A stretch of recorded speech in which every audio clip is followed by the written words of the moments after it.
Chapter 1. Encountering the Thin Autumn. Awaken, and I shall forgive you.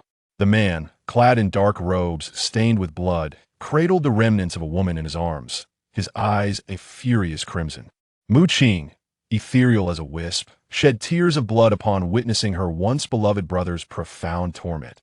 She had been raised by Chu Boqiu, her disposition innocent and compliant, and had mistakenly believed she had found her true fate in Wang Wenshou, a paragon of virtue. Yet, unbeknownst to her, Wang Wenshou exploited her to seize state secrets from Chu Boqiu, subsequently scheming for power and usurping the throne. Once his ambitions were fulfilled, he married a princess while cruelly mutilating her, binding her like a dog in the cold palace, intent on using her to extract Chu Boqiu's whereabouts. Once, Chu Boqiu cherished her, indulging her every whim, yet in her naivety, she betrayed him for a scoundrel. Refusing to remain a burden, she chose to end her own life. Wang Wenshou, however, proved to be truly malevolent, burying thousands of venomous snakes in a pit to compel Chu Boqiu, and brazenly discarding her corpse before the public eye. The once mighty statesman, who had outwitted 2 nations and conquered 10 cities, had never lost his composure. She believed he would not fall for such a ruse. Yet, without hesitation, Chu Boqiu led 2,000 soldiers to assault the city. With nearly 10,000 royal troops in the imperial city, his actions were tantamount to seeking death. Even knowing her body lay lifeless, he refused to allow her to be dishonored posthumously. And Qing witnessed Chu Boqiu's forces invade the imperial city, where he, with a mere 2,000 troops, vanquished the overwhelming royal army. The man, nearly driven to madness, slaughtered every soul within the palace, severing the heads of the treacherous couple and discarding them into the serpent pit before carrying her remains back to the Chu family tomb for an honorable burial. Ultimately, he drank a cup of thin wine and perished before the tomb he had personally crafted for her. Thus, a once great hero fell. As the golden autumn festival approached, a season that should be crisp and invigorating, the relentless autumn rains lingered for reasons unknown. His Qing was beset by a fierce headache and, upon opening her eyes, found herself in a familiar residence. Though she had languished in illness, her consciousness hazy, she could overhear the servants whispering that the young lady was stubbornly unyielding, having defied her brother in a desperate bid to marry Wang Wenshou, ultimately leading to her own demise. She realized she had been reborn, and the moment of her rebirth coincided with the moment before Wang Wenshou commanded her to steal secrets. The young lady has awakened. The young lady has awakened. Uncle Fa's familiar booming voice nearly caused her to faint again. Propping herself up, Qing beheld her familiar boudoir, unable to contain her tears. The maid Sui, who had perished defending her, and Uncle Fa, who had lost his life delivering messages on her behalf, each beloved visage remained vividly alive in her memory. My little ancestor, if you do not awaken soon, this old servant may, as well, end my life alongside yours. Uncle Fa wept, his breath ragged. Qing could not help but shed tears, as well Uncle Fa had watched her grow, and though he often nagged her, he treated her as his own daughter. Miss Sui suddenly pushed Uncle Fa aside and threw herself upon Qing, sobbing uncontrollably.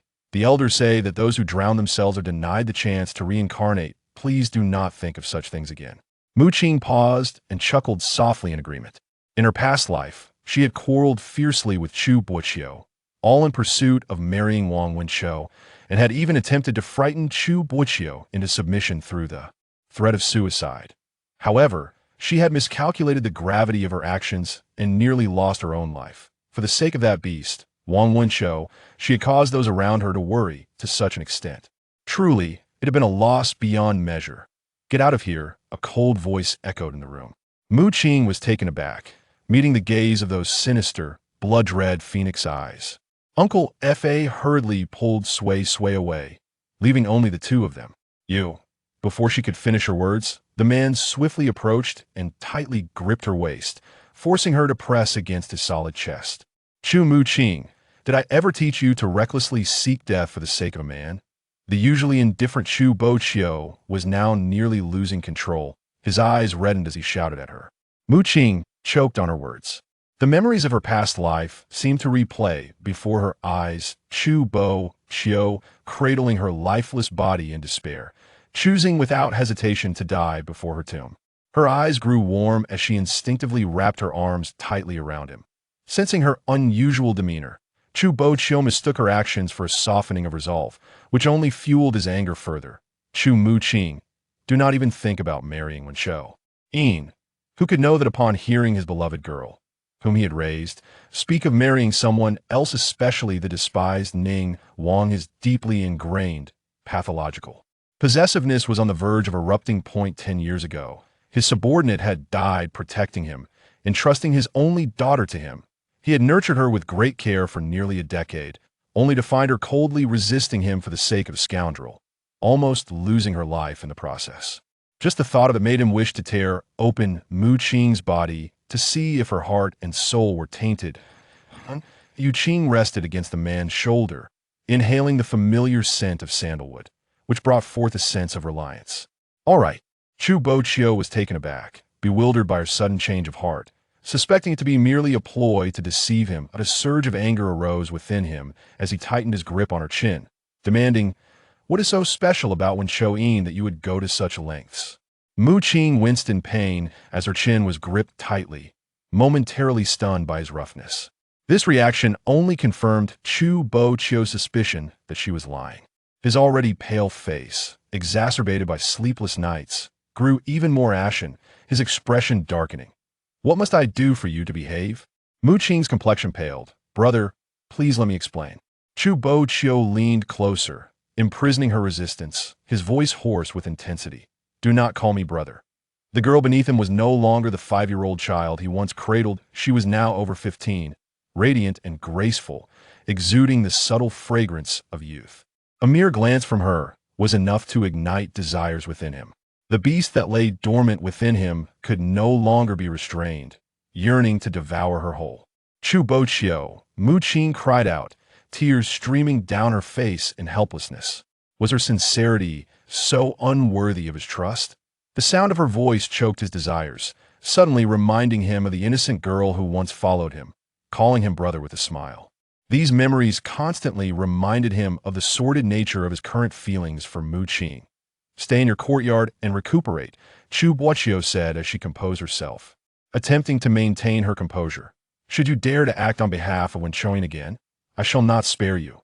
For several days, Mu Qing's courtyard had been under vigilant watch, and Chu Boqiu had not graced her presence. It seemed that her ire had indeed struck deep. "Miss, today's meal is prepared," Sui Sui chimed in, her round head peeking through the window, offering the food box. "What of him? Will he not come to see me?" Mu Qing felt a sense of helplessness. Even if she had erred, he ought to hear her explanation. The matriarch of the Xiang residence is celebrating her 60th birthday and has invited the officials to a banquet, Sui Sui replied dutifully. The matriarch of the Xiang residence? A strange sensation flickered within her, an unsettling feeling Suddenly, it dawned on her. In her past life, when a matriarch celebrated her birthday, she had been confined to her courtyard, just as now. Wen Shou had sent word urging her to visit the Xiang residence, claiming he had a way to persuade Chu Boqiu to consent to their marriage. Stealthily slipping into the Xiang residence, she had been led by a servant into a chamber where she was rendered unconscious. Upon awakening, she found herself in a compromising position with Wen Shou, exposed before all the noble families, including Chu Boqiu. The scandal spread like wildfire, and upon hearing of it, the Northern Emperor personally decreed their marriage. Thus, she had been wed to Wen Shou under dubious circumstances. "Miss, what troubles you?" Sui Sui noticed Mu Qing's pallor and felt a twinge of concern. The chill on Mu Qing's face was growing more pronounced. "Sui Sui, I'm leaving today." Sui Sui gasped, astonished. "Where to?" "To the Xiang residence." With agility, Mu Qing climbed through the window, a cold smile gracing her lips. "Time to deal with those scoundrels." Chapter 2. Who calls him lowly? In the residence of the Prime Minister, a servant whispered into the ear of a man, "Master, the young lady has slipped out." "Shall I stop her?" Zhu Huai's fingers tightened around the wine glass, the knuckles paling as his dark, phoenix-like eyes fixated on a fleeting figure in the garden. "No need," he replied, draining his drink in one swift motion. The fiery sensation in his throat sent shivers down his spine, causing his Adam's apple to bob slightly. It was too late to intervene. Within the hall of the Prime Minister's residence, a group of women surrounded one another, exchanging laughter and gossip. Have you heard? That young lady from the chancellor's house jumped into the lake to marry Prince Ning, quips Yushiwer, the third miss of the Due family, with a hint of schadenfreude. Who in Bayan City does not know? She continued. I heard the chancellor was so furious he nearly struck her dead. Qing Ro, the governor's daughter, covered her mouth. Whispering softly, the chancellor has always doted on this sister. How could he bear to hit her? What a shameless wretch. If she were born of my yeoman Wang Fu, she would have been beaten to death long ago, scoffed Si Deshun, her disdain palpable. Indeed, the princess speaks true, Xu Shira replied, smirking. We all know that Prince Ning caters to your every whim.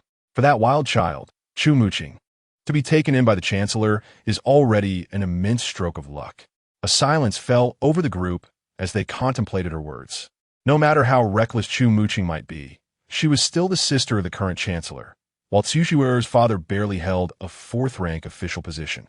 Her audacity was staggering. Si Deshun seemed to relish this conversation, a smirk gracing her lips. It is said that the chancellor's temperament is quite unpredictable. Given Chu Muqing's antics, she will surely be cast out soon. Qin Ro furrowed her brow slightly. Could the chancellor truly act in such a manner? Si Deshun cast her a sidelong glance. Her meaning clear. If the chancellor's residence were to lose this young lady, who could refuse to take on the role of the head of the household in the future? Qin Ro's expression faltered, and she chose not to respond. What talents do you people possess aside from slandering others? A woman clad in red, seated in the far corner, sipped her wine and scoffed. Si Deshun's eyes darkened.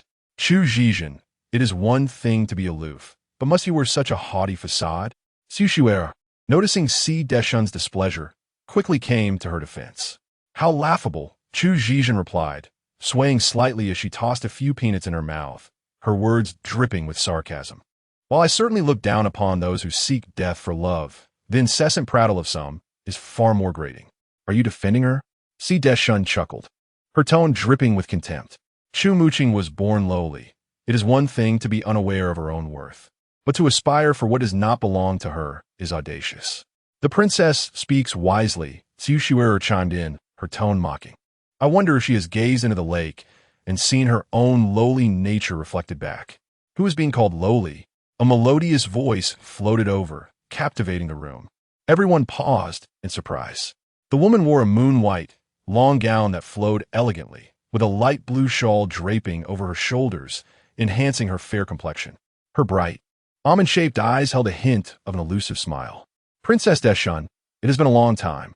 Chu Muqing offered a graceful bow, appearing remarkably radiant today, in stark contrast to someone who would seek death. When did you arrive?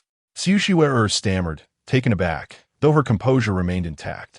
It is well known that the eldest daughter of the chancellor's family possesses a timid and unassertive disposition, traditionally avoiding trouble and rarely uttering more than a word.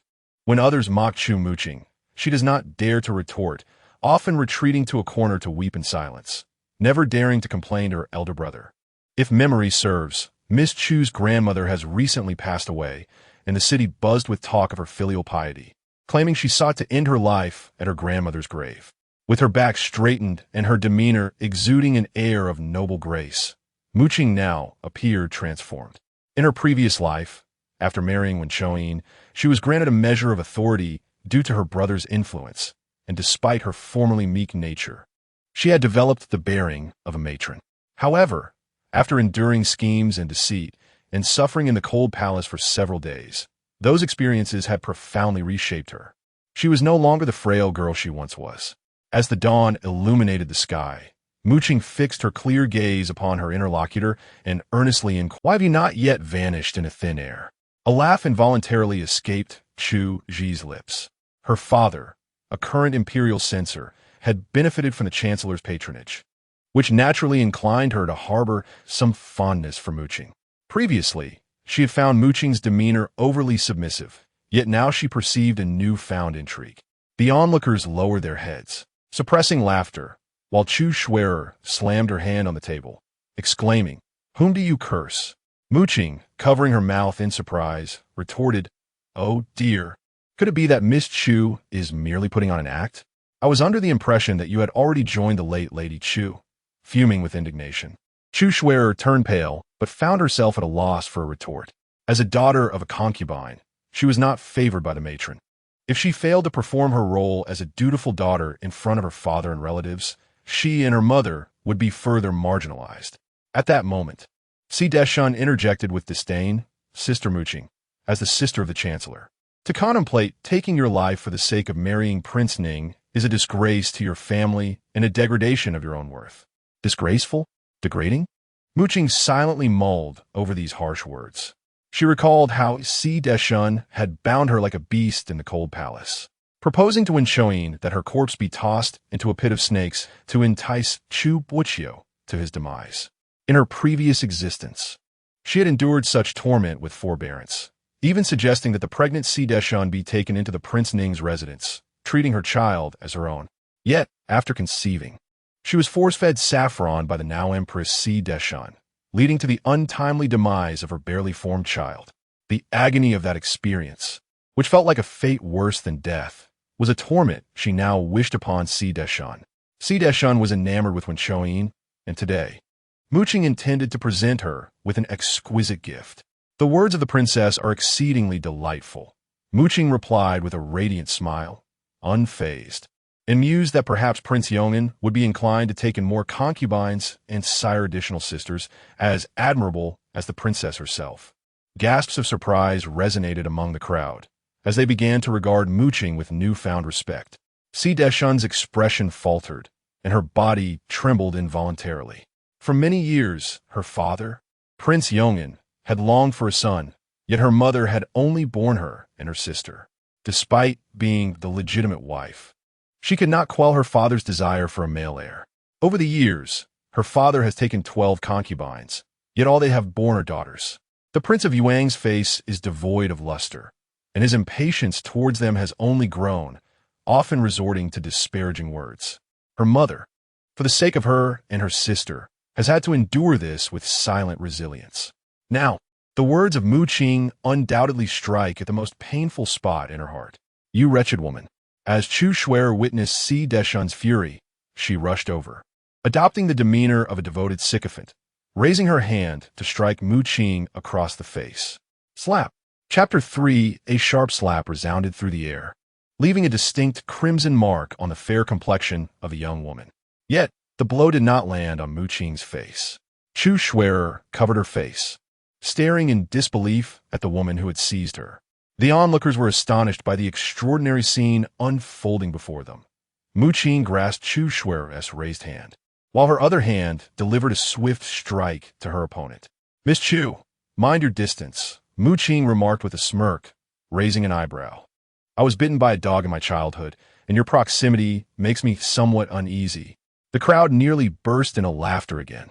A youthful, vibrant laugh echoed from behind the group of women. Which young lady is so amusing? A man dressed in striking red attire, with his dark hair elegantly tied back, and expressive long brows and eyes, exhibited a carefree and flamboyant demeanor as he smiled. Greetings, General Yin. The women hurriedly bowed. Even the flustered Chu Shuer and Si Deshun stood composed. Muqing's fingers trembled. She had encountered Yan Run in her previous life. Though it was merely once, that singular meeting had left an indelible mark, for Yan Run had met a tragic end before her eyes. The people of Baiman were well aware that the current crown prince had two formidable aides. One was the melancholic Prince Ning, Wen Shoyin, and the other was the youthful yet valiant General Yin Hui, Yan Ren. The crown prince, known for his benevolence and trust in Wen Shoyin, was oblivious to the latter's ulterior motives. In her previous life, when the Northern Emperor fell gravely ill, Wen Shoyin deceived the crown prince into believing that Chu Boqiu had harbored treasonous intentions. The crown prince led his troops to the palace to protect his father, only to be captured on the spot. Wen Shoyin spun a grand lie to the people of Baiman, claiming the crown prince had committed regicide and usurpation, and he, in a show of righteousness, executed him within the palace. Thus, he was naturally supported by the populace and crowned as the emperor of Baiman.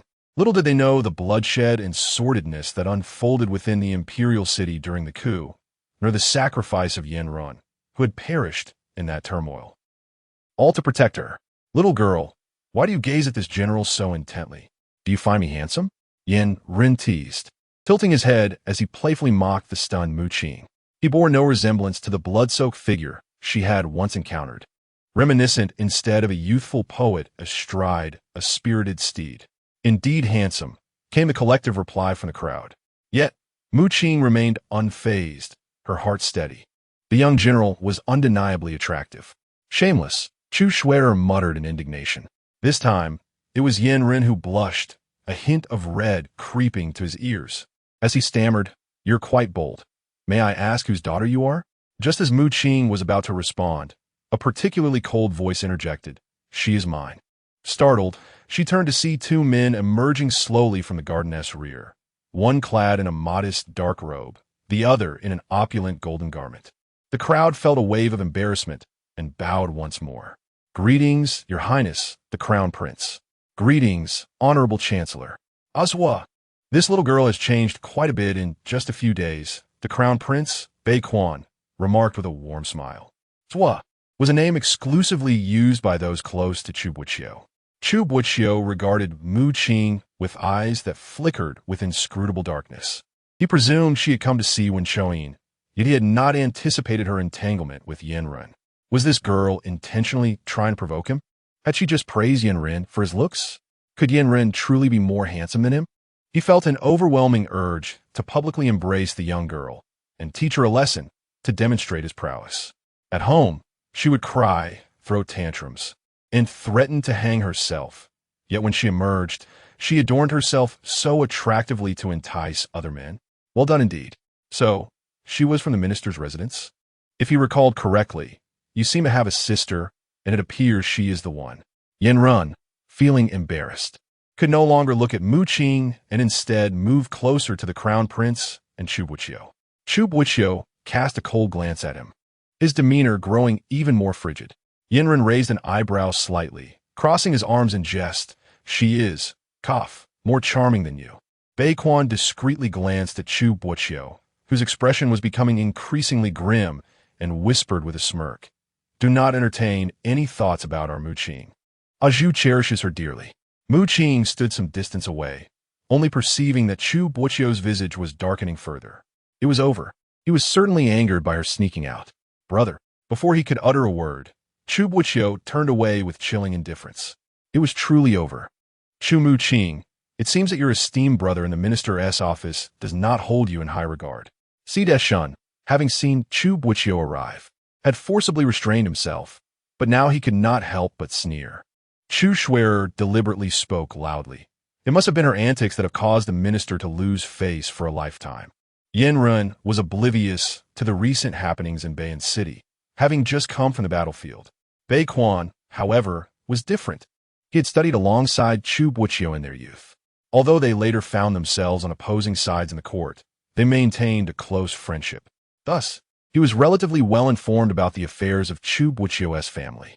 His sister was quite the handful as well, adamantly pursuing a marriage with the Prince Ning, who had always supported him. This had undoubtedly caused Chu Boqiu, a devoted brother, to harbor some resentment towards him. Why speak out of turn? Is the minister someone you can casually criticize? Bei Quan's tone turned frosty, clearly displeased. Si Deshun and Chu Boqiu fell silent, taken aback that the usually soft-spoken crown prince would scold them for the sake of Chu Mu Qing, that wretched girl. This area belonged to the female section. Bei Quan could not linger, so he took Yandere and prepared to leave. "Mu Qing, I shall retreat to the male section for now." Mu Qing had not anticipated Bei Quan would speak up for her, so she hurriedly bowed in response. "Farewell, Crown Prince. Farewell, young general." The vixen style. Wondering who she intended to seduce, Chu Boqiu scoffed. Regardless of whom one seeks to entice, one must possess the means. Mu Qing, uninterested in engaging in her petty squabbles, smiled faintly. "Do you have any capital, then?" "You." "Recently, there have been rumors in the city about my association with Prince Ning." Mu Qing glanced at Si Deshun, her gaze laden with meaning. Such talk is merely gossip. The sisters must not be swayed by it. Qin Ro observed as Chu Boqiu's figure receded, her expression growing more detached. In the corner, Chu Zizhen clutched a bottle of wine. Her interest piqued as she fixed her gaze on Mu Qing.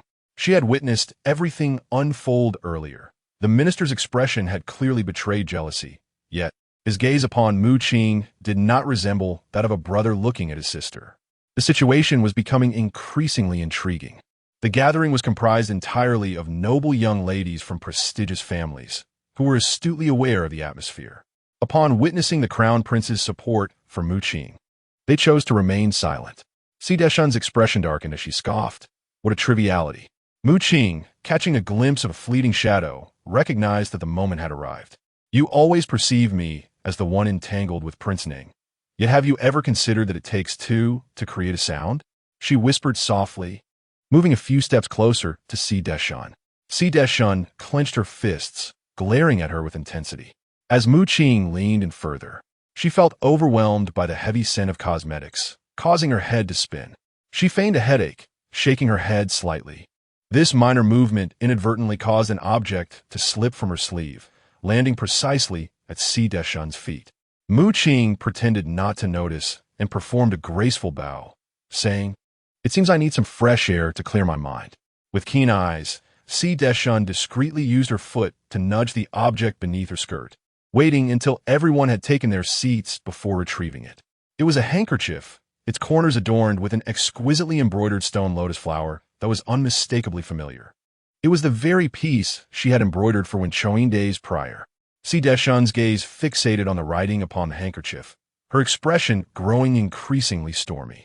Unable to remain seated for another moment, she rose and headed toward the courtyard, eager to ascertain the truth of the words inscribed upon it.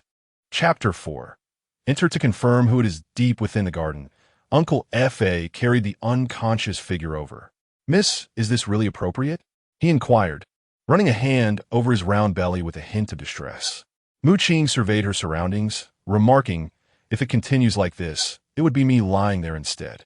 After a moment of contemplation, Uncle F.A. nodded in agreement. Mu Qing gestured him in a specific direction, aware that lingering here was unwise, and quickly made her way to the other side. However, as she passed a rockery, a powerful force yanked her toward it. Chu Boqiu, in the dim light, she gradually discerned the sharp, cold line of the man's jaw. Chu Boqiu gripped her shoulders, his expression grim, his deep-set phoenix eyes fixed on her as if he wished to draw her into his very being. "Calling me brother in front of others? Calling me by my name upon seeing me?" He curled the corner of his lips, his smile chilling.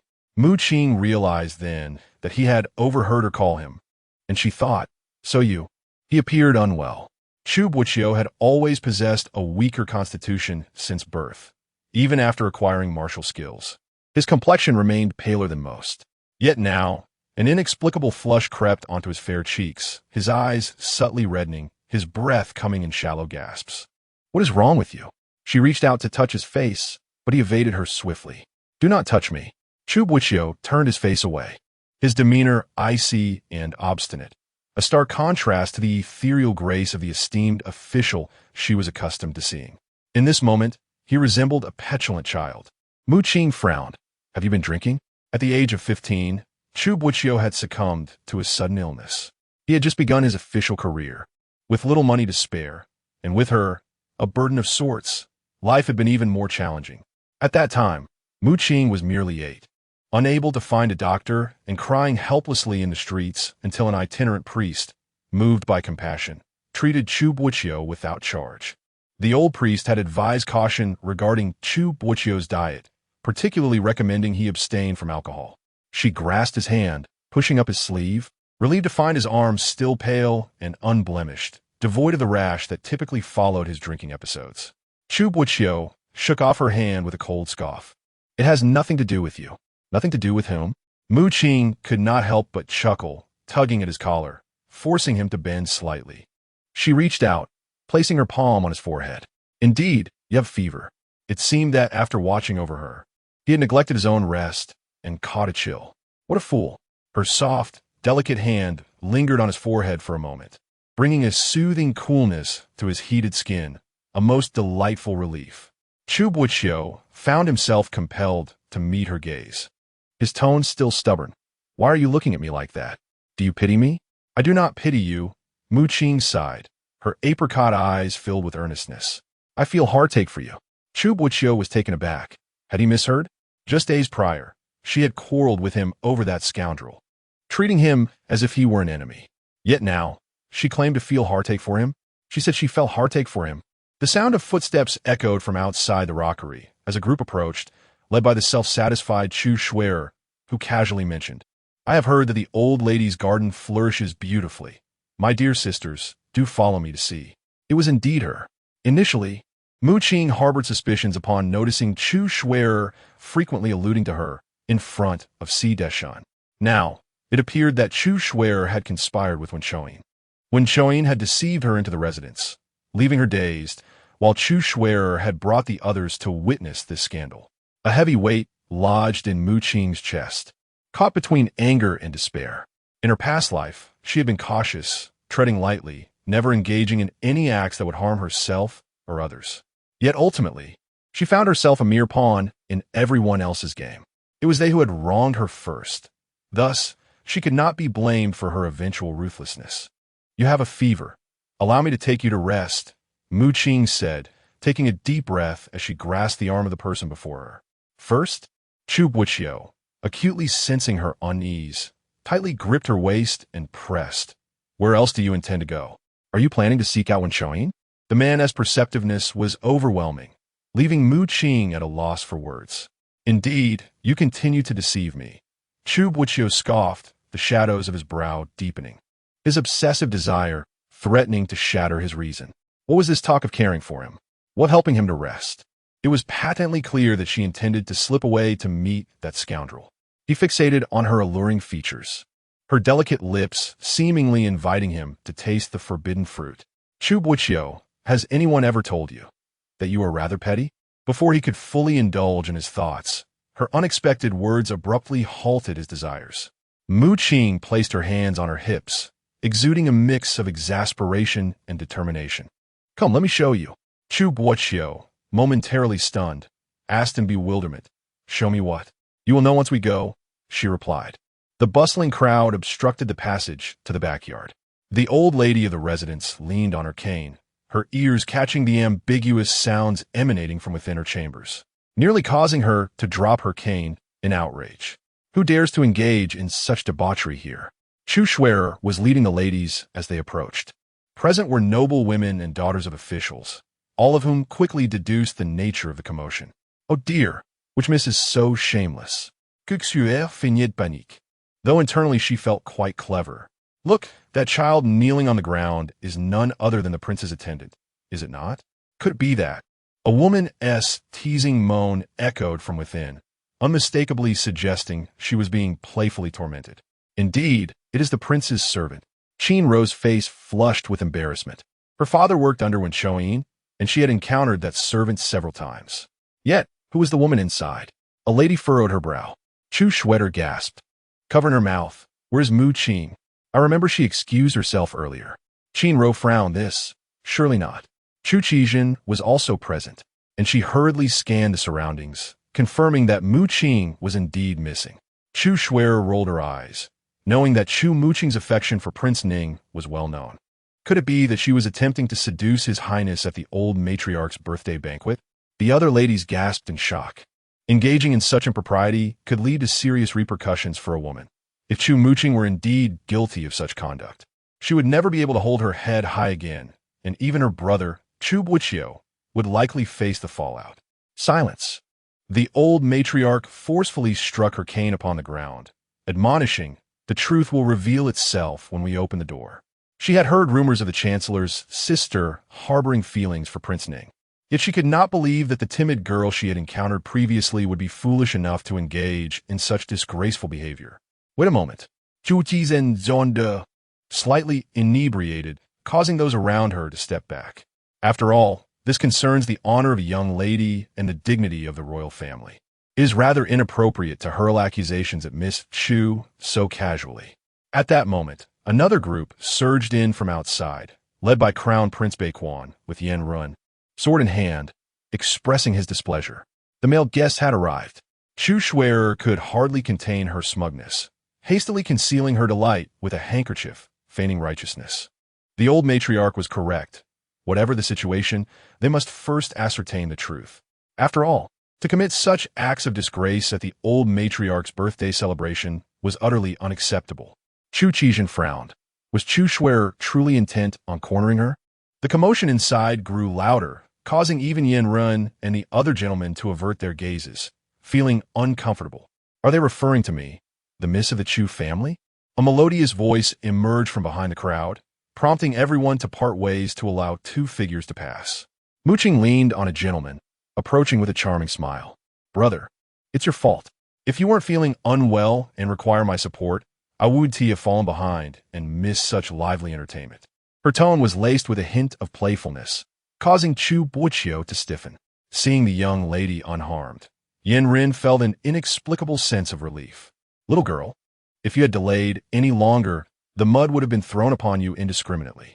Chu Qijin noted that Mu Qing was impeccably attired, which eased her concerns. Miss Chu, Chu Shuer just claimed you were inside. Kavi Xue steht frozen in disbelief. How could this be? His Highness had clearly stated he would bring Mu Qing to the courtyard. Her only task was to guide him there. Yet here stood Mu Qing, unscathed. Who then was in the room? Old matriarch. Mu Qing approached and bowed respectfully. The matriarch's authoritative gaze fell upon the young lady, acknowledging her display of decorum. A group of male guests gathered around them, captivated by the striking beauty of the self-proclaimed Miss Chu, her every gesture enchanting them and stirring their desires.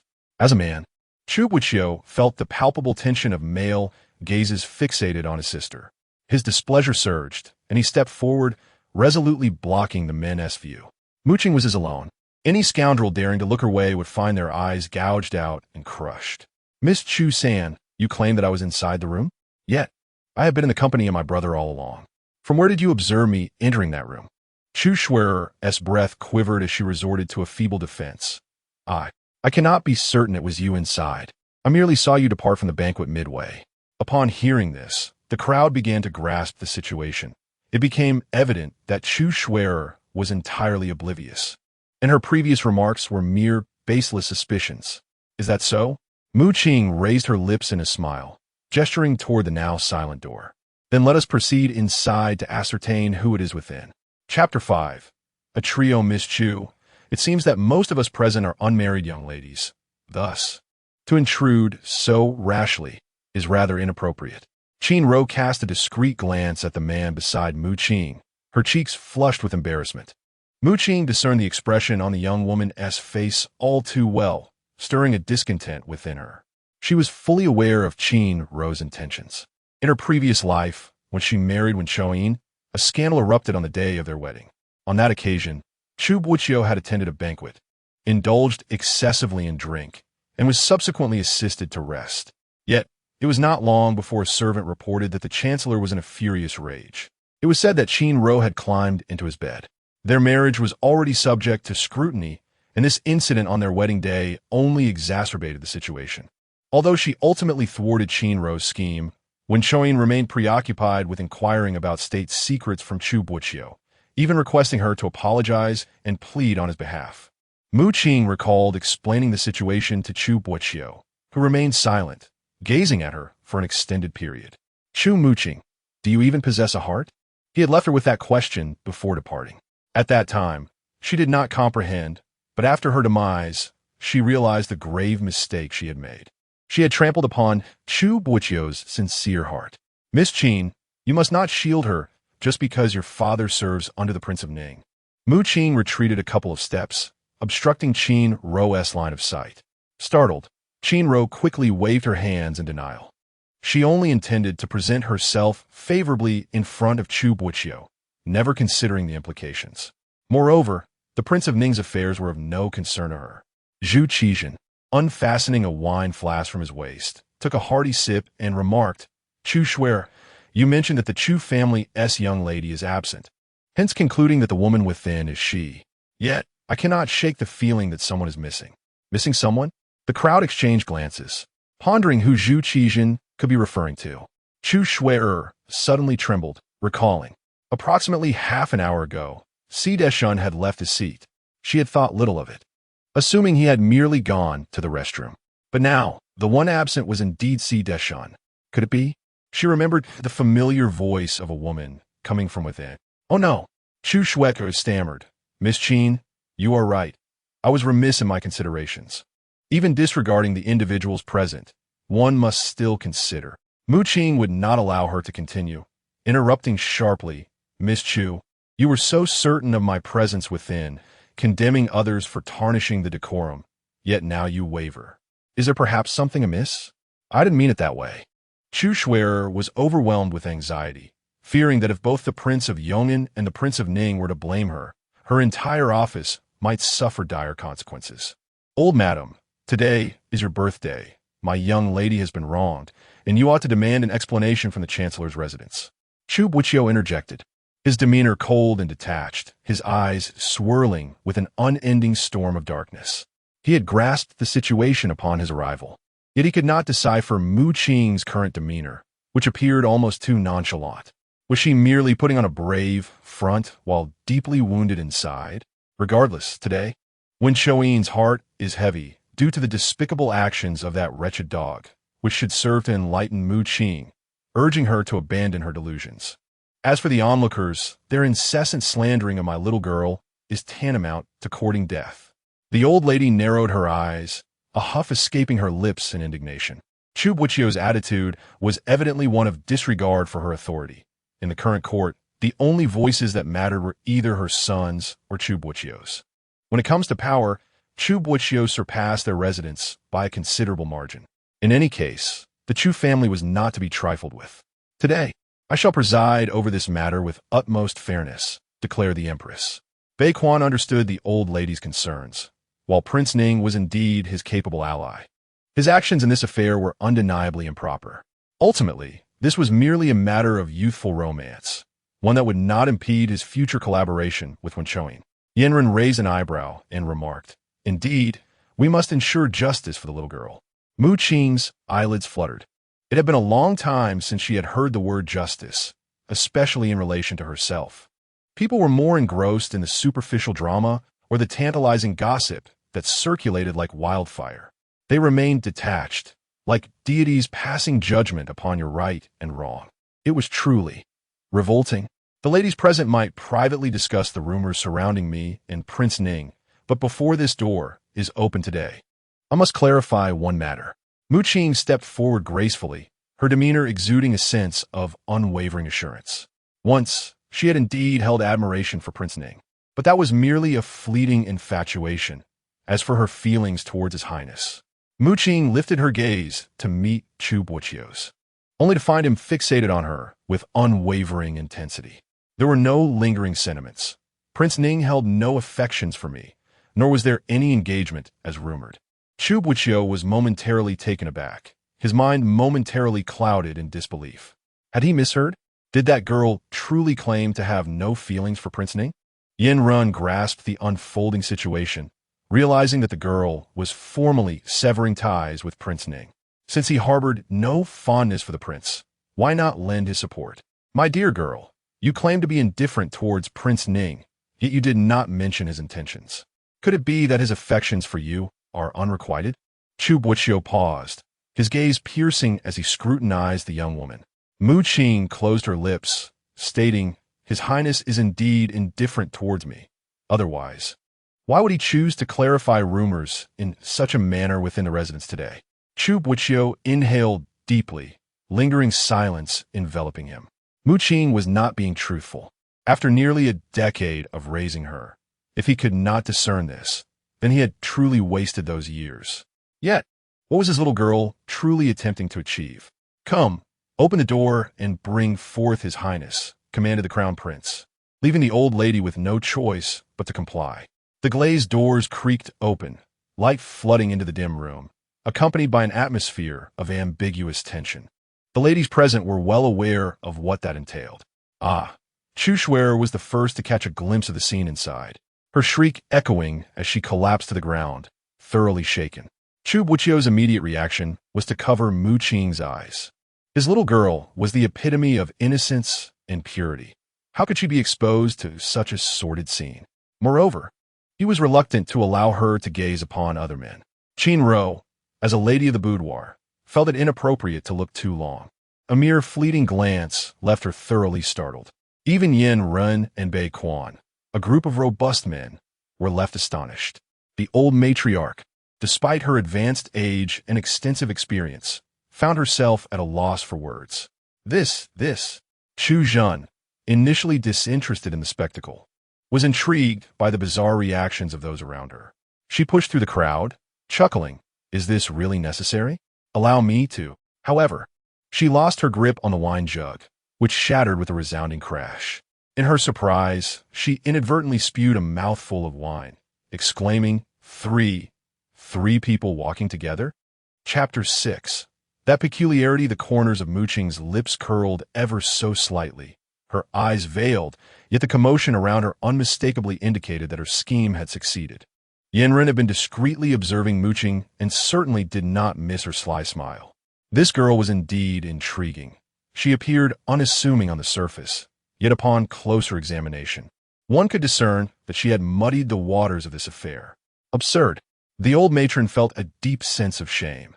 At her age, she had never witnessed such a scandalous scene. On the couch lay 3 individuals, a woman physically subdued beneath 2 men, her fair skin marred with bruises.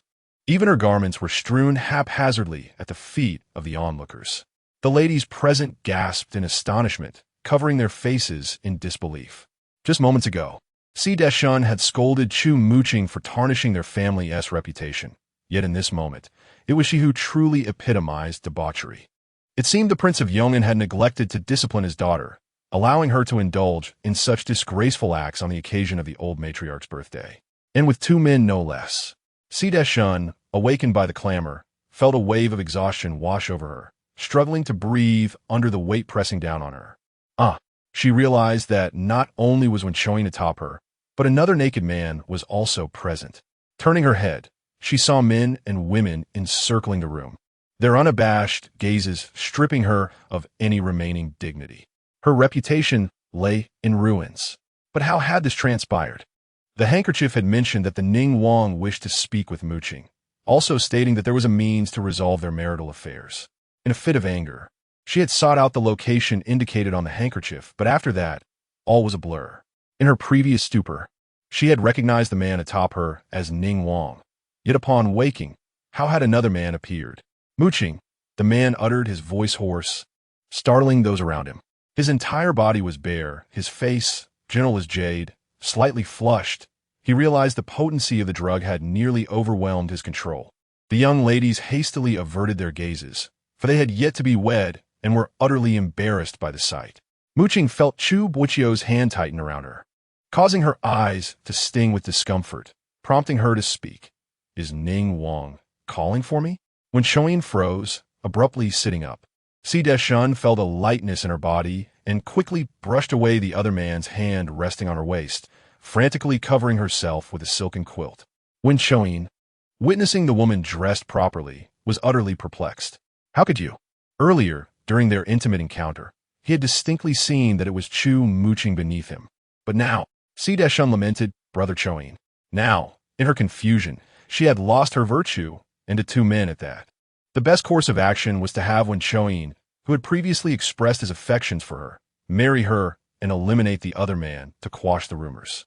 Wenchoing cast a disdainful glance at the bruises adorning Si Deshun's body before shifting his gaze to the other man, still unconscious. Wasn't this one of his subordinates sent to deliver a message to the Zaifu? Meanwhile, Chu Boqiu, who should have been entangled with him, stood and scathed at a distance. There was something amiss. The old matron, witnessing the chaotic scene, hastily ushered everyone outside. The courtyard fell into a profound silence, as both men and women remained tight-lipped, clearly shocked by the preceding spectacle. It is rumored that the eldest daughter of the Chu family had a clandestine engagement with Prince Ning.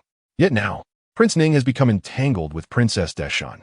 It is no wonder that the Chu lady merely clarified her lack of association with Prince Ning without addressing the other implications.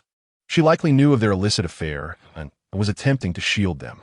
Mu Qing still felt the coolness enveloping her, unable to suppress a smile. "Chu Boqiu, why do you not let go?" Only then did Chu Boqiu slowly release his grip. For a moment, he met Mu Qing's bright, laughing apricot eyes, momentarily taken aback. "I shall prove it to you," Mu Qing whispered softly in his ear, rising onto her toes. Chu Boqiu was stunned. In that fleeting instant, He realized that today's events were orchestrated by Qing. Just days prior, she had seemed desperate for her life. Could it be that in such a short span, she had undergone a revelation? Suddenly, a man's anguished scream erupted from within the room. Shortly thereafter, the door swung open again, revealing Wen Chouyin, impeccably dressed, stepping out with a bloodied sword and a barely discernible hand at his feet. Wen Chouyin had killed the guard. An eerie silence enveloped the surroundings, as if they could all sense the metallic scent of blood. Qing was not surprised. Wen Chouyin was ruthless, and this guard, having failed his mission, was bound to be eliminated. Furthermore, with Si Deshun's reputation tarnished and the powerful influence of the Prince of Yong'an, regardless of how many had laid with Si Deshun, she would likely still have to marry Wen Chouyin. His current actions undoubtedly aimed to preserve some semblance of dignity for himself when he wed Si Deshun. What transpired today was an obligation owed to the Xiangfu by Chouyin. When Chouyin bowed respectfully to the old matriarch, casting a glance at Qing, he had previously dismissed her. Had her brother not been Chu Boqiu, he would not have exerted himself to win her hand. Yet, inexplicably, he felt that this matter was inextricably linked to Qing. The old matriarch, noticing the bloodstain in the corner, was horrified that he had unleashed such violence within Xiangfu. Anger coursed through her, yet when Chouyin, being of royal lineage, represented the Xiangfu with every action he took, preventing her from intervening. When Chouyin paused, regarding the woman with an indifferent expression, Qing, Prince Ning, we are not related. It is inappropriate to call me by my given name. The onlookers exchanged glances, as the rumored determination of Chu Qing to cling to Prince Ning appeared markedly distant today. Indeed, rumors can be misleading. Qing clenched her trembling fists. Had it not been for the multitude present, she truly would have lunged at Prince Ning to tear off his deceitful facade. In her past life, Si Deshun had usurped her throne as empress, leading to the death of her child. In her deepest sorrow, she had clung to a glimmer of hope regarding Wen Chouyin. Surely, he had no choice but to support Si Deshun as empress, fearing the might of the Prince of Yong'an, and thus refraining from obstructing Si Deshun's torment of her. He too had been devising ways to rescue her from her plight. But there was absolutely nothing. He had scorned her and, by extension, the child they had conceived. From the beginning to the end, he had manipulated her to acquire the state's secrets known to Chu Boqiu. Even in death, she was to be drained of her last vestige of worth, cast into a pit of serpents to lure Chu Boqiu into the fray. You still care? A rough sensation suddenly grazed her. Chu Boqiu, with unwavering composure, discreetly wiped away the tears that threatened to fall from her eyes, leaving no trace behind. My only sentiment was anger. Qing straightened her back and donned a smiling facade. Your Highness, Prince Ning, I now understand why the esteemed Princess Deshun has been so aggressive towards me today. It seems she has misunderstood my relationship with you. However, I trust you have managed to placate her by now. A knowing smile spread among the crowd, recognizing the prince's adeptness at soothing tensions. Yet, two individuals were still not satisfied, determined to elevate the situation to new heights. When Chouyin's handsome face darkened, was she attempting to distance herself from him? No. It was evident that Chu Qing harbored feelings for him, going so far as to seek peril for his sake. Yet, today, as Chu Qing appeared different from the obedient figure he once knew. Could it be due to Si Deshun? When Chouyin felt a chilling gaze directed at him, compelling him to shift the conversation. This royal prince has indulged in too much wine today. During my respite, the princess inadvertently barged in. The implication was clear. He had no intention of sleeping with Si Deshun. Chouyin, brother. A sharp female voice pierced through as Si Deshun burst through the door. Her venomous glare fixated on Chu Qing. It must be you who schemes behind my back. I only came here because I found your handkerchief, and you must have deliberately lured me. When Chouyin paused upon seeing the raised handkerchief, it was indeed one he had sent to Chu Qing. My handkerchief? Qing feigned innocence, glancing at the nonchalant Chu Boqiu. My delicate skin necessitates that all my handkerchiefs be embroidered by my brother. Brother, might I inquire if that handkerchief in the princess's possession was one you crafted? Chu Boqiu froze. Had he truly acquired such a skill? This girl was always stirring trouble. That is not the handkerchief I made for Qing. His breath caught, yet he feigned calmness. Yanren could no longer contain his mirth. slapping his thigh and laughing heartily. "Ha! You, a grown man, can embroider handkerchiefs?" Chu Boqiu clenched his jaw, responding with a cold smirk. "What of it? The Prime Minister can even embroider flowers on a person's face." The crowd fell silent, envisioning the gruesome imagery, instinctively embracing themselves. Yandere's laughter faltered. He was aware of Chu Boqiu's ruthless nature, but had not anticipated such brutality. Si Deshun recognized the sibling duo was in cahoots, gritting her teeth. The Prime Minister dotes on his sister, going to great lengths. Mu Qing smirked. "The princess claimed just now that this handkerchief was lost by me. May I ask why your first instinct upon acquiring it was to hide it rather than return it to me?" Si Deshun was momentarily speechless. "Moreover, I have heard that Prince Ning holds a fondness for the Shi Ning flower, and the corner of this handkerchief is embroidered with precisely that. Are you suggesting that my brother crafted it for Prince Ning?" Everyone was taken aback. This revelation was increasingly intriguing. Their visit to the residence was indeed worthwhile. Chu Boqiu felt paralyzed. This girl was about to tarnish his reputation. Even if he had such a penchant, he would never be attracted to someone as insipid as Wen Choyin. Chapter 7. He was reborn too when Choyin's complexion darkened as she glared at Si Deshun. Si Deshun trembled, her voice quivering with excitement. "No, that is not what I meant. This handkerchief was embroidered by me for the Prince of Ning." "Oh, so it is the handkerchief you embroidered, dear princess. But if it belongs to you, how could it possibly end up in my possession? Is that not a contradiction?" Si Deshun's face lost its color as she realized that the handkerchief had been given to Chu Muqing by the Prince of Ning. Yet, how could she voice such a thought at this moment? It was widely known that the Yeoman Wangfu enforced strict family discipline, but it appeared to be quite otherwise now. A lady scoffed at her. Si Deshun's face turned a shade darker with anger, as all her past indiscretions were laid bare. If her father were to learn of this, how would she, along with her mother and sister, continue to live? Brother Choyin, my head hurts so much." Suddenly, Si Deshun rolled her eyes and fainted. When Choyin caught her, his keen eyes noticing the bruising around her neck, which reminded him of the guard he had just slain, making him feel utterly nauseous. He had no desire for that which others had used. Beside them, Muqing nearly burst into laughter. She certainly knows how to faint quite well. Just as well, there are some things that are better left unsaid while she is conscious. "Prince Ning, since it was you and the princess who made the arrangements today, why must you involve the young lady in this matter?" Muqing remarked, pulling out a handkerchief and dabbing at her eyes, feigning distress. "Were it not for this, the young lady would not have to endure the princess's baseless insults and the suspicions of everyone present." Though Chu Boqiu was aware of her theatrics, seeing her beautiful apricot eyes redden still caused him a twinge of pain. "She insulted you?" His voice carried an icy undertone. Si Deshun clenched her hands tightly beneath her sleeves. Had it not been for the necessity of pretending to faint, she would have relished the opportunity to slap that wretched Chu Muqing.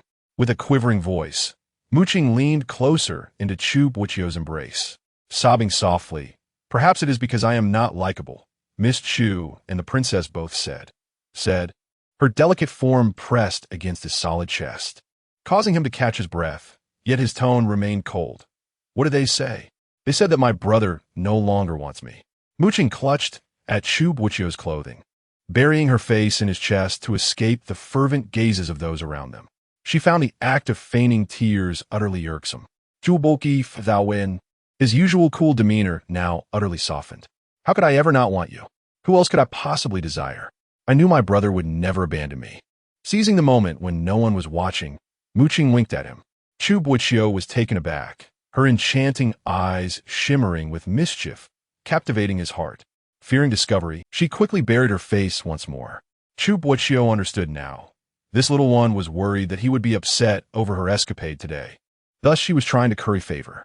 The young girl nestled against him ignited a restless fire within him. Yet surrounded by prying eyes, he could only endure.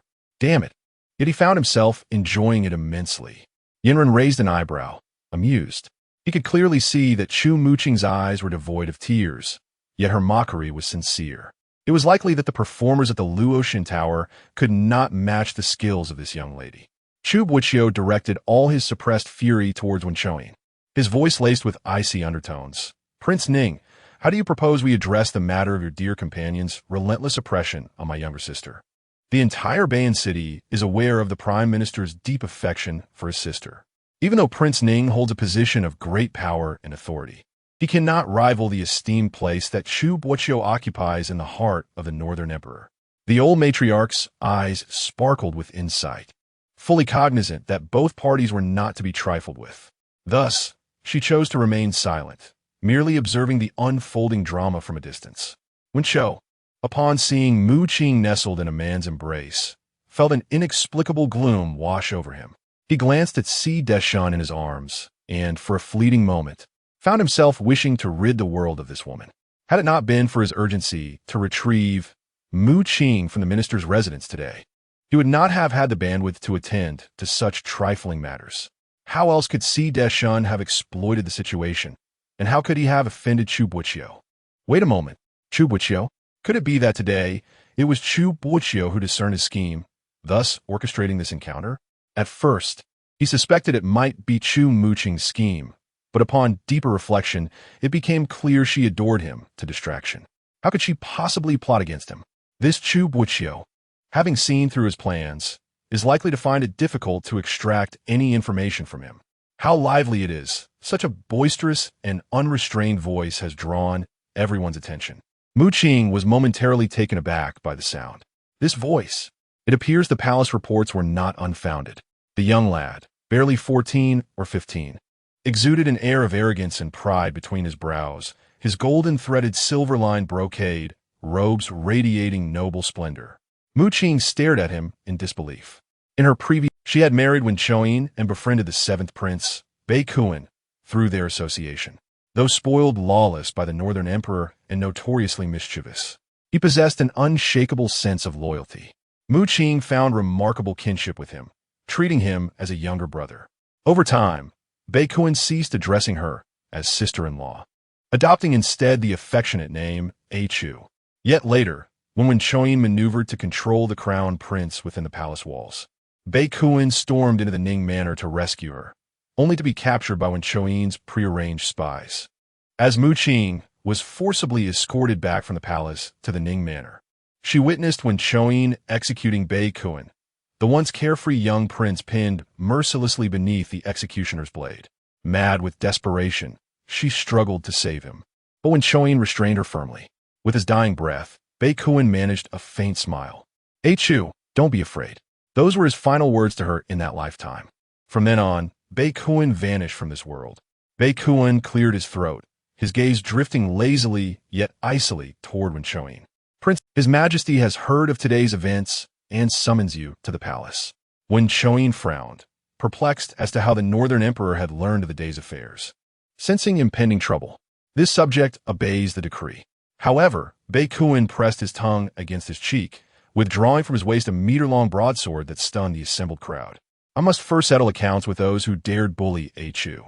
The onlookers stood dumbfounded. Who is this Chu?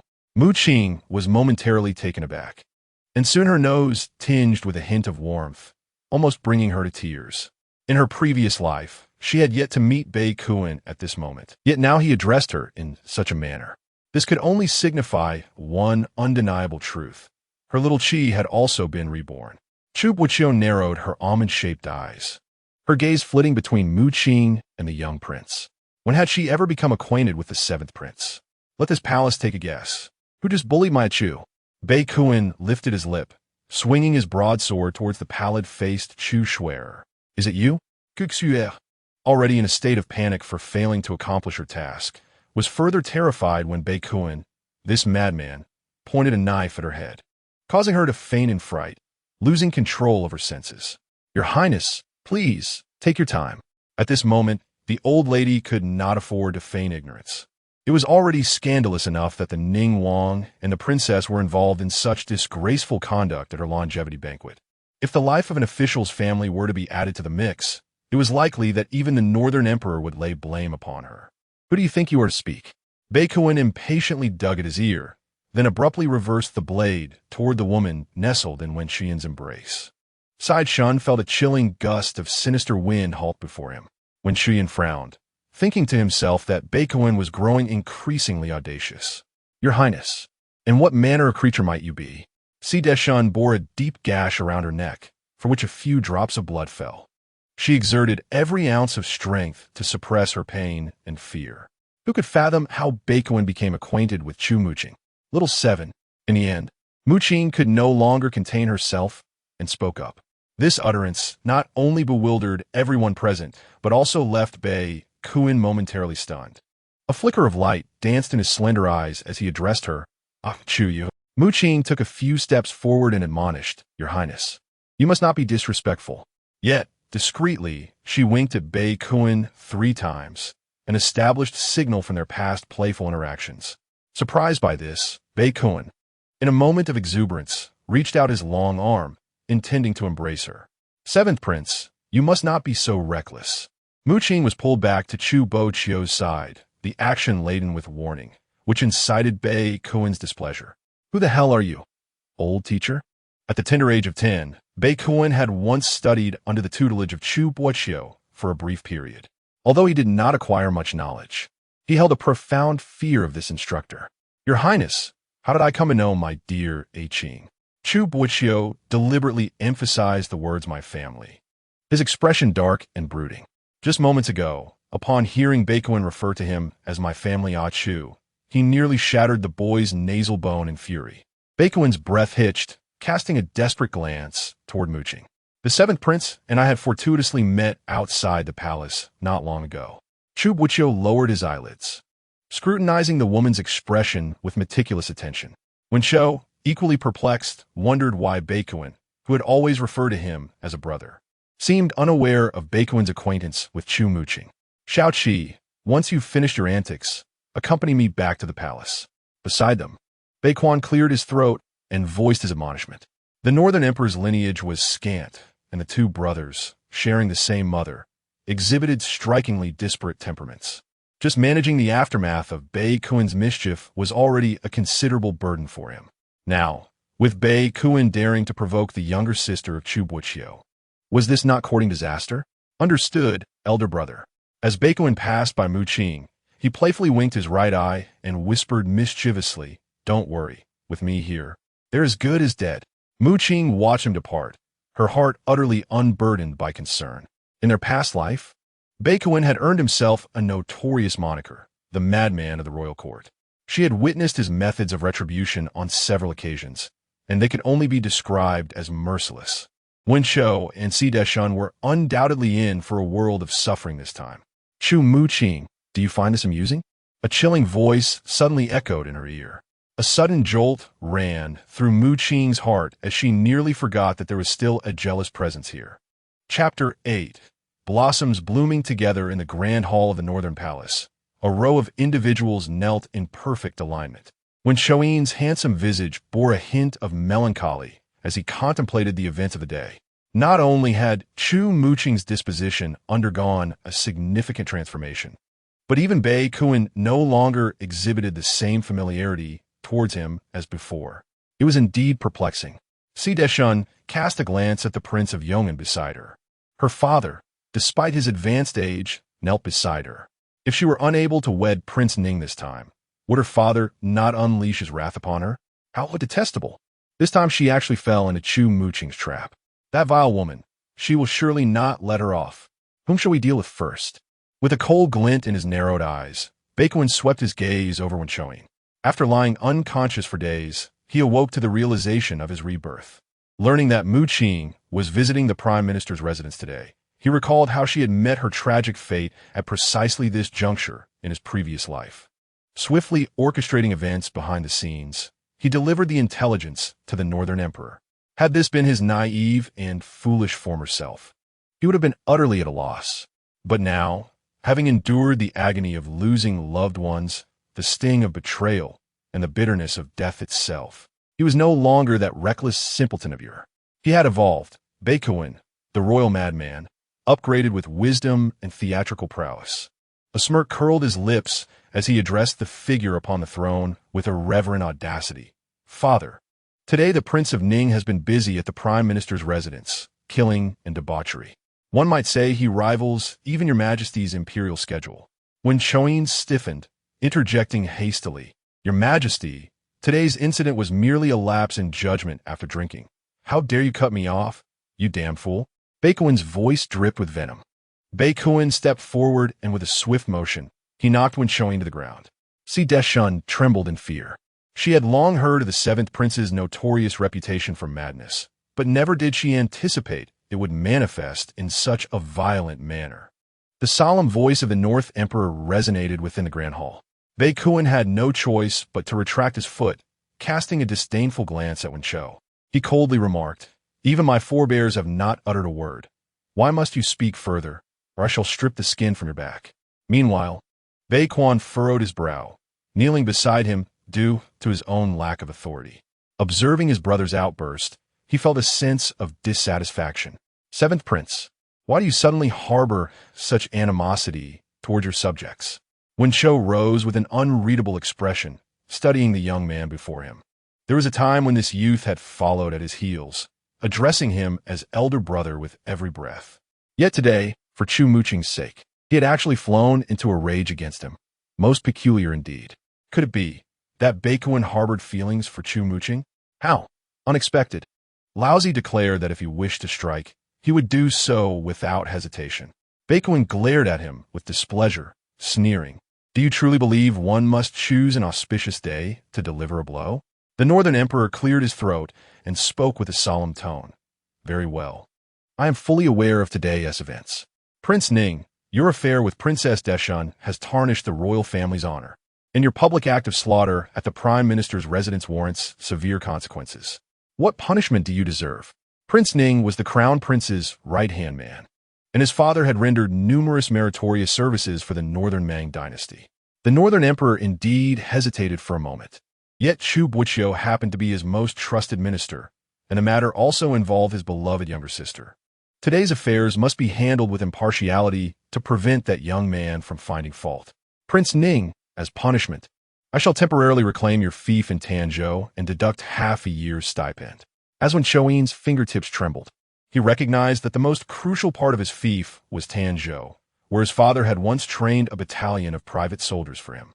Should he reclaim Tanzhou, it would inevitably arouse the suspicions of the Northern Emperor regarding his disloyal intentions. "Your Majesty, regardless of anything else, Tanzhou is the last remnant my father left for me. I humbly beseech your Majesty's mercy. I am willing to cede my other fiefs to you." The Northern Emperor, moved by Wen Shouyin's earnest plea, felt a flicker of sympathy. Just then, two distinctly opposing voices intertwined within the Grand Hall. A man moved languidly, adorned in a purple-patterned dragon robe that accentuated his nobility and aloofness. Beneath his long brows, a pair of cold, untroubled phoenix eyes fixed intently on the kneeling Wen Shouyin, his expression inscrutable. "Baqiu, your arrival is timely," the Northern Emperor remarked, dismissing the man's need for a formal greeting, his smile brightening the atmosphere. "I am quite troubled about how to handle today's affairs. Do you have any thoughts?" Wen Shouyin paused at the sound of the voice, noticing the man calmly taking a seat before him. The scene was such that it seemed he was the one kneeling before Chu Boqiu. This matter was sordid, and he ought not to involve himself. With elegantly defined fingers, Chu Boqiu lightly tapped the table, his eyes slightly raised, exuding a languid demeanor. Yet, this filthy affair had entangled his sister. Ning Kuan swallowed hard as he observed the man's silhouette. When Chu Boqiu had once been his teacher, he had appeared stern and unapproachable, but the moment he spoke, his presence felt predatory. He could hardly fathom how a delicate girl like Chu had been raised by such a formidable figure.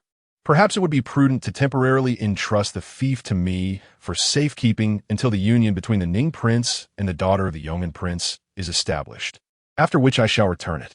Chu Boqiu lowered his gaze, surveying the kneeling figure before him. Wen Shouyin's fists clenched tightly.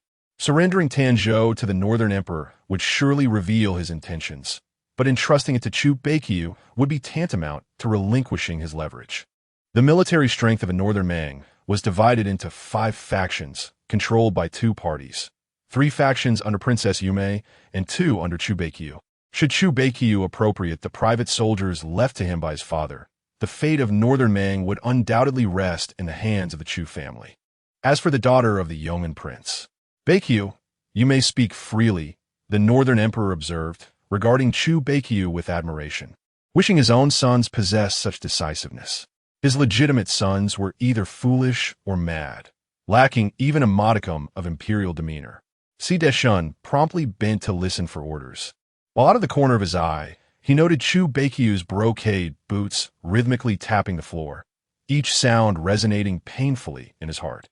This woman has disrupted the longevity banquet, seducing the royal relatives, and has shown no semblance of a princess's decorum. I believe her title should be revoked. The Northern Emperor paused, surprised by Chu Boqiu's implication of marrying the Yong'an prince to the Ning prince while simultaneously proposing such a severe consequence. It seemed that in the future, the nobility of Northern Mang would scarcely regard the two princely houses with respect. "Your proposal is excellent, teacher," Ning Kuan exclaimed, only to be silenced by a sharp glare from the Northern Emperor. With a sigh, the Northern Emperor feigned helplessness. "Yong'an prince, your daughter has been poorly taught. Revoking her title serves as a lesson for your house." Chu Boqiu found this journey rather agreeable. In the past, the Northern Mang dynasty was dominated by 3 kings. But following King Mu's demise due to his transgressions, only 2 remain, inevitably leading to an imbalance in power. Si Deshun's surrender to Prince Ning and her marriage to him is an unalterable reality. Therefore, the revocation of titles serves to simultaneously suppress the influence of both royal houses. Ungrateful daughter. King Yong'an, listening intently, sprang to his feet and struck the young woman across the face. Unlike Prince Ning, who is connected to nobility, King Yong'an rose from humble beginnings, earning his title through sheer valor alongside the late emperor. Si Deshun trembled in fear as she endured her father's wrath. King Yong'an remained composed, while Bei Quan rushed to intervene, only to be overpowered and sent sprawling to the ground. Bei Quan couldn't help but laugh at the comical sight of his elder brother. "Cease this at once." The Northern Emperor, observing his eldest son's earnestness, felt a mix of anger and amusement. King Yong'an, a robust figure, halted his aggressive actions, his breathing growing heavy with indignation. Si Deshun lay sobbing on the ground, her face swollen and bruised, resembling a pig's head. Wen Choying merely cast a disdainful glance before quickly averting her eyes. A hint of intrigue flitted across Chu Boqiu's lips as he nonchalantly remarked, "Even should King Yong'an resort to violence, it cannot absolve the transgression of title revocation. I accept the council's proposal. Yet today, events have not only tarnished the princess's reputation, but have also brought misfortune upon Miss Chu," Wen Choying said, her tone gentle as she slowly lifted her downcast eyelids. "I am willing to welcome Qing into the household with the dignity befitting a primary consort, allowing the princess and I to bloom in unison." All present in the hall were momentarily taken aback. Chu Boqiu's poised finger faltered, his discerning gaze deepening as it fixed upon Wen Choying's earnest expression. "Bloom in unison?" Chapter 9. Yin Run. Shall we collaborate? Blossoms blooming together. Qing nearly choked on her tea. This was how the 7th prince conveyed his messages. Sui Sui nodded with a pained expression. "The 7th prince?" Surprised, Chu Zizhen could only suppress her bewilderment, frowning as she remarked, "This Ning Wang is utterly shameless." After a lively gathering had dispersed, she intended to return to the Yusher mansion, but at Qing's invitation, she found herself visiting the prime minister's residence instead. Her father had mentioned that the prime minister had shown kindness to their family, and thus, they ought to maintain a close relationship. The rumors surrounding Miss Chu's entanglement with Ning Wang seemed unfounded. Moreover, the behavior of that madman from Baikuan today suggested a familiarity with Qing. The situation was growing increasingly intriguing. Qing was quite to her liking. Glancing at Chu Zizhen, Qing apologized. "Sister Chu, I truly regret this, but I must visit my elder brother for a moment." "No matter. You have your own matters to attend to. I shan't impose further," Chu Zizhen acknowledged with a nod. Humming a tune while toying with a wine jug. "Let us converse another time." As Qing walked further away, the smile at the corners of her lips gradually faded. In her past life, she had been timid and had few friends. In this life, however, she had come to know Chu Zizhen, whose candid nature resonated with her. Yet, her previous encounters with this individual were scant, the last memory being discussions in Bayan City regarding this woman. The details eluded her. but she vaguely recalled others speaking of her unruly behavior, asserting that she deserved to be expelled from the Yusher mansion, ultimately leading to a dismal fate of wandering aimlessly. As the only daughter of the Yusher, one would expect her to be cherished dearly. How could she have been cast out? Miss, do you not need to seek the Prime Minister?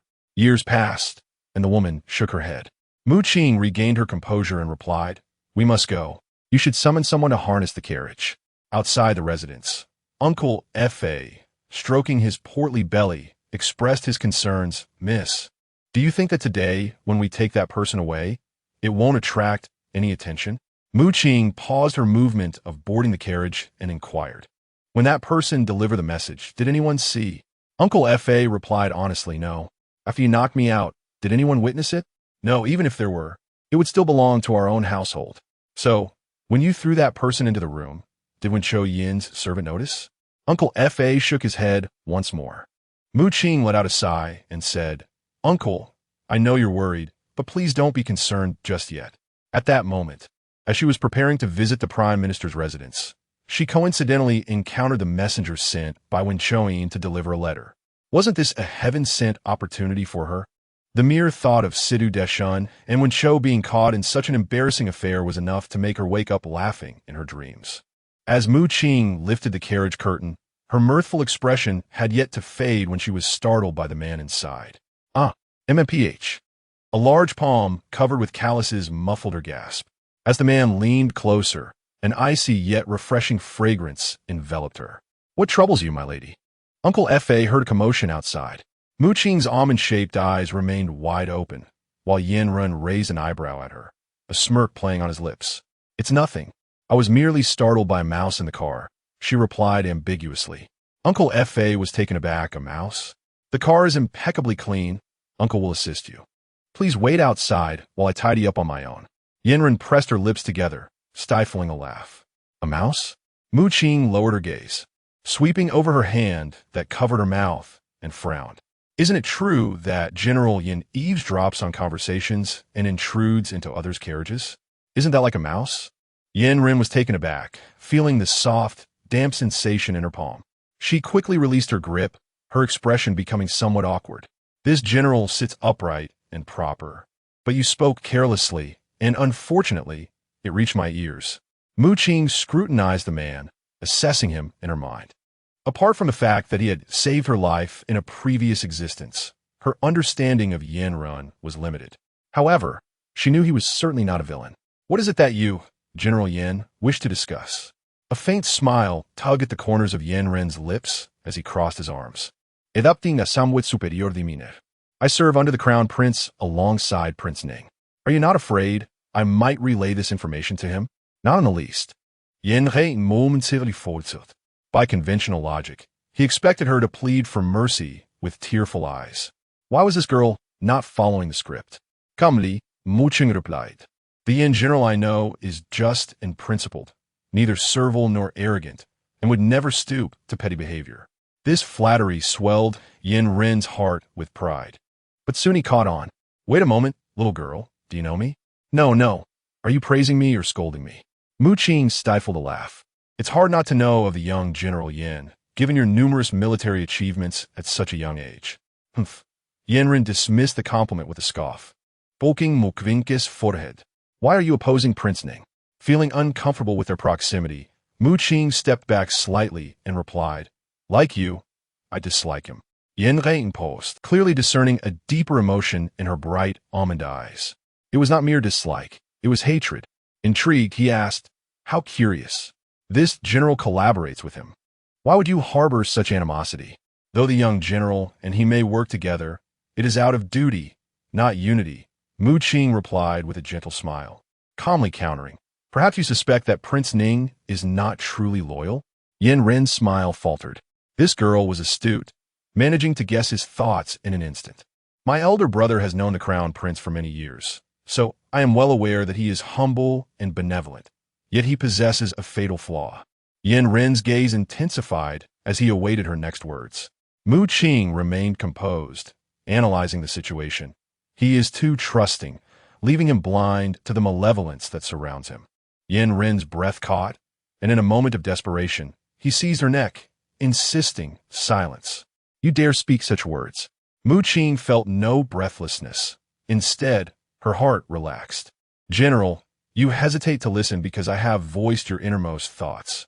In a narrow space, their eyes locked, a tense atmosphere enveloping them. Rest assured, Prince Ning is a threat to me as well. So, Mu Qing fixed her gaze on him, speaking earnestly. Yin Run, shall we cooperate? Outside the carriage, the sound of another set of wheels echoed, somewhat indifferent. Uncle Fa quickly bowed, addressing the officials. Chu Boqiu nodded slightly and gazed toward another carriage belonging to his family. Inquiring, where is the young lady? Uncle Fa replied candidly. Miss has been catching mice in the carriage for quite some time. Catching mice? A subtle undercurrent surged in Chu Boqiu's cold, yet piercing gaze as he approached the carriage, his voice steady and unhurried. Chu Muqing, come down. The interior of the carriage was enveloped in an eerie silence, as if it were devoid of life. Who else was in the carriage apart from the young lady? Uncle Fa was perplexed. It was only the young lady, and perhaps the mice could be included? Chu Boqiu's handsome face grew slightly stern as he fixated on the tightly drawn curtain for a prolonged moment, his expression inscrutable. Minister, shall I take a look? Uncle Fa ventured, noticing the man remained immobile. Chu Boqiu raised a hand to halt him and, lifting his robe, stepped onto the carriage. An air of indifference lingered in his Danfeng eyes, and as he pulled aside the curtain just enough, he caught a whiff of an unfamiliar, chilling fragrance. This was not a scent typically worn by women. He nearly ground his teeth in frustration, yet his striking visage retained a semblance of a smile. Zhu Wing, you must be tired of living. Chapter 10.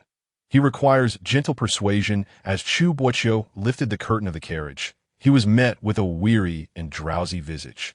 Mu Qing rubbed her eyes, bewildered, and asked, Brother, what brings you here? He paused momentarily, noticing the absence of any male figure in his peripheral vision.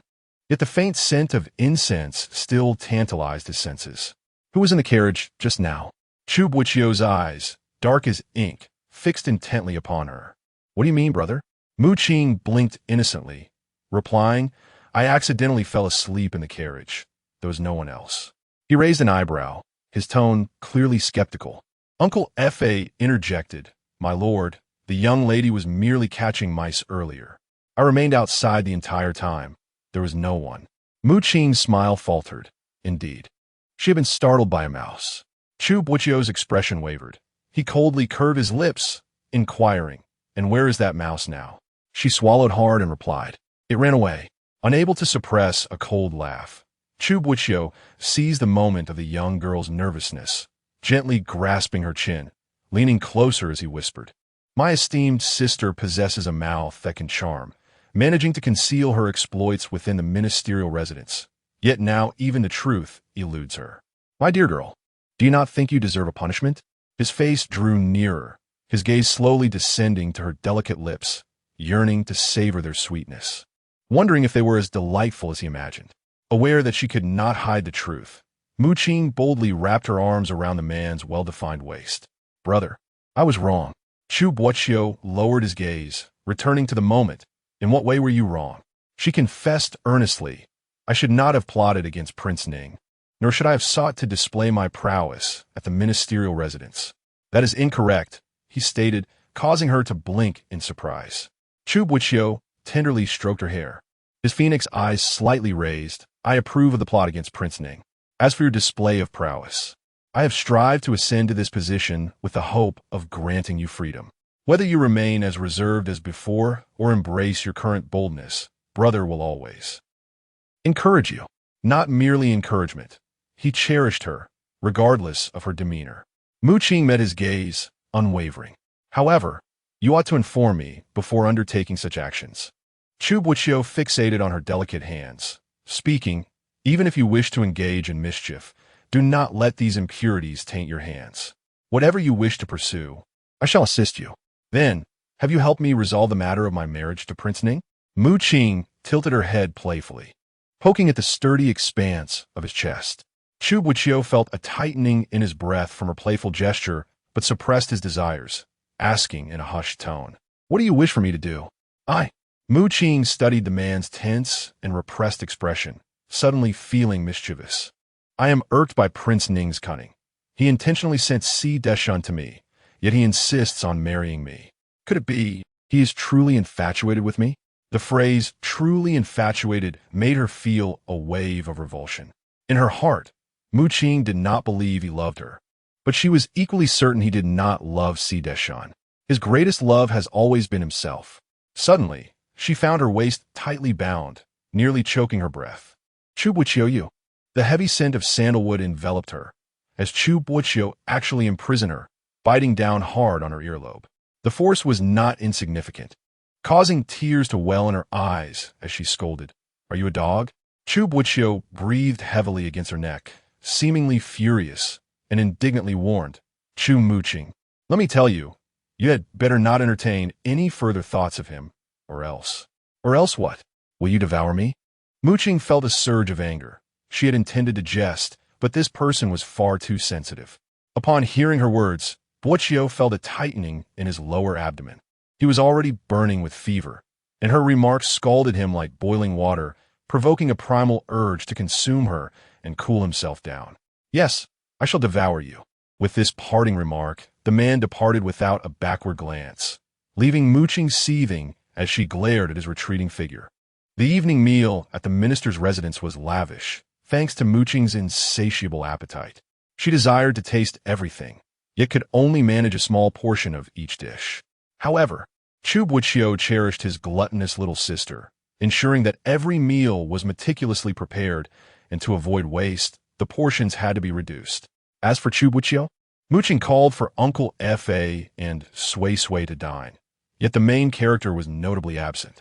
Uncle Fa cleared his throat, stroking his double chin with a hesitant expression. Sui Sui, on the other hand, showed no such restraint.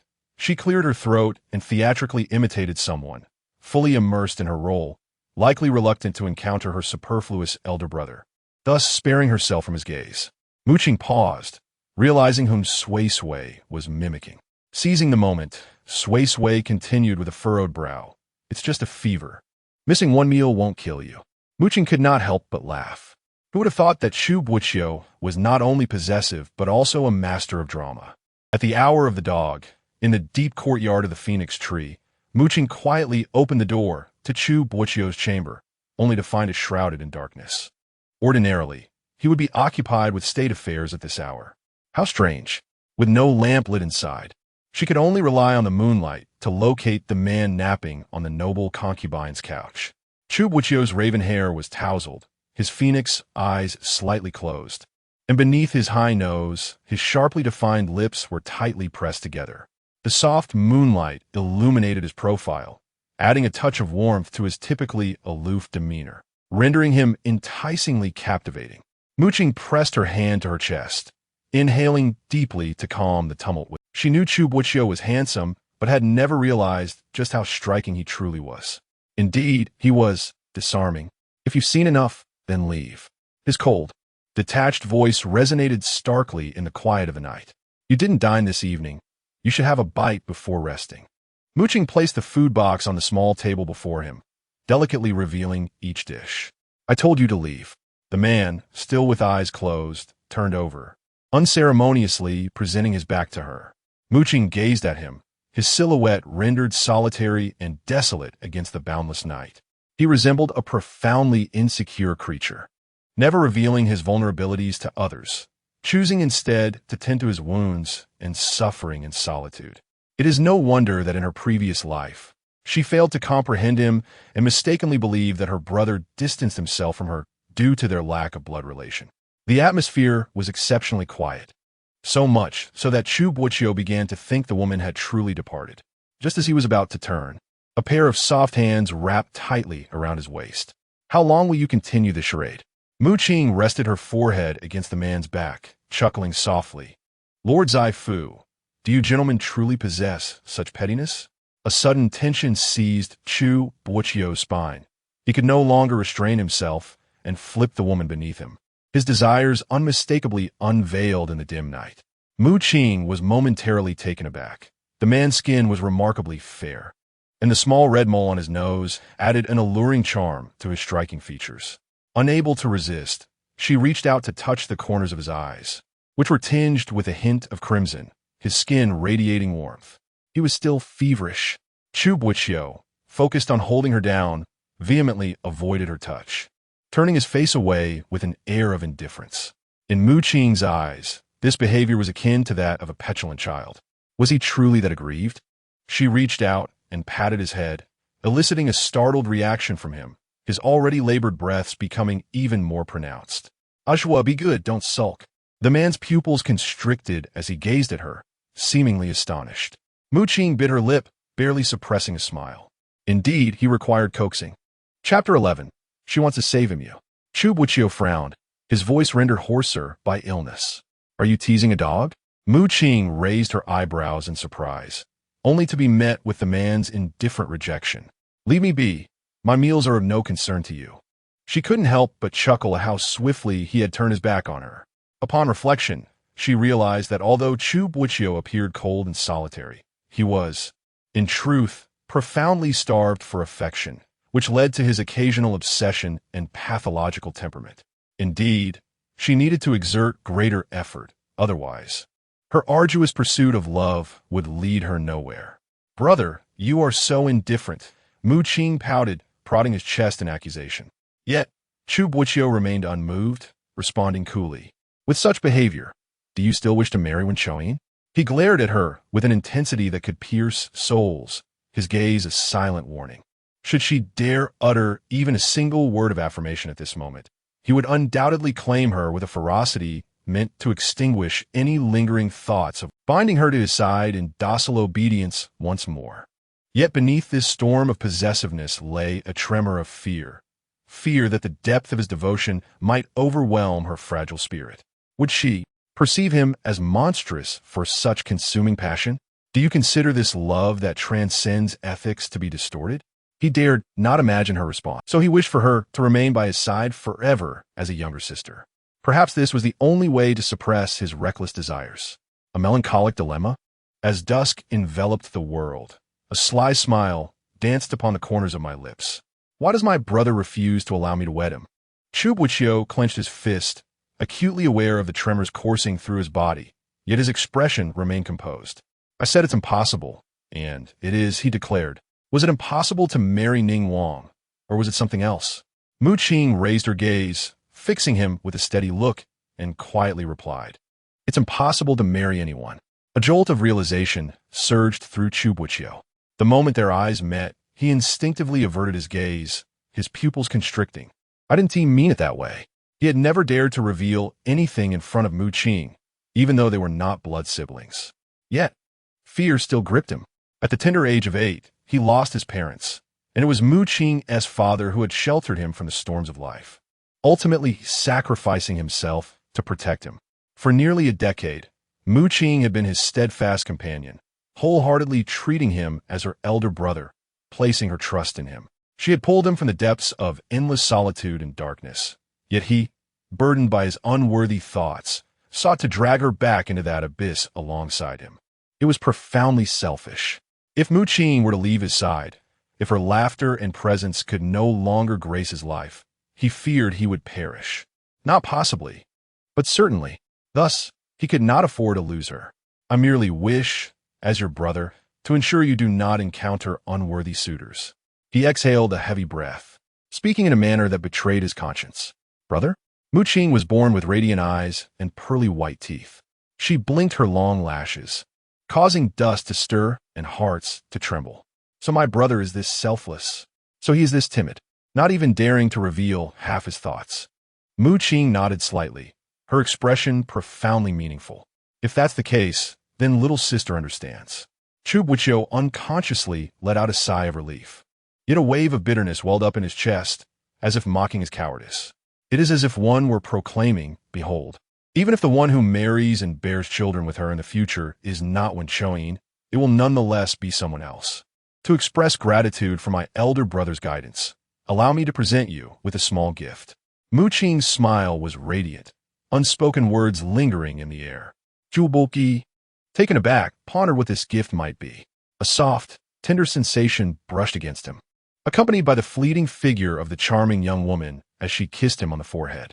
He could almost detect the lingering fragrance of the begonia flowers in the air, a scent he often encountered in his most fervent dreams. After a moment, Chu Boqiu stiffly raised his hand to touch the spot where the girl had approached him for a kiss. Mu Qing's way of expressing gratitude was rather unique. He felt an exhilarating rush, his heart racing and breath quickening. It seemed he was indeed unwell. As dawn broke with a gentle light, Mu Qing rose early, only to find that someone had yet to join her for breakfast. Where was Chu Boqiu? With a downcast expression, she uttered the same words as the previous night. Year after year, he prepared her meals, smiling as he remarked, "The master has gone to court."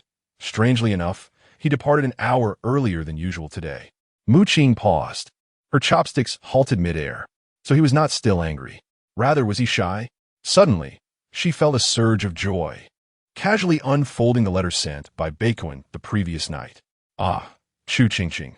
The first half of the letter was filled with trivialities, and Mu Qing, maintaining her composure, quickly moved to the latter half. The previous day, Wen Choyin, that despicable character, suggested that you be married as a secondary wife into the Ningguang residence, attempting to curry favor with your cold-blooded brother, who merely indulged in idle talk before you. Do not disclose this to the teacher. Mu Qing stifled a smile, but her expression gradually faltered as she continued reading. At that moment, I wish to slay that vile creature before the throne, blood splattering upon the dragon visage, to avenge the past grievances of his usurpation. However, the chancellor acted before me, drawing his sword to wound his arm, seething with anger, declaring, "Merely hearing such words sullies my ears. Marry a Qing? Do not even think of it in the next life." The chancellor, rarely enraged, stood with an imposing presence, a model for me to emulate. Mu Qing inhaled deeply, suddenly realizing why he had become so furious at her mere jest in the carriage yesterday. She understood that Chu Boqiu would never acquiesce to Wen Choyin's demands, yet she had not anticipated his audacity to draw his sword even before the Northern Emperor. This inexplicable sentiment stirred within her heart, igniting a desire to see him at once.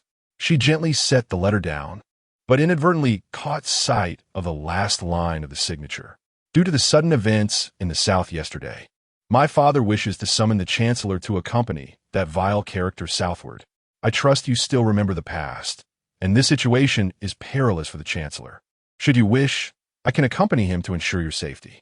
Shaoqi concluded the letter with well wishes for peace and anticipated a prompt reply. Mu Qing's grip on the letter tightened. Southward. The south of Baiman is Zhongzhou, a territory belonging to Baquan. In her past life, Zhongzhou was struck by a flood, prompting the northern emperor to summon the Ningguang, who could not delay to complete their marriage before rushing to manage the disaster. Yet, in her previous existence, the northern emperor had not summoned Chu Boqiu to accompany him to quell the calamity. At that moment, she overheard Si Deshun and his companions discussing the grave dangers posed by the flood, with many ministers sent to manage the disaster having vanished without a trace. Prince Ning was not well versed in the intricacies of such calamities, while Chu Boqiu had, since her childhood, instilled in her various protective measures against disasters. Therefore, she regarded Chu Boqiu as a master in this domain. Consequently, she implored him to assist her beloved, entirely disregarding his safety. The unfolding situation was all too reasonable. Chu Boqiu had sustained severe injuries during that expedition to Zhongzhou, narrowly escaping death, and had been unjustly accused of attempting to assassinate the crown prince, leading to his rejection by Baquan. "My lady, the Lord has sent word for you to take care of yourself these days. He is about to head to Zhongzhou to address the flooding." Fa Shu exclaimed as he hurried in from the hall. With a crash, the bowl she held shattered into countless pieces on the floor. "No, he cannot go." She sprang to her feet, intent on rushing outside. "Hey, miss, please do not leave. The adult's carriage is nearing the city gate." Mu Qing paused, suddenly overwhelmed by a dizzying sensation that felt as if she were on the brink of collapse. If there had been no troubles in her past life, why would she feel such anxiety? In a previous life, Chu Boqiu nearly met his demise in the Central Plains. "No, I must save him." Mu Qing gradually relaxed her tightly clenched fist, determination rising in her bright eyes. "Bring me the lasso." Chapter 12. Master Hui Chan. The carriage rolled through the dust, stirring up a wave of murky air. Mu Qing found herself trapped within the city, her heart racing as she watched the royal carriage recede into the distance. Your brother mentioned you would pursue them. I initially doubted it, yet here you are. Yen Ren tilted his head, sword in hand, with a mischievous grin. Miss Chu, I am here on the orders of the Crown Prince and the Chancellor to halt your advance. My sincerest apologies. Seeing Yen Ren obstruct her path, Mu Qing had no choice but to shout towards the carriage, Chu Boqiu, but the procession continued unabated. Cease your cries, Yen Ren shrugged nonchalantly. They are heading south to aid in disaster relief. Any further interference would be deemed disobedience. Do not impede me. Gripping the reins tightly, Mu Qing prepared to chase after them when her steed suddenly became unruly, neighing and thrashing about. Yen Ren furrowed his brow, realizing the young woman was on the verge of falling. With a swift motion, he leaped and caught her midair. Instinctively, Mu Qing clutched the man who had seized her. This was her first time riding since her return to this world, and she felt somewhat unsteady. Little girl, why must you be so stubborn? Yen Ren held the person securely, finally letting out a sigh of relief in his heart. Yen Ren, do you not recall our agreement while we were on the carriage? Mu Qing brought up the events of the previous day. The man paused in his movements, recalling how she had proposed a collaboration to him yesterday. Even if he loathed Prince Ning, even if the prince was far from virtuous, he was still a member of the imperial family. The stance Mu Qing had taken in the carriage made it abundantly clear she intended to eliminate him. Since his youth, he had fought on the battlefield, yearning for a life of swift justice and unbridled vengeance, never one to indulge in the deceitful machinations of court politics. Even his support for the crown prince stemmed from the latter's benevolent nature, free from wanton bloodshed. In the past, he would have dismissed such a proposal without a second thought. Yet, for some inexplicable reason deep within, he found himself unwilling to see disappointment cloud her expression. And so, in the end, he acquiesced to Mu Qing's request. Yen Ren, this journey south is fraught with peril, not just for my brother, but even for the crown prince. Mu Qing clutched his robes tightly, her voice laced with worry. Detecting the unease in her tone, Yen Ren instinctively questioned, What do you mean? Trust me, will you?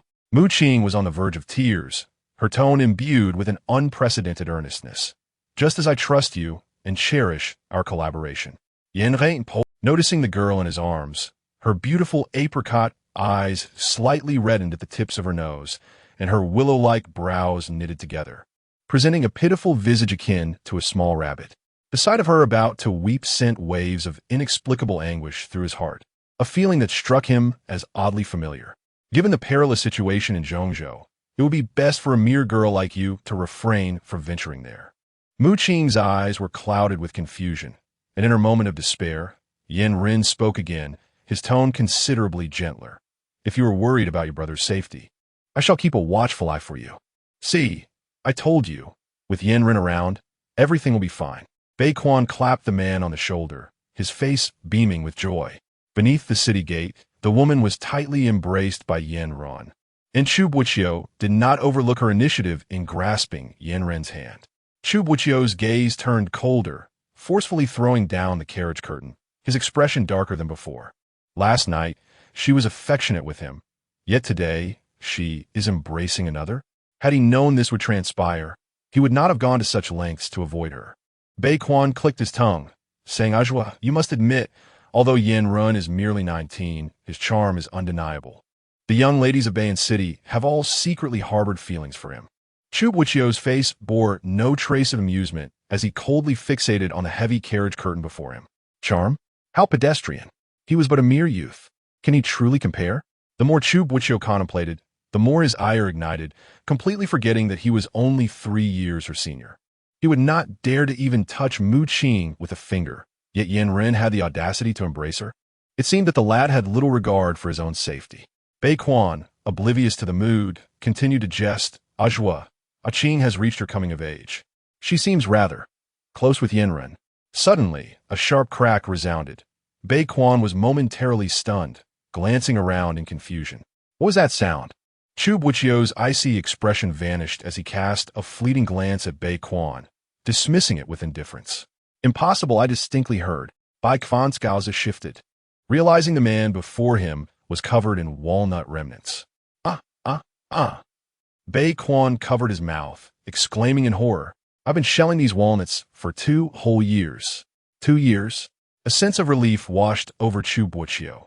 He slowly opened his palm, allowing the assorted walnut debris to fall. A mere 2 years, while he had nurtured Qing for a decade. The young girl had swiftly turned to another. Such insolence deserved reprimand.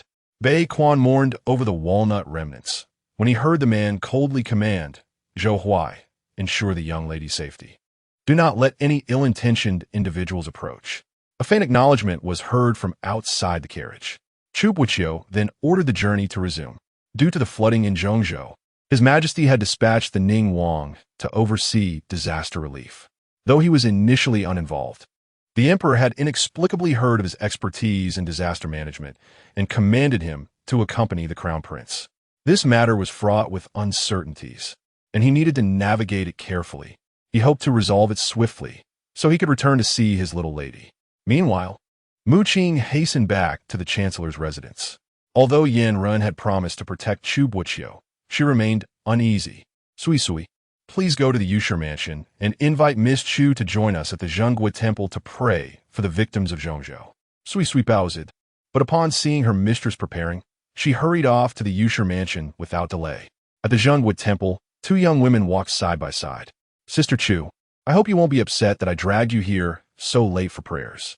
Qing apologized with a smile, her pace quickening. Her visit to the temple was prompted by the presence of an extraordinary individual. Within the 4 seas, he was the only one renowned for his comprehensive understanding of worldly affairs, possessing a mastery that transcended mere knowledge. This man was also the mastermind behind the resolution of past floods. Chu Ji, yawning and waving her hand dismissively, replied, "No worries. I indulged in too much wine yesterday and only just woke up." Upon hearing that the invitation came from the chancellor's residence, her father had promptly sent her out. However, Qing appeared rather peculiar today. According to previous observations by Chu Qijin, Qing was certainly not a person who acted without careful consideration. Yet this time, she had surprisingly failed to ascertain that the woman did not believe in deities and hastily issued an invitation. Her curiosity was piqued. What could possibly be amiss in this situation? "Esteemed patrons, I regret to inform you that it is quite late. According to our customs, the temple must close its halls. I kindly ask you to visit again at an earlier hour," the young monk interjected, halting their advance into the temple. "While I understand your constraint, I have long heard of Master Huichun from the Zhongguo temple. Might the young monk grant me an audience with him?" As the evening light danced in her eyes, she feigned nonchalance while revealing her intentions. Upon hearing her words, Chu Xijin was momentarily taken aback. Huichun, the renowned diviner monk from Beimang? What business could Qing possibly have with him? Could it be that she sought his fortune-telling services? The young monk continued to shake his head in refusal. "Esteemed benefactor, Master Huichun is currently in seclusion and sees no one." Chu Ji let out a snort. "What airs you put on?" The young monk furrowed his brow and admonished, "Benefactor, you must not be disrespectful. The master is in seclusion. Even His Majesty himself would be denied an audience. Even His Majesty would be of no consequence." Chu Xijin let out a scoff, then turned to the person beside her and said, "Qing, it seems we shall not have the pleasure of meeting this esteemed master today." Qing's gaze darkened as he fell into contemplation, when suddenly he heard the little monk exclaim, "Qing, what is the matter?" Chu Xijin gazed intently at the young monk, raising an eyebrow as she inquired, "Are you familiar with the esteemed miss of the Chu family, sister to the current chancellor?" The young monk paused upon hearing the voice, his eyes instantly brightening with curiosity. "Kind benefactor," he said, "please follow me." Chapter 13. I have waited for you for a long time outside the Crimson Courtyard. Wisps of ethereal smoke gently drifted from the bamboo house. In the courtyard stood a towering, ancient willow whose leaves had turned yellow, adding a touch of desolation to the scene. Chu Zhan glanced around, noticing the tightly shut door of the bamboo house, and inquired, "Little monk, you mentioned that Master Huichun wishes to meet Qing. Yet where is he?" The little monk advised, "Esteemed patrons, please wait here for a moment." Qing nodded, "Please, little master." The monk knocked a few times on the door, which opened in response to the sound. Seeing this, Chu Zhen could not help but scoff. What a show of mystery. Qing smiled softly, asking, "Sister Chu, are you acquainted with Master Huichun?" I have heard a few rumors about him, Chu Jun replied, wiping away the fine dust from the willow's base with her sleeve before sitting down. It is said that he possesses extraordinary abilities and can answer any inquiry. Our sovereign once invited him to the palace to oversee the fortunes of the northern Man kingdom. Mu Qing responded with curiosity, I have not heard of this. Sister's information is indeed well informed. Not at all, Chu Jun replied, attempting to retrieve her wine flask, but recalling that her purpose here was to accompany Mu Qing in prayer for the peace of Zhongzhou. So she quietly returned it to her waist. The person sent by His Majesty to invite him was none other than my father. Mu Qing expressed her confusion. The inspector? She remembered that Chu Boqiu had once supported Inspector Chu in the court, which was one reason she was inclined to befriend Chu Jun. However, it was rumored that Inspector Chu was notoriously rigid and self-righteous. Would he really lower himself to invite a monk for the Northern Emperor? Chu Jun slapped her thigh and exclaimed, Indeed, my father went personally to invite him, yet he paid no heed whatsoever, claiming that royal family members should not interfere with state affairs. Is that so? Mu Qing murmured, her gaze falling as she recalled the floods in Zhongzhou during her past life. Although Chu Boqiu had provided assistance, the situation remained unresolved. It was Master Hui Chun who had sent someone with a solution. Within half a month, the floods ceased entirely, and there were no further casualties among the people. If he claimed not to interfere with state affairs, his method had indeed reversed the situation for Northern Mang. Truly a peculiar man. She had come today, seeking a remedy for the disaster, hoping to hasten her journey to Zhongzhou. This way, she could both protect the people of Zhongzhou in advance and provide a reasonable explanation for her own journey there. As the door of the bamboo house opened, the little monk reappeared before them. May we enter? Chu Jun asked, preparing to proceed. The little monk glanced at Chu Jun and said, Mu Qing, you may enter, but you cannot. Chu Jun raised an eyebrow and retorted, Does Master Hui Chun have a rule of admitting only one person at a time? The little monk awkwardly shook his head. Mu Qing, too, was perplexed. It was said that Hui Chun was generous in sharing wisdom with the people. So why was he unwilling to see Chu Jun? Suddenly, a clear and gentle young voice emerged from within the bamboo house. I do not have such a rule. Upon hearing this voice, Chu Jun discerned that the speaker was quite young and sounded rather displeased. Then does the master look down upon me? There was a brief pause from within the bamboo house before the voice replied calmly, Miss Jun, I do not look down upon you. It is simply that today, fate has not granted us the opportunity to meet. Zhu Zixin was momentarily taken aback. She had only disclosed Mu Qing's background to the young monk. Yet Hui Chun was surprisingly able to deduce her identity. How peculiar. Sister Zhu, might you wait for me outside for a moment? Mu Qing inquired softly. Zhu Zixin could only nod, unable to refrain from cautioning, proceed with care. The instant Mu Qing stepped into the bamboo hut, she was struck by the sight of a small open-air pond within, home to a few golden and red koi fish. Wisps of fragrant smoke curled from a Zetan incense burner by the pond, but the scent was not the sandalwood typically favored by practitioners of Buddhism. Rather, it was pine resin. Miss Mu Qing. Startled, Mu Qing noticed a figure kneeling reverently before a white jade Buddha statue at the far end of the pond. The man was tall and donned a moon-white cassock, partially shrouded in mist, exuding an air of scholarly elegance intertwined with an ethereal quality that seemed alien to the mortal realm. We have awaited your arrival for quite some time. In Bayan City, far from Zhongzhou, Wen Chouyin felt an inexplicable gloom as he peered outside after lifting the carriage curtain. Master, I have commanded all brothers in Tanzhou to act discreetly, ensuring that the officials remain oblivious. The Dark Guard, Luo Sha, reported respectfully. Wen Chouyin narrowed his eyes, recalling how Chu Boqiu had publicly wounded him in the palace, forcing him to cede Tanzhou to the other. If not for that man's military power and significant utility, he would have relished the chance to eliminate Chu Boqiu in a fit of rage. He coldly inquired, What of the matter concerning King Mu? Luo Sha hesitated, responding, The trail went cold 3 years ago at the Zhenhua Temple, and we have yet to uncover any new leads. Have I raised a pack of useless fools? Wen Chouyin kicked out violently, shedding his usual gentle demeanor, his handsome face darkened by cold fury. Luo Sha bore the pain and said, Master, grant us a little more time. We will devise a plan to investigate the Chu family.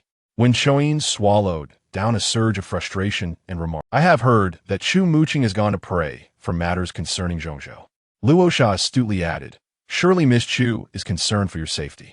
When Choyin let out a derisive laugh, retorting, were it not for Chu Boqiu's interference, her sister would already belong to the Ning Wang estate. For reasons unknown, ever since the banquet at the Xiang residence, the image of Chu Boqiu had lingered in his mind. Chu Boqiu harbored secrets he yearned to uncover. Yet that man possessed no vulnerabilities. Only Chu Boqiu could stir his emotions. Thus, from the very outset, their acquaintance had been meticulously orchestrated. The naive young woman had unwittingly surrendered her heart to him with little effort. He found it hard to believe that, in such a short span, Chu Boqiu would alter her affections. After much contemplation, he realized that the only course of action was to target Chu Boqiu directly. When Choyin tempered his anger, suggesting, instruct someone to gather gifts favored by young ladies in the capital and send them to the official's residence. While also explaining that my marriage to Si Deshan was beyond my control, the position of primary consort shall forever be reserved for her. Luo Sha sensed the oppressive aura of his master had somewhat dissipated, and he quickly nodded and withdrew. Meanwhile, in the bamboo grove of Zhen Gua Temple, the man kneeling before the Buddha slowly rose to face Mu Qing. Mu Qing was momentarily stunned. The man's head was shaven, and he appeared relatively youthful. His features were faint, with slightly drooping pupils that regarded her with a dispassionate gaze, reminiscent of a deity overlooking the mortal realm. How could such a young master possess such profound wisdom and insight? Mu Qing furrowed her brows and inquired, Master Hui Chen, we are but chance acquaintances. Why do you speak thus? Hui Chen, with a serene demeanor, averted his gaze toward a tranquil pond filled with fish and softly replied, as one sows, so shall one reap. All is preordained by fate.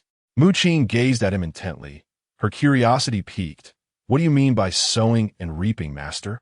Despite his pallid complexion, Hui Chen's voice resonated like a deep bell, striking Mu Qing's heart with a jolt. Sowing refers to the actions of the past, while reaping signifies the fateful encounter we share today. Mu Qing's breath caught in her throat as she stared at the man in disbelief. This Hui Chen truly possessed knowledge of the celestial secrets. Hui Chen then gently asked, I understand the reason for your visit, dear lady. Yet I must pose a question to you. If all is fated and irreversible, would you still wish to make an attempt? Chapter 14. Her background? Mu Qing clenched her fists, her expression unwavering as she resolutely declared, My mind is made up. I shall achieve what I set out to do. Hui Chen fell silent for a moment before letting out a soft sigh, saying, In that case, this humble monk can offer no further assistance. Mu Qing, perplexed by his meaning, candidly stated, Since you are aware of my past and the purpose of this journey, I implore you to impart your knowledge on disaster relief to me. Hui Chen joined his hands in prayer and closed his eyes, replying, This humble monk cannot. Are you intentionally making things difficult for me? Mu Qing furrowed her brow, her demeanor growing colder. Hui Chen shook his head, explaining that it was not a matter of difficulty, but rather one of timing. Timing? She questioned. If the timing is not right, this humble monk cannot discern the heavenly will. Young lady, you are so certain that I possess a solution. Have you truly contemplated the underlying principles? The timing is not right. Mu Qing's fingertips trembled slightly, recalling that in her previous life, Hui Chen had indeed offered a method for disaster relief. But that was not until a month later. Was he suggesting that she wait another month? No, a month was far too long for her. If events continued to unfold as they had in her past life, Chu Boqiu and the Crown Prince would face an assassination attempt within half a month.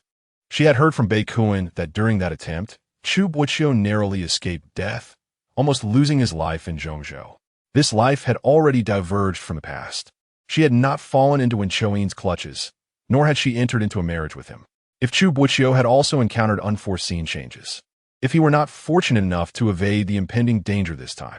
No, in her past life, she had been ignorant. But in this life, armed with foresight of future events, she would not allow Chu Boqiu to once again find himself in peril. Yu Shen. Mu Qing raised her gaze, staring intently at him.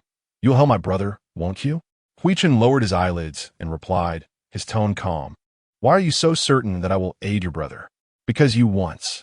Mu Qing took a deep breath to steady her emotions in the past. You intervened.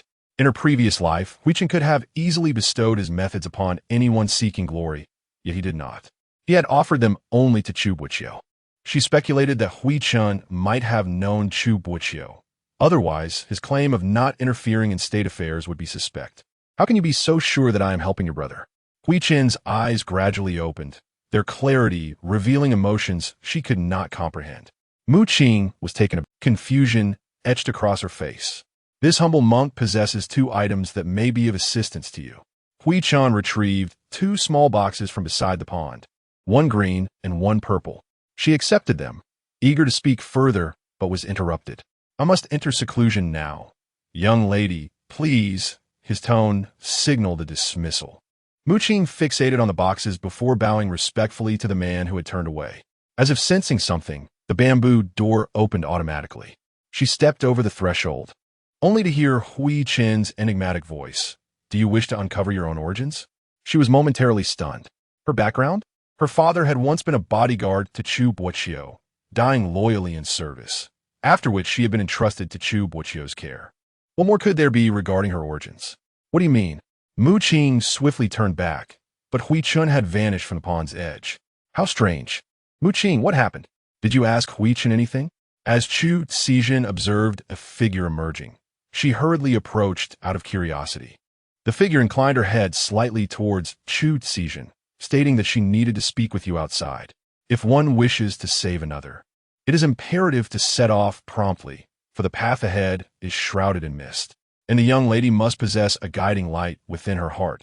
Master Huichen's voice echoed, once more in a tone both ethereal and solemn. Qing paused, acknowledging, thank you, master, for your guidance. Chu Boqiu furrowed her brow, her gaze shifting as a glimmer of mischief danced in her eyes. Seizing the moment while Qing and the young monk advanced a few steps ahead, she swiftly removed the wine flask from her waist and tossed it through the bamboo window, exclaiming, today, Master Huichen has enlightened my friend. This small token is but a trifling gesture of gratitude. The flask struck the bamboo window, causing it to flutter open, revealing a glimpse of a man's pristine white garments and his skeletal fingers gripping a strand of prayer beads. With a playful smile, Chu Boqiu turned gracefully and departed. The bamboo window closed with a soft thud, and Huichen's eyes shut tightly, the darkness momentarily illuminated by the radiant smile of the woman in red, brimming with self-assured delight. Avalokiteshvara, when practicing deep prajnaparamita, sees that the 5 aggregates are empty.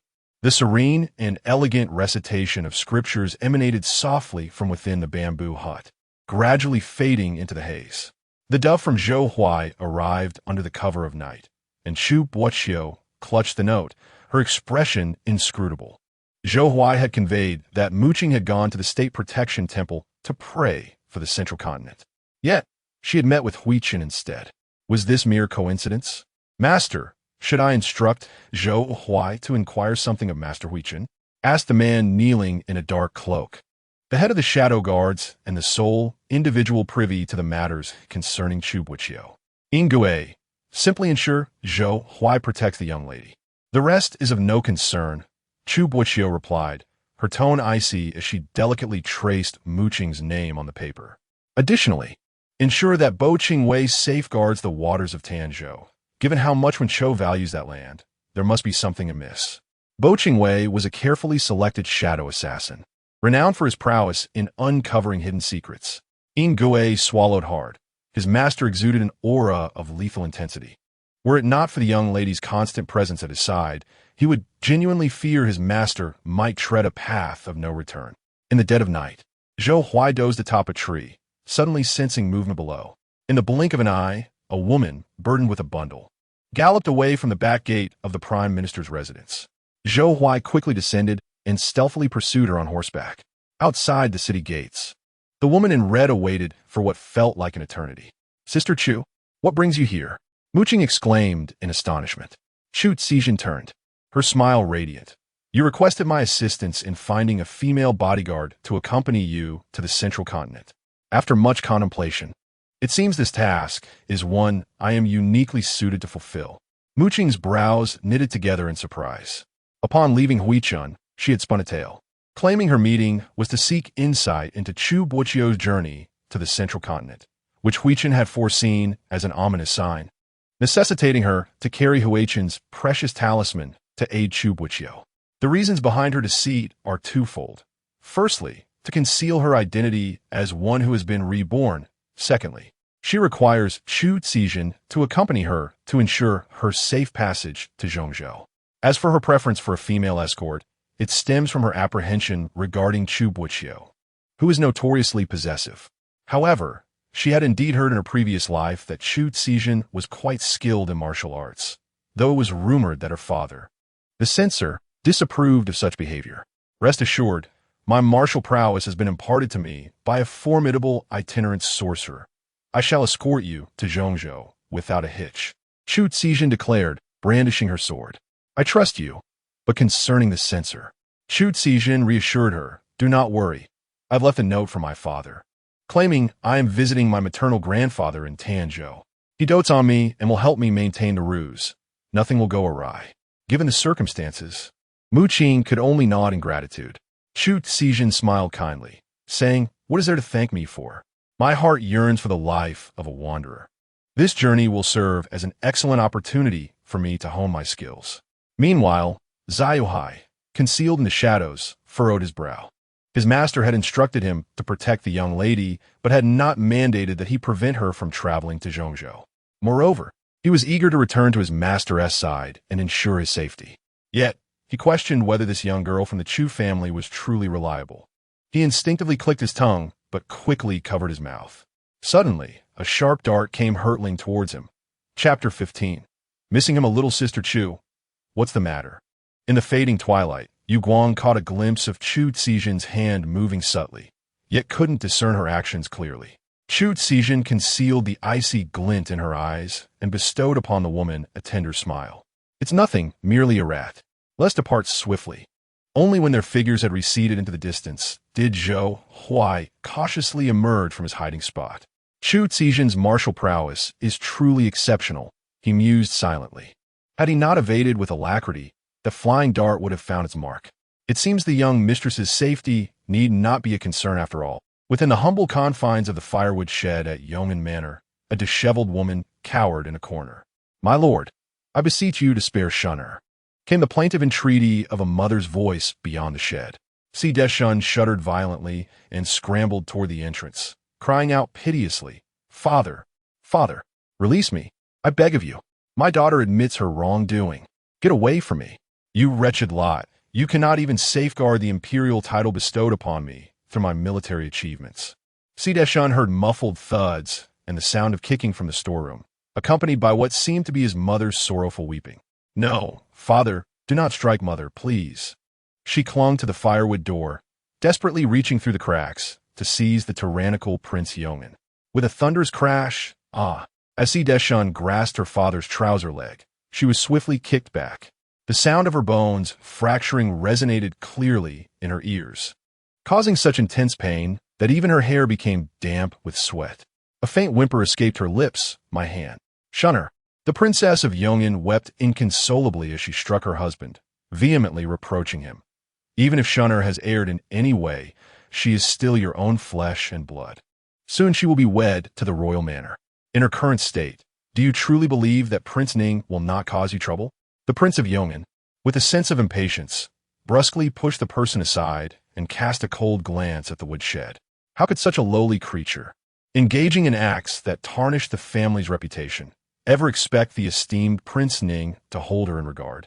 Do the noble lords of Beinan City still regard our Yong'an Wangfu with any esteem? Upon hearing this, Si Deshun instinctively wrapped her arms tightly around herself. The chilling dampness of the woodshed was nothing compared to the humiliation inflicted upon her by her father. It was all due to that wretched Chu Muqing. Were it not for that vile woman's treacherous schemes, how could she have been stripped of her title? How could she have been locked in the woodshed? Forced to witness her mother being beaten and humiliated? She would kill Chu Muqing. She must kill her. The commotion outside the firewood shed gradually subsided, the heavy footsteps fading into the distance. Si Deshun mustered her strength to crawl back to the door and softly called out to the weeping Yong'an princess consort, Mother, mother. Wiping away her tears, the princess forced a bitter smile Don't worry, shunner. I'll beg Prince Ning to save you. Si Deshan froze momentarily. Recalling the prince's look of disdain in the grand hall that day, her heart aching with fresh pain. No, don't go to him, mother. Help me instead. After a prolonged silence, when she raised her head again, her expression had turned venomously cold, radiating lethal intent like a serpent. Bring Qing Ro to me. I need her assistance. Mu Qing and her companion traveled not by carriage, but rode through the night on horseback, gradually closing the distance to Chu Boqiu's party. Having ridden for a full day and night, Zhou Huai was utterly exhausted, yet her young mistress appeared as vigorous as ever. Riding onward, he feared that while his master remained unharmed, his own life might be at stake. Mu Qing, shall we take a moment's respite? Chu Qizhen, noticing the pallor on Mu Qing's delicate face, spoke up. She possessed martial prowess, yet Mu Qing was merely relying on sheer willpower to persevere. Even if Chu Boqiu and the crown prince faced genuine peril, as that elusive Chun had suggested, they were safeguarded by the royal army. How could a tender young girl like Mu Qing endure such turbulence? Mu Qing paused at the suggestion, her mind consumed with thoughts of hastening to catch up with Chu Boqiu, momentarily forgetting the necessity of rest. Moreover, even if she were unwilling to pause, Sister Chu desired it. There is an inn ahead. Let us rest there for the night. Mu Qing indicated toward a quaint, antiquated building in the distance. Upon arrival at the ancient establishment, they observed a thin layer of dust upon the eaves. The signboard, crafted from redwood and adorned with golden thread, bore the characters Ling Zhong Yin, though the latter two characters appeared somewhat faded. Let us enter, Chu Qizhen prompted. Mu Qing, regaining her senses, hurried inside. The inn was sparsely populated but boasted cleanliness and order. A middle-aged woman, presumably the innkeeper, approached them with a warm smile, inquiring, esteemed guests, will you be dining or lodging? Mu Qing's gaze instinctively fell upon the woman's skirt, fashioned from silk and embroidered with golden threads. From a distance, it seemed unremarkable. Yet up close, its exquisite quality became apparent. We shall take lodgings, 2 rooms, and please prepare bathing water for us, along with some food and wine, she requested. The innkeeper promptly replied, certainly. Payment is this way. Mu Qing withdrew her gaze and grasped Chu Qizhen, who was about to settle the bill. Sister, Chu Qizhen turned back, questioning, what is it? The innkeeper's attention shifted to her as well. It is nothing. You have accompanied me through this arduous journey. Allow me to cover the expenses. Given the current precarious situation across various regions, the cost of lodging is minimal, and for our standing, this sum is hardly significant. Mu Qing insisted on paying, and Chu Qizhen, not one to be overly particular, agreed. Then I shall retire for a bath first. After a brief moment, Mu Qing settled the payment and followed the young servant to room 1. Chu Qizhen occupied the adjacent room 2. The furnishings within the room exuded an air of scholarly elegance, suggesting a history woven into every brick and tile. As Mu Qing soaked in the bath, she felt her body relax, a wave of comfort washing over her. Yet, the surroundings evoked a sense of complexity that unsettled her. Perhaps it was due to her prolonged reliance on Chu Boqiu's care. Reflecting on it, she found herself missing him a bit more than she had anticipated. My lord, there has been no word from Zhou Huai yet. However, I have heard from other brothers in Bayan City that the young lady has been reclusive these days. Yandere reported. Chu Boqiu lay reclined on a couch within the official post station, his eyes closed in contemplation. A flicker of suspicion stirring within him. Had his little girl truly become more obedient? Speak, he commanded. Yandere's expression wavered with hesitation and trepidation. It is said that the Ning prince has dispatched individuals to gather various items favored by young ladies and has sent them to. At that moment, Chu Boqiu's slanted phoenix eyes snapped open, his demeanor calm, yet carrying a hint of chill. It would be best if he had sent them to the yeoman prince's residence to curry favor with his old flame. Yandere immediately fell silent, visibly hesitant. In truth, regarding Prince Ning, he said, Chapter 16, Peril at the Black Shop. A dull and crisp sound echoed in Chu Boqiu's room, startling Bei Quan in the adjacent chamber, who nearly stumbled over himself in haste to investigate. What happened? What happened? Yandere knelt upright, awkwardly turning his head to the side. I thought it was someone important, but is this not our most capable leader of the Dark Arts, Boqiu? What error has been committed? Bei Quan, having known Chu Boqiu since he was a mere youth entering the court at the age of 15, recalled how the Northern Emperor had recognized his potential and appointed him to accompany Bei Quan in his studies. They spent nearly every day together, and even Yandere had been taken under Chu Boqiu's wing in his presence. At that time, Yandere was not the leader of the Dark Guards, but a street urchin with some martial skills. Bei Quan, feeling pity for him, initially intended to purchase him as a servant, but to his surprise, Chu Boqiu fiercely contested for him. However, in the realm of discerning talent, Chu Boqiu far surpassed Bei Quan. While Bei Quan failed to perceive the potential of a mere beggar, Chu Boqiu did. He had made a minor misstep within the ranks of the Dark Guards. Although he claimed it was a trivial mistake, his expression betrayed a seething rage, as if he were ready to devour the world. He had restrained himself upon hearing that the scoundrel had delivered gifts to the minister's residence. But when Yandere added that the young lady had accepted them, his fury ignited. Accepted? How splendid! Embracing Yinren was one thing, but daring to accept gifts from that scoundrel was quite another. He silently noted Chu Boqiu's transgressions in his mental ledger, eagerly anticipating how he would address her upon their return to Bayan City. Ah, Ajua, your temper remains as fiery as ever after all these years. Bei Quan gestured for Yandere to rise, but the latter remained motionless. Reluctantly, he settled beside Chu Boqiu and chuckled. I see that Sister Qing has endured much over the years, raised by you, this unpredictable and cold-hearted tyrant. One can only imagine the grievances that little girl has suffered. A surge of unnamed fury coursed through Chu Boqiu as he irritably stretched his neck and glared at Bei Quan. As a prince, should you not also bear some of this tyrant's ire for the sake of your subjects? Sensing the palpable tension, Bei Quan quickly shifted away, forcing a smile. The hour is late. I truly must retire. Do enjoy your conversation. Though he was honest and somewhat oblivious to the subtleties of social cues, he nonetheless possessed a fundamental instinct for self-preservation. Once he departed, Chu Boqiu cast an irritable glance at Yandere, who instinctively flinched. Master, I spoke out of turn. You are not at fault, Chu Boqiu replied, swallowing his frustration. He was always clear-cut about right and wrong. Debts must be settled by the appropriate parties. Inform the people of Bayan City to send a message to Uncle F.A., instructing them to discard all the items that scoundrel sent, and replace them with finer jewelry for a Qing. Yandere nodded in compliance. Understood. Meanwhile, Qing had just finished her bath and hurried to the adjacent room to dine with Chu Boqiu. The setting appeared unremarkable, yet the meal was quite satisfactory. Chu Boqiu thoughtfully served Qing a piece of meat. Eat more. You look so thin. Qing lowered her gaze to the meal before her and smiled. I wouldn't say I'm thin. I do enjoy my food quite a bit. Chu Boqiu assessed her with a playful glint in her eyes, teasing, indeed. Our Miss Chu is slender where she ought to be and full-figured where it is fitting. Understanding the subtlety in her words, Qing glanced at her own figure. Although not as developed as in her past life, it could certainly be described as curvaceous.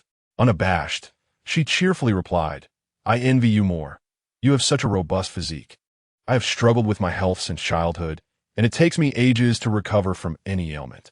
Chu Boqiu patted her chest and suggested, then how about you learn some martial arts from me in the future to strengthen your body? It would also serve as a means of self-defense. Would you truly be willing to teach me, Sister Chu? As dusk fell, a glimmer sparkled in Qing's eyes. From a young age, she had admired those skilled in martial arts.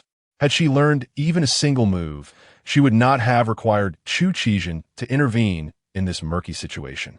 However, Chu Boqiu's excessive indulgence and concern for her well-being, fearing the unpredictability of combat, had prevented her from ever engaging with martial arts. This was understandable. Thus, she thought, in the future, whenever I find a moment of leisure, I shall seek you out. As Chu Boqiu observed the look of astonishment on Qing's face, a sense of delight blossomed within him. Then I shall express my gratitude to my master here, the disciple said, performing a well-practiced bow that elicited hearty laughter from Chu Boqiu. The two engaged in a lively exchange, unwittingly losing track of time until the hour for respite approached. With a journey to undertake the following day, it was prudent not to linger too late. After bidding farewell to Chu Boqiu, Qing returned to her quarters. That evening, the meal had been somewhat greasy, and as she lay in bed, slumber eluded her, her thoughts in restless turmoil. Amidst her tossing and turning, she seemed to perceive an unusual disturbance. Just then, rain began to fall outside, a gentle patter that inexplicably induced drowsiness. As she was on the verge of succumbing to sleep, a rustling sound emerged from the window. Who? A shadow swiftly traversed the window, its hand darting forth to cover her mouth. A damp, rain-soaked scent mingled with a sharp, cold fragrance enveloped her. In an instant, Qing recalled this particular aroma, and as she lifted her gaze, she met the striking and familiar features of a man. Yandere?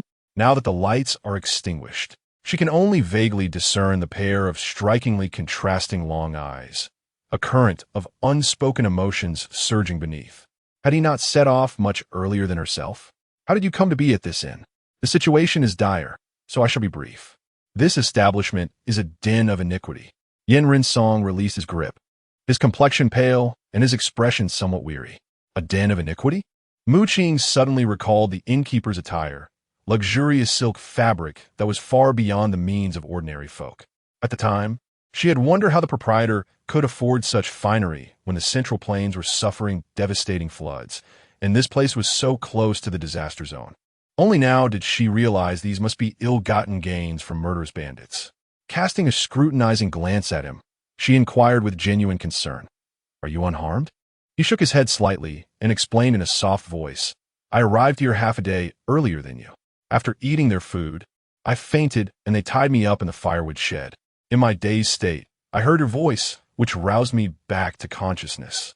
Qing nodded, then frowned and said, "I came with the daughter of Imperial Censor Chu. She's staying next door. We also just had their food." She expressed a sense of drowsiness, attributing it to fatigue from her journey, mistaking it for mere sleepiness. "Take this," Yandere said, retrieving a small white vial from her bosom. To allay her concerns, he explained, "This medicine can counteract all poisons. Once consumed, it will keep your mind alert." Qing, not one to be coy, accepted it and swallowed it without hesitation. Observing her decisiveness stirred something within Yandere, prompting him to soften his tone. "I was recently bound in the firewood room, and from the sounds of footsteps, it seems there are quite a few individuals here, all of considerable caliber. We must not act recklessly. Sister Chu is also skilled in combat. We must ensure she takes the medicine as well. After all, every additional force brings us closer to the hope of survival." Suddenly, a series of faint footsteps echoed from outside the room. Qing and Yandere exchanged a glance, instinctively falling silent. The two women outside appeared to be in a stupor.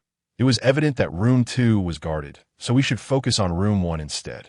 Just then, her hand was unexpectedly grasped, causing Qing to pause and look at the man. He held her hand, silently mouthing, "Don't be afraid." Qing shook her head. Upon seeing his intent to draw his sword and confront them, she quickly halted his movement. Given that this inn was bustling with activity, it was all the more crucial not to alert them. She exerted a gentle pull, drawing Yandere into her quilt. "You."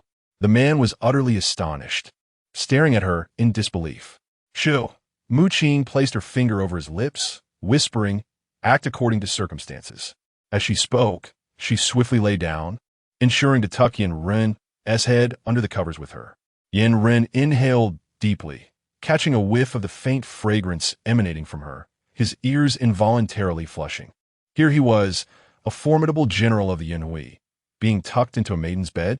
The bed was narrow, yet Yandere, being tall, occupied the majority of the space, forcing their bodies to press closely together.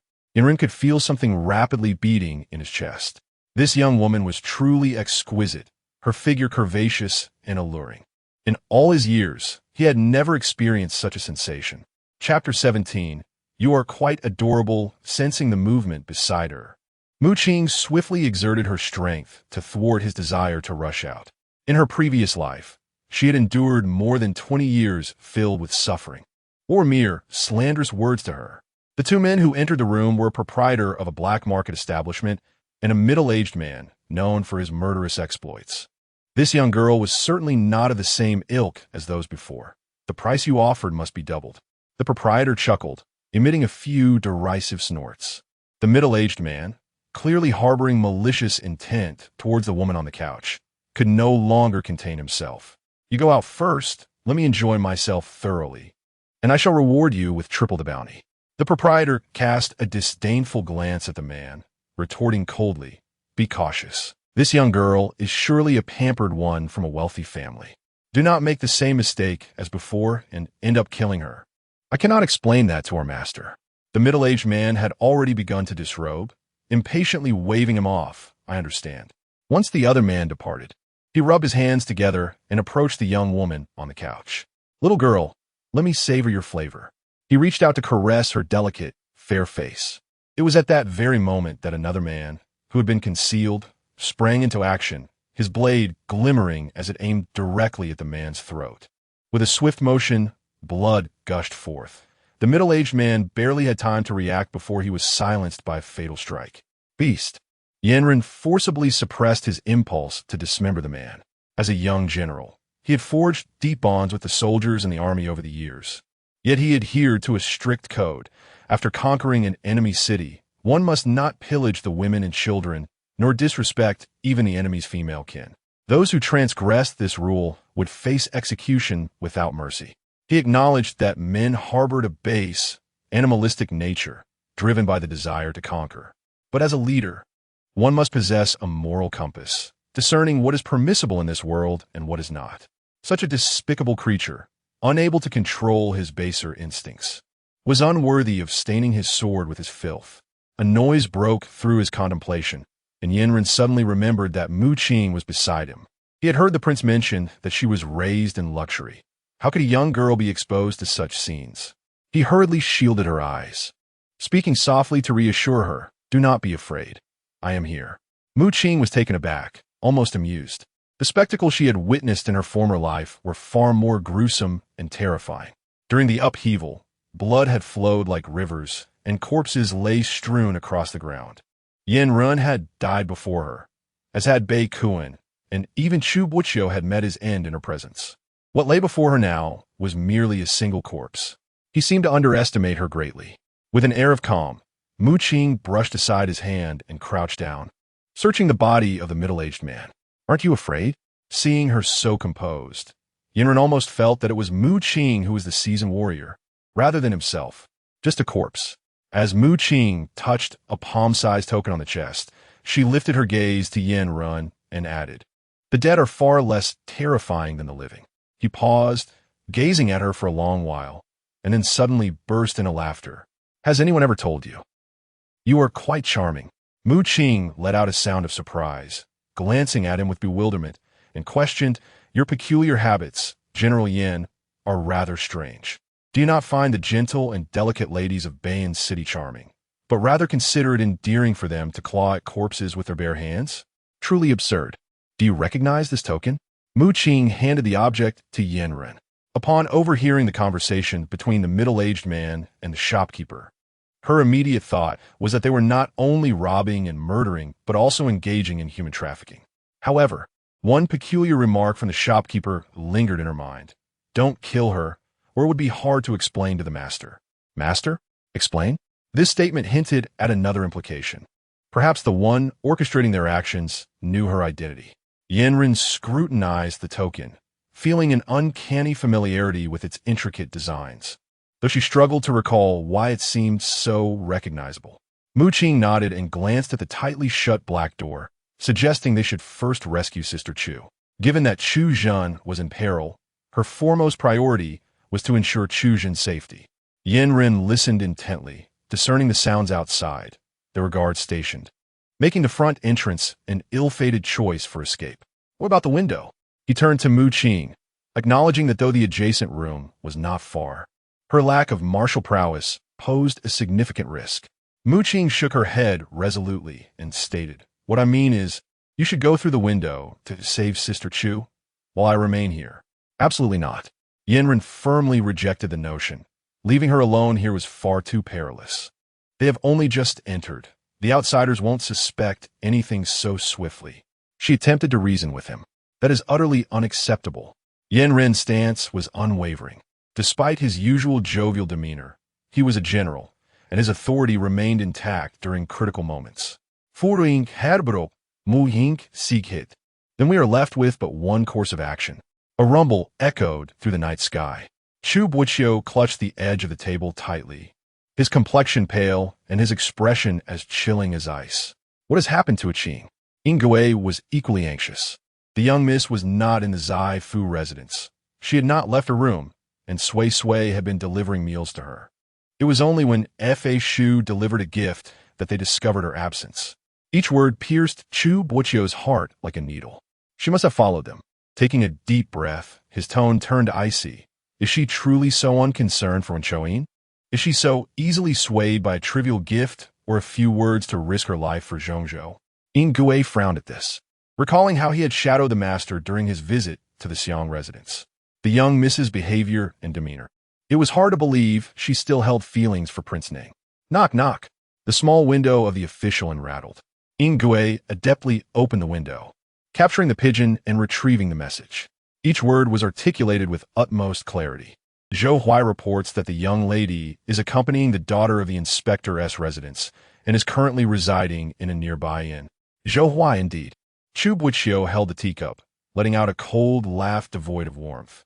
He must be courting death to allow a Qing such freedom. Yandere silently mourned for Zhou Huai for a few seconds before turning to close the window. Just as I was about to close the small window, a striking and resplendent firework erupted in the sky. Yandere steadied himself, gazing intently at the firework for a considerable time, as it transformed from a kaleidoscope of colors into several beams of white light, culminating in 3 resounding bursts before returning to tranquility. This was the exclusive firecracker of the Bo Qing Way, utilized to signal location and convey messages. Generally, igniting this firecracker indicated that one was in peril and sought aid. "My lord," Yandere said helplessly, directing his gaze towards Chu Boqiu, "Deyue has ignited the danger signal. Miss is likely in jeopardy." At that moment, with a sharp crack, the white porcelain cup in the man's hand shattered completely, blood droplets cascading from his fingertips, mingling with the shards to create a bewitching bloom. Chapter 18. The meaning of her existence the night was shrouded in darkness, with the rain intensifying, washing away the mud, and revealing the luminous beauty of the horizon. The 2 attendants stationed by room 1 exchanged glances, puzzled by the silence within. The taller of the 2 jested with a lewd remark. "Are they completely dazed? How much noise do you expect?" The shorter one smirked with a vulgar expression. "I heard that the young lady inside resembles a celestial being. Once he's done, shall we have our turn?" The taller one shot him a glare. The innkeeper said this is not the kind of woman we can easily dispose of. The shorter one scoffed, about to retort, when the door behind them creaked open. It was the man who had entered with the innkeeper, cradling someone in his arms. The taller attendant spoke up. "What do you intend to do?" The innkeeper said, "You cannot take her away." The man's disheveled hair obscured much of his face, and the dimly lit and made it difficult to discern his expression. The woman in his arms was strikingly beautiful, her frail arms draped languidly around his neck, her clothing slightly askew. The shorter attendant's eyes widened with desire as he instinctively reached out. The man swiftly turned his back, blocking the shorter one's advance. "Step aside. I wish to find some company in room 2. The 2 attendants exchanged knowing looks, instantly grasping the implication. The taller one, lacking in social awareness, retorted, "The innkeeper allowed you to engage with room 1, but he did not grant permission for room 2. After a moment of silence, the man loosened his grip and subtly reached for his waist. "This esteemed guest is a regular here. Do not spoil the mood. Away with you." The shorter attendant waved dismissively, his gaze lingering on the woman. He sought to ingratiate himself, hoping to play with her once the man was finished. The man quickly retracted his hand from his waist, continuing to carry the woman as he pushed open the door to room 2. The chatter outside faded into silence. In that instant upon entering the room, Mu Qing opened her eyes and gazed at the man holding her. He felt the soft touch against his neck and caught a glimpse of her disheveled attire, causing his ears to flush crimson. "Put me down," Mu Qing whispered softly in his ear. Yin Run, startled, murmured an acknowledgement and carefully set her down. Swiftly discarding the garments he had hastily removed from himself with a look of disdain. Once Mu Qing was on her feet, she sighed in relief upon realizing that the outer room had fallen silent. The only way for them to exit through the front door was for Yin Run to impersonate the middle-aged man. Fortunately, his hair concealed much of his face, and the dim lighting aided their disguise. Otherwise, they would have surely been caught. You, Yin Run began, but then awkwardly averted his gaze. Following his line of sight, Mu Qing noticed that her clothing had become disheveled, revealing a considerable expanse of her fair neck and a hint of her curvaceous form. It matters not. She calmly tied her garments, finding Yin Ren's bashful demeanor amusing. She nearly forgot that this man had never been married and thus lacked knowledge of women. So unashamed, are you still a young lad? Yin Ren lowered his gaze, feeling a sense of embarrassment that prevented him from looking at her, muttering softly instead. Mu Qing longed to clarify that it was not the case. In her previous life, she had perished at the age of 25. And with her current reincarnation spanning an additional 15 years, she was indeed 40. Having traversed the vicissitudes of life and experienced motherhood, she was no longer a mere young girl. Why was there no one in this room? Where was Sister Zhu?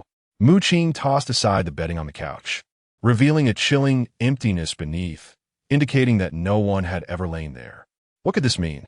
Was it possible that she had taken flight? Perhaps the one she yearned for had already fled. Yin Ren smirked, his tone languid, tinged with a hint of schadenfreude. Surely not. Sister Zhu is quite loyal.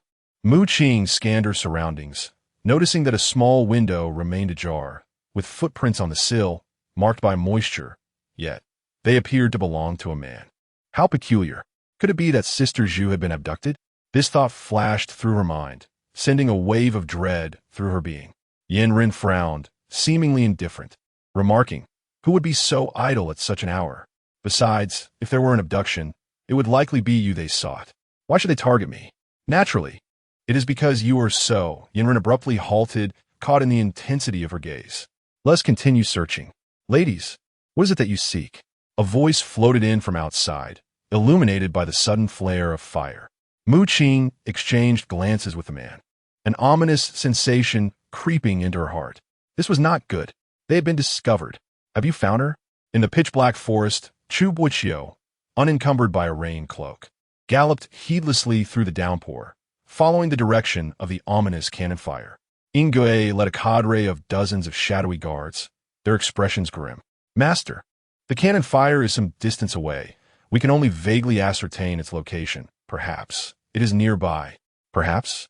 The man's phoenix eyes darkened, his demeanor eerily calm, resembling an immovable deity of death, exuding an aura of cold malevolence. "Do you comprehend the purpose of your existence?" His words were deliberate, each syllable piercing as if infused with ice. Nguye's complexion paled. "Master, if she is in jeopardy, you may as well forfeit your lives." Chu Boqiu inhaled deeply, yet could not suppress the tremors that spread from his marrow to his entirety, feeling as if he were suffocating. "I, too, need not continue living." The inn was ablaze with light. Dozens of men brandishing swords encircled Yin Run and Mu Qing, their expressions fierce. "Innkeeper, I told you so. That man is clearly suspicious." The tall guard had just been ingratiating himself with the innkeeper. Mu Qing felt a tightening at her wrist. Yin Run had pulled her behind him, stepping forward himself and drawing his sword, confronting the menacing crowd. "Innkeeper, let us speak civilly. If you harm me, your master will not let you off lightly." Mu Qing could not fathom who this master might be. At this moment, she was gambling on their hesitance to harm her. She was aware that Yin Ren possessed formidable martial skills, yet she recognized the futility of confronting numerous adversaries. Should any misfortune befall him, she could not bear the thought of Yin Ren sacrificing his life for her once more. The shopkeeper's smile faltered as she scrutinized the girl. "Are you attempting to deceive me?" Mu Qing's expression hardened slightly, her tone laced with a hint of warning. "Do you know who I am? Do you understand who he is? Should you dare to lay a hand on us today, you shall find your heads in peril by tomorrow." The shopkeeper laughed derisively, gesturing to her subordinates to eliminate the man first. while the fate of the young girl would be decided by whoever reached her first. The men present immediately lit up with gleeful malice, their lewd gazes fixated on Mu Qing. With a sudden crash, a long bench was hurled towards them, striking 5 or 6 men and causing blood to spur from their heads. Yandere firmly grasped the small girl's hand behind him, the grip on his sword tightening with increasing intensity. A chill spread across his lips as he declared, "Those who wish to harm her must first prove their capability." Chapter 19, he has arrived in the woods. A shadowy figure led a man dressed in red and black rushing towards them. Chu Boqiu fixated on the person that Zhou Huai was holding. The closer he got, the clearer the truth became. It was not the one he had longed for. He could scarcely suppress the tremor in his voice. "Where is she?" Zhou Huai, drenched in rain, felt a despair that bordered on death. After the young lady checked into the inn, his subordinates had intended to wait until she fell asleep before seeking a room for themselves. Just as he was about to enter, he overheard a conversation among the stable hands, revealing they were involved in a nefarious business of robbery and murder. He wanted to hasten the young lady's departure, but he had mistakenly entered the wrong room, and in the darkness, he had fled with someone else instead. It was only upon regaining his senses that he realized he had embraced the wrong person. Chu Boqiu closed his eyes, his emotions inscrutable. "So, she is alone there now?" Zhou Huai stretched his neck, speaking in a rush. "Master, we must leave quickly." From their words, it seems they intend to harm the young lady. Ingui trembled all over, afraid to meet his master's gaze, casting a fierce glare at Zhou Huai, scolding, "Fool, allowing the young lady to sneak out was one thing, but now you cannot even ensure her safety. Do you wish to die?" Zhou Huai, holding the person, quickly knelt down, rainwater cascading from the roots of the trees onto his head. The young lady was in peril. He could not evade responsibility, even if it cost him his life. With a swift motion, a sword was drawn, slicing through Zhou Huai's sleeve, the mingling of rainwater and blood flowing down. "If she cannot be saved, you shall not be the only one to perish." Chu Boqiu sheathed his sword, tightened the reins, and spurred his horse.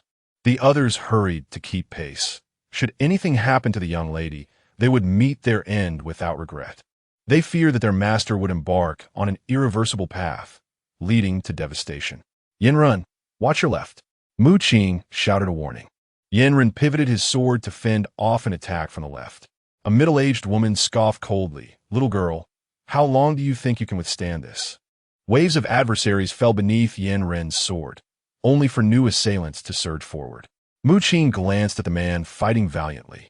Sweat had matted his hair against his cheeks, his dark eyes brimming with murderous intent, blood continuously trickling down his arm. He had held on long enough. "Shopkeeper, did you not wish for me? Why go to such lengths?" Mu Qing attempted to free herself from Yandere's grip, only to find it futile. His gaze was laden with vigilance. "Be at ease," she murmured, tightening her hold on his hand slightly. "Shopkeeper, you can see that this individual possesses exceptional skills. Continuing this fight will benefit neither of us," Mu Qing said, her beautiful apricot eyes steady as she proposed a truce. "Let us each take a step back. You release him, and I will come with you." Yandere looked at Mu Qing in disbelief, but she forcefully broke free from his grasp. Young as she was, her courage was remarkable. The shopkeeper studied her for a moment before raising his hand, signaling his approaching subordinates to halt. "In that case, come here, and I will let him go." The shopkeeper beckoned Mu Qing with a crooked finger, his smile laced with malice. The men behind her gazed at Mu Qing's body with the intensity of starving wolves, as if they were poised to pounce at any moment. Mu Qing took a few steps forward, but was firmly grasped by Yandere. "Do you think I would allow you to face danger alone?" He raised his eyes, his solemn face smeared with blood, entangled with his hair, far from the elegance he once possessed in Ban City, yet radiating the indomitable spirit of a warrior. "Yandere, trust me." She looked earnestly at him and whispered, "My brother has likely not yet arrived in Zhongzhou. It won't take you long to find him. I will wait for you here." "Wait?" Yandere chuckled, casting a cold glance at the group of lecherous men. Mu Qing, do you comprehend what you would face if I were to leave?" "I know." Mu Qing pressed her lips together, offering a reassuring smile, as if to comfort him. "So you must come quickly. I will find a way to delay them and do my utmost to protect myself." She turned to walk forward again, only to be pulled back once more. If I abandon you, then anyone could become the general of Yunhui. Yanren suddenly exerted force, pulling Mu Qing firmly behind him. At that moment, he drew two short blades with golden embroidery from behind his waist, sharp enough to slice through iron. If he doesn't leave, then kill him. The innkeeper barked orders again, pulling out a concealed weapon from beneath her skirt, aiming it at the man while he was engaged in battle with her subordinates. This man possessed exceptional martial skills. Without resorting to treachery, she feared her ineffectual subordinates would not stand a chance against him. Yanren fought desperately amidst the crowd, entirely unaware of the peril that had quietly descended upon him. Yanren, Mu Qing, with keen eyes, sensed the danger and instinctively rushed forward to separate the combatants. Bang! A long sword cut through the throng, deflecting the concealed arrow aimed at Yanren's heart. Yanren finally reacted, only to see Mu Qing decisively push him aside. While she herself was pierced by the arrow in her shoulder blade, a bright bloom of blood spreading across her chest. Qing, Mu Qing struggled to remain upright, her gaze piercing through the layers of the crowd to the figure leading several hidden guards into the inn. Chu Boqiu, usually calm, now tightened his expression, his eyes fixated on her wound, and hurried towards her. Excellent. He has arrived. Unable to withstand the pain radiating through her body, Mu Qing's vision darkened, and she collapsed. Mu Qing. Yanren's eyes filled with panic as he instinctively reached out to catch her, only to be violently pushed aside by a formidable force. At the same time, another pair of hands steadied the unconscious woman. Master, how should we handle this? Yingui looked at the young lady in his master's arms, unconsciously frowning. Kill everyone except the one in charge, Chu Boqiu replied, cradling the unconscious girl, his eyes filled with reflections of bloodlust and slaughter, his tone chillingly severe. Clean up the mess. Near Zhongzhou, Beiquan nearly fell from his stool. What? Mu Qing has come to Zhongzhou. Yanren is here too? She even shielded Yanren from arrows? The overwhelming influx of information left Beiquan's mind reeling. After Yingui reported back, another person stumbled in from outside, flustered and anxious. Your Highness, how is Mu Qing faring? Beiquan gazed at the anxious Yanren, his expression a blend of astonishment and complexity. I have only just learned of the news. Were you not with Sister Mu Qing? I. Yanren inhaled deeply, at a loss for words. The officials would not permit me to see her. That is quite understandable. Beiquan furrowed his brows, regarding him with confusion. Ajwa cares deeply for his sister. It is a mercy he did not take your life. Your Highness, would you take me to see Mu Qing? Yanren lowered his gaze in self-reproach, never having anticipated that Mu Qing would shield him from that arrow. Alas, Beiquan flicked his sleeve, on the verge of uttering a curse, but ultimately refraining. In the end, he decided to disregard it. Very well, I intend to visit Sister Mu Qing regardless. You shall accompany me. It will serve as an opportunity to express my apologies to Ajwa. Chapter 20. The Betrothal in the Dim and Silent Room. A young woman lay quietly on the couch, her pale face reflecting her condition, her breathing having stabilized significantly after the acupuncture. Master, the young lady's poison has been cleared. The only healer in Boqing Wei, the startled sparrow, had been roused from slumber by her colleagues to treat Mu Qing's injuries. Fortunately, the sleeve arrow had not penetrated deeply, and the toxins had been addressed promptly, ensuring the young lady's life was no longer in peril. Understood. You may leave. Chu Boqiu's voice was hoarse, his gaze fixed intently on the figure on the couch. He could scarcely fathom the dire consequences that would have befallen the girl he cherished had he arrived even a moment later. She, so delicate and defenseless, had followed him to Zhongzhou for the sake of Wenchou, and now stood in the way of an arrow meant for that scoundrel Yanren. Did she believe him to be dead? Chu Boqiu gently stroked her face with his hand, torn between the urge to shake her awake and the fear of causing her pain, for that would only exacerbate his own anguish. With a self-deprecating chuckle, he withdrew his hand, reflecting, what right do I have to demand your concern for my feelings? Am I merely a brother? A knock at the door interrupted his thoughts.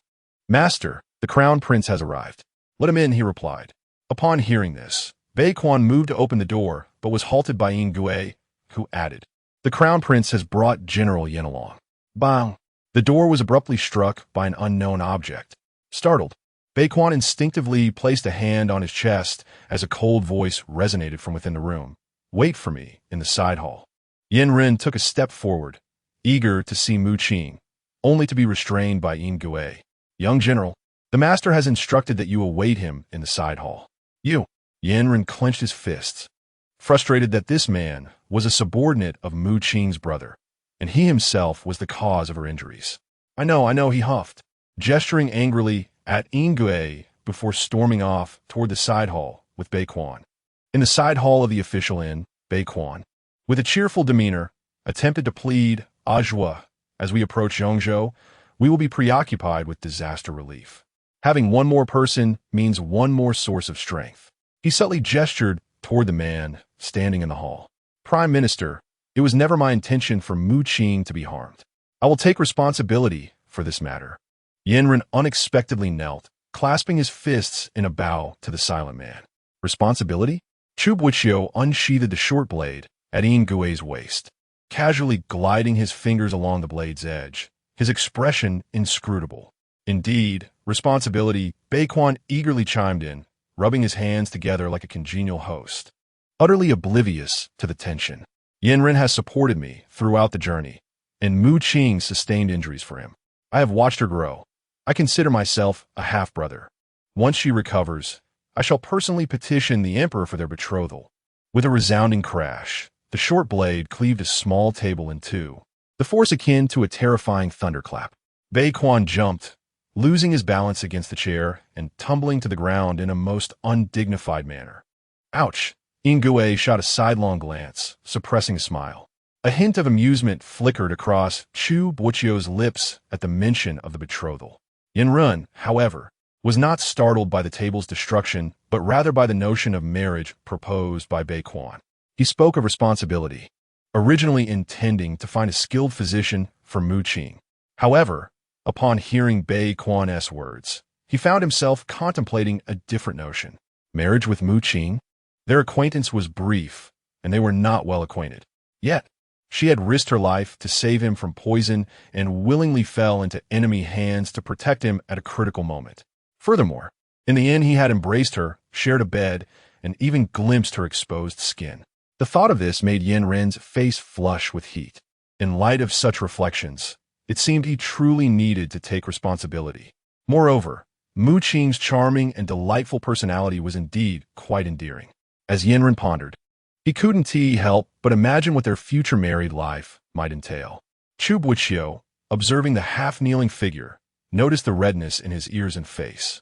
Wondering what lewd thoughts occupied his mind, his irritation grew, and he nearly considered drawing his sword to dispatch the impudent lad. Were it not for Mu Qing's selfless act of saving this man, he would have relished the idea of slaying a general to vent his frustration. Yen reigned in his dreams of a blissful future and addressed Chu Boqiu earnestly. "Minister, I wish to marry your sister. Rest assured, as we serve together in court, I will regard you not only as a colleague, but as an elder brother." Yingui, the crown prince, Chu Boqiu, on the verge of stepping through the threshold. Chu Boqiu's brow twitched, as if something within him was on the verge of eruption. In a swift motion, he drew his dagger, intending to plunge it into Yen's head. Baekwon, rarely quick to act, hurriedly wrapped his arms around Chu Boqiu's waist. Grinning at the bewildered Yen, "I have never encountered anyone more oblivious than you, lad. You truly broaden my horizons." Hey, Chu Boqiu flailed, raising his hands and exclaiming, "Don't strike. Mu Qing has awakened. Your commotion will disturb her." With a clatter, the dagger fell, its hilt landing on Baekwon's foot before bouncing swiftly to the ground. "Heavens!" Baekwon yelped, hopping on one foot, only to find that the figure behind him had vanished. A shadow loomed before him, and Baekwon, moved, reached to place a hand on Yingui's shoulder. "I knew it. You are the best." Yingui picked up the dagger and secured it at his waist, stepping back expressionlessly, causing Baekwon to stumble once more. "I'll check on the young miss first." Baekwon, nursing his foot, shouted toward Yingui, "I truly should have let you go to Chu Boqiu. I should have taken you back to serve as my aide."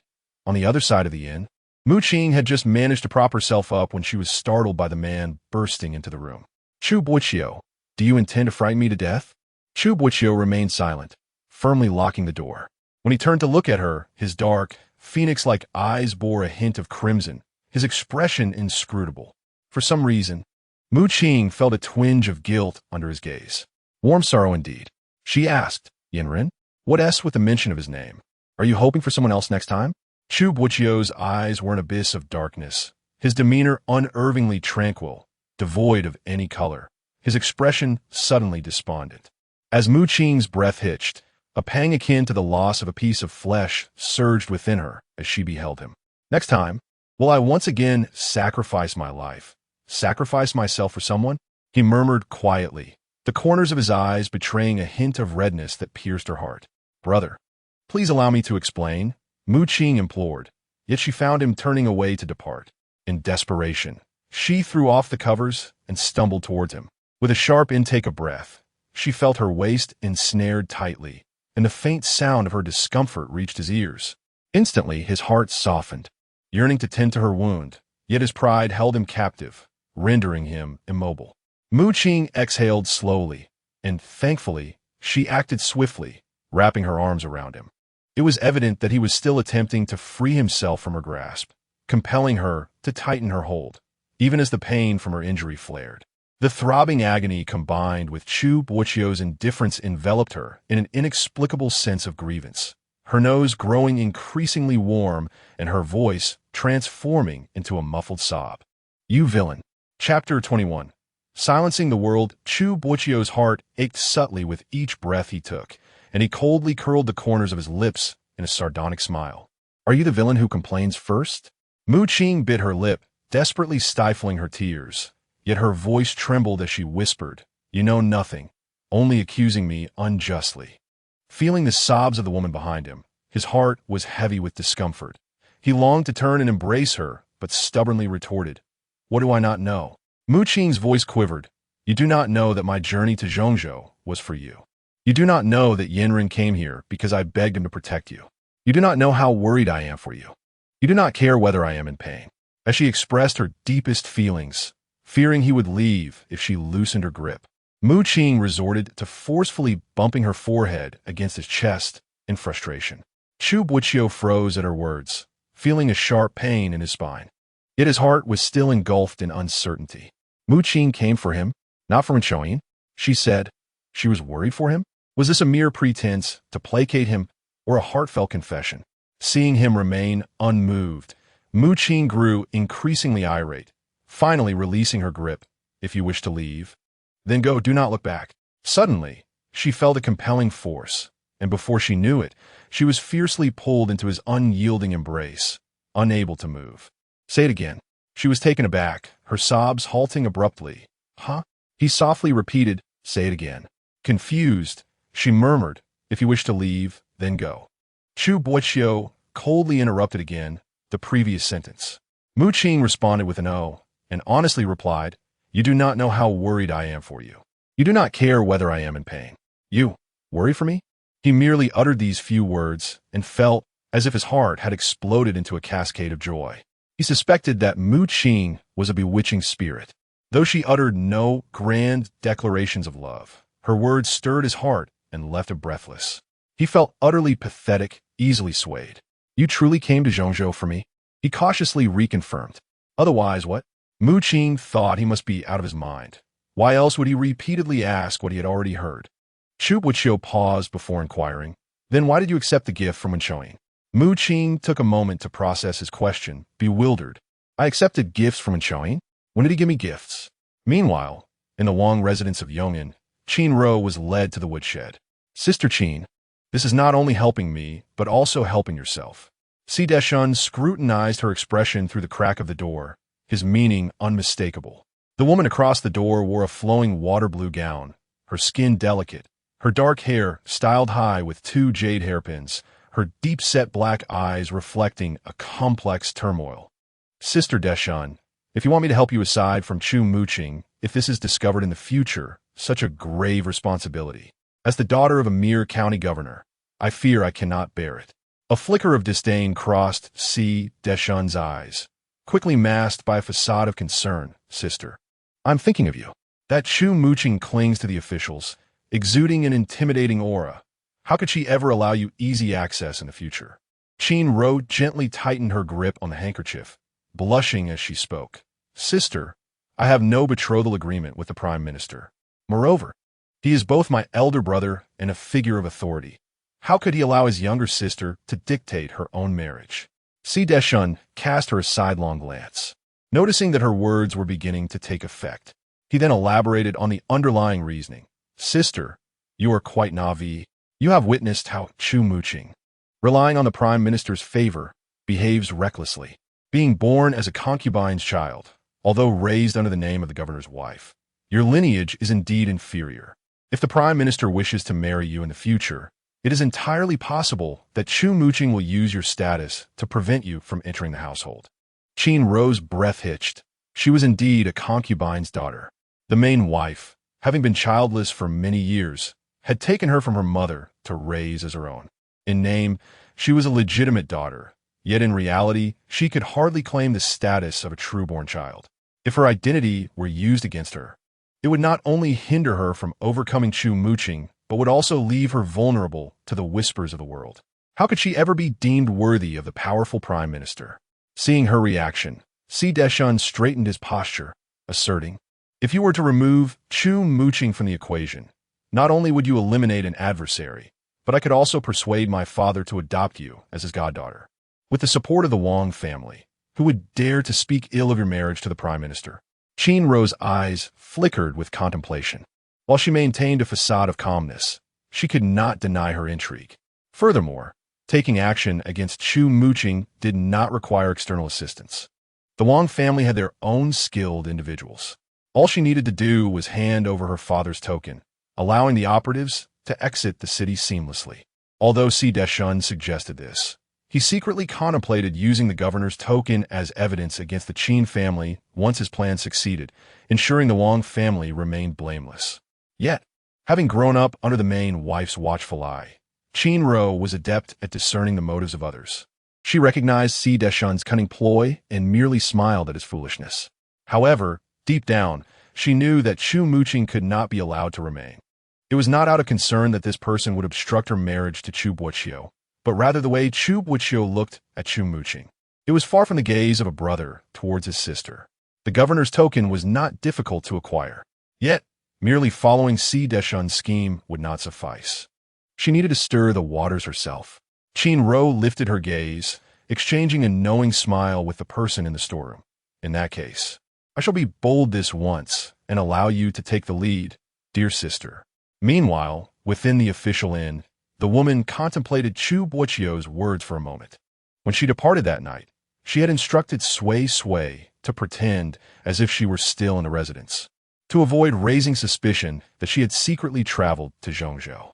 Thus, the gift, which she had no knowledge of when it was delivered, must have been accepted by Sui. Chu Boqiu, I left merely half a day after you. I had no idea when Wenqiu sent the gift. Perhaps it was merely a misunderstanding among the household.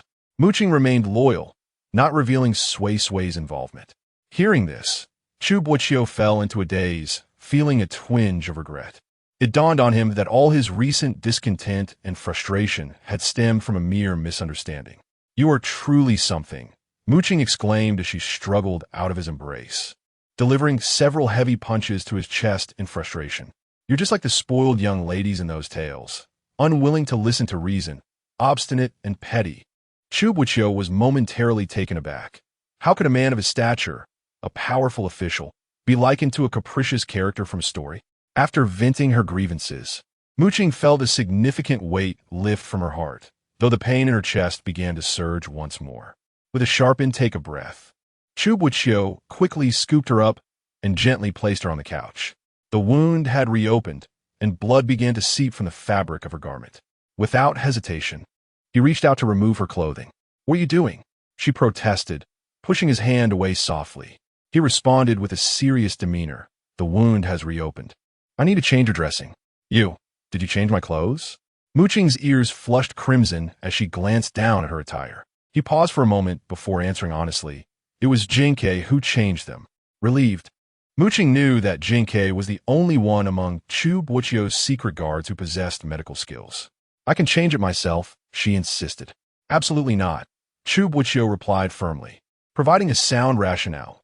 You have no experience in changing dressings. If you fumble, the wound might become infected. It was merely a matter of changing a dressing, and there was no need for her to feel shy about it. Let me undress myself, she insisted once more. Chapter 22. Northern Vinegar Essence, steady as usual. Chu Boqiu watched as the woman slowly unfastened the buttons of her garment, revealing her snow-white shoulders to the cool air.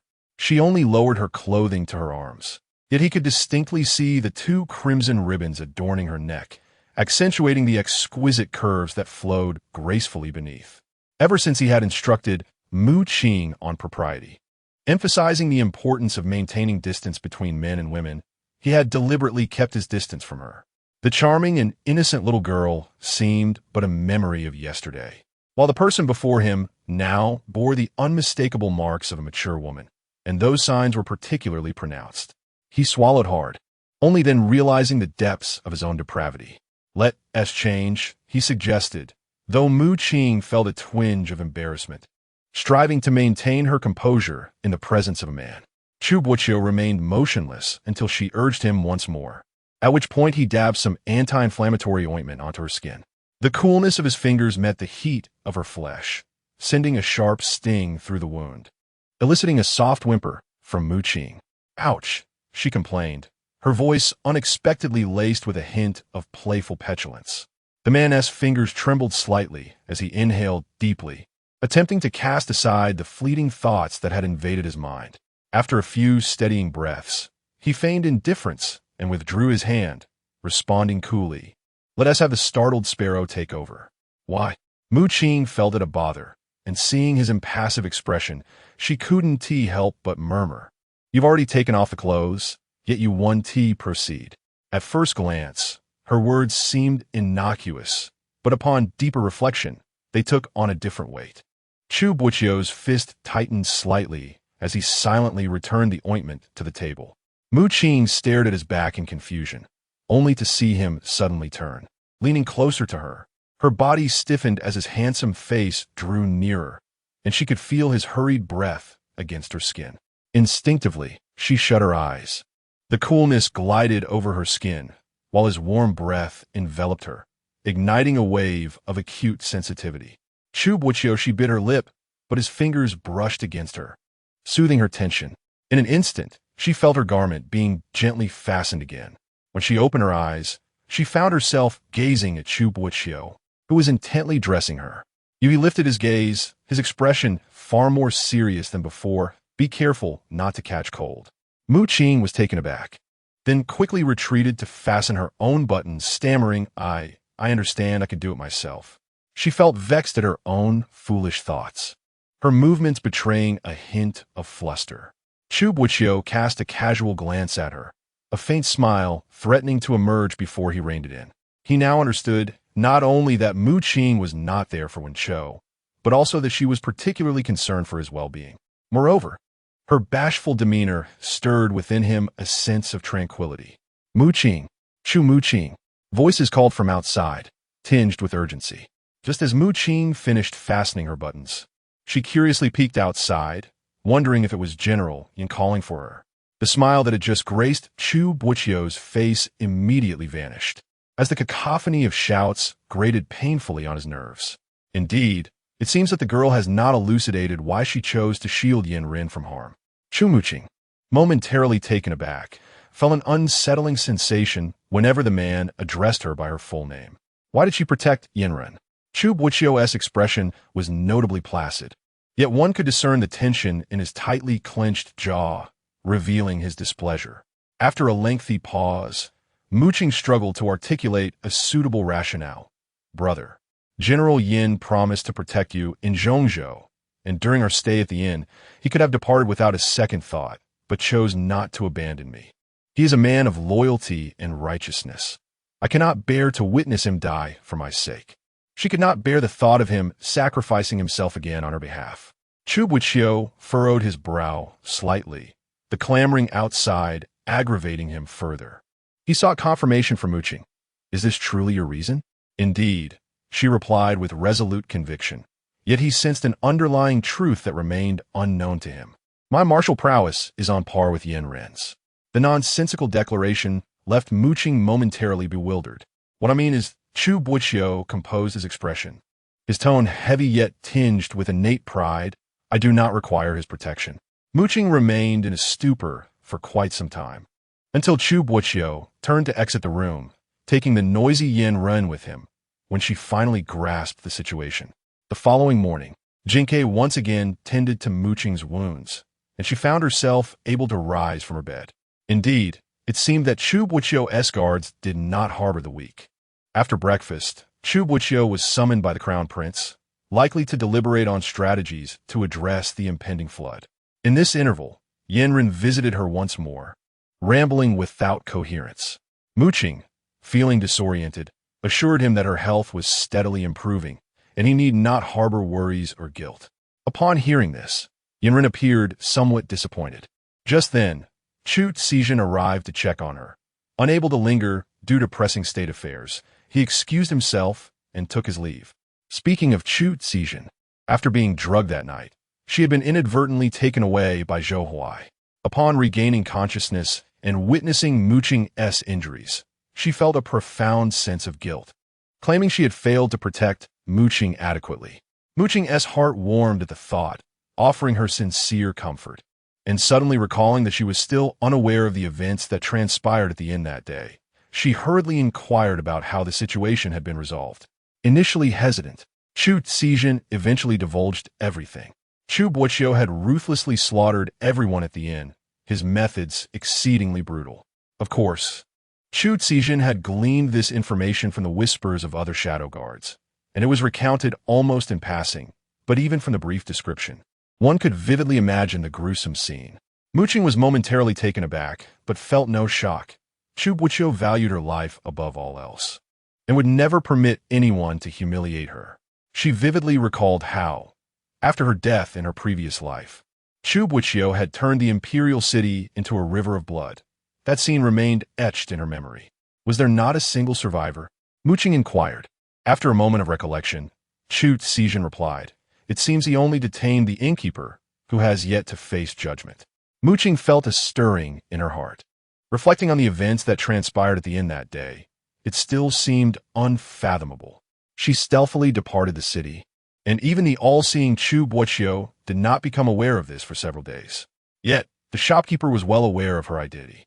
This at least attests to one point. Her master must be someone from Bayan City, and surely has been observing the Zai Fu mansion, possessing extensive knowledge of their dealings. To dare to act against her is akin to stirring up trouble for Chu Boqiu himself. Could it be that an enemy has inadvertently been forged through his actions? However, this is not right. What purpose would there be in killing her? Harboring enmity towards Chu Boqiu? She is merely an orphan adopted by the Chu family. Although she is nominally the sister of Chu Boqiu, she cannot inflict any tangible harm upon him. Qing contemplated that perhaps she could no longer afford to remain passive. "Sister Chu, could you do me a favor?" "What is it?" "Take me to the place where the innkeeper is confined. I wish to see her." Chapter 23 Interrogation. The dimly lit dungeon stretched endlessly, permeated with the musty scent of decayed wood. After several cautious glances to ascertain the absence of danger, Chu Boqiu quietly led Qing inside. This prison, situated within the official post station, housed inmates of long-forgotten cases. "I overheard your brother's subordinate, the one who rescued me, refer to as Huai, Zhou Huai. Indeed, upon awakening, I found that he had just captured someone and confined them. It is said that this individual is being held here." Chu Boqiu, by a twist of fate, was embraced by Zhou Huai, and only then did she realize that those who had been trailing them for these past few days were subordinates of Chu Boqiu. She felt indebted to him for saving her life, and thus, when Chu Boqiu intended to impose punishment, she interceded on his behalf, which ultimately spared Zhou Huai from chastisement. In gratitude, Zhou Huai naturally confided in her without reservation. It is rumored that this inn specializes in the nefarious trade of murder and robbery. When encountering men, they assess their labor potential, Those in good health are dispatched to the mines, while women are judged by their beauty. Some are subjected to humiliation before being killed, while others are sent to brothels to entertain clients. Mu Qing furrowed her brow, contemplating the inhumane trafficking of humans. Chu Qijin expressed her disdain for such actions, exclaiming, "Indeed." She was puzzled as to why Mu Qing still wished to meet that woman after the dust had settled. However, she later heard that the unscrupulous innkeeper appeared to have ulterior motives beyond merely exploiting Mu Qing for business. The specifics eluded her, leaving her to await the unfolding events. "Qinger, do not hesitate to inquire later. I shall be by your side to protect you." Mu Qing lowered her gaze, hesitating for a moment before speaking. "Sister Chu, I have a humble request." Chu Qijin was taken aback. "When the time comes for questioning, could you guard the entrance for me? Should my elder brother arrive, I kindly ask you to intercept him." Chu Zhan reflected for a moment, her mind racing with various thoughts. Firstly, it was highly probable that Mu Qing's conversation with the innkeeper pertained to the Chu family or the court, making it inappropriate for her to be present. Mu Qing might be concerned that the matter could endanger her. Secondly, the fact that Mu Qing felt her elder brother should remain uninformed indicated that she likely had a clear understanding of the innkeeper's true identity. "Very well. I shall comply with your request." Chu Zhan had never been one to pry into the privacy of others, particularly since she regarded Mu Qing as a friend. If Mu Qing wished to share, she would eventually do so. Upon reaching the small prison where the innkeeper was confined, Chu Zhan observed the tightly locked door and the captive firmly ensnared, which allowed her to exhale in relief as she instructed Mu Qing to wait outside. With the door securely shut, Mu Qing could only peer through a narrow gap to glimpse the woman inside. The middle-aged innkeeper appeared covered in mud, utterly disheveled. Her prior arrogance as the inn's master now vanished. "I shall pose 3 questions to you. Answer them well, and I will leave you with your life intact."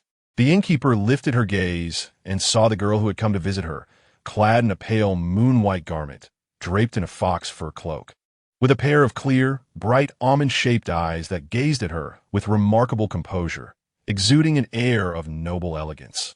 It was the same young girl who had narrowly escaped from her clutches that day. She let out a derisive laugh. "Leave me with my life intact?" From the look of it, one seems to hold this statement in utter disdain. Mu Qing slightly raised her chin, her expression chillingly cold. "To be perfectly honest," she said, "sparing your life would pose no difficulty for me. However, I am no saint. Even with the capability, I cannot bear to let a wicked soul like yours continue tainting this world. This very inn of yours has ruined countless promising futures and claimed innumerable innocent lives. Granting you an intact corpse is already the greatest mercy I can offer." The female innkeeper spat out a mouthful of blood, laughing with reckless defiance. "Life and death mean nothing to me," she sneered. "But I am curious. What could a little girl like you possibly know? First, does your master even comprehend my origins?" The female shopkeeper deliberately obscured her words. "What difference does it make if you know or not?" Mu Qing raised an eyebrow and inquired, "Secondly, is your master's power firmly established?" She let out an impatient huff, her heart sinking with disappointment in the girl. She had expected probing questions of significance, yet all she received were superficial and meaningless remarks. Thirdly, Mu Qing lifted her eyelids slightly and spoke deliberately. "Your master isn't merely opposing Chu Boqiu. His true target is me." The female shopkeeper's expression froze abruptly, momentarily speechless. A satisfied curve touched Mu Qing's lips. Her first 2 questions had been mere decoys to lull the woman into complacency.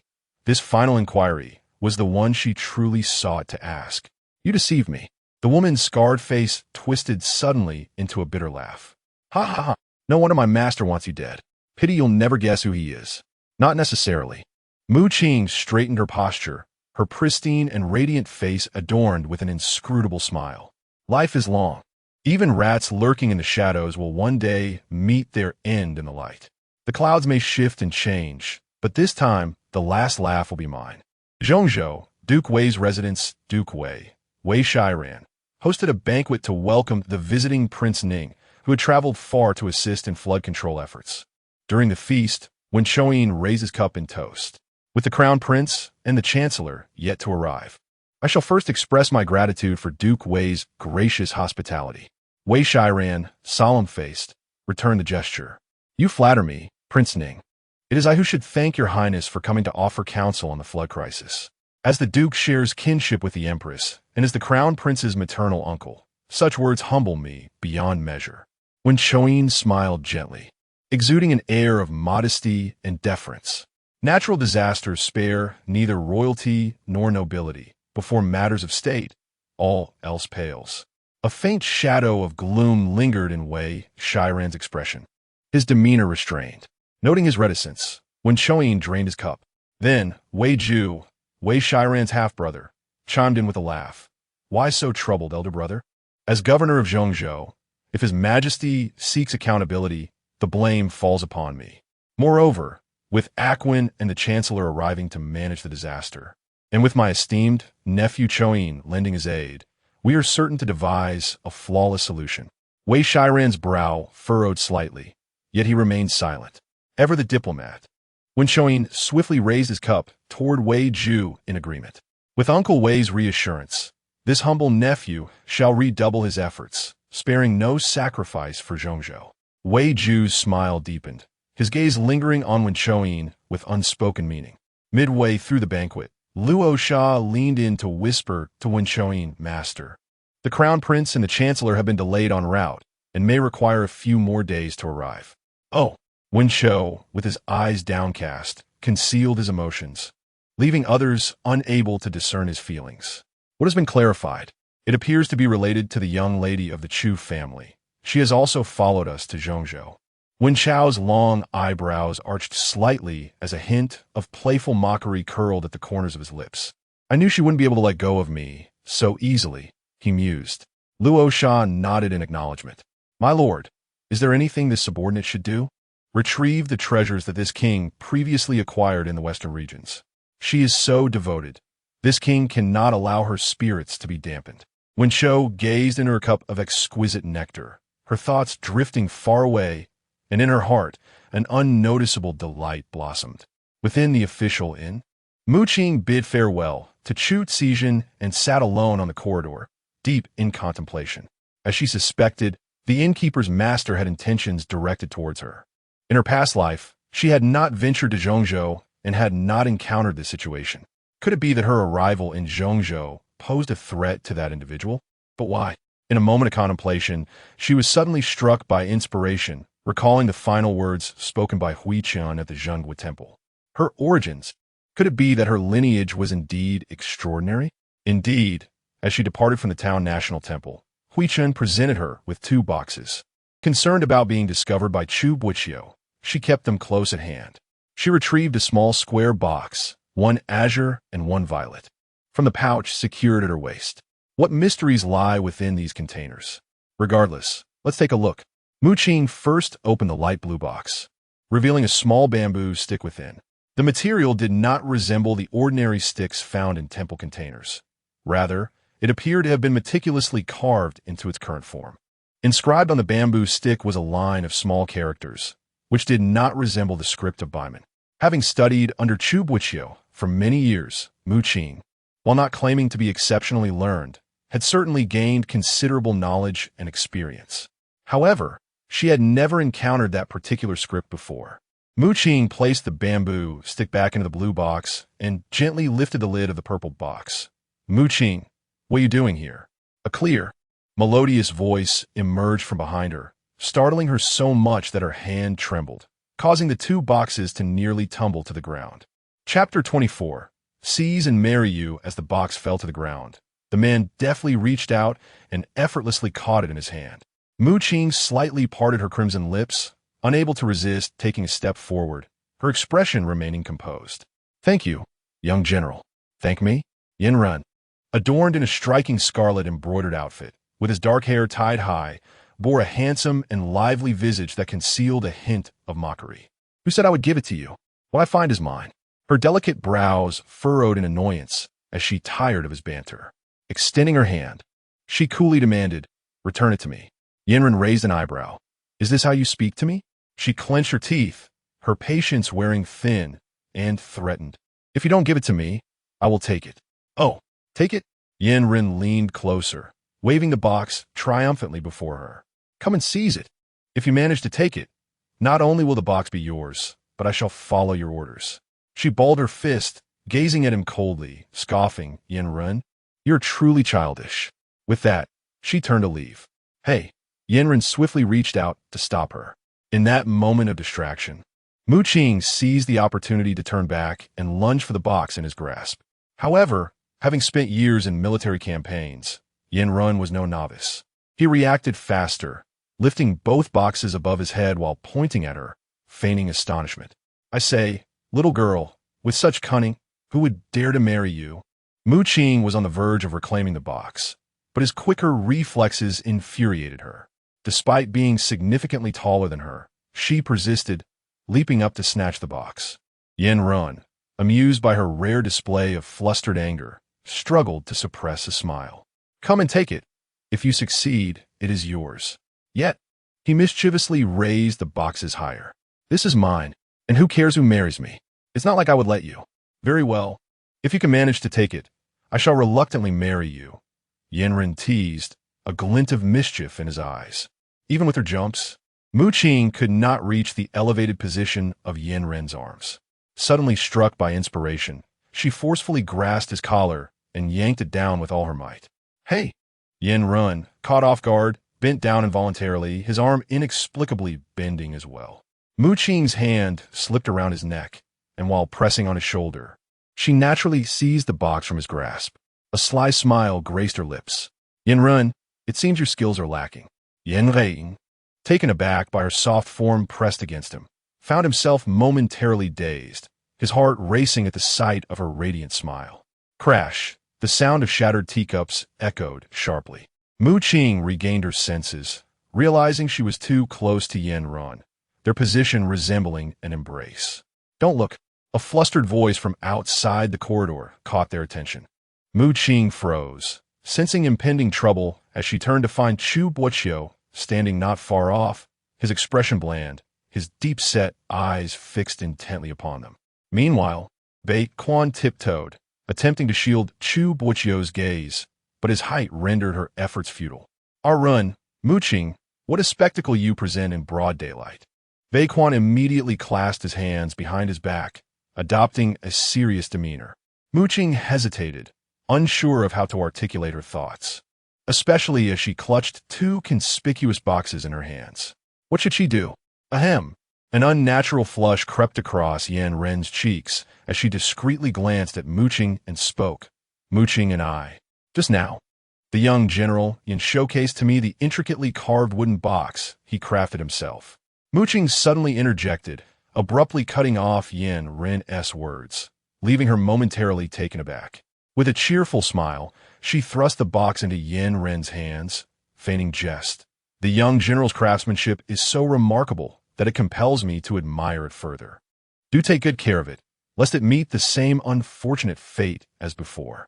She emphasized the last four words with particular weight, hoping the other party would take the hint and safeguard the items temporarily.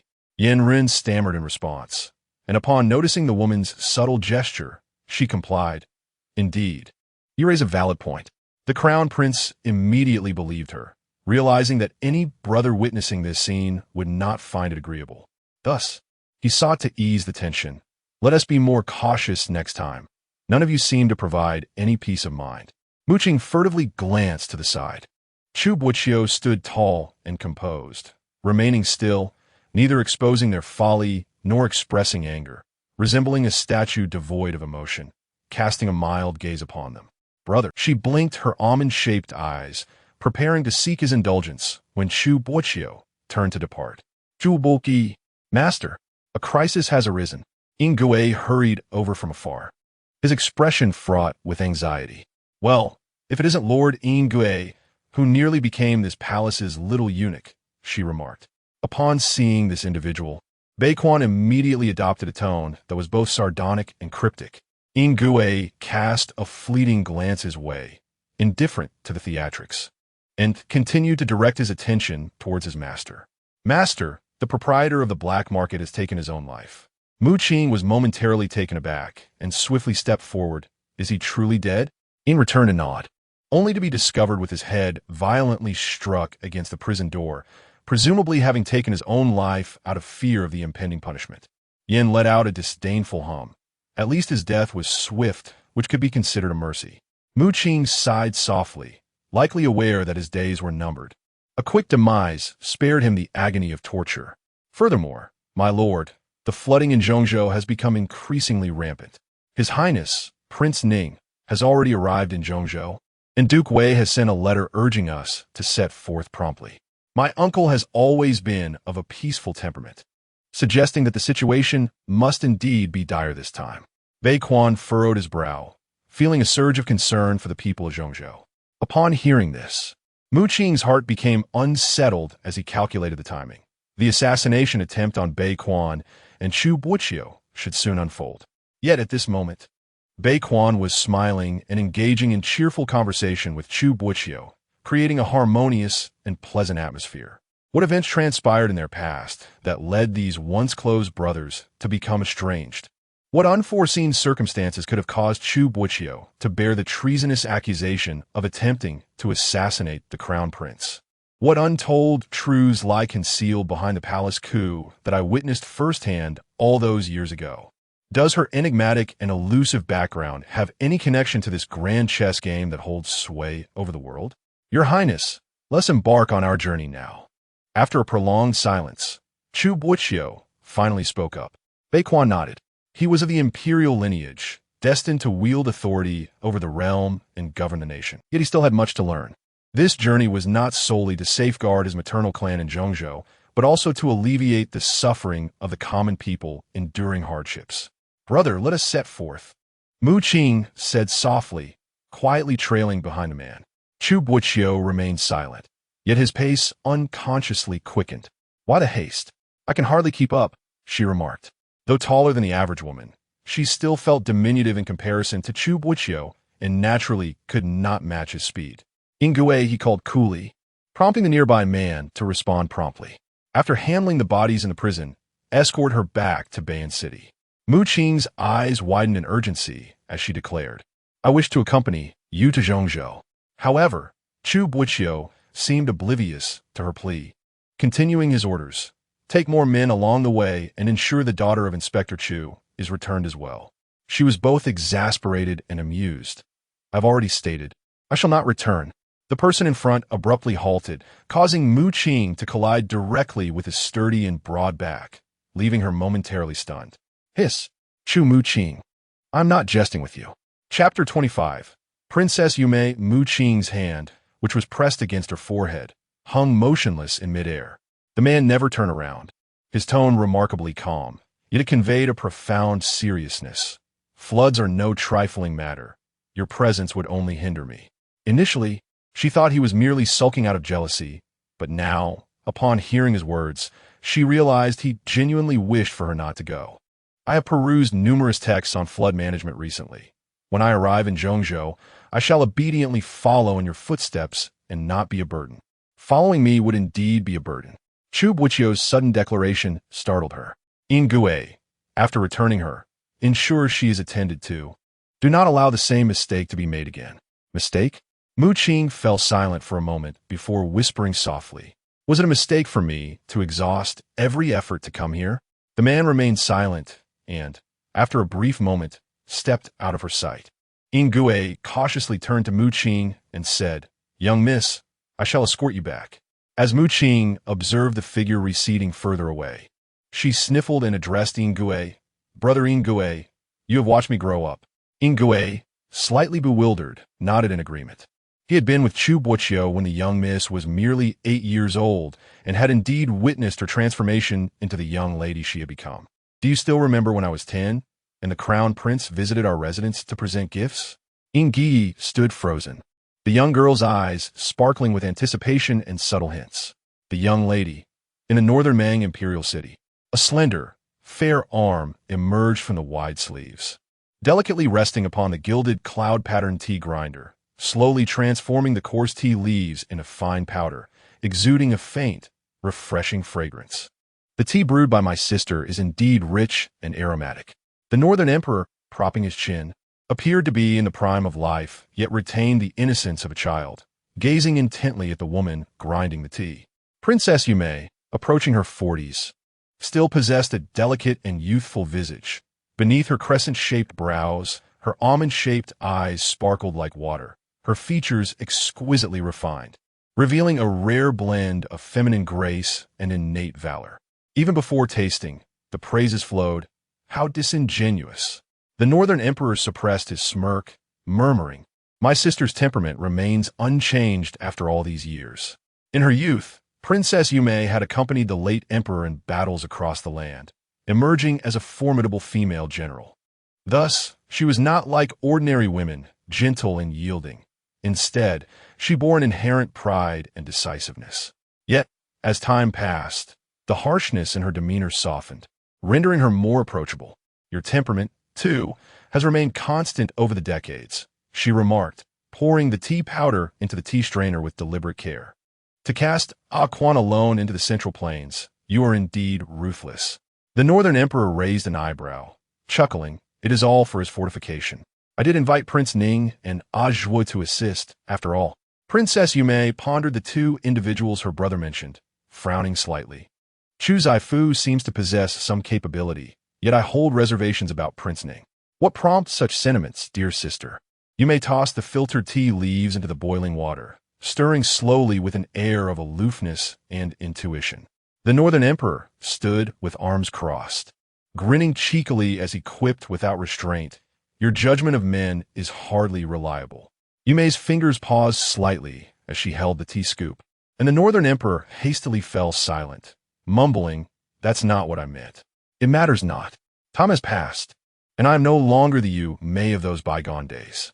She poured the tea slowly into the cup, her mind flashing back to herself decades ago, radiant in vibrant attire, galloping across battlefields, a vivid figure that had captivated countless hearts. Alas, she had failed to captivate the one that mattered most. Quan has now come of age. It would be wise to arrange a marriage for him soon. Wisps of steam curled from the teacup as she lifted it and handed it to the distracted Northern Emperor. The Emperor gave a soft ah and chuckled. That boy is utterly spineless. Before his mother passed, she carried herself with such boldness. Who knows whom he takes after? Yume lowered her lashes, taking a long moment to recall Empress Wei, Quan's mother, a woman of unrestrained spirit and life, much like her own younger self. The Emperor blew lightly on the tea, his expression tinged with concern. "If he inherits the throne one day, I truly fear whether he will be capable of ruling the realm." "Why worry?" Yume took a sip, the fragrant aroma flooding her senses, coaxing an unconscious smile to her lips. "You still have that mad son of yours." The mere thought of Bei Kuin's wild, reckless face sent a pang through the Emperor's heart. That wretched temper of his. "I fear the moment I entrust the people to him, he'll kick their heads around like balls." Yume chuckled. Her second nephew may have been unruly in his daily antics, but his nature was hardly so cruel. He simply hasn't grown up yet. Speaking of which, it's been a while since I've seen little Seven. Where has that wild dog run off to now? The Northern Emperor cast his gaze towards his trusted aide, Chief Eunuch Li Quan, who bore a somewhat intricate expression. The seventh prince had recently mentioned that he was suffering from an excess of dampness in his body and suggested a trip to Tanzhou to indulge in some spicy cuisine to dispel it. "Bah!" The Northern Emperor scoffed, rolling his eyes. "To dispel dampness? I believe he seeks to rid himself of malevolent and erratic energies. What maiden would ever consent to marry him in the future?" Afte, moments contemplation, Li Quan remarca. "I have heard that the seventh prince has been on amicable terms with a young lady from the Chu family, the aide of the chancellor. Is she not the younger sister of Ajwa?"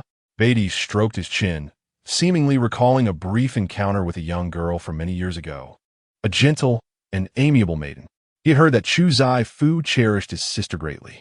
Yume set down her teacup and began to arrange her slightly disheveled garments, a hint of indifference lingering in her brow. It was indeed the case that on that fateful day, the Prince of Ning had sought to marry his sister, nearly meeting his demise at the hands of Beatty in the palace courtyard. The memory of that bloody scene surfaced in Beatty's mind, inevitably conjuring the visage of his mad son, prompting him to shake his head in disapproval. No, it simply wouldn't do. The meager, rebellious nature I inherited from that wretched child is hardly sufficient for a Zhuo's blade. In the distant, yet ever-approaching realm of Zhongzhou, Chu Boqiu stepped over the threshold, witnessing the carriage bearing Mu Qing and Chu Ci Jin rolling away, shrouded in dust. It was perhaps for the best that they had departed. It spared him the burden of their presence, which had become a source of vexation and constant concern for her safety. Zhou Huai stepped forward, cupping his hands respectfully, and cautiously remarked, "My lord, all the luggage is prepared. We may set forth." Chu Boqiu cast a cold glance his way, retorting, "Your previous exemption from punishment was due to the reliability you demonstrated while serving in Boqing Wei. However, that does not imply that someone can intercede on your behalf and absolve you of the transgressions you have committed." As the day progressed, Zhou Huai felt a tremor of uncertainty, pondering what explosive provocation had once again disturbed his master. Clearly, the young lady had acted in accordance with her masteress' wishes. Yet his ire persisted. Zhou Huai's curiosity compelled him to lift the carriage curtain, only to find Chu Boqiu poised to enter. However, upon bending down to enter, he abruptly halted. "What troubles you, my lord?" Zhou Huai inquired, leaning his head inquisitively inside. To his astonishment, he beheld a sight that took him aback.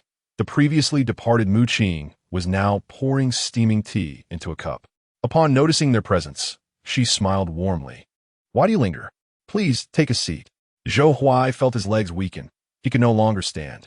Instinctively, he took a step back and knelt upright, exclaiming, "My lord, I assure you, this time it truly was not my fault."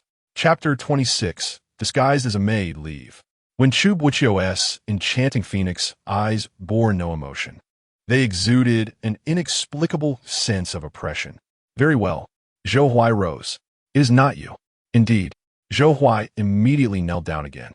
Mu Qing, unhurried and composed, lifted the teacup and graciously offered it to the man. "Brother, have some tea." Chu Boqiu lowered his gaze, observing the delicate steam rising from the tea's surface, indicating that the girl had lingered in the carriage for quite some time. That carriage, which had purposely distanced itself, was merely her ruse. He quietly regarded her. "I do not wish to repeat myself." She set down the teacup and reached to tug at the man's sleeve, attempting to coax him into sitting down, only to discover that he remained utterly unmoved. "Does brother no longer love me?" With a soft and charming voice, the young lady's glance was promptly acknowledged by the driver, who dutifully lowered the curtain. The utterance of the word love shattered Chu Boqiu's previously steadfast defenses in an instant. The once imperious coldness of his handsome visage softened slightly. "Brother, you used to be reluctant to show me a cold face." Mu Qing pouted, gently shaking the man's arm in a delicate attempt to coax him into sitting down. "Used to?" Chu Boqiu reminisced about their past interactions. Indeed, in earlier years, no matter what Mu Qing had done, a mere coquettish plea from her would melt his cold indifference. Yet ever since he became aware of his own hidden desires toward her, each of her playful entreaties stirred within him unspeakable, beastly impulses, driving him toward acts unbefitting of a gentleman. Thus, in recent years, he had maintained a deliberate distance, his demeanor no longer as warm and indulgent as before. And then, before long, the little fool had gone and fallen for that wretched Wenchoing. There had been times when he questioned whether his secretive withdrawal had been the right choice. But never mind. Mu Qing had been coaxing him for quite some time now. With deliberate nonchalance, she lifted the teacup and remarked, "This tea will grow cold if left untouched. Perhaps I should offer it to General Yin instead." She had barely taken 2 steps when her wrist was seized, a sudden, weightless sensation overtaking her. The man's strength was formidable. He pulled her back effortlessly. Yet his grip lacked finesse, and she stumbled, losing her balance entirely, only to fall backward with a graceless thud. Mu Qing landed squarely upon Chu Boqiu's lap. A soft, stifled groan, low and rough, brushed against her ear. The subtle fragrance of sandalwood enveloped her senses, while the warmth of the man's body seeped through his thin shirt, igniting a rush of blood to her cheeks and rendering her utterly flustered.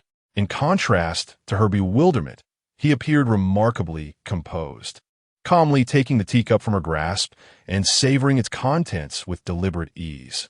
As if by design, A droplet of tea slipped from the corner of his slightly flushed lips, cascading down his pronounced Adam's apple in a captivating manner. This unexpected display left Mu Qing feeling that the man before her was exceedingly enchanting. Her fingers instinctively reached out, brushing away the tea droplets clinging to his jawline. In that fleeting touch, she felt the subtle contraction of his chest, his breath quickening noticeably. She swallowed hard, rising unconsciously only to feel a strong palm press against her waist, exerting just enough pressure to draw her tumbling back into his embrace. The air between them grew thick with unspoken tension, both choosing to linger in this wordless, intimate silence. Must I discipline you before you ever take my words to heart? A warm breath delicately caressed her earlobe, rendering her momentarily weak in the knees. Her heart skipped a beat in the dim twilight as she anxiously queried, "What did you just say? Do you wish to go to the Central Plains?" Chu Boqiu leaned closer to her face, his low, husky voice rising melodiously at the end, as if he were serenading her in whispers. She nodded earnestly. "If you agree to my request, I shall take you along with me." A wave of joy surged within her. "What is it?"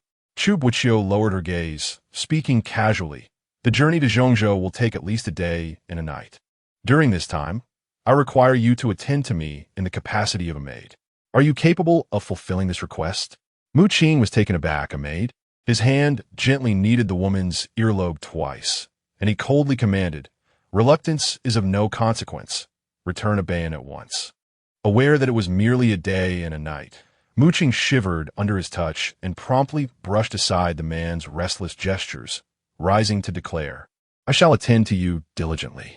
Chu Boqiu's fingers trembled slightly around the teacup, and without uttering a word, he drew back the carriage curtain. His voice icy as he called out, "Yingui." In an instant, Yingui appeared from shadowy corner of the official post, his demeanor somewhat sheepish as he dared not meet his master's gaze. "Your subordinate is here. Inform the crown prince. I shall depart first." Yingui cast a glance inside the carriage and noticed the young lady signaling with two fingers, their prearranged sign for no urgent matters. He immediately exhaled in relief. Understood. Within the study of the Duke of Wei's residence, the second room. "Cousin, do sample this newly arrived dragon and phoenix tuan tea." Wei Ju beamed as he placed the teapot on the desk. Wen Chou observed the flowing tea with a discerning eye, contemplating that this dragon and phoenix tuan tea had once soared to a price of 1 tael of gold per pound in bayon. It was evident that Wei Ju had lined his pockets quite handsomely as the governor of Zhongzhou. "The crown prince will be arriving in Zhongzhou shortly," he remarked quietly, studying Wei Ju's expression.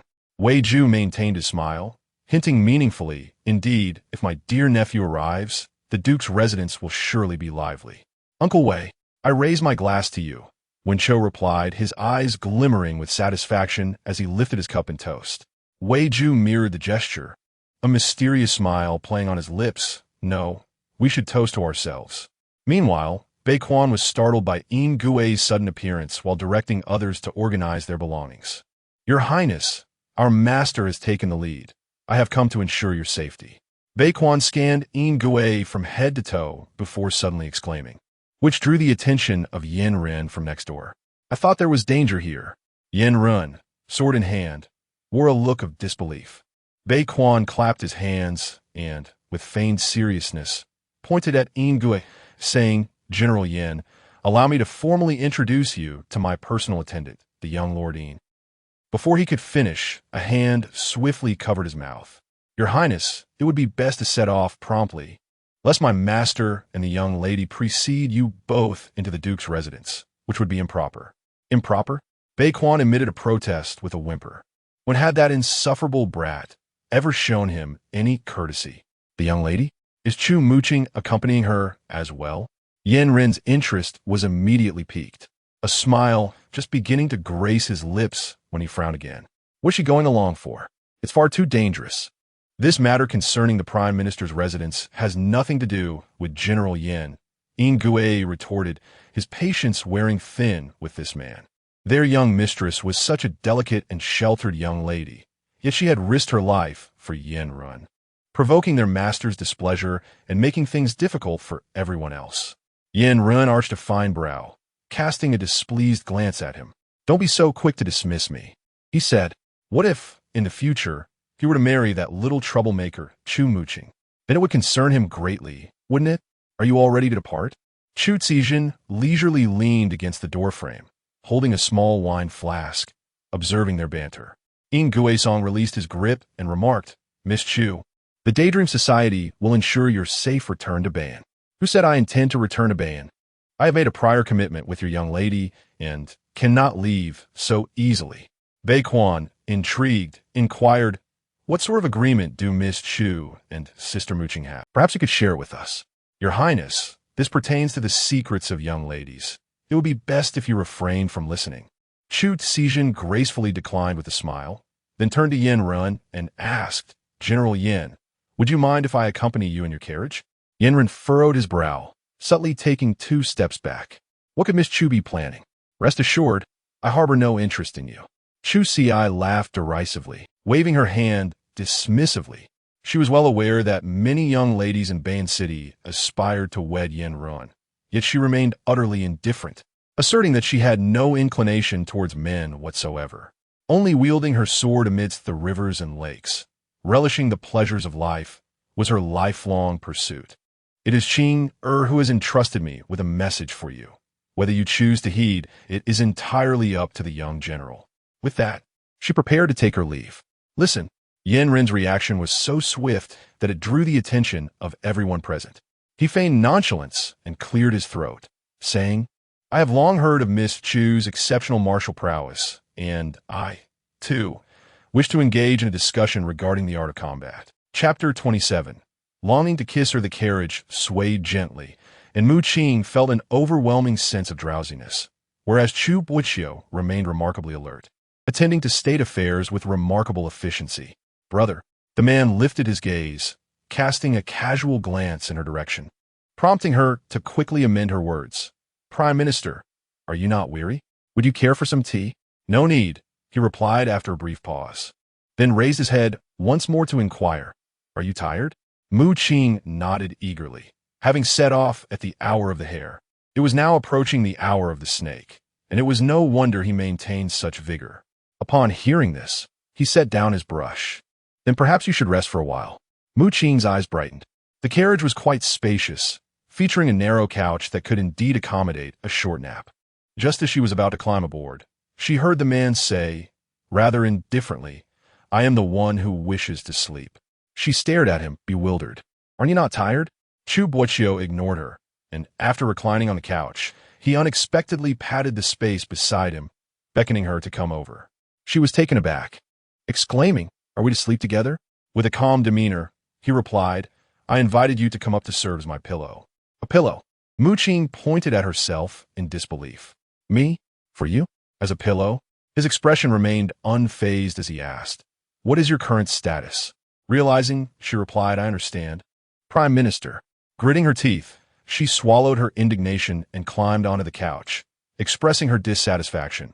This couch is too narrow for me to serve as your pillow. You surely wouldn't slice me in half, would you? Not at all. I can rest my head on your lap, he said, adjusting her sitting position before lying down with striking nonchalance. You. Mu Qing felt her fist clench in frustration. Chu Boqiu truly had a way of presenting different facets of himself every single day. Today, she had witnessed just how thick-skinned he could be. Mu Qing, do not be so rigid. It is uncomfortable for this prime minister to lean against you, he said, eyes closed, his expression impassive. What more do you want? Mu Qing nearly lost her temper, but restrained herself, suggesting, shall I give you a massage instead? Very well. Chu Boqiu initially thought she was jesting, but to his surprise, she was quite earnest. Her gentle and measured touch gradually eased the fatigue that had accumulated over the past few days, and drowsiness began to envelop him. Just as he was on the verge of drifting off, a dull pain struck him, causing Chu Boqiu to open his eyes in an instant, only to find the young girl's face resting heavily on his forehead. Clearly, she had succumbed to slumber.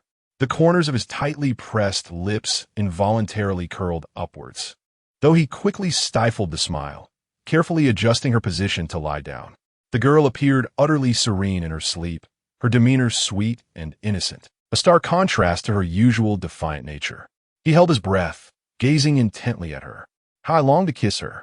But what would I do if she awoke? How would I explain myself then? No, no. Yet, she had initiated the kiss last time. As a gesture of reciprocation, should he not at least acknowledge it? He steeled himself, gradually leaning closer to Mu Qing, his lips nearly brushing against her cheek when a respectful voice from outside the carriage interrupted. My lord, I have prepared the meal. Shall I bring it in now? Chu Boqiu clenched his fists, nearly ready to erupt with frustration. Beneath him, the woman murmured in a drowsy inquiry, Brother, is it time for dinner? A commendable performance indeed. He had utterly failed. Mu Qing rubbed her eyes, only to realize she was reclining on a couch, with the man sitting silently beside her. Why aren't we eating? She stretched languidly and naturally took a seat opposite him. Chu Boqiu cleared his throat softly, a strong hint in his gesture. Mu Qing instantly understood. He was up to his usual antics again. Within the princess's residence, a woman reclined on the imperial concubine couch, her eyes closed in rest. Your Highness, we have discovered that recently, several groups have left the city bearing the governor's command token, all of them exceptionally skilled. The Qing governor? Indeed. Have you uncovered any details? According to our investigation, the eldest daughter of the Qing family has been in frequent contact with the disgraced princess of Yong'an, seemingly probing into the whereabouts of Chu Zaifu's sister. You may slowly open her eyes, a hint of intrigue gracing her striking features. Chu Zaifu's sister? I have heard that name often of late. It has piqued my curiosity. Quite interesting. She has become quite famous recently, attracting troubles from all quarters. Dangu note that. Explaining the connections. The Prince Ning and the daughter of Yong'an were betrothed, perhaps leading to the Yong'an princess harboring malicious intentions due to Prince Ning's interest in marrying the Chu family's daughter.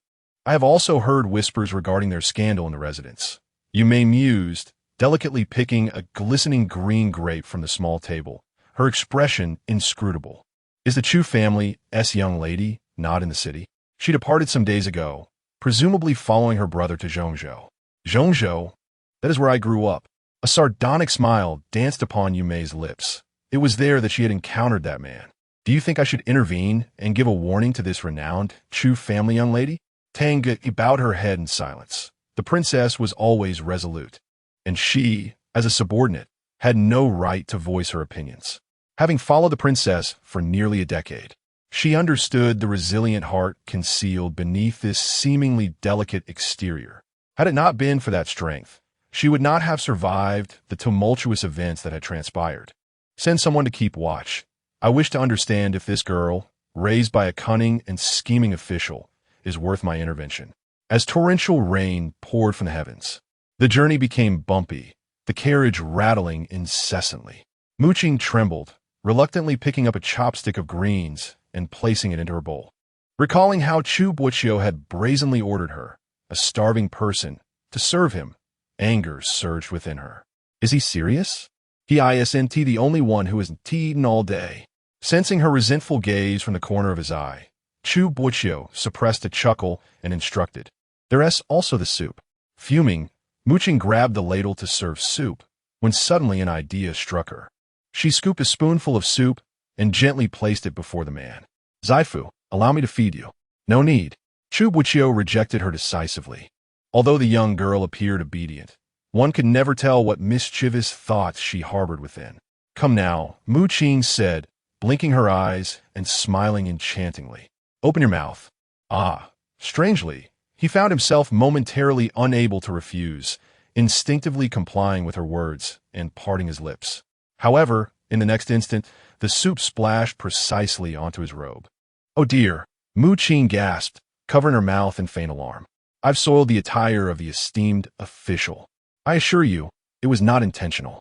Unfortunately, there's no opportunity for a change here in the carriage. You shall have to endure until we reach the inn for a bath. Chu Boqiu glanced at the damp fabric clinging to his legs, casting a frosty glare at the woman. There is no need to wait for the inn. There are garments in the carriage. You shall assist me in changing. Mokvinkis mille falter de momentarily. What audacious words was he uttering? Chapter Haimuitam, Sing Mistu. What message does Mu Qing intend to convey? Yanrun gazed at the woman who had remained silent for an entire half hour, unable to restrain himself from speaking first. Chu Boqiu, groggy from her slumber, stirred awake, smacking her lips and clutching the wine jug. Mumbling indistinctly, she implored him to safeguard her belongings. Safeguard her belongings? Yandere immediately recalled the 2 small wooden boxes she had given him. It is worth mentioning that after Chu Boqiu entrusted them to him, she never inquired about them again. Why should he be responsible for safeguarding them on her behalf? Upon reaching Zhongzhou, as a token of gratitude, she shall bestow upon you a gift. Chu Boqiu murmured between sips of wine, his words flowing intermittently. A gift, you say? Yandere's brows were adorned with a hint of amusement. This little girl still possessed a modicum of conscience. However, it is worth noting that he had yet to open the box since acquiring it. What, after all, could be the secret behind Chu Boqiu's cherished possessions? He quietly extracted a small box from his chest, poised to open it, when he overheard Chu Boqiu, in a state of confusion, remark, "She also said that if you open it and take a look, the gift will be revoked, and there will be no alliance to speak of." His hand, thus suspended in midair, remained frozen. Did she truly divulge matters regarding the alliance to you? Yandere felt a twinge of annoyance as she cast a glance at the inebriated woman. The young general remained unconcerned, stating that Qing had not divulged much, and added that she had no interest in their little secrets. Chu Boqiu waved her hand dismissively, shifting into a more comfortable position, her eyes narrowing as she resumed her nap. This alleviated some of the tension in Yandere's heart, and she glared at the drunken individual, muttering under her breath, "Drunkard." "Keep your voice down," Chu Boqiu murmured, a faint snore escaping her nose. "Whether in dreams or wakefulness," she remarked, "you are not the only one skilled in martial arts. My hearing is quite acute. How can you expect me to assist you in changing clothes?" Qing dropped the spoon, feeling a sense of absurdity within. "Is not your current identity precisely what you are meant to undertake?" Chu Boqiu's tone was nonchalant, yet his gaze lingered upon her with subtle anticipation. "If you're too embarrassed and can't bring yourself to do it, then forget it." His light, dismissive words provoked Qing into stubbornly retorting, pride refusing to let her back down. "It's just a piece of clothing. You've undone it for me before. What's the big deal?" "Oh, is that so?" As dusk gracefully descends, her face bears a gentle smile, yet her hands flounder aimlessly, devoid of any method or direction. Utterly at a loss for where to begin, she remains oblivious to the tattered garments that Chu Boqiu has donned, rendering the task exceedingly perplexing. After considerable effort, she manages to unfasten the meticulously tied buttons, only to be thwarted by the stubborn belt. A voice, half laughter and half mischief, emanates from above, intensifying her anxiety and further complicating her attempts. "What a wretched belt," she mutters under her breath, only to be gently ensnared by the man's large hand. "Clumsy," he chuckles softly in her ear, guiding her hands to deftly navigate his waist. "Allow me to teach you." Her ears flush crimson involuntarily, her heart racing for several moments. The rare tenderness displayed by Chu Boqiu sends an unprecedented wave of panic through her, compelling her to avert her gaze from the man's fervent stare. With a simple flick, the intricate clasp yields effortlessly under his guidance.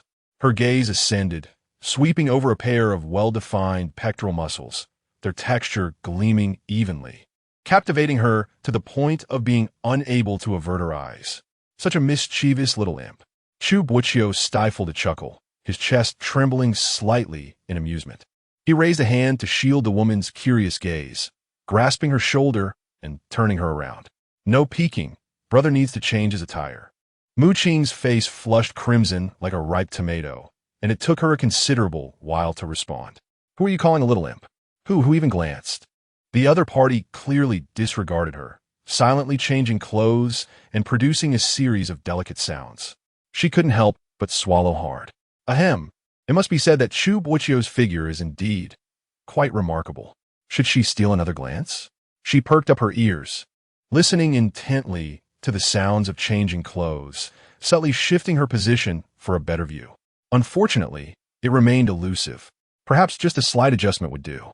Again, suddenly, her gaze collided with the man's striking, contrasting phoenix eyes, which briefly sparkled with an enigmatic smile. "So, you never changed at all?" The man still wore the damp clothes from earlier, merely refastening the buttons and belt. It dawned on her that there were no clean garments available in the car. Are you toying with me? Mu Qing flushed crimson from her cheeks to the very tips of her ears, pointing at him with indignant fury. Yet Chu Boqiu remained utterly composed as he extended his index finger and pressed it against her forehead, declaring with solemn gravity, "How else would this prime minister have caught himself a little pervert? You." Mu Qing was in a state of utter frustration, yet she could not afford to display her anger, for that would only serve to confirm her earlier act of surreptitiously observing the young girl in distress. Chu Boqiu felt an immense sense of satisfaction. After all, she had openly courted Yandere the day before. A minor reprimand was of little consequence. In the governor's mansion, Qing was gently massaging the temples of the middle-aged man. "Rower, your massage skills have certainly improved of late," Qing remarked, his eyes closed, as the throbbing in his head gradually subsided. "Father, has the security in the city been poor recently? It appears that you have become increasingly occupied."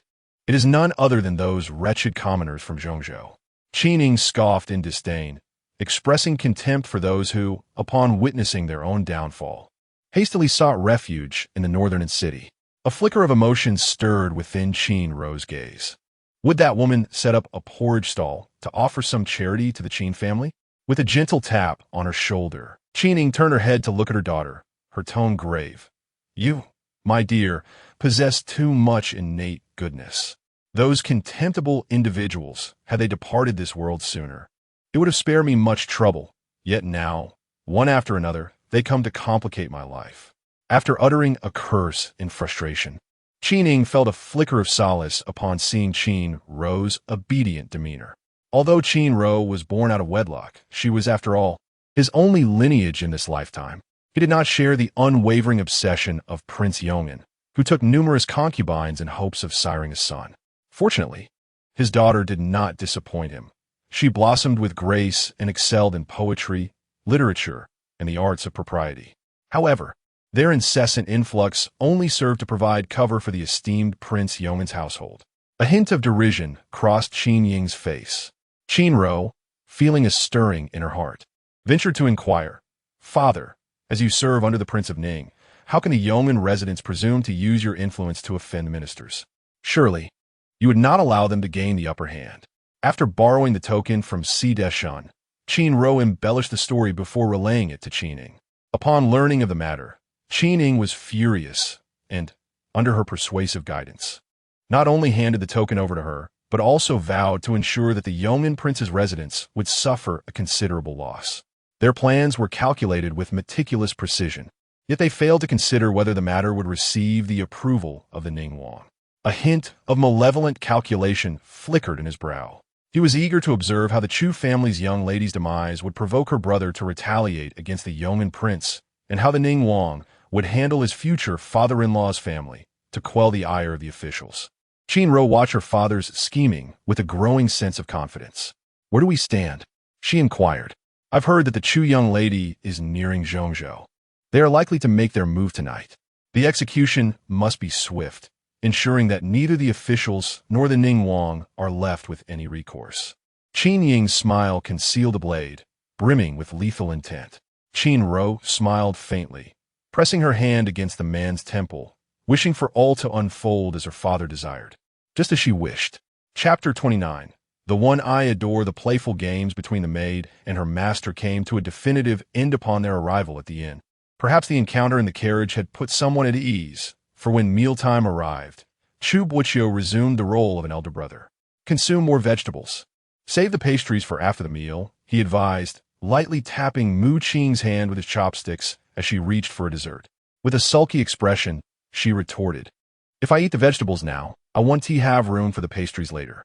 Besides, aren't there plenty of vegetables in Zhongzhou?" The floods in Zhongzhou had left the common folk in dire straits, and their provisions were certainly not as plentiful as those in Ban. Being someone who had an insatiable sweet tooth, she feared that if she did not indulge now, she would be left longing for them later.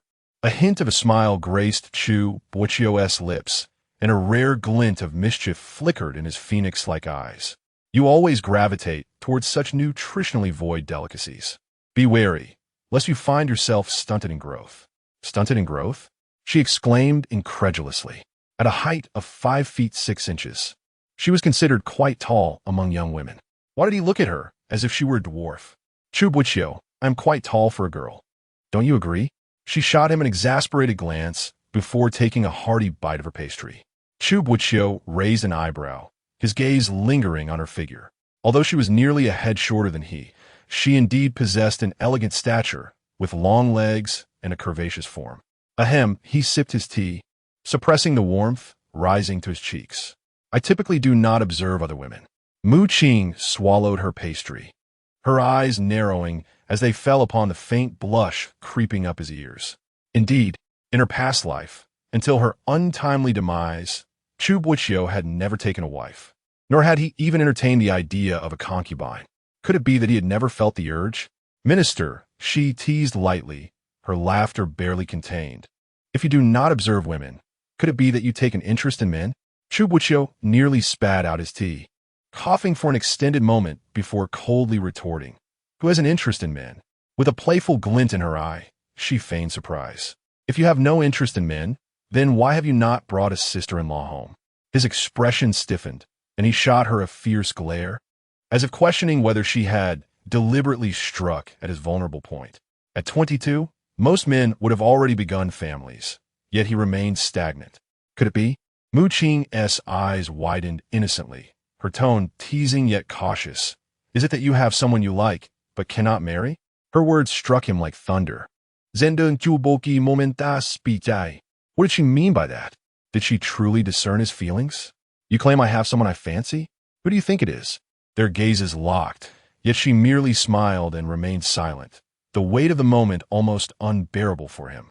If I knew, why would I ask you, brother? She replied with a gentle smile, observing him closely for any flicker of emotion.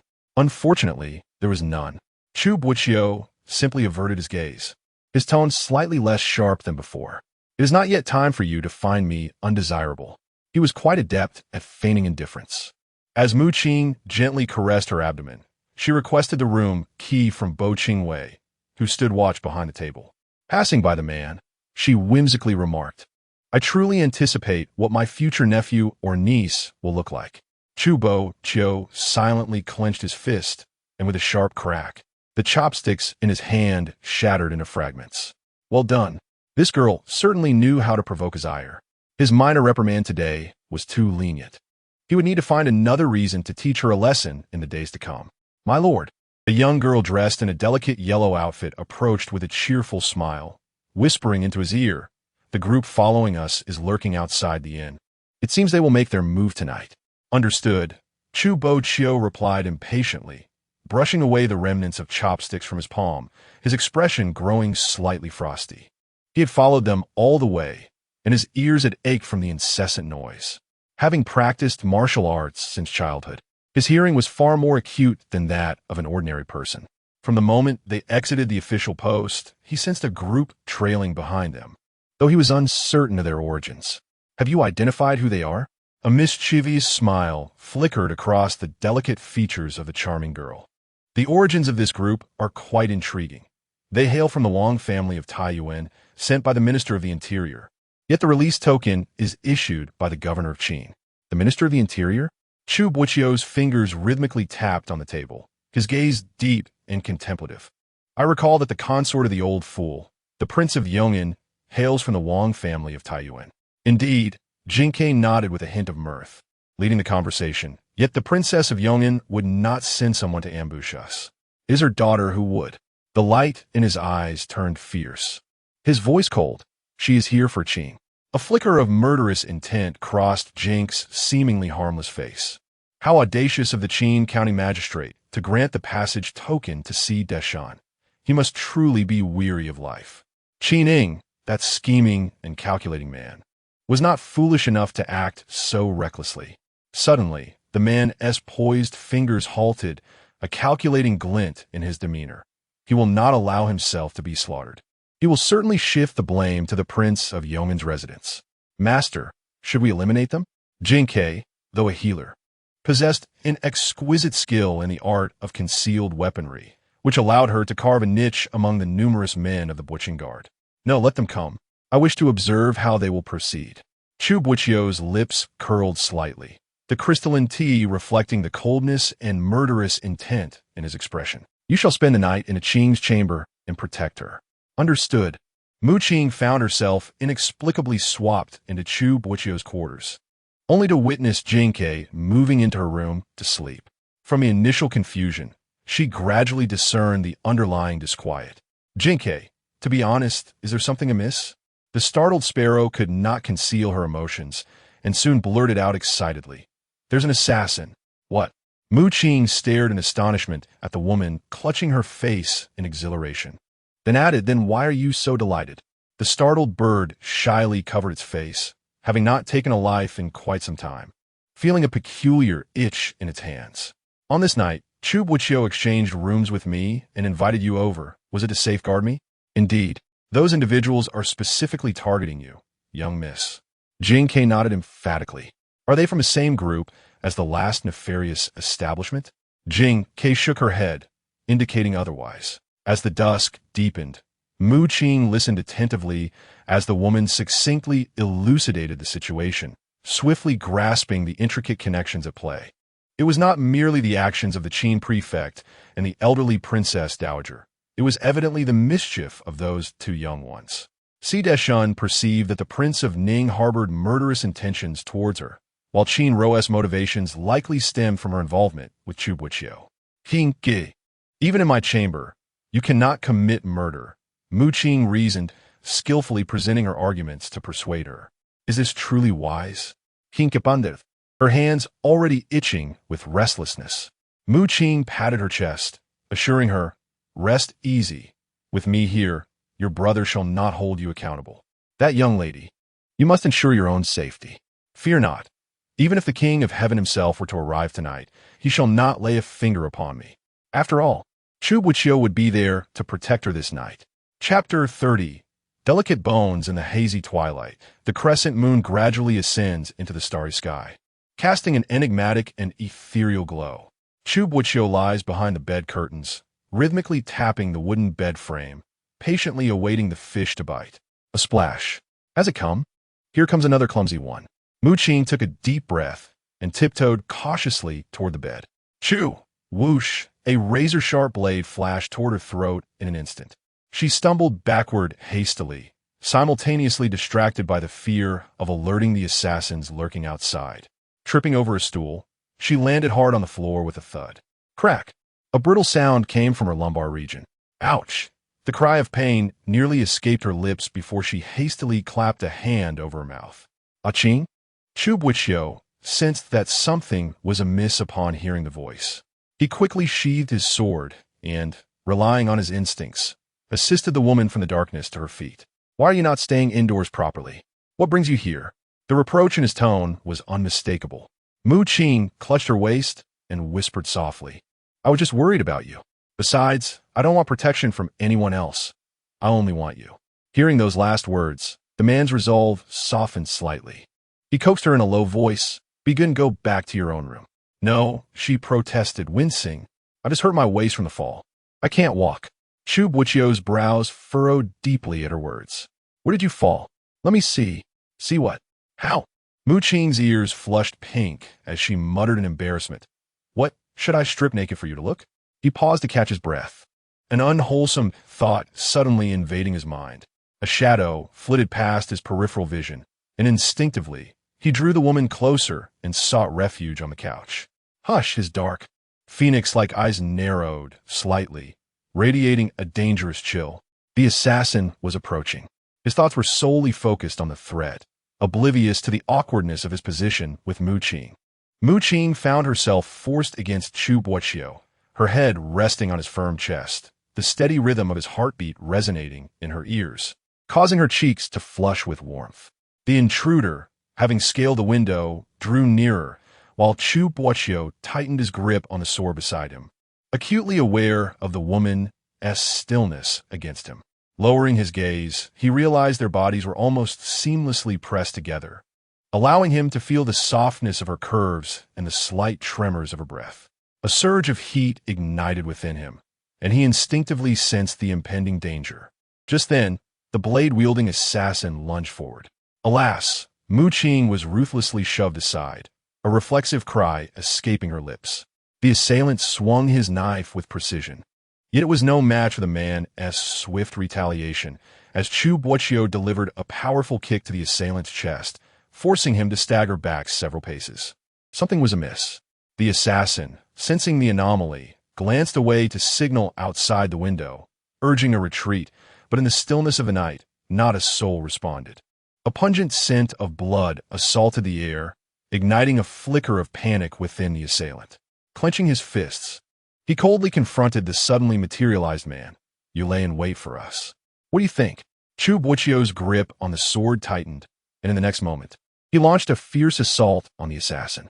Qing's gaze remained fixated on the man's movements, not daring to relax for even a moment. It is evident that the assassin possesses considerable skill. Had the true target of the night been present in this abode, her life would likely have been forfeit. The night was boundless, and two figures engaged in a deadly dance of blades, their cold glimmers flashing fiercely. Chu Boqiu's sword was exceptionally sharp, unlike Yandere, who struck with a measured restraint. Each of Chu's attacks aimed directly at vital points. In the midst of their confrontation, the assailant soon found himself at a disadvantage. With a swift roll, he evaded Chu Boqiu's blade and attempted to leap through the window. Suddenly, a teacup was deftly hurled, striking his head with precision. Chu Boqiu paused, his gaze drawn to the hands that remained suspended in midair. Qing retracted her hand, a confident smile gracing her lips. "I have quite the aim, don't you think?" Blood streamed from the assailant's head as he finally recognized the woman concealed behind the bed curtains. She was the very target of his assassination. Realizing he intended to poison her, she quickly grasped the man's intentions. However, Chu Boqiu was swifter still, twisting the man's chin with a firm and decisive grip.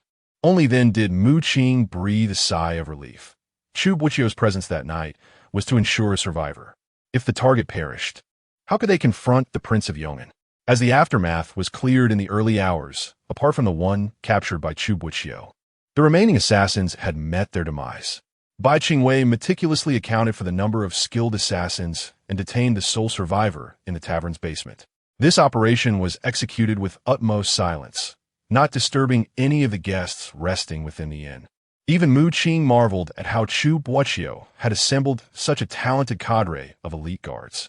"You are rather unfortunate. Tonight, my temper is somewhat frayed." In the dim, constricted basement, a single flickering candle cast a weak light upon the faces of the bound individuals, revealing a macabre tableau of bruised and bloodied skin, indicative of cruel torture. "Do you know who I am?" The man languidly leaned against the back of his chair, idly running his fingers over the cold chains, his demeanor relaxed yet regal, save for the dark, inscrutable glimmer in his eyes that hinted at something sinister. The assassin, once resolute and fearless, now trembled with terror. Having endured tortures he had never imagined possible, he could not bear to meet the gaze of the man surrounded by countless dark guards. For the methods of torment were numerous and exceedingly brutal, rendering him in greater agony than death itself. "We were merely hired to kill a little girl. We were only tasked with the killing, not with any other matters." Chu Boqiu's voice resonated with a rising intonation, contributing to the eerie stillness of the surroundings. A faint smile curved his lips as he rose, ensnaring the assassin with the cold chains. His movements were fluid, yet imbued with a tension that hinted at the uncertainty of life and death. "The girl you mentioned is under my protection," he stated, wrapping the chains around the assassin a few times, gradually tightening his grip. His voice grew increasingly hoarse. "Tell me, how shall I dispose of you?" "Please, my lord, grant me a swift end," the assassin stammered, his voice quivering with fear as the sensation of suffocation tightened around his neck, at times almost claiming his life, only to relent momentarily, granting him a fleeting breath but amplifying his dread of the next constriction. "Swift end?" Chu Boqiu let out an ambiguous, chilling laugh from deep within his throat, which was soon replaced by an icy indifference. "I possess a myriad of methods to make your existence more torturous than death itself. Care to experience them?" In the next moment, a basin of scalding Bubbling molten iron was brought forth by a young girl clad in a yellow robe. This was a novel method devised by our colleagues, known as Five Bones Crisp. Her innocent, unassuming face shimmered with excitement as she cheerfully explained. First, immerse your limbs in the molten iron to cook them thoroughly, and then meticulously sever them with a dagger. The assassin felt dizzy, teetering on the brink of unconsciousness. It was held captive by the chilling grip of fear. Do not hasten into a state of confusion, as I have yet to complete my introduction. The gaze of the startled bird sparkles as it roams over his limbs. Once severed, I shall practice my craft and reattach them. At that juncture, you should still possess some semblance of sensation. We shall repeat this process until the moment of your demise, at which point I will sever your head and cast it into molten iron. Having practiced medicine for many years, I have heard that a person's consciousness lingers even after decapitation. You will witness the separation of your head from your body, as your eyes, nasal cavity, and mouth gradually submerge into the molten metal. The assassin's complexion shifted from a bluish hue to a deepening pallor, as the foul stench of incontinence wafted from beneath him. Yet, the startled bird spoke with abandon. Her throat parched and dry. Fortunately, a timely cup of tea was presented before her, and upon taking a sip, she felt a wave of relief and declared, "Only at this moment will you truly perish.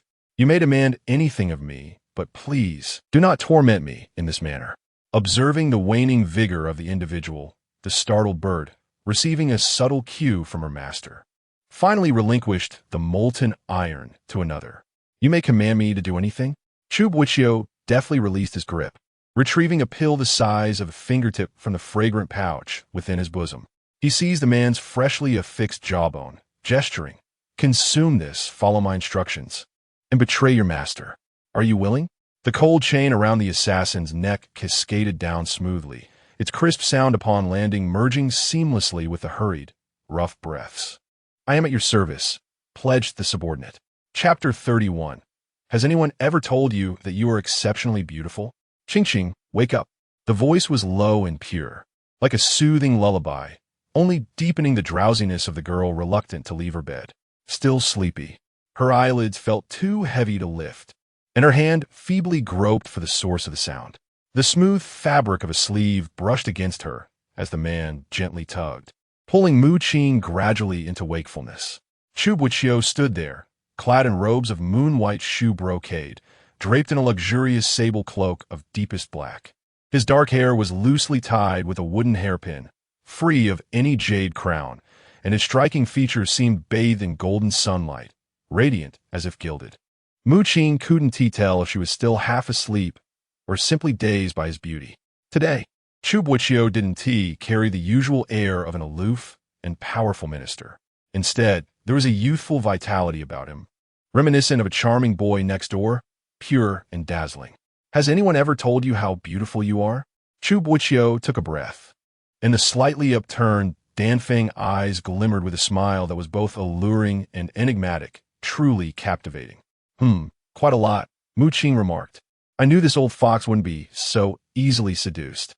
How shameless. Meanwhile, at the entrance of the inn, several royal carriages arrived, escorted by guards. Yandere, how did you drive?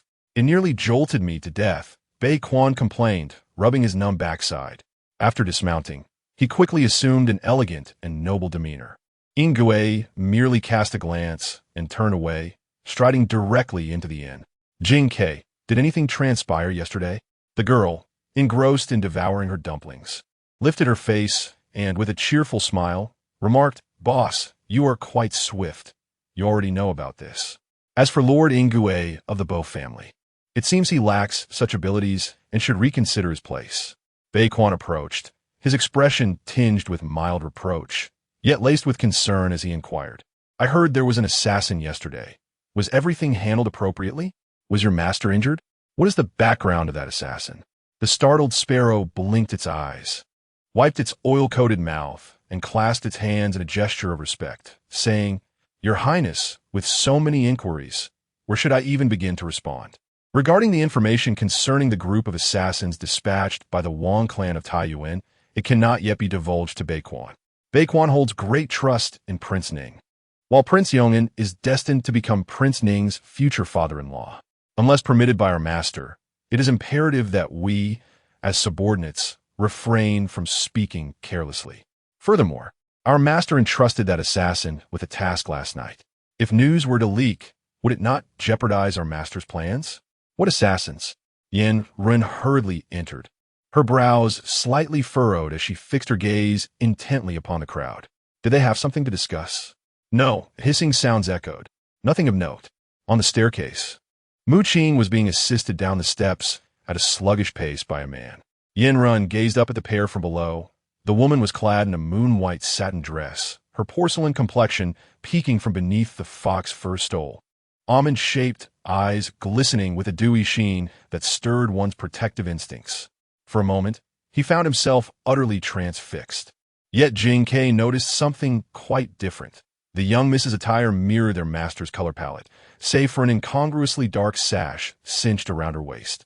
Moreover, her gait was unsteady, and she clutched her waist with a pained expression. Master, you've been rather ruthless with the young miss. Jing Ke smirked, mischief dancing in his eyes. Bai Quan blinked in bewilderment. Ruthless? What do you mean? Run regained his senses, only to collide with Chu Boqiu's gaze, which seemed to convey a hint of displeasure, and perhaps a touch of inexplicable pride. Jing Ke, what are you saying? Mu Qing, bewildered, wore an innocent expression. Her words were hardly commendable. One could easily dismiss them. Yet, Chu Boqiu appeared to comprehend Jing Ke's intent, a subtle pleasure lurking beneath his handsome visage. A sudden pain struck the back of Jing Ke's head as she noticed Ying Gui's hand hovering in midair, his gaze fixed on her with a warning intensity. All right. So, it seems I'm the only one at this table who cannot speak. Chu Boqiu's peripheral vision caught the man fixated on the woman in his embrace, causing him to tighten his grip, making Mu Qing lean slightly, resting against him. He recalled how he had intentionally chosen her attire that morning and tied the cloak around her waist, claiming the fabric was soft and would not harm her waist. Yet, this act led Mu Qing to reasonably suspect. He was up to some cunning scheme. Meanwhile, downstairs, Ren's gaze fell upon Chu Boqiu's hand resting on the woman's waist, stirring an inexplicable sense of discomfort within him. Mu Qing, why are you taking so long to come down? Should I lend you a hand, General? Upon uttering these words, Ren noticed the collective attention of the room turned towards him, realizing his tone had been rather sardonic. Mu Qing frowned, initially believing she would only see this individual in Zhongzhou, instinctively retorting, "There's no need for your assistance, young general. Perhaps your hand should be used for defending the realm instead. Your help feels rather demeaning." Run laughed in exasperation. This girl, while lacking in many respects, was certainly skilled at insults. Had anyone else spoken to him in such a manner, he would have retaliated fiercely. Yet, when Mu Qing opened her mouth, he found himself oddly pleased, his mood considerably lifted. Chu Boqiu observed their exchange, his expression darkening significantly. This girl dared to flirt in front of him? Had she suddenly grown bold? Did he not occupy a place in her thoughts? Dai Huai stepped in, surveying the silent crowd with curiosity. Did I miss something? Why does it feel so tense in here? Suddenly, a greasy bun struck his face, the aroma enveloping his nostrils. You crazy girl. I'm not crazy. I'm merely concerned you skipped breakfast. Jing Ke replied cheerfully, clapping her hands with a feigned seriousness. As a divine healer, I must remind you, skipping breakfast leads to an early demise. Ying Gui nodded indifferently at her. Bai Quan silently raised his hand in agreement. Dai Huai stared blankly at everyone, eventually resting his gaze on his master, whose expression resembled that of a block of ice. He seemed to grasp something. I came in to remind everyone that we should depart immediately. An urgent message has arrived from Zhongzhou. Chu Boqiu glared at him, his countenance darkening further. What is it? Chapter 32. A candid encounter. The riverbank collapsed, and the flood surged violently, advancing with relentless force toward the townsfolk. Bai Quan's expression hardened, and he spoke gravely. We must not delay. Let us depart. Yanren also set aside his playful demeanor, casting a glance at Mu Qing, and remarked, in dealing with the flood disaster, it is the duty of officials. Common folk should return to Bai and for safety. Common folk? Mu Qing was momentarily taken aback. It seemed she was the only one here considered as such. Bei Quan appeared conflicted as he looked at Chu Boqiu, questioning whether Mu Qing's presence here was perilous. Before the man could respond, a pair of small hands suddenly clung to his arm, and a little girl with a pitiful expression half whined, "You promised me." Chu Boqiu hesitated for a moment before averting his gaze, his tone indifferent. The crown prince speaks wisely. Mu Qing's expression changed dramatically, her eyes widening in disbelief as she stammered, "You don't mean what you say?" Her outstretched finger was gently brushed aside. The man leaned closer, whispering in her ear, "How about you agree to another request of mine? What do you want?" She instinctively recoiled, not yet having formulated a response. She hesitated, but he lowered his gaze. A subtle shift in his demeanor. "When I make a request in the future, you must not refuse." Mu Qing gazed at him with lingering resentment, eventually relenting with a reluctant master. "The diving suit you requested is ready." Jing Ke, who had quietly slipped out earlier, returned holding a flat box. "Yes, help the young lady into it," Chu Boqiu said calmly as he walked toward the carriage. Addressing Bei Quan, "My people will ensure her safety." Yin Ren was momentarily stunned, staring at the man's retreating figure in silence. Bei Quan, puzzled, remarked, "If they are to ensure her safety, what tone is this directed at the crown princess?" Jing Ke assisted Mu Qing into the carriage while changing her clothes. "Young miss, this diving suit is made of a special material. When you wear it, should you encounter water, it will automatically float, ensuring you will not sink." The fabric was difficult to discern, and Mu Qing felt its lightness as she donned it. It dawned on her then, feeling somewhat resentful, that he had long planned to take her to Zhongzhou, hadn't he? Indeed, her master had instructed her the previous day at the official post to seek this treasure from Boqing Wei, which had taken considerable effort.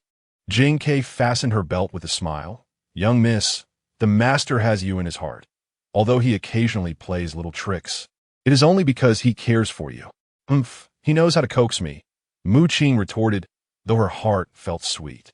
Some thoughts kept within feel distinctly different when spoken aloud by others.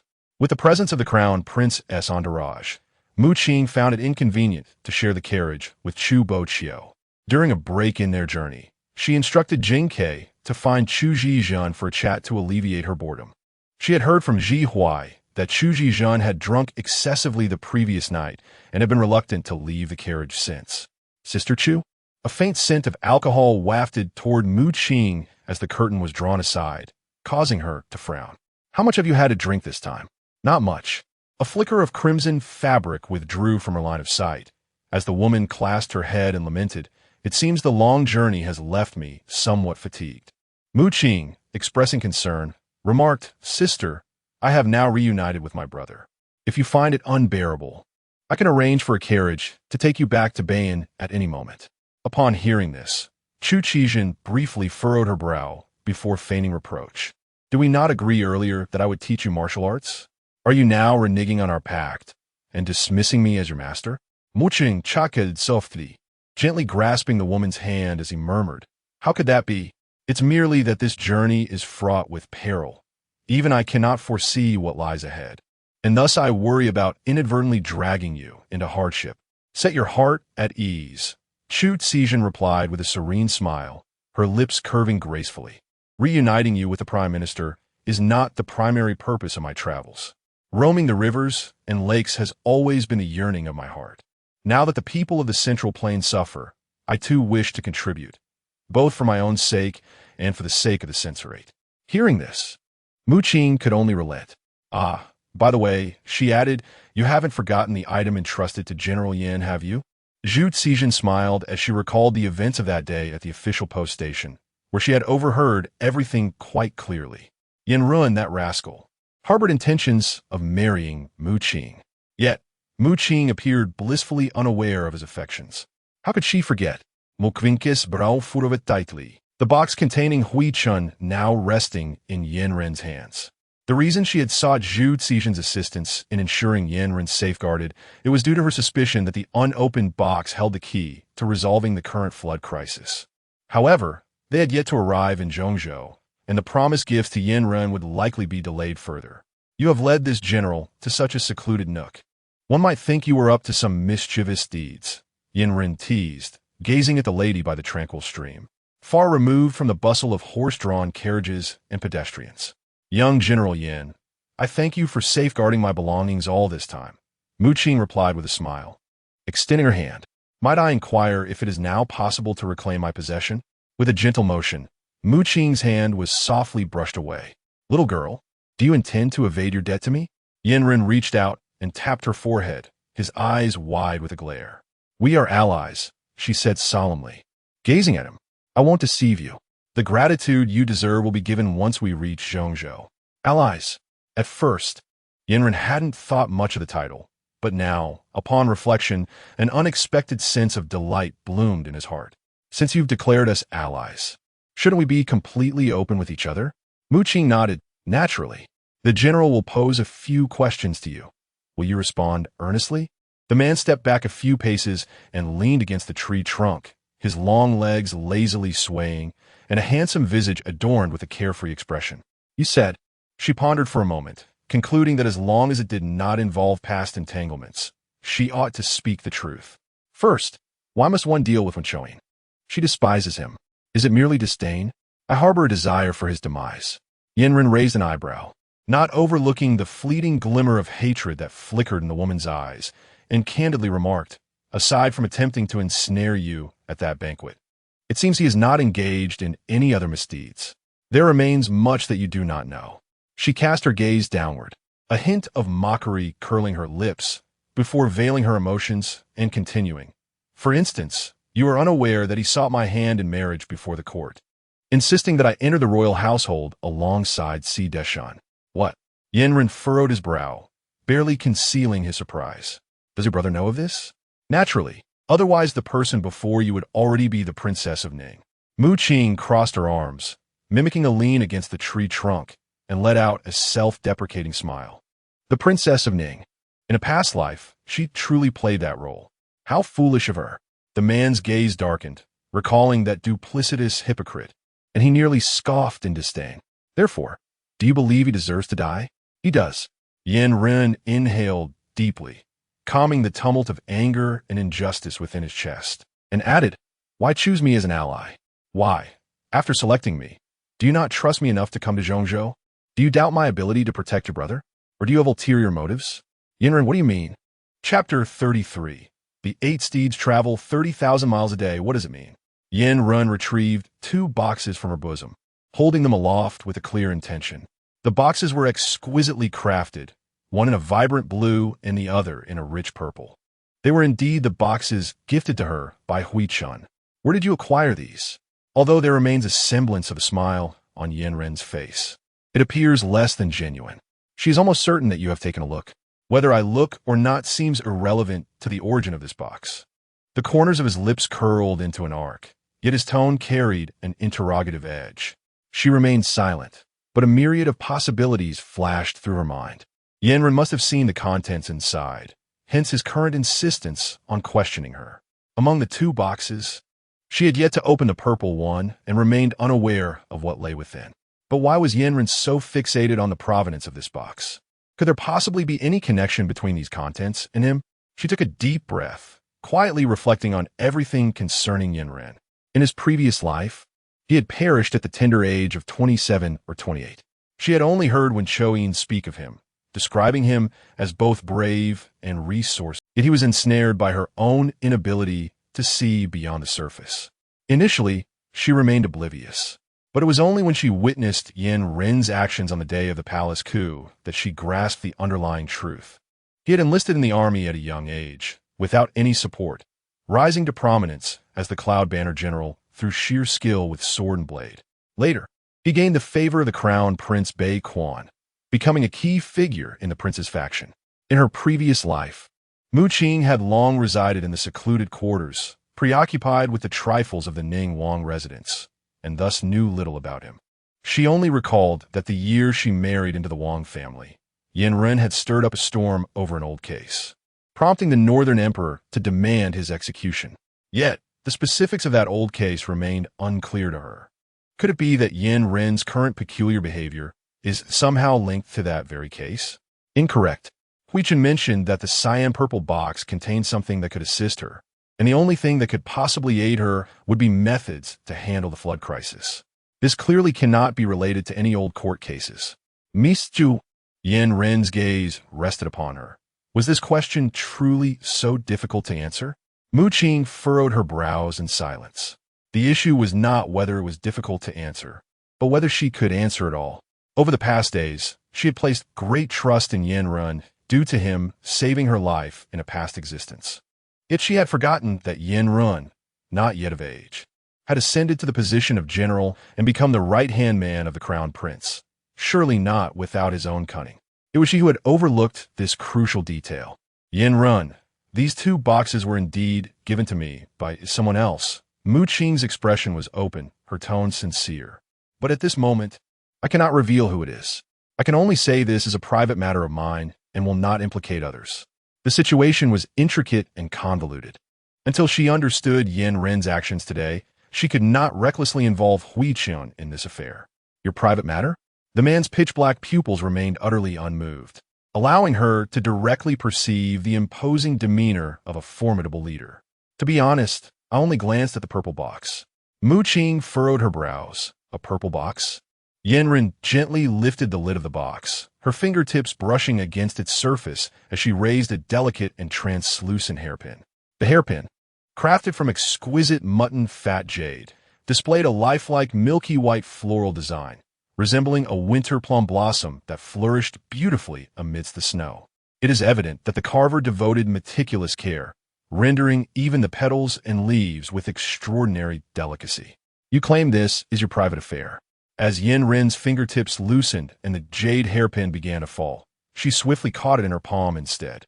The sharp tip instantly pressed against her own neck as she spoke in an inscrutable tone. Then tell me, who are you?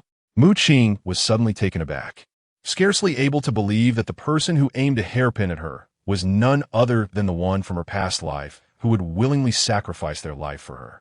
Having merely crossed paths once, it seemed she still did not comprehend Yandere well enough. The exquisite nectar floated upon the surface of the pool, mist swirling around the edge. A woman of graceful form draped in a sheer garment languidly leaned against a large stone beside the bath. Your Highness, you must not drink any more, Tanguay said, furrowing her brow with a touch of concern as she gazed at the woman. You may lightly tap the surface of the pool with her jade-like foot, causing ripples to dance across the water. Her lotus-like arms raised the wine jug high, and the liquid cascaded freely from the air into the woman's crimson lips. A single intoxication can dissolve 1,000 sorrows. Without drunkenness, how shall one alleviate their woes? Yume opened her almond-shaped eyes and surveyed the enchanting surroundings, reminiscent of a fantastical realm. Below the hall, our companions had once again ventured to the state temple, where the individual had been in seclusion. Tanguay gently advised, you previously sent his majesty to summon him, yet he refused to show any regard. Why then? Must you persist in your fixation on this person? Seclusion? Ah! Yume, inebriated by the intoxication of the moment, laughed and said, where is the retreat? It is evidently an evasion of me. Regardless, you have already sacrificed enough. To speak a word beyond my station, Tanguay's mind drifted to that person, her expression tinged with disdain. For such a person, you are not worthy. Indeed, you have overstepped, Yume replied, her ruby lips curling slightly. Yet her tone was not accusatory. Tanguay, you understand why I bestowed upon you this name, and thus you should comprehend the inextricable bond one share with that person. Tanguay stood in a daze, her heart in turmoil, realizing that it was her actions that had caused the princess's sorrow. It matters not, she continued. I have reached an age where I can reflect on the years that have slipped away, and I find it rather amusing. I can scarcely remember the taste of wielding a sword and galloping across the battlefield. Tanguay gazed intently at the melancholy figure before her and declared, I have not forgotten. In my heart, you remain the valiant and heroic general, deeply concerned for the people. General? This royal figure no longer merits the title of general. You may gently close her eyes, relishing the bitterness of the wine swirling upon her lips. She had even forgotten the name of her own sword. Tanguy stiffened, recalling the deeply entangled yet exceedingly obscure case from years past. It was this very affair that led the once vibrant and spirited female general to willingly cast aside her sword, trading it for the constraints of court attire. The royal family, the imperial court, the realm. Who can truly extricate themselves from such bonds? Everyone bears their share of blame, hence all silently feign forgetfulness, never to mention it again. The window of the jade pool mother is ajar, and the mournful strains of the Huang bamboo song resonate deeply. Yume gently sways her head, recalling the verses her mother taught her in childhood, inevitably reminded of that man, whose temper was as restrained as a deity's. A smile plays upon his lips, yet it is tinged with profound bitterness, as the 8 steeds journey 30,000 miles each day. The recitation comes to a halt here, leaving only an expanse of boundless solitude in the vast bathing pool. Chapter 34. King Mu, who am I? Mu Qing pondered for a long while before suddenly bursting into laughter, only to gradually quiet her mirth. General Yin, what are you talking about? Yin quietly gazed at the woman. After a moment, he withdrew the hairpin that rested against her neck. She inquired, if I were to say I have never seen this hairpin before, would you believe me? Yuan Run remained silent, lost in thought, with an air of solemnity reflected in the depths of his dark eyes. As dusk descends, she raises her brows in confusion. Just a moment ago, this individual had threatened her life with a hairpin, and now, how could trust so suddenly emerge? Because those associated with this matter have long since passed away. Yinren leaned forward, gazing at her with a semblance of a smile. Unless what stands before me is but a wandering spirit. The tension in Mu Qing's heart, which had been taut as a string, suddenly relaxed. Her palms grew damp with sweat, and her expression became somewhat rigid. So, were you truly contemplating my demise? To kill you? Yinren could not contain himself, laughing with a playful bravado as he held the hairpin close to her for display. The pin's tip was blunt. He pressed the pin forcefully against his palm a few times, and indeed, no blood emerged. I noticed your peculiar manner of speaking, so I thought to test you, Yin declared, lifting his chin with a hint of arrogance. Have you ever heard of Sun Tzu's Art of War? Mu Qing swallowed hard, took a deep breath, and said, this hairpin was acquired from someone else, yet I remain unaware of its origins. You mentioned that all those associated with this hairpin perished many years ago. Could you enlighten me about the matter? My curiosity compels me. The man exuded an air of calm, starkly contrasting the formidable image he had just portrayed. She remained uncertain whether Yan Run had harbored any murderous intent towards her, yet she could ascertain that the vigilance reflected in his gaze was profoundly serious. Approximately a decade ago, a significant incident transpired in Beimang, involving individuals connected to the royal family, with matters at stake that could determine the lives of countless people. This affair, if not for the knowledge of the emperor and his court, would remain shrouded in secrecy. Mu Qing nodded thoughtfully, her mind swirling with countless questions. What sort of case was it? Murder and arson? Or perhaps corruption and bribery? Was the perpetrator truly linked to the royal family? However, I have not heard of any noble or royal figure being subjected to severe punishment in recent years. Are you intrigued? Yinren curled his lips, a hint of mockery flashing in his eyes. Speak quickly. You may say it, but first, you must call me something pleasant. Yinren raised his gaze slightly, his expression rich with mischief as he asked with a wicked grin, for instance, how do you address Chu Zai Fu? This general is also eager to listen. Mu Qing was momentarily taken aback. How did she address Chu Boqiu? Isn't it so, dear brother? Excellent indeed. It seems this individual is merely toying with her. You speak first, and once you have finished, I shall call. She beamed as she conferred. Yin Run, hands clasped behind his back, leaned closer to her, stating that the elder brother would reluctantly believe her this once. Mu Qing suppressed the urge to swat his hand away and politely replied, after you.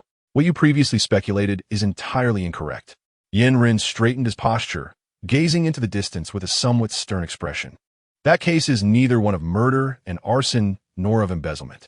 Rather, it pertains to treason and collusion with the enemy. Collusion with the enemy?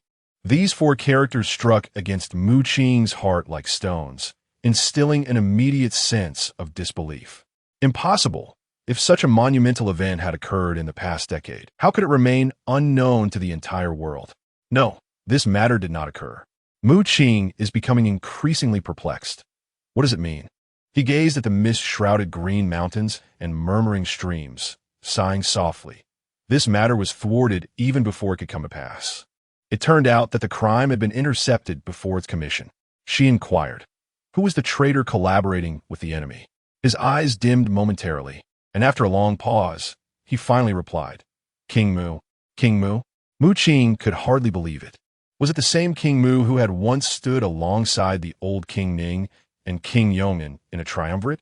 Indeed, it is inconceivable, she instinctively concluded. King Mu was in his twilight years, having succumbed to illness many years ago, a fact well known among the people of Beimei. In his twilight, he succumbed to sickness. Yanren took a deep breath, grounding herself, as the image of that refined gentleman flashed through her mind, causing a pang of sorrow at the tip of her nose. King Mu passed away at the tender age of 32. Mu Qing was utterly astonished. What? It is universally acknowledged that King Mu was a loyal minister who fought alongside the late emperor in battles. With the passing of the late emperor, it was only natural for Mu Qing to perceive King Mu as an elderly figure. However, Yanren stated that King Mu was merely 32 years old at the time of his death. Moreover, concerning King Mu, she most likely acquired her knowledge from Chu Boqiu, who predominantly extolled his remarkable achievements, never once mentioning any acts of treason. Chu Boqiu clearly stated at that time that King Mu had succumbed to a grave illness. He wielded considerable power and could not have been ignorant of such palace secrets. Furthermore, why would he deceive her? For no apparent reason. Mu Qing found herself involuntarily recalling Hui Chen's words. This object would be of assistance to her. Yet Hui Chen had not specified in what manner it would aid her, so she naturally assumed it pertained to flood control methods. That day, upon crossing the bamboo gate, Hui Chen had asked if she wished to uncover her origins. Could it be that her past was intertwined with that long-buried case from years ago? What are you doing here? The familiar low and mellow voice shattered the tense atmosphere. A box swiftly arrived from an unknown source. Mu Qing's palm tightened, hastily concealed within her sleeve, as she instinctively glanced at the approaching man. I had been sitting in the car for too long and began to feel dizzy, so I stepped out for a stroll and fortuitously encountered General Yan. Chu Boqiu fixed his gaze upon her, his expression placid, as if he could see through her very soul. It is time to depart. She promptly responded affirmatively. In the next moment, Chu Boqiu approached her and, without a moment's hesitation, clasped her. The coolness of his palm was both refreshing and inexplicably disquieting. His gaze lingered on the tip of her nose. Since you're feeling dizzy, hold on tightly to me. We must not repeat the carelessness of that night. The final words bore a profound significance. The man observed their retreating figures, unable to suppress a frown as he called out, Mu Qing.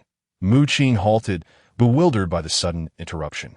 Yan Ning hastily caught up with her, seamlessly inserting a jade hairpin into her hair with a gentle yet meaningful gesture. Take good care of this pin I bestow upon you.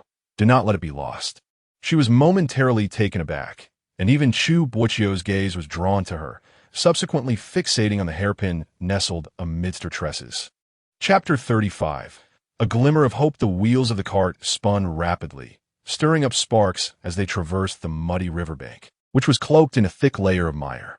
The thatched cottages and cattle sheds along the river's edge had collapsed beyond the possibility of habitation. Miss, when you were searching for Miss Chu, our master arrived. The startled sparrow seemed to hint. Mu Qing clutched the bamboo slip, scrutinizing it closely. With no time to ponder over Chu Boqiu, the slip exuded a faint aroma of pine, soothing her taut nerves.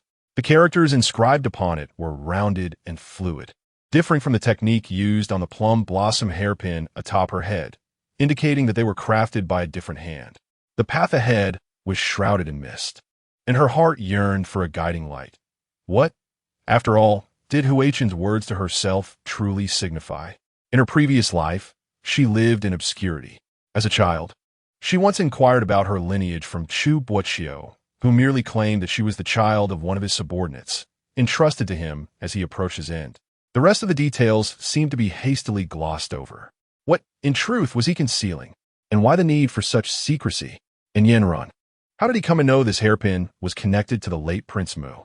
Moreover, his demeanor suggests an extensive familiarity with King Mu. Since this hairpin is indeed an artifact of King Mu, how then did it come into Hui Chen's possession? Indeed, there are numerous doubts. The startled sparrow leaned in, pointing at the bamboo stick in astonishment.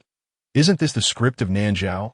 Mu Qing was taken aback, clutching Jing Ke as she inquired, "Do you recognize this character?" "Though I am uncertain of the meaning, I have encountered this character in the documents from a Boqing Wei." The startled sparrow responded honestly, gazing curiously at the bamboo stick. "Dear young lady, how did you come by this?" "A few months ago, while shopping, I came across a novel bamboo skewer design and decided to purchase it. The character Jing Ke belongs to Chu Boqiu, and she currently wishes to keep her doubts about her origins concealed from him. However, it is astonishing that these characters actually originate from Nanzhao. For many years, Nanzhao and Baiman have harbored mutual animosity. Although each year the two nations send envoys to visit one another, it is merely a facade of diplomacy. Should a day arise when discord arises, an armed conflict between the two nations is certainly plausible. While Hui Chen may possess remarkable divination skills, how could an insignificant monk possibly entangle himself with the affairs of the Nanzhao kingdom? Startled sparrow, does anyone else within the Qing guards possess knowledge of the Nanzhao kingdom script? Mu Qing inquired, only to feel that it was somewhat inappropriate, and added, "I am rather curious about what is inscribed on this seal." Jing Ke chuckled softly, responding, "Young miss, why not directly ask the master?" Not only was he well-versed in the written language of the Nanzhao kingdom, but he also possessed an intimate understanding of its local customs and traditions. "Ask him. It is better not to inquire."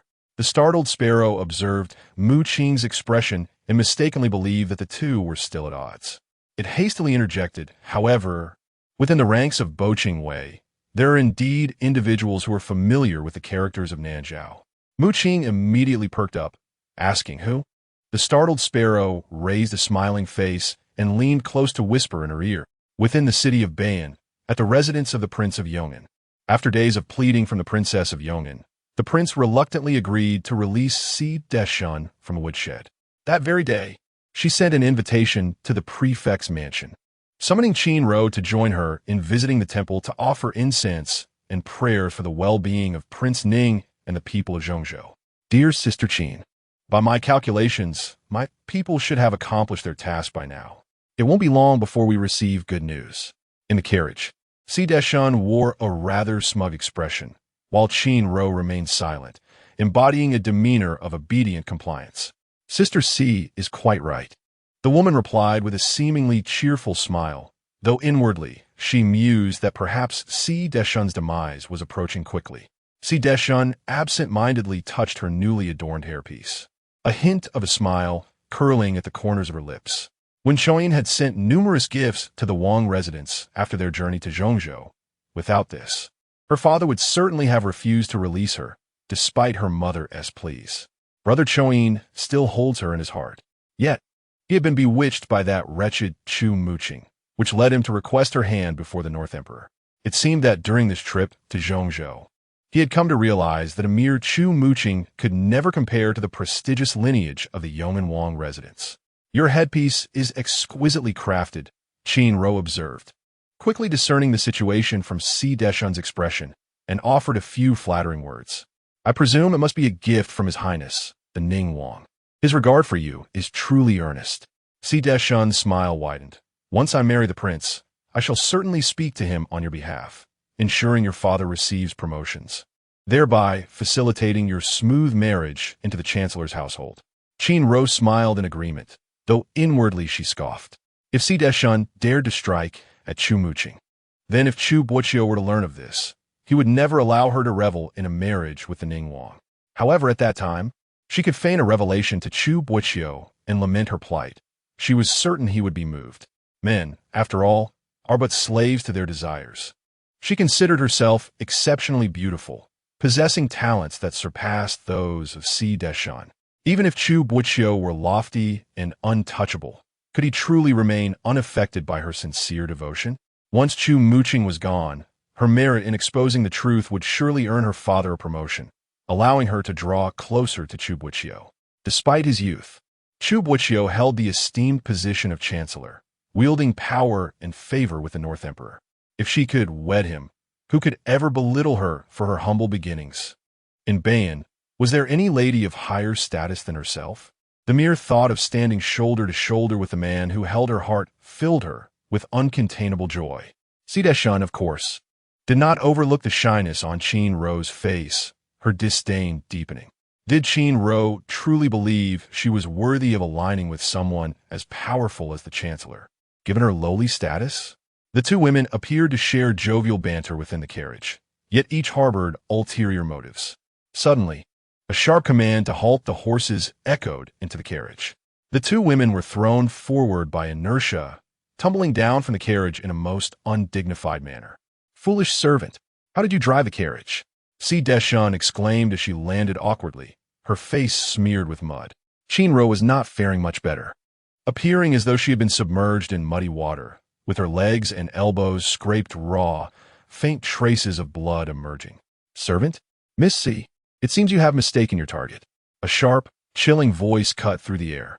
Deshan abruptly lifted her head, only to find that the driver had vanished, replaced by a dozen unfamiliar figures clad in black. "Who are you? Who we are is of no consequence to you." The high-pitched voice of the man in black swallowed hard, then turned to Qing Rou, saying, "You must be Miss Qing. Stay away." Qing Rou's heart raced as she pressed her bloodied palm against the ground, retreating step by step. "You both are even more exquisite than I imagined." The man with the shrill voice pulled down his mask, revealing a face marred by scars, grinning in a grotesque manner. "Brother, thank you." A low voice from the group of black-clad figures responded, "Just don't kill her." This man was indeed the one whom Chu Boqiu had captured at the inn. He rolled up his sleeve, the ink lines on his arm growing longer. If he accomplished what that man had instructed, a glimmer of hope would emerge. "Help! Don't touch me! Get away!" The woman's screams were deafening, yet he indifferently rolled down his sleeve, waiting for the ordeal to conclude. Chapter 36. No turning back. The surface of the water heaved and swayed, the waves rising and falling with a weight that seemed to conceal a lurking, ferocious beast beneath, ever watchful for its moment to strike. When Cho squinted, scrutinizing the seemingly tranquil river, as the plaintive cries of women and children echoed in his ears. "Lord Inspector," they pleaded, "I implore you to save my husband. He has been swept away by the flood for 5 days now. You had previously promised us that you would rescue those carried off by the deluge. Yet now it has been a full 5 days, and you have yet to send anyone to investigate. I bow before you, a humble commoner, beseeching you to save my husband. I beg of you." My elderly wife, frail and weak, knelt for a prolonged period, causing her head to bleed. Soon after, she fainted. "Someone please." Moments ago, Wei Ju, with a benevolent demeanor, waved his sleeve dismissively and exclaimed in irritation, "Drag him away. Do you not even consider what manner of creature this is before presenting it before me? Are you all forsaking your meals?" The officials hurriedly pulled the individual away. "My dear nephew, I apologize for exposing you to such filth," Wei Ju said with an awkward smile before when Shoin, maintaining a subtle smile, replied meaningfully, "There is no need for formality between my esteemed Uncle Wei and myself, for we are allies." Indeed, Wei Ju quickly grasped the man's intent and remarked, "I believe my princely nephew will soon arrive in Zhongzhou. However, that Chancellor Chu is quite capable. Nephew, you need not be concerned about him. Rest assured, I possess my own strategies. Should Chu Muqing fail to make an appearance, he would indeed need to ponder how to deal with Chu Boqiu. But now, a splendid opportunity has presented itself to him. This is a chance bestowed upon him by the heavens." At this, Wei Ju felt reassured and smiled. "The Wei family's second branch is entirely at the service of His Highness, the Prince of Ning, pledging unwavering loyalty. Your Highness, the Crown Prince, is swiftly approaching Zhongzhou," reported a figure emerging from the shadows. "Then we must go forth to extend our greetings. It is only proper," Wen Shoin replied with a smile, glancing at Wei Ju. Understanding his intent, Wei Ju responded in kind, "On this journey to Zhongzhou, my princely nephew is surely to come and not return." The yellow sands stirred in the wind, faintly revealing the characters Zhongzhou engraved upon the distant city tower. Below the tower, a contingent awaited. "Miss, we have arrived in Zhongzhou." A startled sparrow roused the drowsy young lady. As Mu Qing gradually regained her senses, she lifted the curtain of the carriage to peek outside, noticing a figure on a steed, standing out conspicuously among the crowd. "How unfortunate," she murmured. The startled sparrow, perplexed, inquired, "Miss, what do you mean?" The carriage came to a halt, and a sudden exchange of pleasantries resonated in the air. "Miss, it is time for us to disembark." Mu Qing nodded and, upon drawing back the carriage curtain, beheld a man with a face as smooth as jade, his countenance adorned with a gentle smile, gazing at her with utmost tenderness. "Mu Qing, it has been a long time." She stifled her discomfort, bowing gracefully in acknowledgement. Prince Ning, Bei Quan, and Wen Chouyin, having just encountered the esteemed figure, noticed the man's attention fixated on Mu Qing. They were about to intervene when they observed him silently approach her. "Allow me to assist you down," he offered. Wen Chouyin's eyes sparkled with mirth, his slender gaze fixated on her, radiating an affection that suggested she was the sole occupant of his heart. In her past life, Mu Qing had been deceived by this very demeanor, mistaking it for genuine love. Unbeknownst to her, he had genuinely deceived her. The Prince of Ning truly possessed a kind heart. How could the injury on his arm have healed so swiftly? As a low, indifferent voice approached, Mu Qing immediately recognized who it was. Chu Boqiu strolled over leisurely, standing directly beneath the carriage, watching her extend her hand. The displeasure and air of refusal in his enchanting phoenix eyes were unmistakable to Mu Qing. Suppressing a smile, she offered her hand. The Chancellor, Wen Chouyin, nodded, but his smile faltered momentarily. He had believed the madman would refrain from mentioning the injury inflicted by Chu Boqiu in front of the palace, hoping to bury the incident. To his astonishment, the audacity of the man was beyond his expectations. Who did he think he was? It turned out to be His Highness, the Prince of Ning. Yan, sword in hand, leisurely approached Mu Qing, subtly blocking the distance between Wen Chouyin and the lady. It had been some time since they had last met. Why hadn't the Prince of Ning assisted the general in dismounting from the carriage? He raised an eyebrow, feeling a wave of disgust at the man's hypocritical demeanor. How dare this wretched creature, draped in human skin, aspire to wed Chu Mu Qing? Such audacity was akin to consuming the heart of a bear and the gall of a leopard. When Chouyin's smile faltered, "Young general, have you also come to Zhongzhou?" He had heard from Luosha that Yan had frequent interactions with Mu Qing. Initially, he thought Yan intended to ally with Chu Boqiu, but now he feared that Yan harbored feelings for Chu Mu Qing. "What? Is this place off limits to this general?" Yan chuckled with abandon, stretching lazily, his tone laden with implication. "Or does His Highness the Prince of Ning wish to engage in unsavory deeds here, fearing discovery by this general?" When Chouyin's expression momentarily stiffened, his gaze turning cold before swiftly returning to normal. "It has indeed been a long time. You have grown increasingly fond of jesting." Yan, merely a general, dared to flaunt his status before him, emboldened solely by the favor of the crown prince. With such audacity in his words, he truly disregarded the Prince of Ning. It seemed that additional matters would need addressing soon. "Ladies and gentlemen, I present Wei Ju, the governor of Zhongzhou." A man clad in official robes approached with a beaming smile and a congenial demeanor. Second uncle, Bei Quan, stepped forward to greet him. "Your Highness, Crown Prince." Wei Ju responded with a smile, bowing respectfully to Chu Boqiu and Yan, adding, "Honorable Chancellor, General Yan, I apologize for the lack of a proper reception." "Too courteous." "Governor," Yan nodded. "And this young lady is?" Most present were officials, and while Wei Ju recognized many, he had never encountered the individual behind Chu Boqiu. "This is the sister of Chancellor Chu. My sister from the Chancellor's residence. She is from the Chancellor's household." Three distinct voices spoke simultaneously, leaving Mu Qing momentarily taken aback. Wei Ju raised an eyebrow, puzzled by the sudden chorus from the three men, unable to discern their words, but perceiving that this striking young woman was of notable lineage.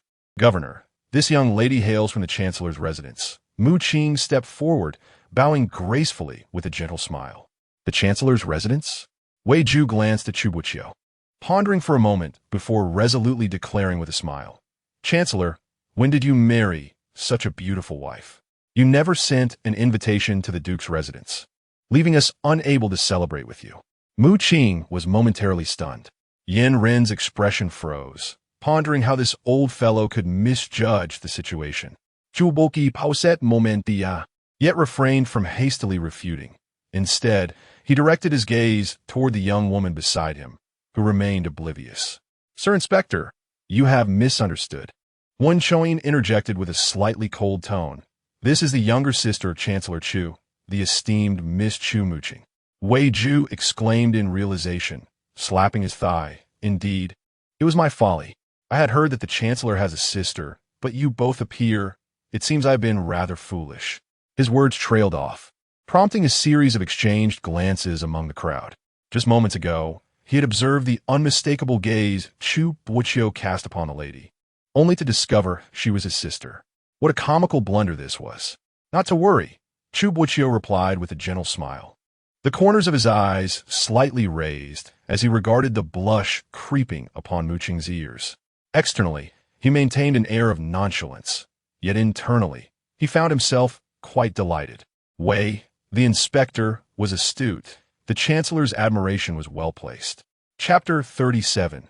Brother eats for you. Upon hearing these words, the crowd perceived that Chu Boqiu's remarks were undoubtedly a jest, and they fell into a tacit silence. Mu Qing's cheeks flushed slightly as she gently tugged at the man's hand behind her, signaling him to refrain from embarrassing her further. However, the smile on Chu Boqiu's lips deepened as he cast a glance at the displeased Wen Choying and Yin Ren, straightening his posture even more, his hand unconsciously playing with the disheveled ends of the woman's hair. "Seeing you all laugh, my dear A Qing is rather shy," he remarked.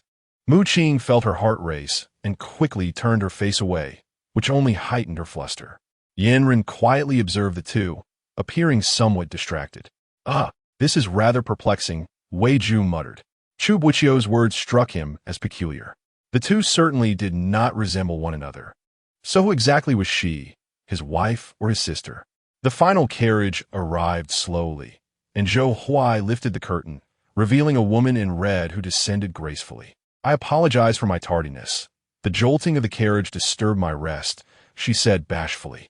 Wei Ju, noticing yet another woman had joined them, turned to Bei Quan for assistance. With a cheerful demeanor, Bei Quan alleviated the awkwardness by introducing, "This young lady is the daughter of Inspector Chu and a close friend of Chu Zaifu's sister." His words were double-edged, revealing Chu Zai's true identity while solidifying the relationship between Chu Boqiu and Mu Qing. "I see. It is a pleasure to make your acquaintance." Wei Ju wiped the cold sweat from his brow and addressed the assembly. "I Wei have arranged a banquet at the governor's residence to extend a warm welcome to you all." Bei Quan, puzzled, inquired, "Uncle, are we not going to the Duke's residence? It has been quite some time since I last saw my uncle and grandfather." Wei Ju's expression softened a bit as he replied, "Your grandfather is currently recuperating and is unable to receive guests. Your elder brother is preoccupied with the strategies to address the recent floods. Thus, he has entrusted me with the honor of hosting you." Mu Qing listened quietly to their conversation, her mind gathering information about the Wei family. The current Duke of Wei was Wei Shiran, the legitimate son of the late Empress Dowager Wei Zhong. Following the demise of the Empress Dowager, the elder Duke, Wei Zhong, was heartbroken and physically unwell, wishing to withdraw from political affairs. The Northern Emperor, pitying the Wei family, appointed Wei Shiran, the brother of the late Empress Dowager, to the position of Duke. As for the present Governor Wei Ju, he was likely the illegitimate son of the Wei family's second branch. If Mu Qing recalled correctly, Wei Ju must have had a clandestine connection with Wen Choying. In her previous life, a year after her marriage to the Wang family, she had overheard a conversation outside Wen Choying's study. It seemed that Wei Ju was using some matter as leverage in an attempt to seize the title of Duke. Initially, she was unaware of the identity of the man who threatened her husband until he repeatedly mentioned the Crown Prince and the late Empress Dowager, leading her to vaguely surmise that this individual was Wei Ju, the illegitimate brother of the Duke of Wei. In her previous life, Wen Choying must have struck some deal with Wei Ju. For reasons unknown, Mu Qing instinctively felt that this might be connected to the assassination attempt that had placed Chu Boqiu's life in jeopardy. The winding corridor embraced a rockery adorned with vibrant flowers, its green tiles and vermilion eaves exuding opulence. Within the magnificently decorated hall, multiple tables were set with sumptuous feasts, the dishes appearing exquisite and delectable. Ordinarily, men and women would dine separately, but perhaps Wei Ju had not anticipated the presence of Mu Qing and Chu Jiren, resulting in their seating arrangement being combined. As Mu Qing settled beside the man, she couldn't help but survey her surroundings. The houses near Zhongzhou had been ravaged by floods, leaving them in a pitiful state, while the governor's mansion, presiding over the region, appeared exquisite and opulent. This created a striking contrast in the landscape. The dishes on the dining table were abundant, not only comprising a variety of meats, but also an array of pastries, showcasing a delightful assortment. Logically, even if Wei Ju hailed from a noble house, he should adhere to a modest lifestyle befitting his salary. Yet, Mu Qing observed that Wei Ju's living conditions seemed far more prosperous than those of many bureaucrats in Ban City. How could a mere governor possibly enjoy such wealth? Miss Chu, I recall your fondness for sweets. That lotus cake on the table is a specialty of Zhongzhou. I believe you will enjoy it, Wen Choying remarked, his gaze firmly fixed on the woman across from him, his smile radiating warmth. Your Highness is quite considerate, Mu Qing replied with a feigned smile, inwardly thinking him to be rather tiresome. She was eager to distance herself from him, yet he persistently sought her company, akin to a tenacious weed. Ningveng, you arrived in Zhongzhou ahead of us. Have you devised a strategy for disaster relief? The man's tone turned frigid, his voice cutting through the air unexpectedly. At that moment, a pair of chopsticks descended from above, interrupting Mu Qing's attempt to grasp the lotus cake and instead deftly transferring another pastry into her bowl. Momentarily taken aback, she noticed the man's profile remained composed, though his strikingly dark eyes betrayed a hint of indifference. Consume this. It aids digestion, he instructed. Mu Qing fixed her gaze on the date cake in her bowl, nearly suppressing a laugh as she leaned closer. Brother, it's too sour. Chu Boqiu, about to turn his head, when she deliberately added, I prefer sweets. I cannot bear sour flavors. Understanding dawned upon him. Wen Choying's smile froze on his face, while Chu Boqiu continued, I'm still devising a plan. Despite contemplating for quite some time without success, he found it hard to believe Ning Wang's reputation in Ban. Chu Boqiu's tone was unyielding as he caught sight of the woman attempting to taste the date cake, stirring something within him. Just as Mu Qing was about to take a bite, a sudden pressure on her wrist forced her chopsticks to shift direction, aiming toward the man's parted lips. To her astonishment, Chu Boqiu audaciously accepted the date cake from her chopsticks, chewing it in front of everyone. A glimmer of mischief flickered in his eyes as he teased. If you cannot eat sour, do not force yourself. Be wary of toothache. Brother shall eat it for you. The onlookers turned their gazes towards them, and Mu Qing stared at the man in disbelief. What had he just done? Chu Boqiu savored the date cake, raising an eyebrow and smirking. It's not sour at all, rather sweet in fact. Chapter 38. The lady of his household, Mu Qing, stared blankly at him, her chopsticks clattering onto the table. Chu Zaifu was remarkably attentive towards his younger sister. Wei Ju, unaware of any underlying tension, began to praise him. Bei Quan cast a glance at the silent Wen Choying, then at the taciturn Yan Ran, and with a smile continued, indeed, I have never encountered a brother as considerate as a Joie, even if he were somewhat slow on the uptake. Witnessing Chu Boqiu injure Wen Choying and nearly sever Yan Ren's head had enlightened him to some extent. Mu Qing was adopted by the Chu family. Although the circumstances might sound unfavorable, there was no blood relation. If Chu Boqiu genuinely wished to marry her, it was not beyond possibility. Yet the burdens he would have to bear would be exceedingly heavy. The ties of ethics are the most challenging to defy in this world, and even the nobility of a royal family cannot evade the scorn of the populace. Bei Quan's chaotic thoughts floated and sank, briefly flashing familiar faces, before ultimately settling into tranquility. Chu Zhizhen raised his wine cup, keenly observing the woman's flushed earlobes, and teasingly inquired, Mu Qing, have you begun to drink? Not yet, the woman replied, lifting her head, somewhat dazed. Oh, Chu Zhizhen chuckled meaningfully, lamenting, "Your complexion is rosy. Surely, the weather has warmed today." Mu Qing's expression stiffened as she sensed the gaze of those beside her, burying her head lower. "Don't just nibble on snacks. Be careful not to choke." The woman's eating demeanor was overly earnest, while Chu Boqiu's lips curved into a sly smile as he placed several pieces of vegetables into her bowl. Suddenly, amidst the chatter, a melody erupted. The sound of flowing strings filled the air as several elegantly dressed dancers swayed their waists, performing gracefully in the hall. Mu Qing raised her head, nearly spitting out a mouthful of vegetables. The attire of the dancers was rather revealing. Perhaps Wei Ju had considered that only men had come to Zhongzhou, as the dancers displayed their fair shoulders and slender waists, putting in quite the effort in their performance. A few even flirtatiously cast glances toward Yanren and Wenchoyin. Noticing this, Chu Zhizhen feigned dizziness and excused himself to rest. Seeing that she was the only woman left in the hall, Mu Qing was about to rise when a dancer approached Chu Boqiu, swaying her voluptuous figure. "This is Zhongzhou's Tu Su. Would you care for a drink, sir?" The woman was enchanting, the type that would captivate most men. As soon as she entered the hall, she had her sights set on the most outstanding man, both in appearance and demeanor. Tonight, she intended to capture his attention. Mu Qing felt as though her feet were rooted to the ground, unable to move as she secretly observed how the man would respond. Meanwhile, "Thank you," Chu Boqiu replied with an indifferent expression, yet he accepted the drink from the woman's hand. Just as he was about to sip, the cup was snatched away. "My apologies, dear lady, but he cannot drink. I shall take this for him." Mu Qing appeared to smile sweetly, though her teeth were nearly grinding in frustration. That wretched man. He dared to accept a drink from another woman with her present. If she were not here, would he not have gone further? The dancer's flirtatious smile froze on her face. "My dear, are you his wife?" Chu Boqiu deeply, his gaze casually drifting towards her. Though seemingly indifferent, his heart brimmed with anticipation. He had feigned acceptance of the wine solely to observe a reaction.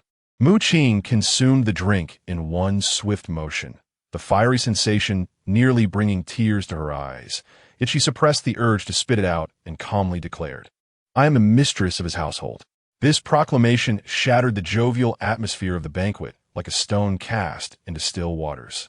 Wei Ju erupted into laughter. Unable to resist teasing, "Chu Zai Fu, your sister seems to share a close bond with you. Should you ever consider marriage, one might expect a rivalry over affections. Jealousy? She has no desire to indulge in such trivialities. The affairs of who Chu Boqiu marries after autumn are of no concern to her." The fiery sensation lingering on Mu Qing's tongue has yet to subside, and she turns to Wei Jufu, saying, "Governor, my daughter feels a bit dizzy after drinking. I shall take my leave to rest." Yanren glances at Mu Qing, hastily freeing himself from the entanglement of several dancers, and rises to say, "This general is also somewhat inebriated. I must excuse myself. What are you losing your composure over?" Bei Quan interjects, pulling him back. "Do not think to abandon this palace." Observing that others are departing further away, Yanren reluctantly chooses to sit beside the crown prince, maintaining distance from the dancers. Ingui stands beside his master, unable to restrain himself from remarking, "Your Highness, it seems the young lady is upset." The man beneath his gaze initially remains still, but after a moment, a cold yet handsome countenance suddenly blossoms into a smile that cannot be contained. He lifts the wine cup recently touched by the woman and drains the remaining liquid in one gulp, then rises silently, departing the hall with unprecedented swiftness. "My master expressed a wish to alleviate the effects of wine," Ingui hastily explains, hoping to follow him outside, only for Bei Quan to timely extend his hand, pulling him to his other side. "Would you mind sharing a drink with this palace, Ingui?" Bei Quan's smile is sincere, yet his peripheral vision darts towards the dancer approaching Chu Boqiu. Ingui frowns, attempting to extricate himself from the man's grasp, only to find Bei Quan's hands firmly ensnaring his waist, his tone bordering on a threat. "Ingui, if you were to leave now, I would command Chu Boqiu to summon you tomorrow, appointing you as my personal eunuch." Ingui gritted his teeth and cast another glance at Wenchoyin, who was leisurely sipping wine. Forget it, he thought, Keeping a vigilant eye on Prince Ning for my master will suffice. Within the garden of the governor's residence, Qing kicked aside a small pebble obstructing her path.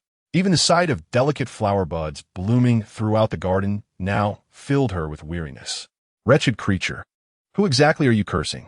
A deep male voice suddenly resonated from behind, startling Qing. Before she could turn around, she was pulled into a small pavilion by the lakeside. Although it was called a pavilion, the windows were tightly shut, creating an airless atmosphere, likely due to the occupants' concern about dust settling after a light sweep. In this confined space, Qing could distinctly hear the man's heavy breathing and feel the heat emanating from his rough, calloused hand clasped around her wrist. Why the haste in their movements? The familiar, low-alcohol timbre resembled a question, yet also felt like a subtle probe. The warm breath, mingled with the fragrance of wine, enveloped her face, provoking a wave of heat. An elegant and refined floral scent drifted from the woman's cascading hair, subtly wafting into the man's nostrils. The solitary one cherished nothing more than the beloved's exquisite tea-making skills. The Northern Emperor savored the rich tea in the jade porcelain cup, letting out a satisfied sigh. The woman before him possessed an elegant beauty, accentuated by alluring almond-shaped eyes, embodying the enchanting grace of Jiangnan women, infused with an irresistible charm. As long as your majesty is pleased, it suffices. It has not been in vain for me to devote a decade to the art of tea-making.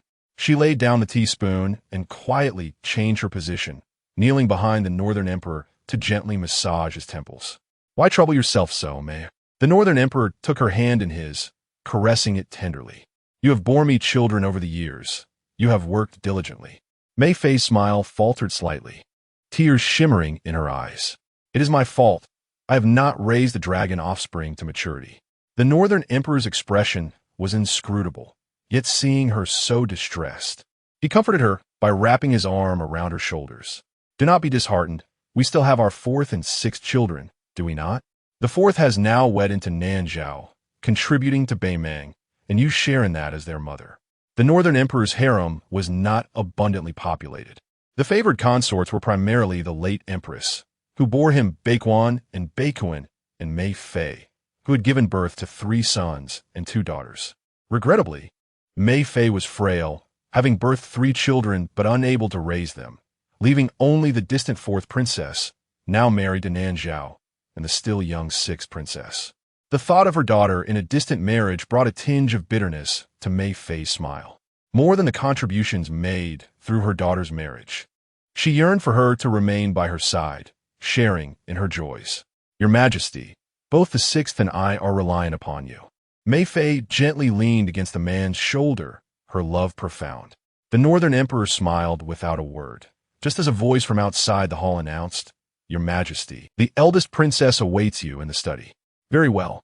Upon hearing this, the Northern Emperor's smile brightened, and he promptly rose to leave the hall, not sparing even a moment for further conversation. Your Highness, a head palace maid, by show, noted as she observed the woman gazing longingly at the man's retreating figure. You have attended to His Majesty with tea and have yet to partake in any meal. Would you care for something to eat? No need, Mei Fei replied, lowering her gaze as she meticulously cleaned the jade porcelain cup that the man had just used. The depth of her eyes gradually cooled, reflecting her indifference to the matter of sustenance. Chapter 39. Matters between men and women. The moon hung like frost in the sky, and a gentle breeze flowed like water. The cunning moonlight seeped through the narrow window crevice, attempting to steal a glimpse of the spring scene within. Beneath the elegantly arched willow leaf brows, the almond-shaped eyes of the woman fluttered slightly, trembling with the weight of her lush eyelashes. Her vermilion lips parted, revealing a set of pearly white teeth, while her flushed cheeks lent her an added allure. Will you remain silent? Chu Boqiu gazed at her quietly, exuding an abundance of patience. Naturally, it would not hinder her brother's good fortune. Qing raised her lips in a carefree smile, her demeanor seemingly oblivious. The man's heartbeat faltered as he grasped her chin, questioning, What good fortune? What good fortune? As the evening's intoxication enveloped her, her gaze appeared somewhat dazed. She rose onto her toes, leaning her face closer to the man, deliberately wafting the scent of alcohol towards him, her tone playfully rising at the end. Brother, how could you possibly be unaware? Chu Boqiu shuddered, a wave of warmth surging from his abdomen, enveloping his entire being.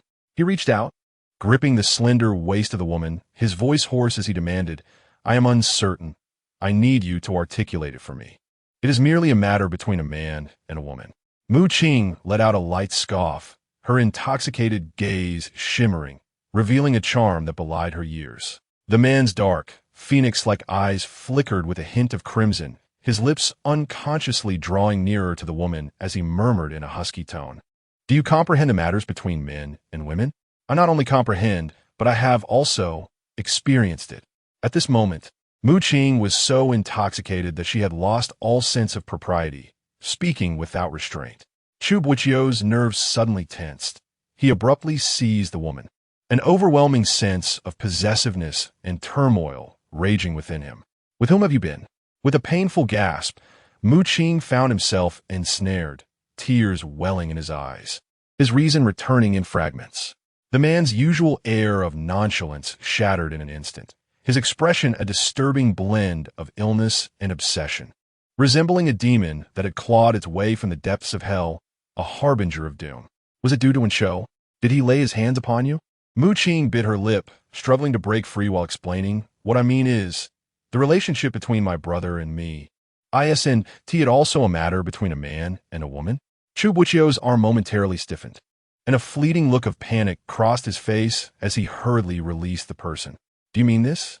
She raised her eyes and glared at a certain individual, tugging at the man's collar, and huffed. Where has my brother wandered off to? Chu Boqiu regained his composure, momentarily silenced, retreating a couple of steps in a flustered manner. Qing's mind was filled with the image of his frenzied expression.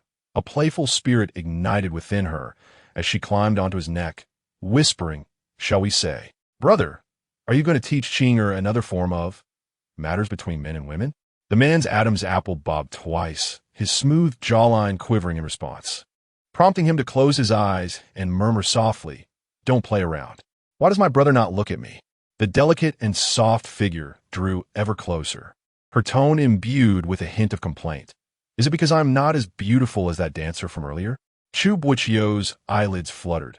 He deliberately raised his face, creating distance between himself and the woman.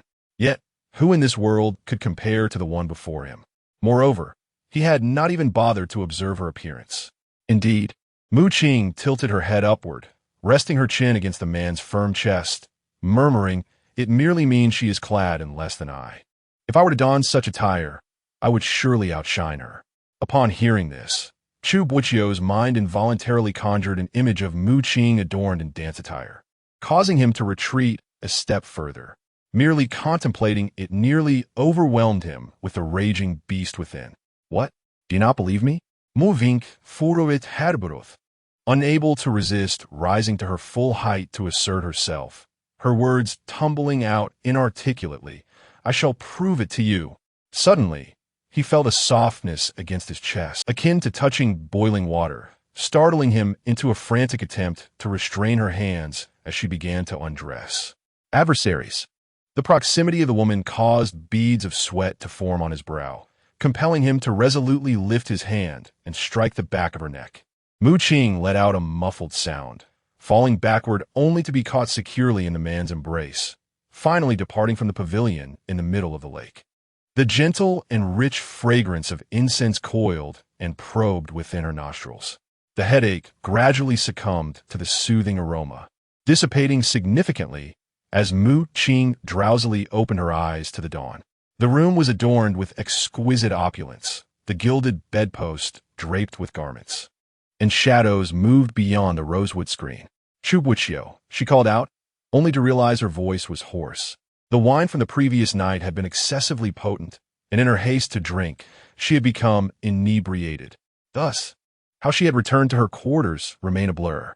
Her mind felt like a tangled mess, retaining only a few indistinct images of Chu Boqiu. It seemed she had said something to provoke his ire.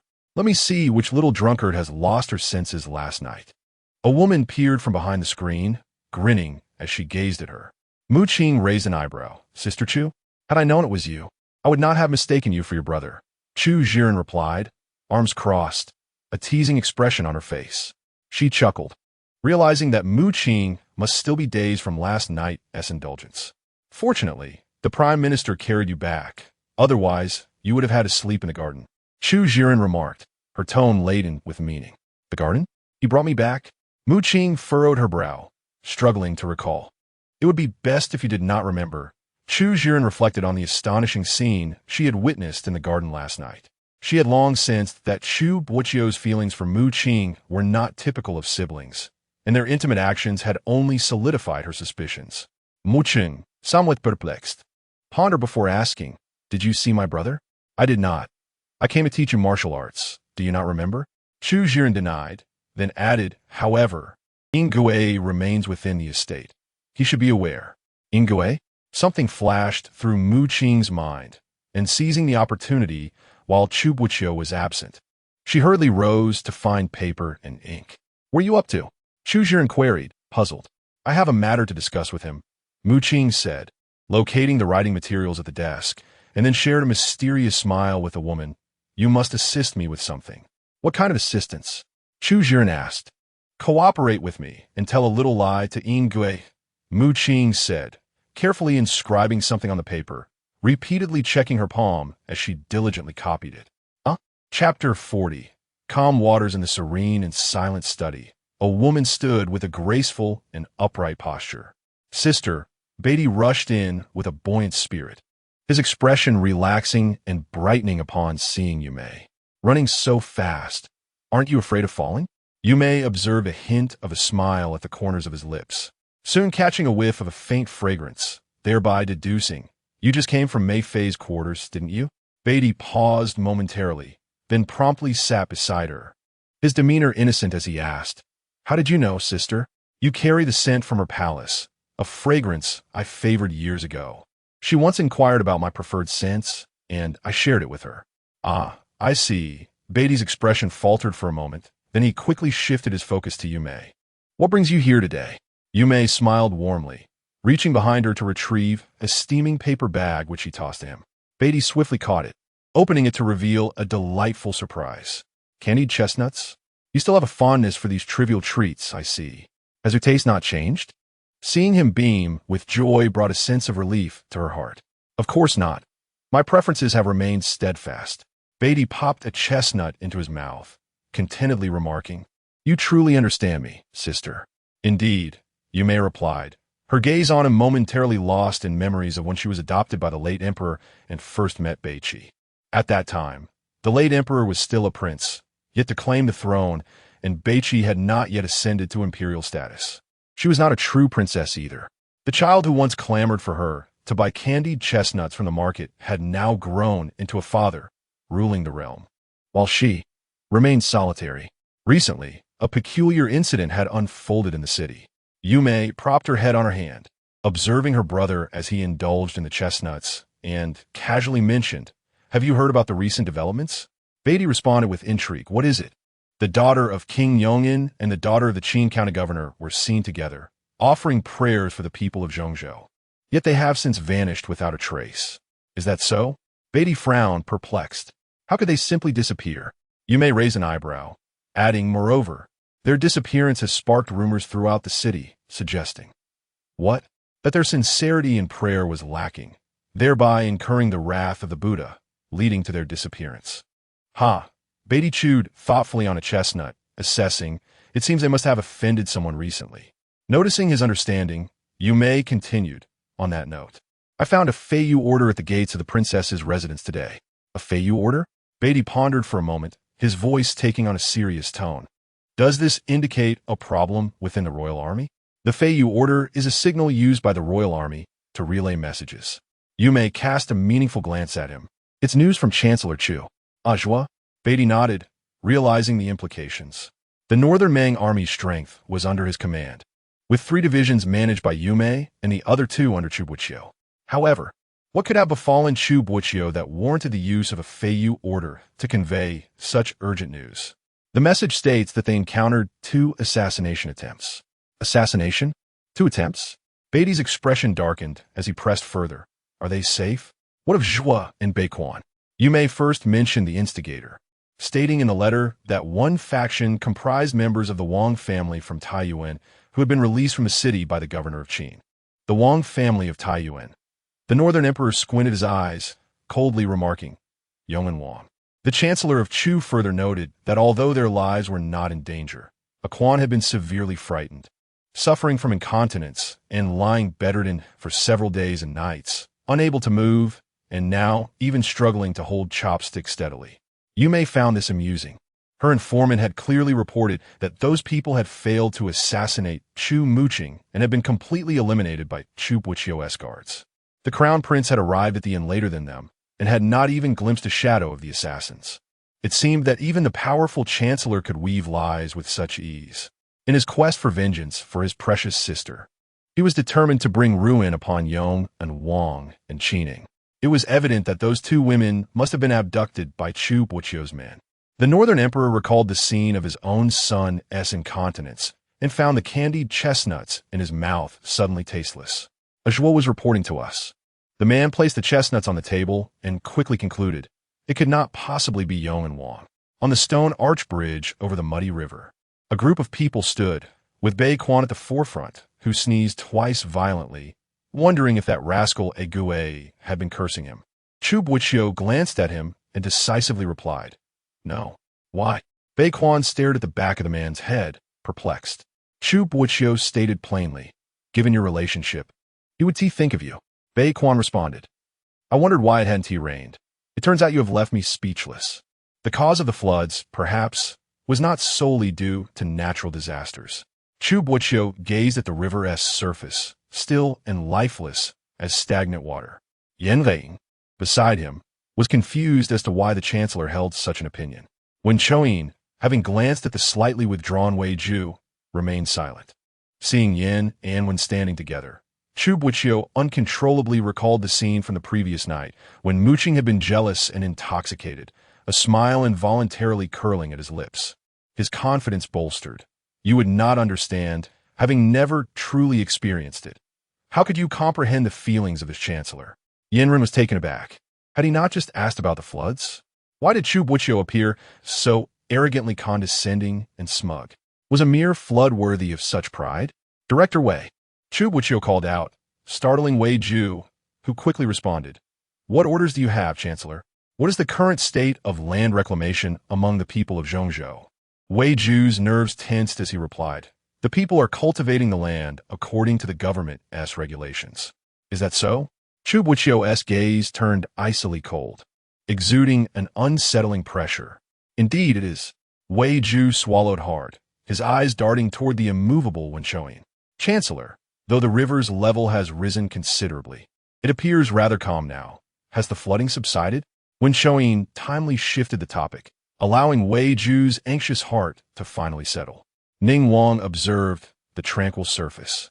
Deceived by the facade, Chu Boqiu lifted his eyelids, his indifferent gaze falling upon him, imbued with an air of unknown chill. Often, the calmer the river, the more one lowers their guard, unaware that danger is silently approaching. Ning Wang's eyes darkened. He distinctly sensed the hidden implications within Chu Boqiu's words, yet could not decipher their meaning. Wei Ju was left speechless, unable even to raise his head.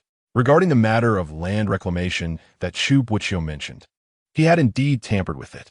Should anyone discover his actions, not only would he lose his position as governor, but he would also face catastrophic repercussions. If that day were to arrive, even the Duke's residence would be unable to shield him. Beiquan furrowed his brow and inquired, what do you suggest we do now? First, summon the officials from Zhongzhou. We require not only funds from the treasury for disaster relief, but also a significant workforce. Chu Boqiu replied in a solemn tone. Beiquan nodded and instructed Wei Ju, second uncle, you go and issue the orders to convene the officials. Wei Ju hurriedly complied, fleeing as if from storm.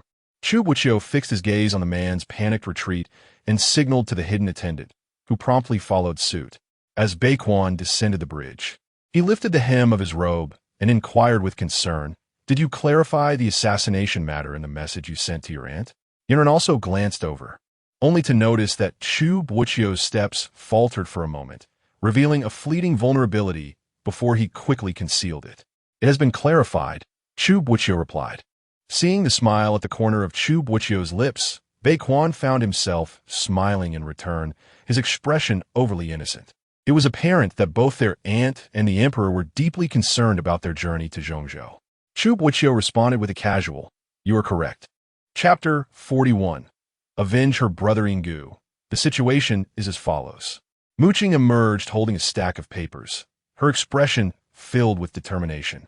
"Young miss, do you truly wish for your subordinate to decipher the Nanzhao script on these papers merely due to your wager with Miss Chu?" Yinggu was approached by two young girls who came specifically to question him, expressing their doubts. Naturally, it was to be expected. Mu Qing wore a smile on her face, yet cast a playful glare at Chu Zhen, half in jest. "Sister Chu, you have made such grand proclamations. I am curious to see if you truly recognize the characters of Nanzhao." Chu Zhen's eyelids fluttered slightly, and she responded in kind.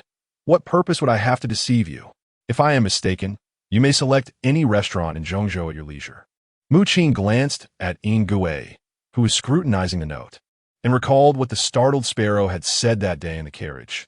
Yinggu was one among the Boqing guards who understood the script of Nanzhao. Having spent a considerable time by Chu Boqiu's side, Yinggu was known for his caution.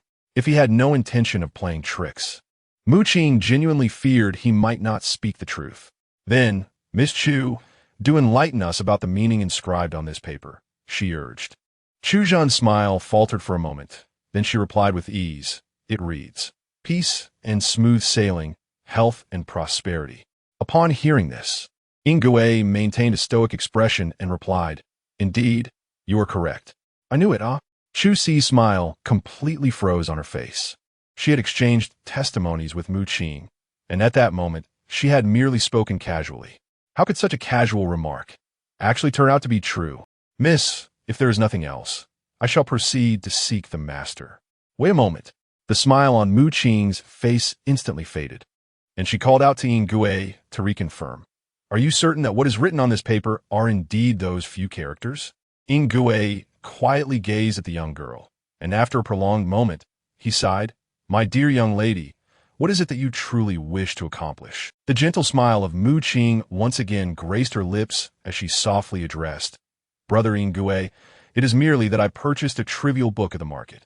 You know how you disapprove of my reading such things, yet my curiosity is piqued by the mention of the Nanzhao script within its pages." Yinggu's brows furrowed deeply. "Young miss, I'm not so easily deceived."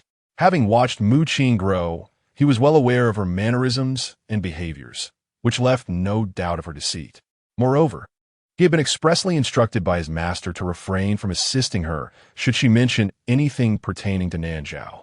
As he turned to leave, Mu Qing, gritting her teeth, exclaimed, "Yinggu, I seem to recall that on my 10th birthday, His Highness the Crown Prince gifted me a delightful, Ji-chan was momentarily taken aback, puzzled by the sudden change of direction taken by Yinggu, who swiftly covered Mu Qing's mouth to stifle her words. What had Mu Qing just uttered? She seemed to have heard something about a birthday and also about a prince. Humph! With a playful smile, Mu Qing gently patted the man's hand. Imitating Beichuan's former manner of speaking, she ambiguously remarked, "Truly, you are the esteemed Lord Yinggu of Boqingwei, perceptive and possessing great vision. How can you be certain that King Yong'an would not send someone to assassinate them?"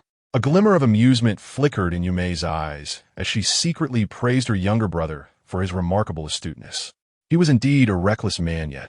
The Northern Emperor took a few delicate sips of tea, his composed voice echoing through the vast imperial study. The Taiyuan Wang clan is the maternal family of the Prince of Yong'an.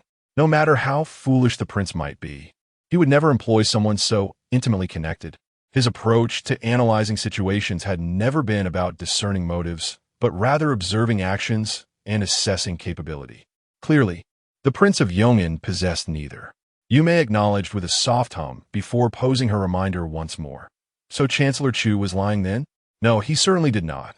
The voice of Beatty resonated with an even greater conviction than before.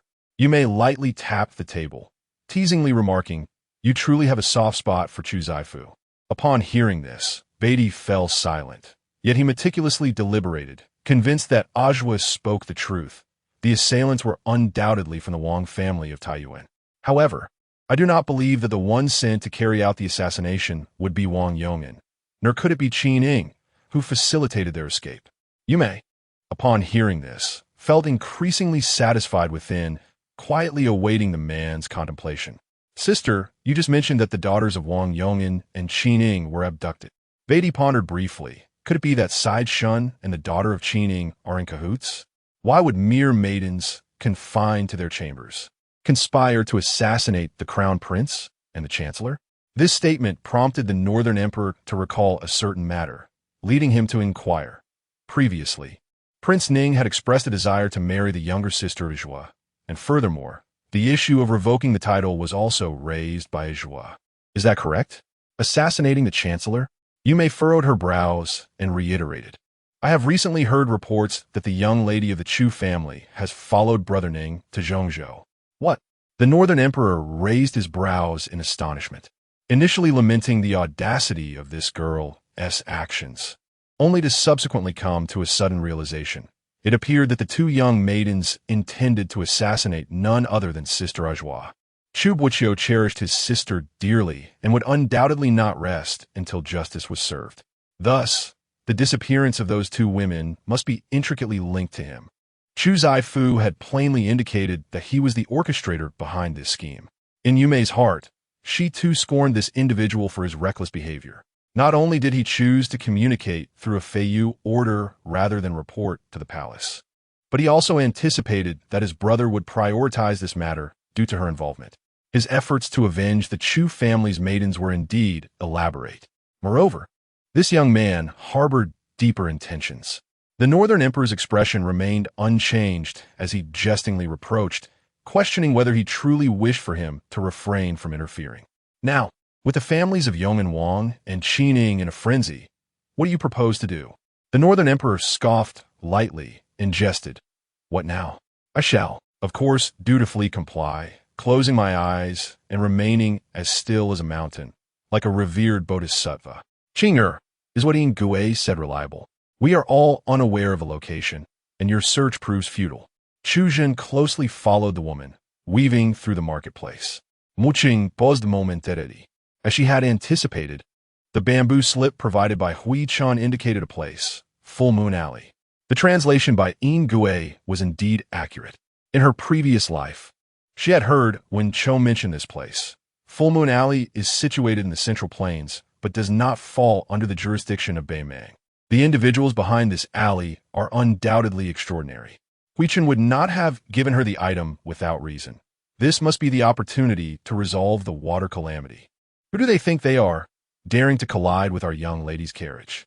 Do they seek death? The acerbic tone drew the gazes of Mu Qing and her companion simultaneously. The woman was dressed as a maid, yet her attire far outshone that of ordinary servants, and she spoke with an imperious air. Clearly, her mistress must wield considerable influence. Opposite her stood an elderly man with grizzled hair and tattered robes, his face etched with utter bewilderment. My apologies, young miss, he stammered. The governor ordered these repairs, but my failing eyesight caused me to drop a roof tile accidentally. I meant no offense to your noble household. Huh! The maid sneered down at the old man, and the child clutched in his arms. Wretched fool, since you've erred, your grandson shall come with us as recompense. Terror drained the color from the old man's face as he clung desperately to the boy. Noble one, I beg you, my son and daughter-in-law are gone. This child is all I have left in this world. Show us mercy, I implore you. As soon as the words were uttered, the old man dragged the child down to kneel together, knocking their heads against the ground with resounding thuds. You old cur frightened our young mistress. Do you think this matter can be settled so simply? The maid's expression turned icy as she raised her foot to stomp on the old man's head. Thud! A pebble struck her kneecap with pinpoint accuracy, sending sharp pain shooting through her leg. She clutched her knee and howled in agony. Which gutter-born wretch dares ambush me from the shadows? She shrieked through gritted teeth. Chapter 42. Bowing an apology, my dear girl. Your words are rather harsh. The woman in the red dress slowly emerged from the crowd of onlookers, followed closely by the girl who made her way to the old man and the child. helping them to their feet. The townsfolk stepped aside, gesturing and whispering amongst themselves.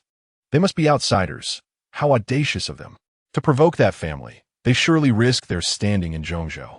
Offending them would lead to dire consequences. As Mu Qing helped the old man up, he grasped her wrist with a frail, withered hand.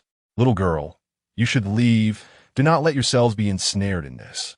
She paused for a moment, and in the lifeless depths of his gaze, she seemed to glimpse her own reflection. Do not fear, Mu Qing said softly, offering a gentle smile as she patted the child's head. Out of the corner of her eye, she noticed that the carriage remained stationary, its owner refusing to disembark, sending a maid to handle the situation, clearly a matter of peculiar status. You two little wretches dare to offend us. Do you even know who we are? The maid limped forward, clutching her knee, and hurled insults at them. I am unaware of your master, Mu Qing replied, her eyes glinting with amusement. But pray tell, from which village did you emerge to be so inflated with arrogance? Chu Boqiu stifled a laugh, aware that Mu Qing was preparing to retort. The maid's face turned ashen, nearly pointing her finger at Mu Qing's face. You worthless creatures, from which mountain gully did you crawl out? You dare to act against me without even knowing the authority of Zhongzhou? The authority of Zhongzhou. A fleeting thought crossed Mu Qing's mind, and she replied leisurely, the realm belongs to the wise northern emperor, while Zhongzhou is the fief of his seventh son, Beikun. The officials of Zhongzhou serve their loyal monarch faithfully. When did a heavenly lord come into play? Or do you, a mere maid, presume to meddle in affairs of the world? The maid's expression suddenly shifted to panic, and she retorted, You shameless wretch, are you not afraid our master will seek retribution? Shameless courage, moving simirkit, het, disdain evident. When I regard you as human, you would do well to behave as one. You. Enough. A melodious voice interjected, halting the commotion. At the same moment, another feminine voice emerged from within the carriage. Sister, this woman has slandered us. Should we not teach her a lesson? Do not be foolish. The carriage curtain was lifted slightly, revealing a woman whose eyes were cast down, looking imperiously at the previously sharp-tongued girl. Listen, if you bow 3 times before my carriage today and admit your fault, I will allow you to leave. The townsfolk began to murmur amongst themselves. 3 bows seemed a fair price. Indeed, those who had offended the young lady before were dragged away to be fed to dogs. A gentle touch on his arm caused the old man, hunched and frail, to plead with the occupants of the carriage. Miss Second, I will bow for them. I will bow for them. As the twilight deepened, Mu Qing reached out and halted the elderly man who was about to kneel. Old sir, a man's knees are worth their weight in gold, especially with your little grandson watching. The child timidly peeked out, bewildered by the unfolding scene. Might I pose a few inquiries, young lady? She fixed her gaze upon the half-drawn curtain. A mocking laugh emanated from within the carriage. Speak swiftly. Finish your bow and do not waste my time. Who is the highest official in this central region?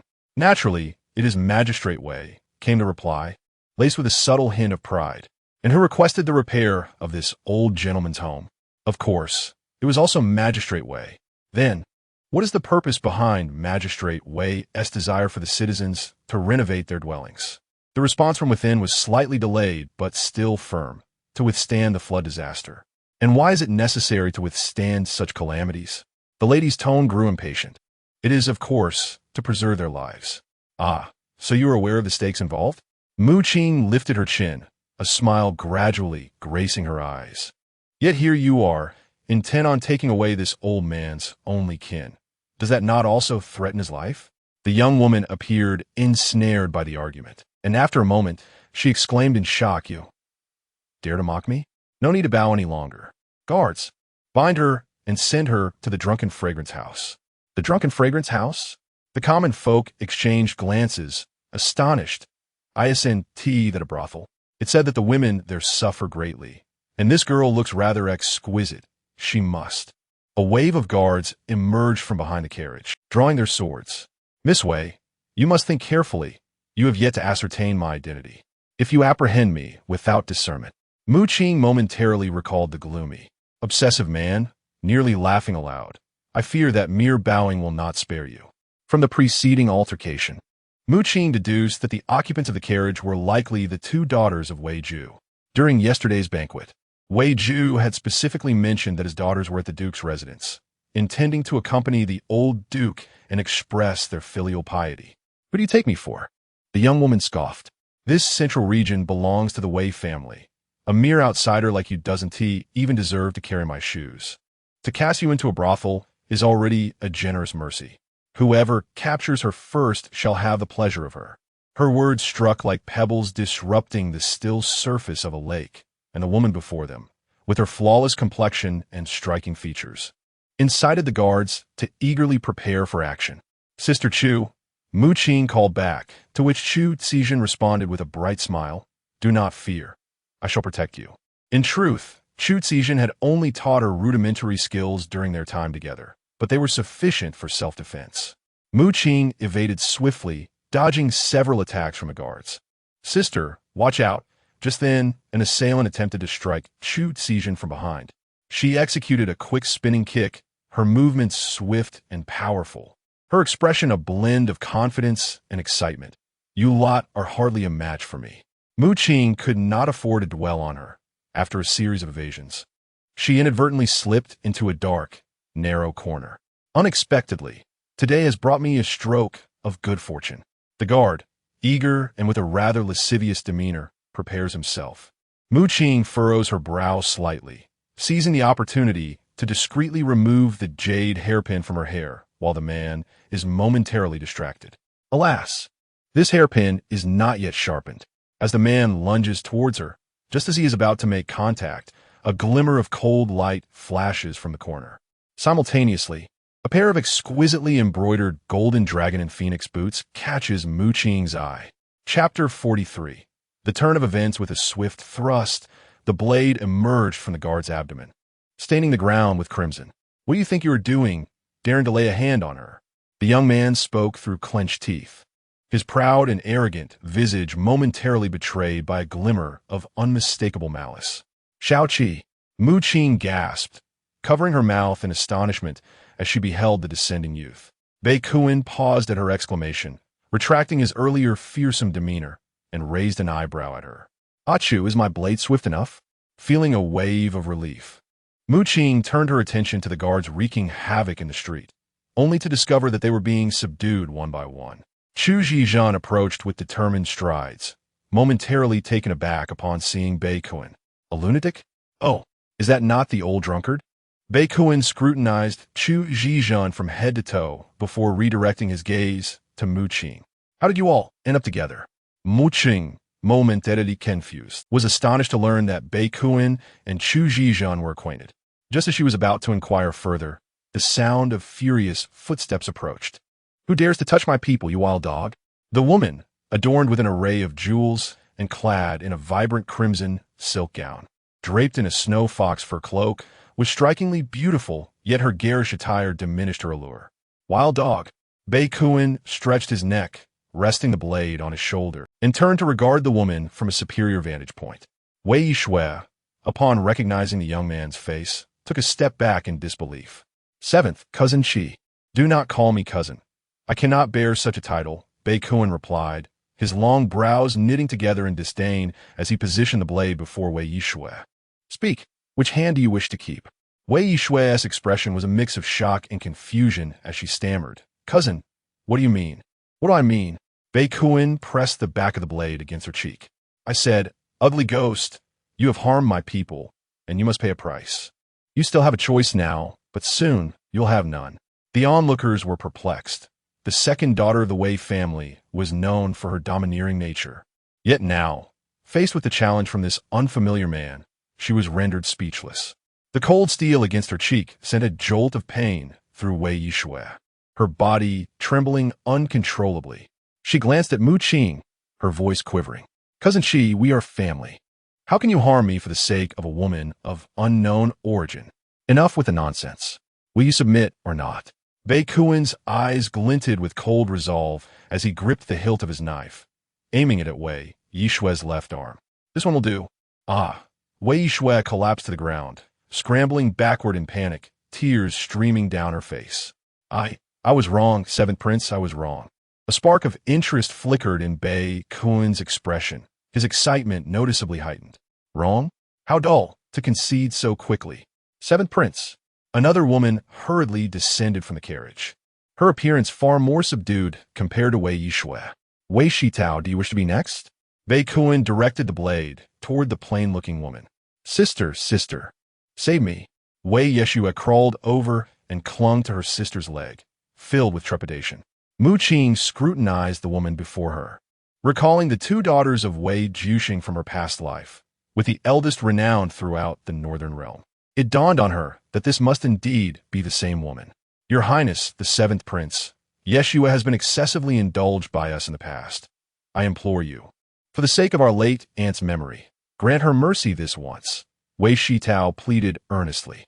From a young age, their parents had lavished affection upon her younger sister, leading to her increasingly imperious nature as she grew older, making it difficult for even Wei Shitao to restrain her actions. Enough, Bei Kuen said impatiently, scratching at his ear and casting a derisive glance at the sisters. Stop trying to leverage connections. My surname is Bei, not Wei. Even if my mother were to return from the grave today, your sister's hand must still be severed. Chu Zhizhen could not contain a laugh, her tone carefree. You madman. With such words today, I must at least treat you to a drink. Who cares? Bei Kuen retorted, rolling his eyes before turning back to Mu Qing, his eyes sparkling. But if a Chu goes, I might be persuaded to join for a meal. Mu Qing pressed her lips together, suppressing a smile as she approached Bei Kuen and tugged at his sleeve. Little seven, if you were to cut off Miss Wei Er's hand for me, I would truly become a criminal. She believed that Bei Kuen would indeed go to great lengths for her, for although he often acted mischievously, his heart was sincere and could not bear to see those he cared for in pain.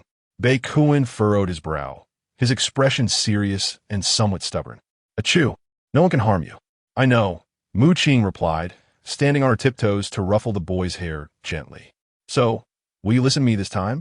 At first, Bei Kuen remained silent, but after a moment, the frown on his brow gradually eased, and he sheathed the large blade that loomed before the two sisters. Miss Wei, you mentioned earlier that if I were to bow to you, you would allow me to leave. Now that I have saved you once, do you know what is required of you? Mu Qing is not a saintly figure. She understands that had it not been for Bei Kuen's timely arrival, her safety would have been uncertain.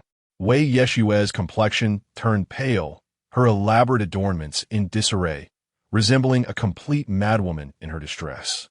The onlookers were taken aback. Wei Er had never suffered a setback, and no one she sought to punish had ever eluded her grasp. Now, witnessing her in such a pitiful state, they felt a sense of vindication. I understand now. Wei Yeshua gritted her teeth, lifted the hem of her garment, and knelt in the direction of Mu Qing. Gasps of astonishment filled the air. Could it be that Miss Wei Er is kneeling before that young lady? Who might this young lady be? It appears that young man holds an extraordinary status.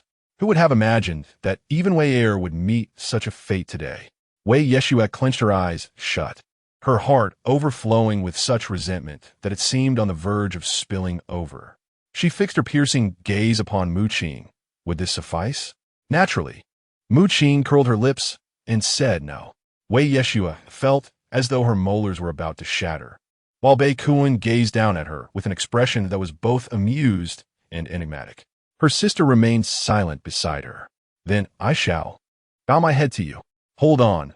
Mu Qing's gentle voice broke the silence as she observed her with utmost seriousness. The one you owe an apology to is not merely me. Wei Yeshua clenched her fists, her expression darkening. What more do you require? Do you not think you owe that elderly man a word of contrition? Wei Yeshua's face grew increasingly ashen as the daughter of the governor. Was she truly expected to bow and admit fault to a lowly commoner? Bow, or merely extend a hand. Choose for yourself. In that moment, Wei Yeshua felt an overwhelming urge to subject this woman to 1,000 tortures. Yet Bei Kuen stood protectively by her side. Old sir, I acknowledge my indiscretion today. I hope you can forgive me. She pivoted, kneeling before the elderly man and a young boy by the thatched house, bowing 3 times, each bow more profound than the last. Only when her delicate forehead drew blood did she murmur, her voice laced with tears, "Are you satisfied now? Miss Wei, please do as you wish. I shall remember you, Wei Yeshua glared fiercely at her, leaving behind a harsh remark. Mu Qing raised an eyebrow, observing as Wei Shitao assisted the elderly man onto the carriage. She approached the old man once more, producing silver from her purse and offering it to him. Sir, please accept this money. It can help repair your roof. The old man wiped his tears and refused her, expressing gratitude. Miss, you are truly benevolent. I cannot accept this money. I am profoundly grateful to you. Chu Qijin silently approached. Aren't we supposed to head to the full moon pavilion? We must leave soon, or it will be too late. The full moon pavilion. The old man's face blanched with fear as he grasped Mu Qing's sleeve. Dear lady, please do not venture there. Old sir, do you know where the full moon pavilion is? That place is a den of horrors. His voice trembled as he warned. If you go there, it could cost you your life. Chapter 44. Numerous rivals. Mu Qing observed the old man's flustered demeanor, prompting her to cease her inquiries. Elder, allow me to repair your roof, she offered. The old man, Chu Qijin, was taken aback. You can fix roofs? Mu Qing smiled softly. Had it been her former self before marriage, she would have certainly lacked such skills. After marrying into the Wang family, she took in Si Deshan, who was pregnant, and cherished Si Deshan's son as if he were her own, doting on him immensely. The boy had a keen interest in construction, which led Mu Qing to diligently peruse numerous books just to win his affection. In retrospect, it was a heartfelt endeavor squandered. Repairing the roof is a simple task. I can manage it myself, she mused.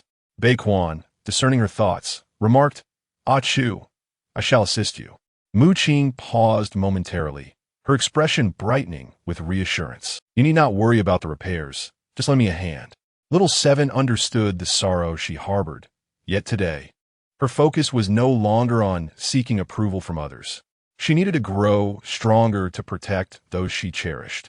Yandere followed Chu Boqiu and Bei Quan diligently, his legs weary from the trek. Yet, the two ahead appeared as if they were marionettes, seemingly tireless, oblivious to fatigue. Minister, after our prolonged observation of the people's conditions, have we reached any conclusions? Chu Boqiu glanced at him, responding nonchalantly, naturally. Yandere raised an eyebrow, eager to hear more.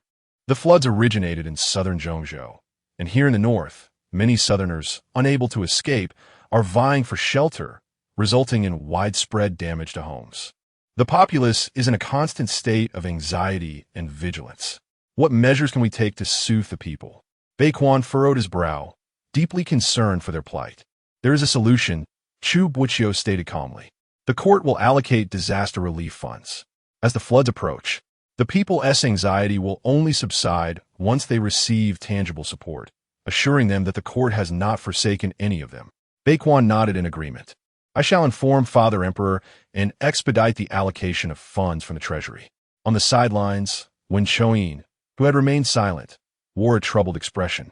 When disaster strikes, the casualties extend far beyond a few families. The numbers are staggering and may deplete the treasury. Bei Quan's stance remained resolute. The state operates through its people. By right, they must always be our foremost priority. Wen Choyin cast a glance at Bei Quan, but refrained from voicing her dissent. Bei Quan's inherent kindness, while admirable, was also his greatest flaw. A sovereign must possess decisiveness. Indecisiveness, even in power, would render one incapable of stabilizing the realm. A measure of benevolence is advantageous, yet excess can lead to fatal folly. Master, a figure named Luosha, arrived breathlessly from behind, noticing the group deliberating on disaster relief strategies. He leaned close to Wen Choyin, whispering, trouble has arisen in Bayan. What is it? Wen Choyin furrowed her brow, her eyes narrowing with concern. Has anyone been dispatched to investigate? The young Miss C and the daughter of the governor of Qing have been abducted by a group of unknown assailants. It has now been 2 days, and their whereabouts remain a mystery. Regardless of his disdain for Si Deshan's character, she ultimately must enter the Ning Wang residence in the future. Previously, he begrudgingly accepted the fact that she had been tainted by another man. Now, having been abducted and her whereabouts unknown, where shall he place the dignity of the Ning Wang residence? Those individuals exhibit suspicious behavior, and his subordinates have yet to ascertain the truth. Suddenly, after a prolonged silence, When Choyin's somber expression revealed a trace of a sly smile. Perhaps this could serve as an opportunity for him. Beside him, Yen, listening to Beichuan's incessant inquiries, could not help but glance elsewhere, his gaze abruptly settling on a certain spot. Is that not the Chu family's young maid? At the sound, several people turned their gazes simultaneously towards the direction indicated by Yen. Upon the tiled roof, a woman was climbing a long ladder. Her flowing sleeves rolled up to her elbows, revealing arms as fair and tender as lotus roots. Beads of sweat glistened faintly at her temples, and her radiant face bore a gentle smile, strikingly vivid under the sunlight. Having completed her task, the woman descended to the applause and cheers of the gathered crowd below. Chu Boqiu's eyes lingered on that captivating figure, his lips curling into an involuntary smile. Yet, from the corner of his vision, he caught the equally fervent gazes of Yen and Wen Choyin. Damn it, why must there be so many rivals? Miss, truly, I cannot thank you enough. This old man is overwhelmed with gratitude, the elderly man said tearfully, clutching his grandson. Quick, thank this kind-hearted sister. The child blinked timidly and whispered, Thank you, kind sister. Baekuin poked the child's forehead playfully, feigning offense. And what about this undeniably kind brother here? Startled, the boy shrank back behind his grandfather. Qing chuckled softly and waved it off. No need for thanks. Just tell me where I might find the full moon pavilion. At this, the old man's expression darkened with hesitation. Miss, that place, it truly isn't somewhere good. The child peeked out again and suddenly asked, Sister, do you mean the full moon pavilion in the ghost market? Qing froze. Ghost market? The old man, upon hearing his grandson's inadvertent revelation, let out a deep sigh before speaking. The ghost market only opens at night, and its location is elusive to ordinary folk. If you truly wish to visit, dear girl, come to seek me under the cover of night, and I shall escort you there. Qing hesitated slightly. Elder, are you truly willing to take me to find the ghost market? The old man nodded solemnly. You've shown me great kindness. In all my years, I've never forgotten a debt of gratitude. My deepest thanks to you. Qing offered a faint smile and turned to descend the ladder when her peripheral vision caught a disturbingly familiar silhouette. Her breath hitched. What was he doing here? Suddenly, her foot slipped, and Qing stumbled down several steps, falling straight to the ground. Chapter 45. The abandoned ones of the world, the firm and secure embrace allowed Qing to swiftly realize that she had not broken any limbs. The man's imposing and muscular frame exuded a faint yet piercing fragrance reminiscent of coldness. What scent is this? Yen? Qing lifted her gaze, only to lock eyes with a pair of strikingly distinct Dan-Feng pupils, which narrowed slightly in disbelief as they regarded her. Brother, oh brother. Chu Boqiu felt as though his molars would shatter, unable to believe that this girl had just called another man's name. In what way could he possibly resemble Yen? Did Yen possess his handsome charm? Did he wield his substantial power? Did he possess his cunning intellect? Was he as youthful as he? Perhaps he was merely a few years younger. The fragrance you carry bears some resemblance to that of General Yen. It is only natural that I would be confused. Qing blinked, her smile tinged with apology. Chu Boqiu's arm stiffened, nearly dropping her from his hold. Did she know what scent Yen wore? What had transpired between them to be so familiar with his aroma? Minister, are you not going to set Chu down? Baekuin waved a hand in front of Chu Boqiu, who silently complied and released her. Chu Boqiu's expression grew frosty, reminiscent of the days when he had tutored him in his studies. What brings you to Zhongzhou? Baekuin could not help but let his gaze wander, murmuring, This is my fief. Am I not allowed to come? Is Shaoqi all right? Qing asked, concerned. The two approached from a distance, and Baekuan pointed an accusatory finger at Baekuin, rebuking him, You're not studying properly in the palace. Instead, you're out fooling around. Before his elder brother, Baekuin was far less obedient, appearing entirely indifferent to the reprimand. What are you standing so high for? Aren't you afraid of falling to your death? Yen sighed in relief, reaching out to poke Qing's forehead, only to be halted mid-motion. Chu Boqiu tightened his grip on Yen's wrist, exuding an unsettling chill. The two brothers, Baekuan and Baekuin, turned their gazes toward the tense duo, ceasing their verbal squabble. Chu Zizhen clutching a wine jug. Wished for nothing more than to snack on peanuts at that moment, eager to witness the unfolding drama. Mu Qing, perplexed, shifted her gaze between the two. Yandere was equally bewildered. Just as he was about to speak, he felt a tug on his wrist, followed by an unforgettable scene. Chu Boqiu grasped his hand and inhaled deeply. Baikuan stood frozen, his eyes wide in disbelief. Oh! Chu Zizhen clicked her tongue in disdain, relieved she had not indulged in peanuts, fearing she might choke on the spectacle before her. Baikuan scrutinized Chu Boqiu, his mind racing with thoughts. Could it be that aside from Mu Qing, he also harbored an interest in men? His heart must be quite bold. After all, Yandere was half his rival in love. No. He must think of a way to bring Yandere over. His situation was perilous. Meanwhile, Baikuan covered his mouth in horror as the image of his strict teacher crumbled before him. No wonder the emperor had urged Chu Boqiu to marry early. He was impervious to all persuasion. It turned out he had a taste for this. Under the guidance of Chu Boqiu, he had previously engaged in calligraphy and study, yet he remained utterly oblivious. From a young age, he had been exquisitely sculpted, a favorite among the ladies of the palace who adored holding him. It was exceedingly perilous. Setting aside other matters, his striking appearance made encounters with someone like Chu Boqiu extremely dangerous. Mu Qing was also taken aback as he observed Yandere's ears growing increasingly flushed. He felt the impending tide of fury. Suddenly, a hoarse shout erupted. "Have you lost your mind?" Chu Boqiu Unfa dropped his sleeve and retrieved a handkerchief from his bosom to wipe his hands. Indeed, he recognized the fragrance, the same scent he had detected in Mu Qing's carriage after the banquet at the Xiang residence. It appeared that Yandere had been up to quite a bit of mischief right under his nose. Remarkable. One after another, they seemed intent on meeting their demise at his hands. He shot a glare at the chuckling Mu Qing, then unceremoniously tossed the handkerchief at Yandere's face, coldly stating, "You need a bath. You reek." "Reek?" Yandere inhaled deeply, struggling to suppress the urge to charge at the man and deliver a fatal kick. Then, disregarding the gazes of the onlookers, shouted, "This general bathes 800 times a day. If anyone stinks, it's your entire family." Mu Qing raised an eyebrow, instinctively glancing at herself, while Chu Ji firmly declared to her, "I swear, you smell delightful." On the other side of the bridge, "My lord, is this not perilously reckless?" The Rakshasa intently observed the man with a dark expression. In the corner of one Choyin's eye, a woman smiled radiantly, a smile that once belonged solely to him.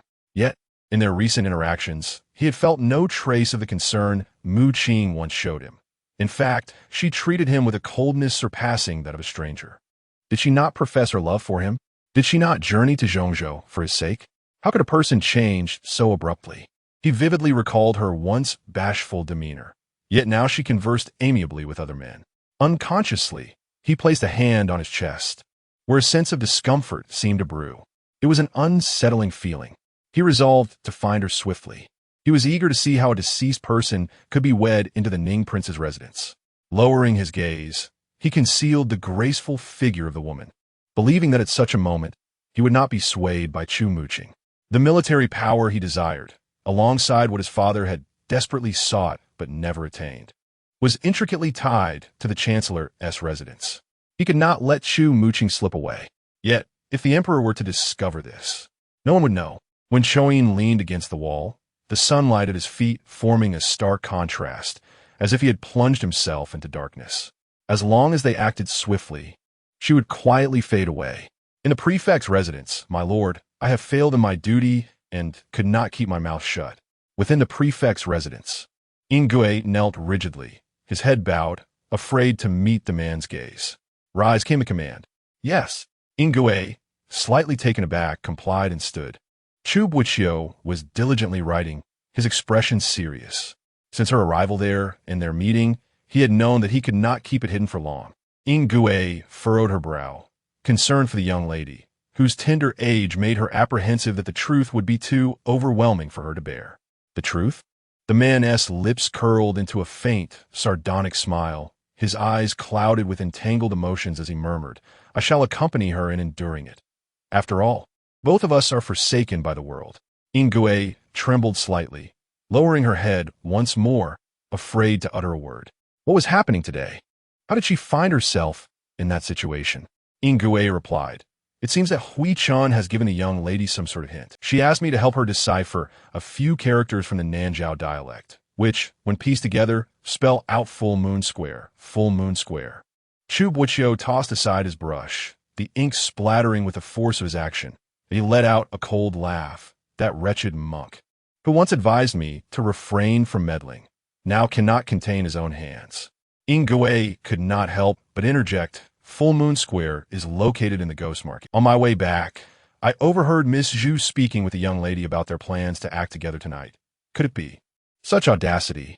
Chu Boqiu scoffed, handing Yandere a piece of parchment speckled with ink, instructing her to deliver it to the Zhengguo Temple. Yandere nodded, and the man added, "Bring Baikuan to me." Yandere was somewhat bewildered. Why capture the seventh prince? Do you believe that Mu Qing will handle matters without that insufferable brat meddling? Chapter 46. A night visit to the ghost market at the hour of the dog. The luminous moon hung high in the night sky. After much contemplation, Mu Qing resolved to confide in Chu Boqiu about her quest for the full moon square. Are you suggesting that Hui Chen's bamboo stick hinted at a solution to the flooding? Chu Boqiu expressed her surprise.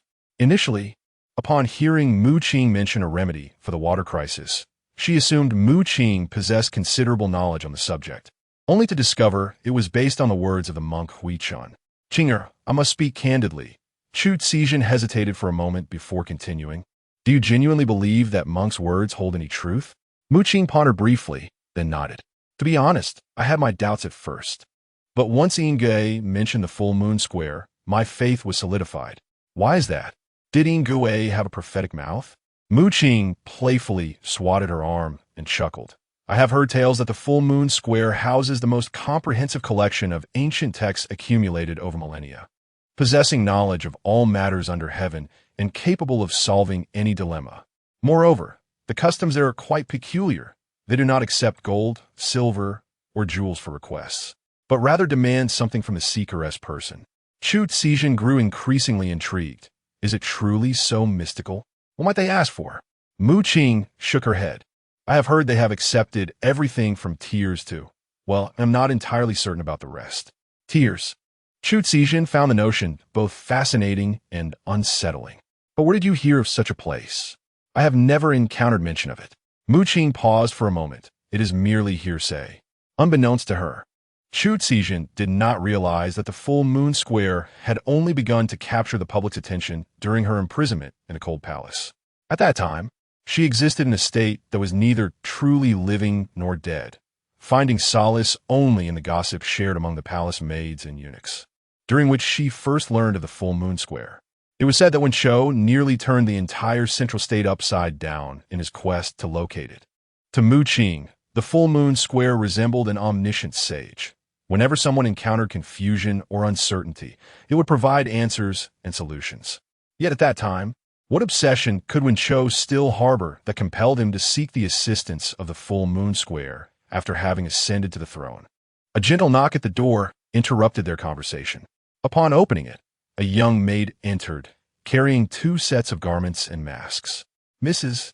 His Highness has instructed that one must wear a mask and appropriate attire to enter the ghost market." The maid bowed and exited. "Oh, when did this madman become so meticulous?" Chu Boqiu mused while examining the garments with a sense of novelty. Only then did Mu Qing recall her lingering question for Chu Boqiu. "Boqiu, how did you come to know the seventh prince?" At the mention of this, Chu Si then Chuka Sopti, him, we have only crossed paths a couple of times. An encounter marked by a brawl. A brawl? Mu Qing's interest peaked as she pressed on. "What kind of fight? Need you ask?" Naturally, he was on the receiving end of a thorough thrashing from me. Chu Boqiu reminisced about the incident when she was 8. The memory, still vivid in her mind. I can still hear his cries of despair. Ouch! Baikuan was unceremoniously thrown to the ground. Bound tightly and unable to move, yet his mouth continued to protest. "Yandere, how dare you tie me up? Do not fear that I might bring you back to the palace for castration." The words were coarse. Yandere cast a glance at him before addressing the man behind the screen. "My lord, the person has arrived." Baikuan observed as the man emerged slowly, his demeanor quickly settling into silence. No more shouting? Chu Boqiu lowered his eyes, blowing gently on the warm tea in his cup. The dampness of the water lightly touched his lashes, forming tiny droplets, yet his expression remained as immovable as a mountain. No more shouting. Bei Kuan replied with an awkward smile. I feel as if I could scream until my throat is raw, and it would still be in vain. Chu Boqiu took a delicate sip of tea and remarked coolly, Excellent.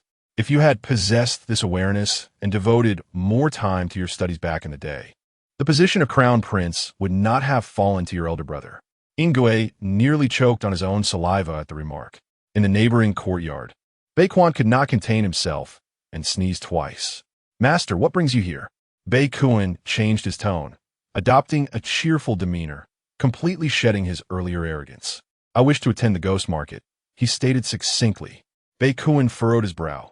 How do you know about this? Otherwise, why would I be the teacher and you the student? Chu Boqiu raised an eyebrow, his expression one of serious disdain for Bei Kuan. Stammering, Bei Kuan hesitated before asking again, but how am I to explain this to a Chu and the others? That is a matter for the student to consider on behalf of the teacher, Chu Boqiu replied as he set down his teacup. He then took 2 masks from Yandere hands, tossing one at Bei Kuan. If you expect others to think for you in every situation, you shall remain a student for life. Bei Kuan felt a tightening in his jaw, but could only silently endure, expressing his gratitude for the teacher's reminder.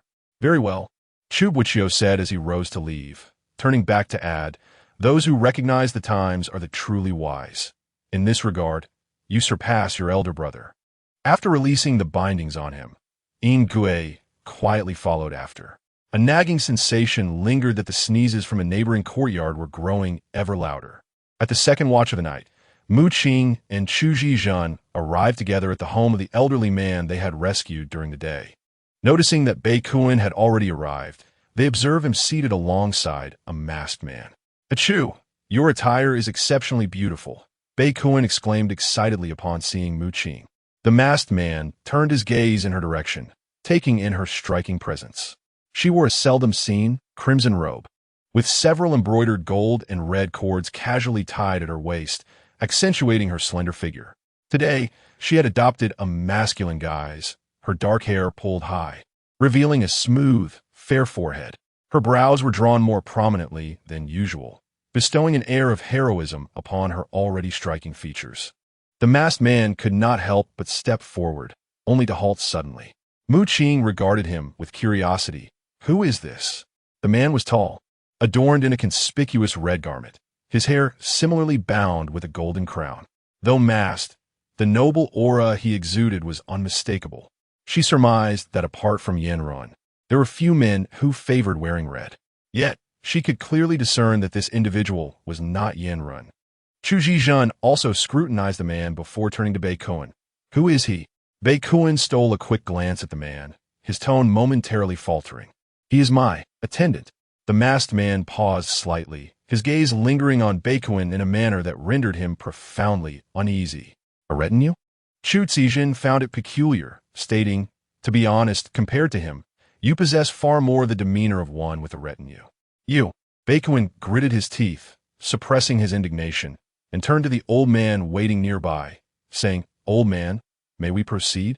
The old man nodded vigorously, lighting a dim candle and repeatedly cautioning, Noble guests, you must keep close to me. Should you stray, it could lead to troublesome circumstances. If we lose our way, we shall simply retrace our steps, Chu Zhizhen silently remarked. That is not the same matter, my dear young lady. You are unaware, the old man warned, his murky eyes rife with trepidation. The path to the ghost market offers no route of return. Upon hearing this, Bei Kuan was instantly beset by goosebumps, instinctively seeking refuge beside Qing. Chu, do not fear. I shall protect you. Qing chuckled softly, about to respond, when the masked man abruptly shoved Bei Kuan aside, compelling them to create distance. Bei Kuan yearned to retreat once more, yet the man's gaze radiated an icy glare, instilling an involuntary shiver. Curse it! How is he more fearsome than a ghost? Chapter 47. Fortune-telling the secluded and dimly lit path wound intricately. and Mu Qing was uncertain how long she had been following the old man, but she felt she had strayed far from the bustling streets of Zhongzhou. Qing, aren't you cold-dressed so lightly? Chu Boqiu inquired, his gaze fixed on the girl's delicate robe, unable to suppress his concern. The old man led the way, responding, "This road is desolate and sparsely populated. It indeed becomes quite chilly deep into the night." "It's fine," Mu Qing shook her head, explaining that her scant attire facilitated movement and that a slight chill would help her stay alert during the night. Beichuan clicked his tongue, preparing to remove his outer garment, only to realize that someone had already offered her a white fox cloak. So he had been prepared all along? Truly a cunning old fox. Mu Qing was momentarily taken aback, hastily waving her hand to decline, yet the man draped the cloak over her shoulders with effortless ease.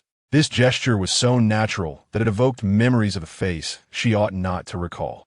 "Your attendant is far more considerate than you," Chu Boqiu remarked bluntly. Then pondered, but why has he remained silent? Mu Qing, intrigued, also cast a discreet glance at the man, wondering what visage lay hidden beneath the mask of the red-faced ghost. "Ah," Beichuan hesitated, then smiled, "he is mute." As the man briefly paused, intending to caution the miscreant boy, he was interrupted by the girl's inquiry. "Mute? Why is he mute?" Mu Qing furrowed her brows, questioning further. Beichuan raised an eye, his gaze wavering. "I've heard.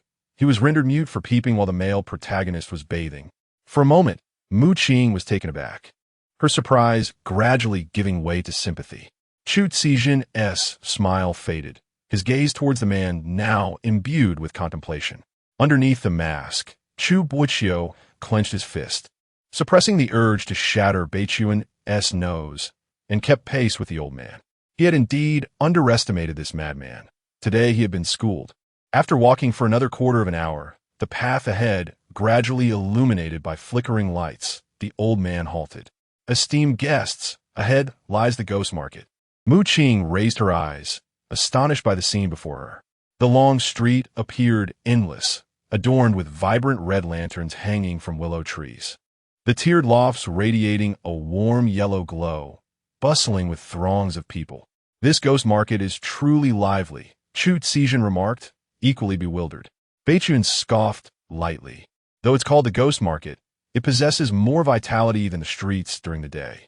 He was unaware that within his territory lay a place secluded from the mortal realm. Was this not the most absurd of realities? The old man sighed softly, reminiscing about how, in his youth, he had lingered in the splendor of the ghost market. Later, when his son and daughter-in-law engaged in business there, they fell victim to deceit at the Moonlight Pavilion, ultimately losing their lives. In his advanced years, he had experienced the sorrow of burying his own, and now he simply wished to watch his grandson grow, daring not to venture into further risks. "Esteemed guests, this is where I must bid you farewell." "It's all right. Please take care," Mu Qing insisted, forcefully placing a bulging pouch into the old man's embrace. After some resistant exchanges, the old man departed, glancing back 3 times. In her perspective, mutual assistance among individuals is not a necessity. Coupled with her past experiences, she believes that as long as others do not harm her, she ought to be grateful. The absence of proactive help from others is entirely reasonable, as it bears no relation to their interests. However, if someone extends a helping hand, one should cherish such kindness, for it surpasses their own responsibilities and merits heartfelt gratitude.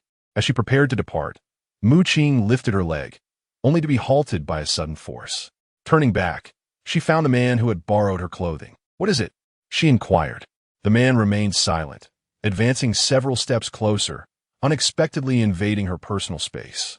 Momentarily forgetting to retreat, she stood there, transfixed by his presence. He gently removed the mask tied around her waist and pressed it against her face, his other hand tenderly securing it behind her head.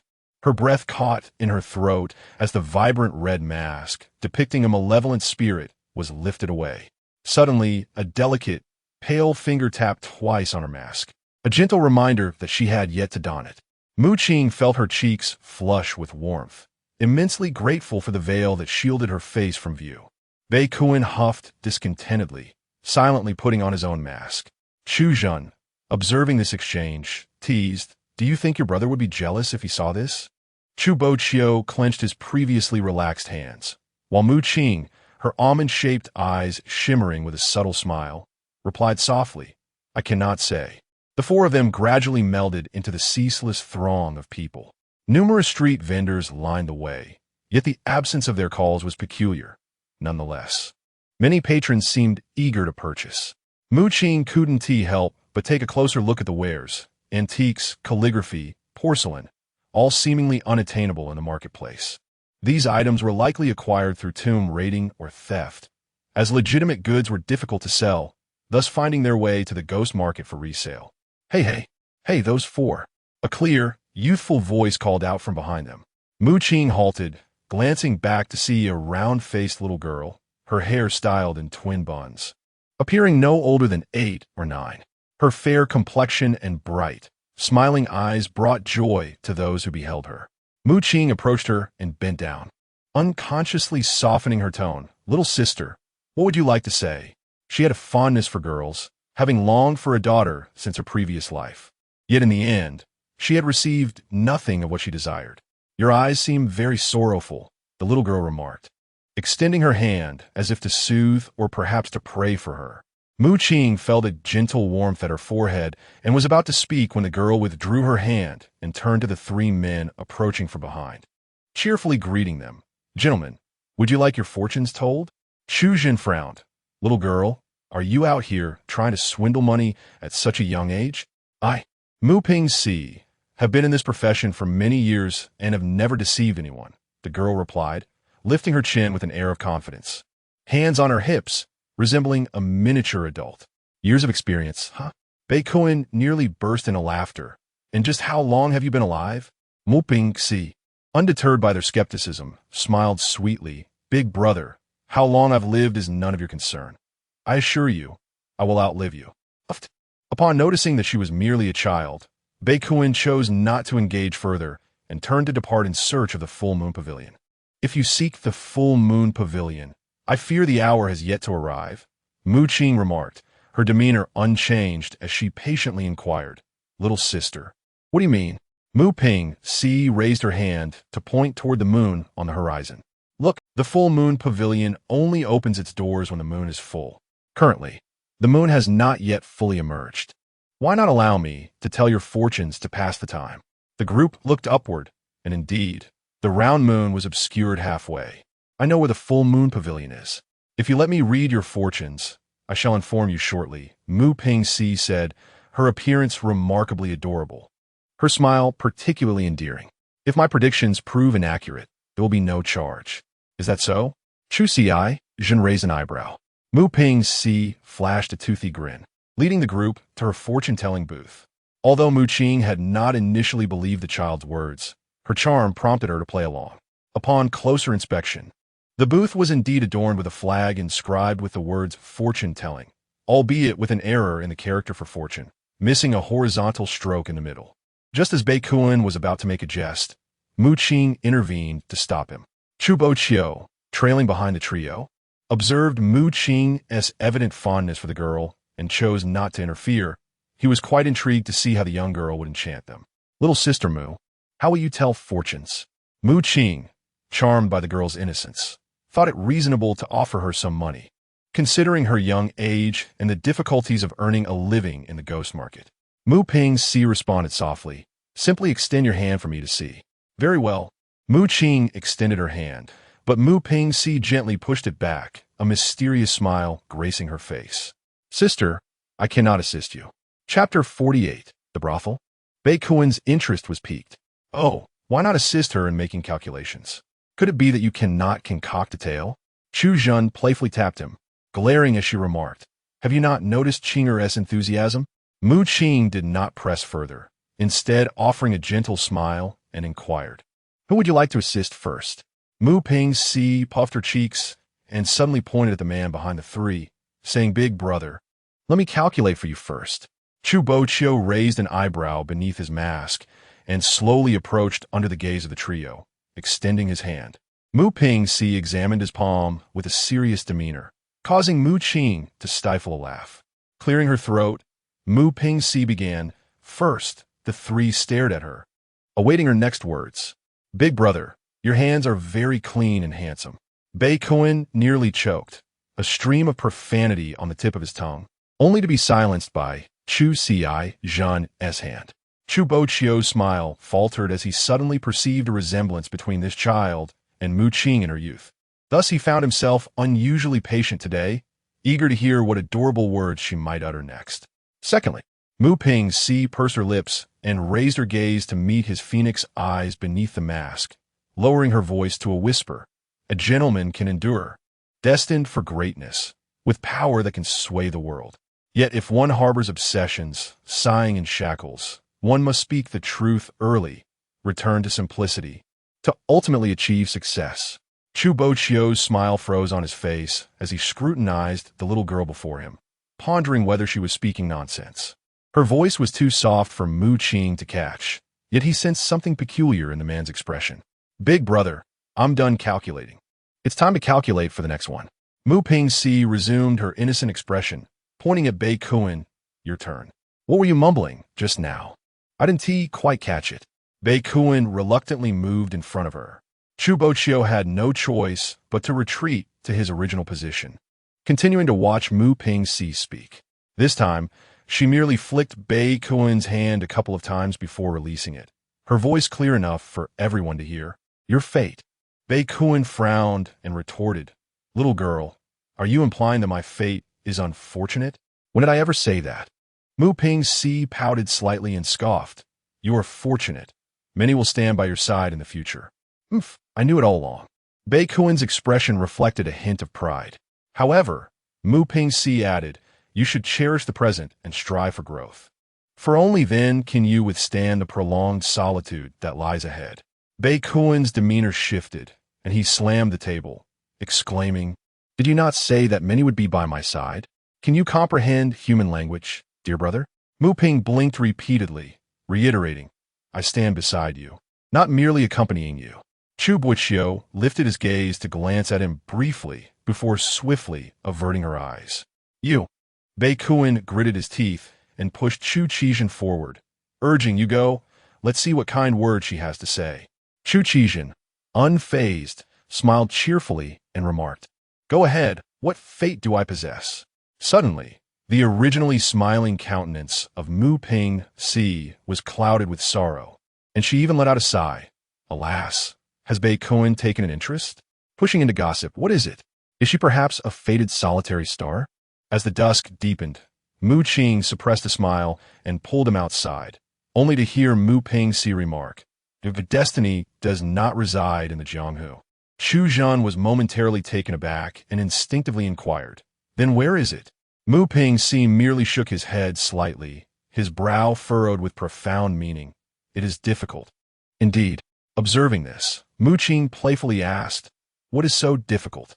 Mu Ping gently grasped Chu Zhan's hand, and upon releasing it, a Bodhi bead nestled in her palm. A flicker of empathy passed through the girl's eyes. If this lifetime proved unattainable, then may you find success in your next. Chu Zhan glanced at the bead in her hand, reflecting that she did not believe in Buddhism, considering the girl's words mere nonsense. Just as Mu Qing was about to press for clarification, she noticed Mu Ping lifting his head and stating, The moon is full. It is time for you to depart. Where should we go? Chu Zhan hurriedly asked. Follow the moon. The direction in which the moon shines is where you must journey. Mu Qing, somewhat perplexed, nodded. After walking a few meters, she suddenly remembered she had yet to pay.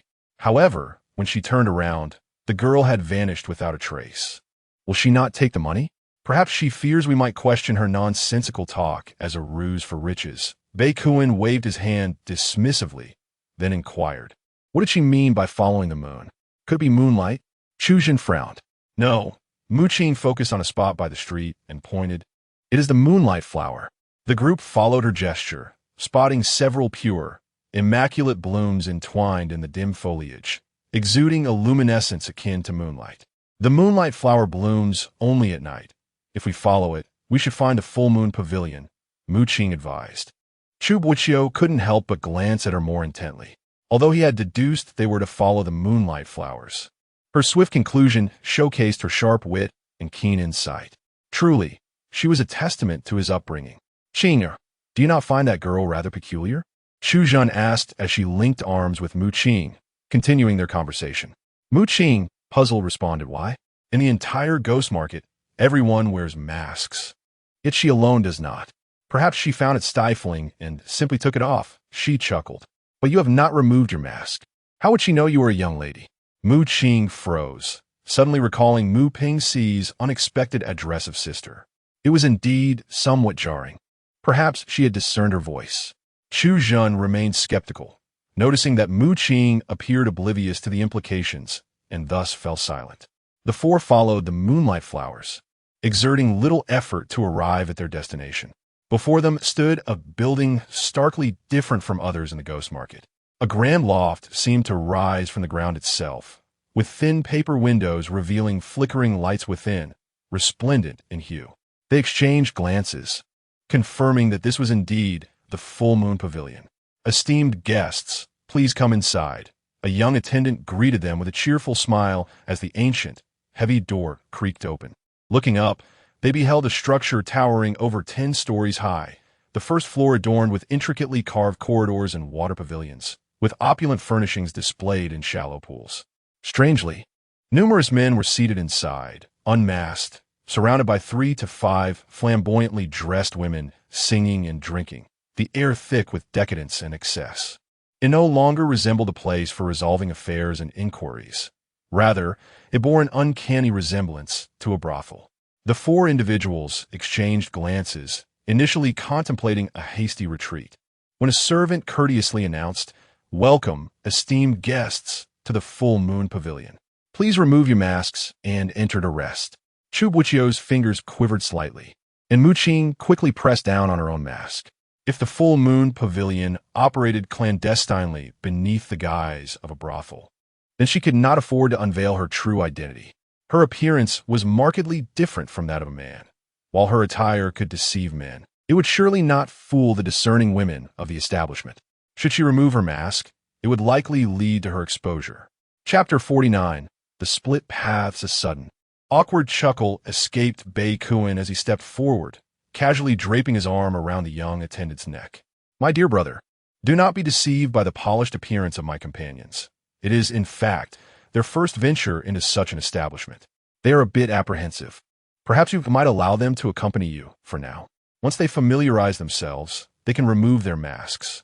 He had longed to discard that wretched disguise, particularly with Chu Boqiu present. Should he unveil himself, Mu Qing would undoubtedly realize she had been deceived.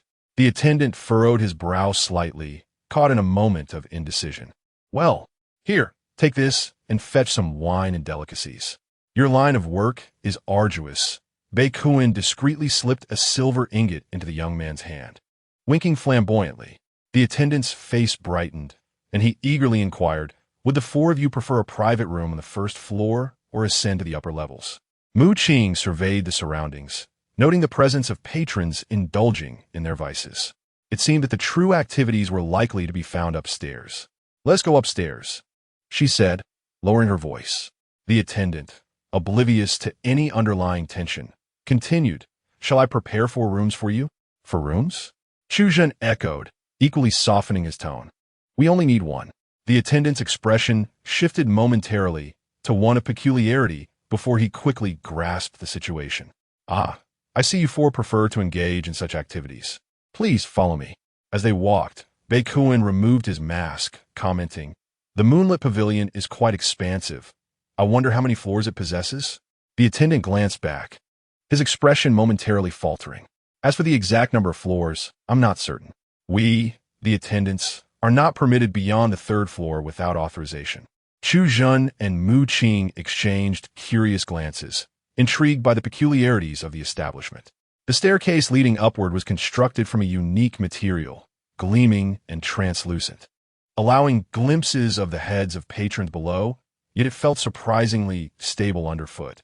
Chu Boqiu observed their surroundings in silence, noting that the lively sounds of music and merriment were confined to the 1st floor, growing more serene as they ascended. "My young brother, what is this staircase made of?" "It possesses a remarkable quality," Mu Qing inquired, her curiosity piqued. "The origin of our staircase is indeed a closely guarded secret," The attendant replied with a smile. Our master forbids us from disclosing such information. Mu Qing raised an eyebrow, but chose not to press further. The second floor housed numerous rooms, each spaced apart. As the attendant led the way, and the four companions fell into a tacit silence. Suddenly, muffled, suggestive sounds echoed from one of the rooms they passed. Instinctively, they turned a glance inside. The sounds of hushed moans and faint gasps from within left no doubt as to the activities taking place. Chu Zhen and Bei Kuan cleared their throats, feigning ignorance of the scene. Mu Qing quickened her pace, only to realize that every room bore witness to similar revelries. It finally dawned on her why the attendant's expression had been so strange when he suggested they share a room. In the next moment, a pair of hands covered her ears. Turning her head, she found it was the man beside Bei Kuan. He studied her through the mask for a moment before shifting his gaze away, yet his hands remained firmly clasped over her ears. As Mu Qing observed him more closely, she found the man increasingly familiar. However, realizing the proximity between them, she felt compelled by courtesy to request that he release her. Just then, the servant spoke. Esteemed guests, your rooms have arrived. The pear-colored glazed wooden door swung open, revealing a grand purple sandalwood bed large enough to accommodate 4 or 5 people. Nearby, a wooden rack displayed peculiar instruments resembling torture devices, which Mu Qing had little desire to inquire about. Esteemed guests, how many young ladies do you require? We have every type available, the servant remarked, casting a significant glance at them. Chu Boqiu, feeling somewhat uneasy, ventured to ask, is it possible to arrange for other services? The servant inquired, what do you mean? For instance, Mu Qing interjected, if we encounter matters beyond our resolution, we might seek your assistance.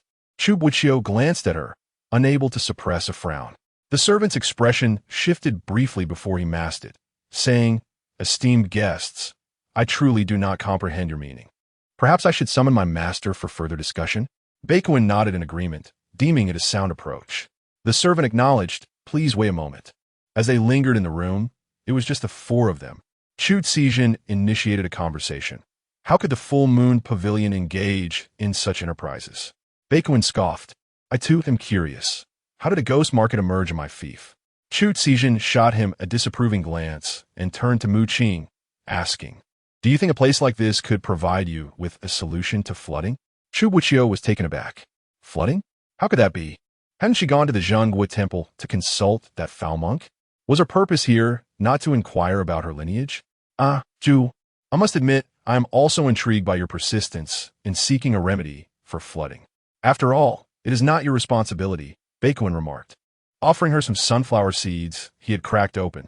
Mu Qing accepted without hesitation, tossing the seeds into her mouth as she replied, flooding is truly terrifying. Each occurrence claims the lives of so many innocents and wreaks havoc on crops, homes, and livestock. If we could perfect the management of floods, the common folk would not have to endure such hardships. Unable to restrain herself, Chu Boqiu playfully patted her cheek, smiling. Our Qing is truly a kind-hearted little fairy. Hey, Bei Kuan interjected, swatting away Chu Boqiu's hand with annoyance. How is she just yours? Chu is mine. He cleared his throat. The previously silent man suddenly coughed, prompting Bei Kuan to immediately cease his words and rise, stating, I shall step out for a moment. Chu Boqiu shot him a few glances of disapproval, and once he had left, she teased Mu Qing, but it seems you may have inadvertently revealed something. Revealed what? Chu Boqiu's tone turned significant. You traveled a great distance in haste. Did you not come here to ensure that Zai Fu returns home safely? As Chu Boqiu prepared to rise, she hesitated and quietly settled back down, her gaze subtly drifting toward Mu Qing. Mu Qing smiled in return, saying, you only know how to tease me. Why didn't you say so in front of Chu Boqiu? I wouldn't dare. The aura of your protective brother is far too formidable, Chu Boqiu quipped, oblivious to the presence of the very brother sitting beside her. Chu Boqiu's lips involuntarily curled upward slightly, although he was aware that Mu Qing had traveled all the way to Zhongzhou out of concern for him. Hearing it with his own ears from the lips of others felt rather exhilarating. Mu Qing was about to say something when a loud bang interrupted them. Bei Kuan, panting heavily, pressed his hand against the door and mumbled, "Quick, we must leave. They've brought a group with them, and it looks like they mean to fight." Chu Boqiu sprang to his feet, incredulous. "Are you kidding? We are not here to engage in a brawl." Baikuin, gasping like a dog, managed to steady his breath and strategize. "4 of us are too conspicuous. Let's split up and regroup at the entrance of the ghost market." "Understood." Chu Boqiu turned to Mu Qing. "We shall go together." "Ah Chu, come with me," Baikuin called out simultaneously. Suddenly, the candlelight in the room extinguished. Mu Qing had yet to comprehend the situation when someone grasped his hand, and they dashed outside. Chapter 50. Disguised as a courtesan to impersonate a client after following the individual for a while and turning a corner. Mu Qing finally discerned that this person was a subordinate of Baikuin. However, since Baikuin was his master, why would he involve her instead? "Look over there." Mu Qing nudged him, gesturing towards a large group of individuals armed with weapons, methodically searching through the houses. A number of burly men were stationed at the staircase, effectively blocking any chance of escape. "We should find a room to hide in," Mu Qing suggested. The second-floor rooms were all remarkably similar, but Mu Qing noticed one door adorned with a green sign, distinct from the rest. She glanced at the man, who understood her intent and gave a slight nod. In the next moment, he forcefully kicked open the door. To their surprise, they discovered that the room was already occupied. A man lay on a couch, while a woman, dressed in a dancer's attire, performed beside him. Upon seeing the intruders, the woman instinctively opened her mouth to scream, but Mu Qing swiftly covered her mouth, turning to the man and saying, "I have a plan. I need your assistance." 15 minutes later, Mu Qing stared at the unconscious and bound couple, pondering where they might conceal themselves. Her gaze fell upon the woman's attire, and an idea began to form in her mind. Mu Qing addressed another man in the room. "I need to change my clothes, so please don't turn around just yet." Chu Boqiu was momentarily taken aback, still processing the situation, when he heard the rustling sound of clothing being removed. Does she not realize that she is now confronted by a stranger? Is this girl's naivety so profound that she seeks to drive him to the brink of despair? "I have changed. Let's conceal them for now." Chu Boqiu turned around, his entire being frozen in place. Mu Qing removed her mask, her long black hair cascading down to her waist. She donned the attire of a dancer, the fabric modestly wrapped around her chest, adorned with shimmering silver tassels and bells that tantalizingly swayed, revealing her delicate alabaster waist. Below, she wore a gradient, form-fitting skirt that became sheer at the calves, fully exposing her smooth, slender legs to his gaze. The sight before him was dangerously alluring. Chu Boqiu felt a surge of heat coursing through him, hastily diverting his gaze and stepping aside to conceal her within the cabinet. They had searched everywhere, yet there was no sign of those 4 individuals. Suddenly, a cacophony of hurried footsteps echoed from outside the door. "Has this room not yet been searched?" As she entered, Mu Qing sensed an impending crisis. In a fleeting moment, the man was quicker than her, pulling her onto the couch. No one anticipated that, perhaps due to his urgency. Chu Boqiu's hand inadvertently grazed the soft skin just above her waist. He himself was taken aback and hastily withdrew his hand. Mu Qing, startled, felt her mind go blank and instinctively raised her hand to strike the man's face. The sharp sound of impact rang out, dislodging the mask from his visage. Chu Boqiu's handsome face, tinged with a slight blush, appeared before her in a state of utter bewilderment. Chu Boqiu." Mu Qing widened her almond-shaped eyes, gazing at the man in disbelief. At last, she comprehended the source of that damned familiarity. How utterly absurd was that Chu Boqiu had followed her to the ghost market, and she had remained blissfully unaware. A warmth enveloped her lips as Chu Boqiu covered them, whispering awkwardly, "Don't make a sound." Suddenly, a voice belonging to an older woman, likely a madam, echoed from outside, "I say, this is Honger's room, entertaining esteemed guests. You must not disturb them." So it was indeed Honger's chamber. However, we had already searched the other rooms and found no sign of those individuals. The higher-ups insisted we uncover their whereabouts swiftly. What kind of character had stirred the higher authorities? The madam was perplexed. "I've heard one of them is of royal descent, perhaps here to investigate us." Mu Qing paused, locking eyes deeply with Chu Boqiu. Then I understand. After all, Honger is our courtesan. Surely, it's permissible for me to take a look? The madam added. If that is the case, it cannot be better. As the door was about to be pushed open, Mu Qing had no choice but to instruct Chu Boqiu, "You must cooperate with me." Chu Boqiu was taken aback. How should I cooperate? Creak! The door swung open, and the madam peered in, finding the room as it usually was. The semi-transparent curtains fell, revealing a woman in a dance skirt entangled with a man on the bed. Their backs turned to the entrance. The woman emitted a soft, alluring moan, resting against the man's chest, her jade-like hands caressing through the thin fabric that separated them.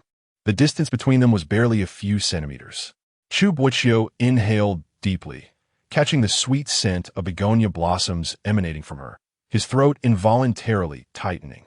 Noticing that the madam had not yet departed, Mu Qing drew closer, brushing her fingers against the man's slightly reddened eyes, observing how his elusive gaze avoided her.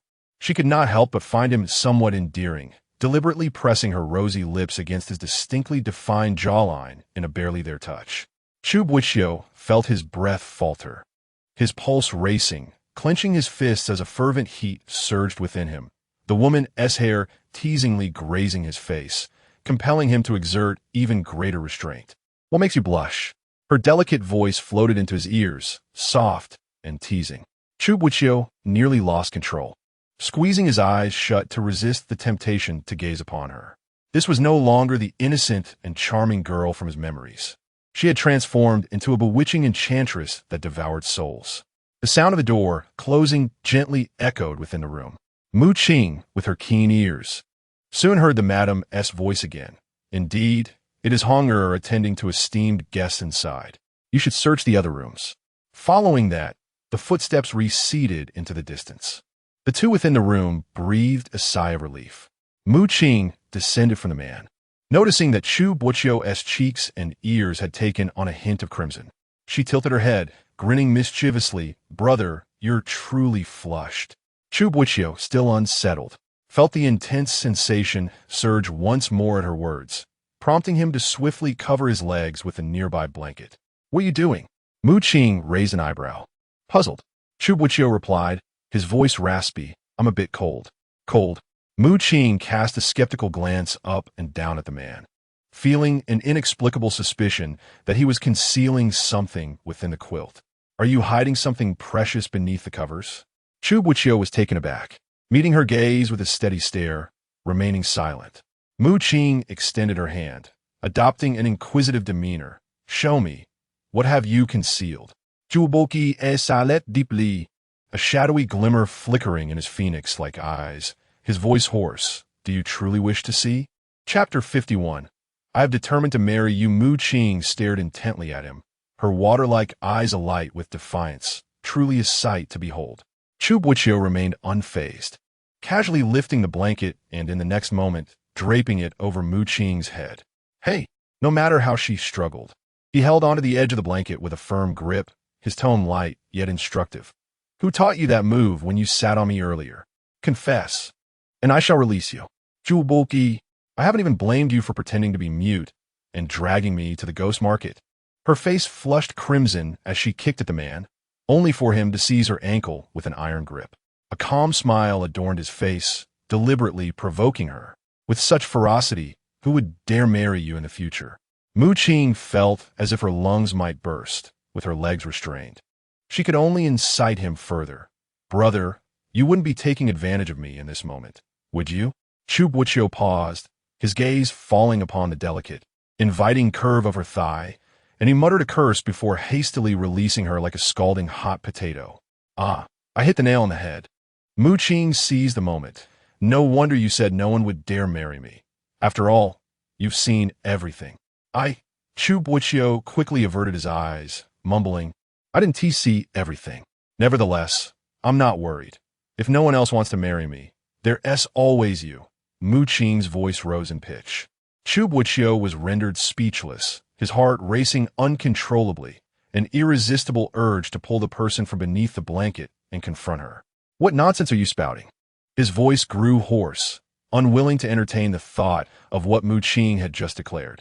To marry her? That word was intoxicating. Yet it was a luxury he dared not dream of.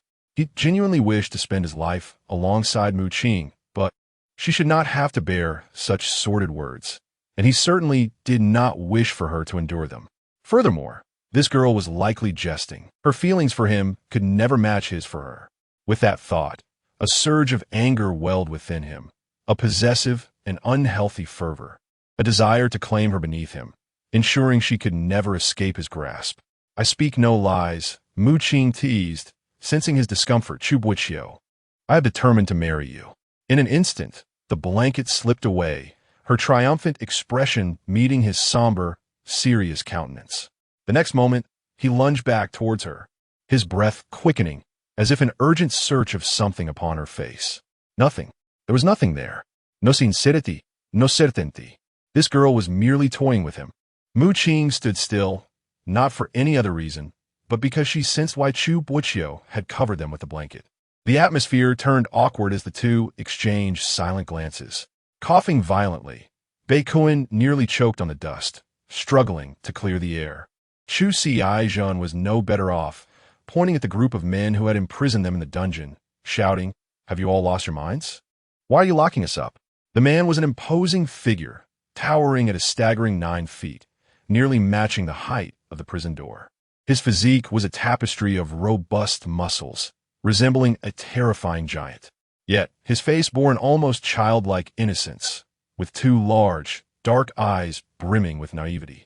Only Chu Xijin and Baikuin were privy to the sheer force of his punches. Just moments ago, they were on the verge of breaking free, but his sudden appearance rendered their efforts futile. They were captured and brought into the dungeon, fortunate enough not to have encountered Qing and her companion. The elder sister was beautiful, yet the hulking figure gazed at her with a dazed expression, showcasing a certain foolishness which warranted her confinement. Baikuin found the redundancy of the phrase utterly nauseating, scoffing, "What kind of aesthetic is that?" Chu Xijin cleared her throat, casting a reproachful glance at Baikuin, admonishing him for his verbosity. Tensions ran high. Baikuin chuckled derisively. Chu Xijin retorted with a smirk, "If a dog bites you, would you not be anxious?" Given the current predicament, Baikuin could hardly muster the energy for an argument, exclaiming, "Is it sufficient for me to say sorry?" Chu Xijin disdainfully rolled her eyes at him, insisting, "Do not utter apologies to me. It seems to be my fault if you remain unforgiving." "No quarrels, no quarrels." The large man interjected, earnestly waving his hands. His childlike face radiated sincerity as he recalled the words of his master, emphasizing the importance of harmonious relationships among friends. Baikuin, feeling somewhat vexed, glanced up at the towering figure above him and inquired, "Who is your master? Have him come and meet me." The large man blinked twice, resting his chin on his hand, and replied, "Brother, the master said he will come shortly." Baikuin clenched his fists, barely containing his irritation, and retorted, "Do not call me brother. Your gaze is blinding me." The large man's eyes widened, soon brimming with tears, looking utterly pitiful as he whimpered, "The master said that the Zhuang is the cutest boy in the world." Chu Xijin observed the trembling muscles of the large man, taking a few steps back in unease. Baikuin, with a look of disdain, closed his eyes and declared, "Your master is the greatest deceiver in existence." In the silent room, it was the couple hidden within the cabinet who first broke the stillness. Qing was startled, instinctively gripping the edge of the bed, inadvertently brushing against a long silk strip. "There is something here." Chu Boqiu rose, taking the strip from her grasp. It was lengthy and appeared to connect to another location. Qing instinctively tugged at it, only to find it unyielding. "Was it that my strength is insufficient?" Chu Boqiu Fadawen, tightening the strip in his grasp before exerting considerable force. Simultaneously, a sound akin to a mechanism clicking echoed through the air. Suddenly, the floorboards beneath them began to tremble strangely, as if originating from below. They exchanged a glance, instinctively leaning down to listen for any sounds. But in the next instant, the floorboards abruptly parted, revealing a dark abyss below. Chu Boqiu instinctively grasped Qing, and they both plummeted into the void. Chapter 52. The function of the plum blossom hairpin, the ethereal sound of water droplets, seemed to grind softly at her ear. Mu Qing felt an inexplicable chill coursing through her body, her consciousness gradually awakening. The surroundings were overly dim. She sensed that she was being held. Upon lifting her gaze, she met the heavy gaze of a man. Awake? Her cheeks flushed. Please put me down. Chu Boqiu said nothing further. After gently placing her down, he retrieved a fire stick from his bosom and ignited it, instantly illuminating the surroundings. They were in a vast scripture depository, where thousands of books were meticulously arranged. This must be the legendary place that housed the treasure tomes. Mu Qing inquired, "Do you think there are methods here to manage the flooding?" Chu Boqiu cast a deep glance at her and replied, "I do not know." The bamboo slip provided by Hui Chan indicated that they were in the full moon pavilion, a place where she was certain a solution to the flood could be found. Every tome bore a tag indicating its classification. She meticulously examined each book, setting them aside in boredom until the conversation resumed. Chu Boqiu, why do you think the pavilion master sought to harm us? The man's gaze swept across a row of books before suddenly settling on one, which he took down. It may not be a matter of wanting to kill us. It is more likely that he discovered Baekuan's identity, leading to suspicion and concern that individuals from the imperial city might act against them, thus acting in self-defense. Mu Qing nodded, but after a moment of browsing, she found no fruitful information. Meanwhile, Chu Boqiu had been engrossed in the book he held for quite some time, stirring her curiosity. "What are you reading?" Chu Boqiu returned his gaze, unflinching, and closed the book. Nothing of significance. Her keen eyes noticed a tag at the book's end, marked in red, seemingly inscribed with King Mu. King Mu? After hearing Yandere speak of King Mu, her suspicions had already been piqued. Now, she felt compelled to probe the man before her. Chu Zaifu. Chu Boqiu regarded her. "What is it?" "I recall that in our youth, you lauded King Mu, praising his remarkable achievements. Do you remember?" He replied with a nonchalant hum, and inquired, "What of it?" Mu Qing hesitated. "Recently, it seems I have overheard another rumor regarding King Mu." Chu Boqiu's expression remained unchanged. "What rumor?" She spoke slowly. "It is said that King Mu is a traitor, intent on rebellion." "Nonsense." He swiftly interrupted her, then pressed, "Who did you hear this from?" "It was merely hearsay. How would I know the truth?" Mu Qing replied softly, "Do not mention this to anyone in the future, understand?" His gaze fell, his profound eyes fixated on her expression. Mu Qing acknowledged with a soft "oh," but in her heart, she was increasingly convinced that Chu Boqiu was fully aware of the hidden truths behind this matter. Could it be that he had a connection to King Mu? No, that was impossible. King Mu's downfall occurred at least a decade ago, when he was merely an 11 or 12-year-old boy. What connection could there be? This situation was becoming ever more enigmatic.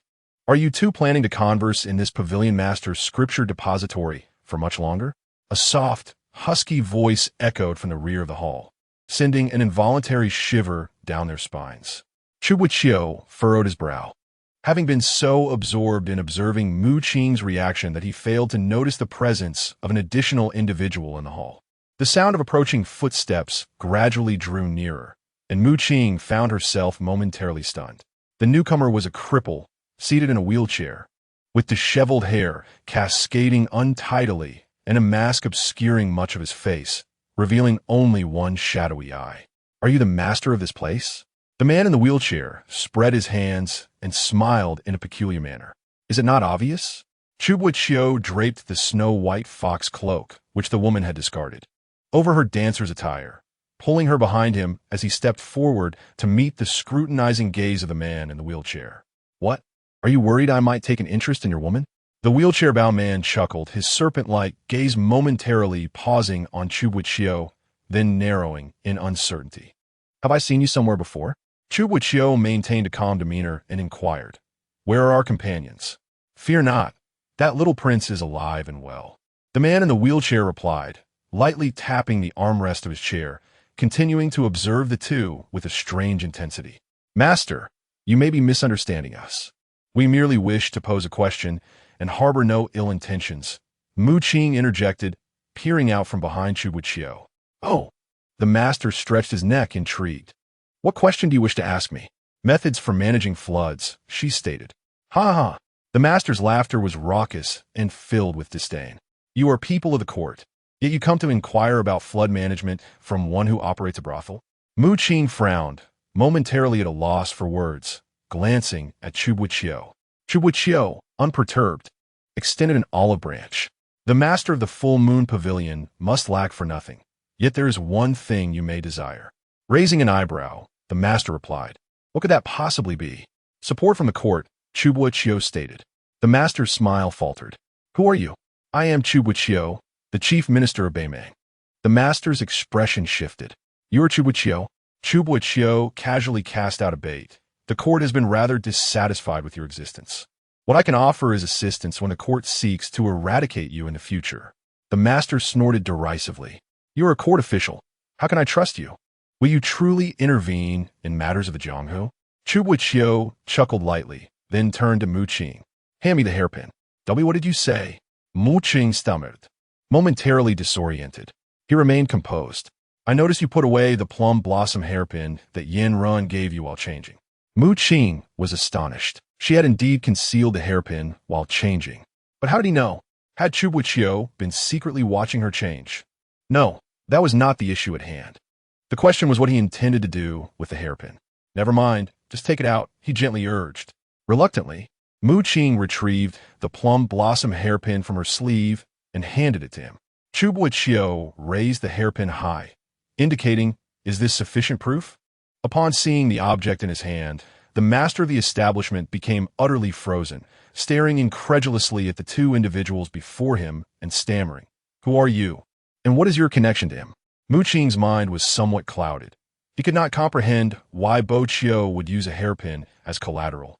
Nor could he fathom why the master of the moonlit pavilion reacted so peculiarly upon seeing it. However, this was of little consequence.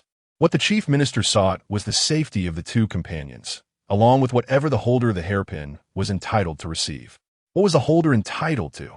Mu Qing gazed at the man beside him, attempting to decipher his thoughts, yet found himself increasingly perplexed.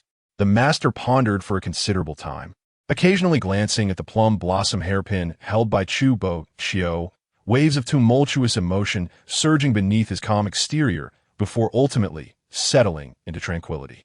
The master understood. Mu Qing inquired, "Is it truly that simple?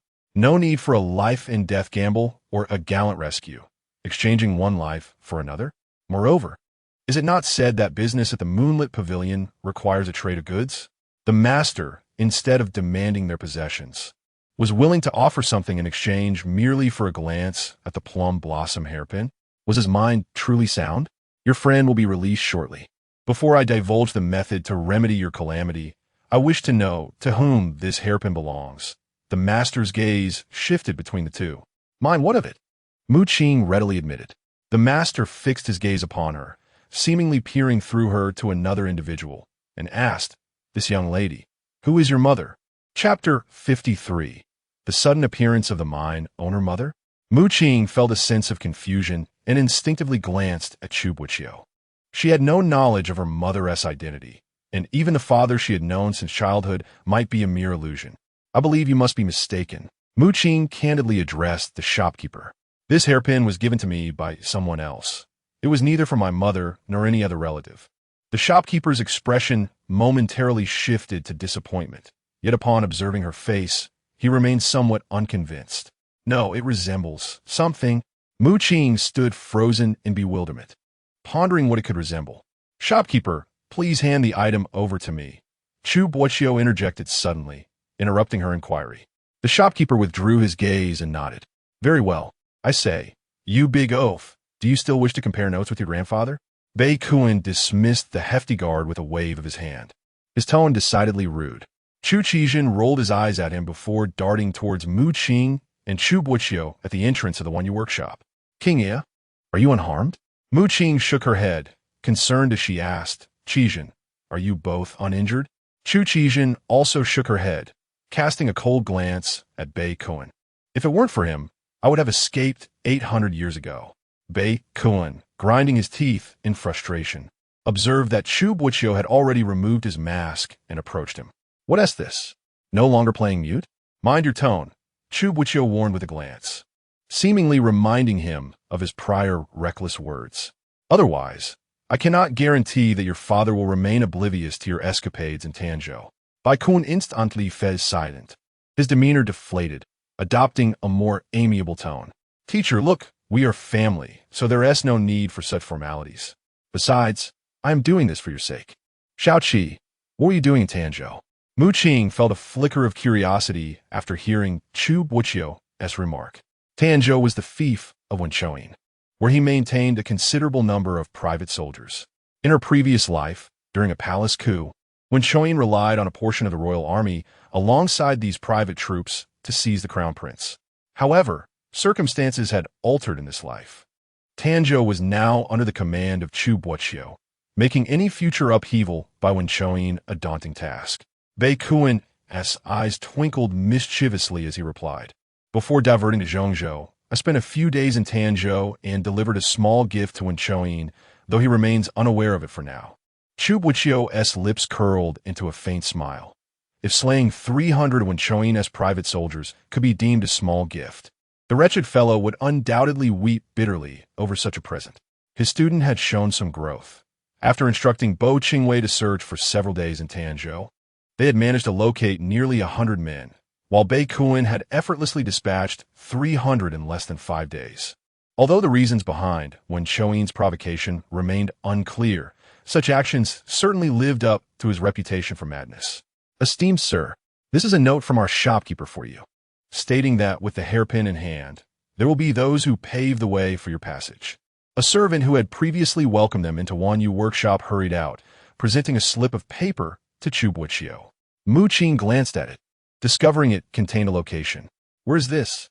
The young servant, slightly embarrassed, replied, This is our master's mine. Aren't you curious as to why our steps appear so extraordinary?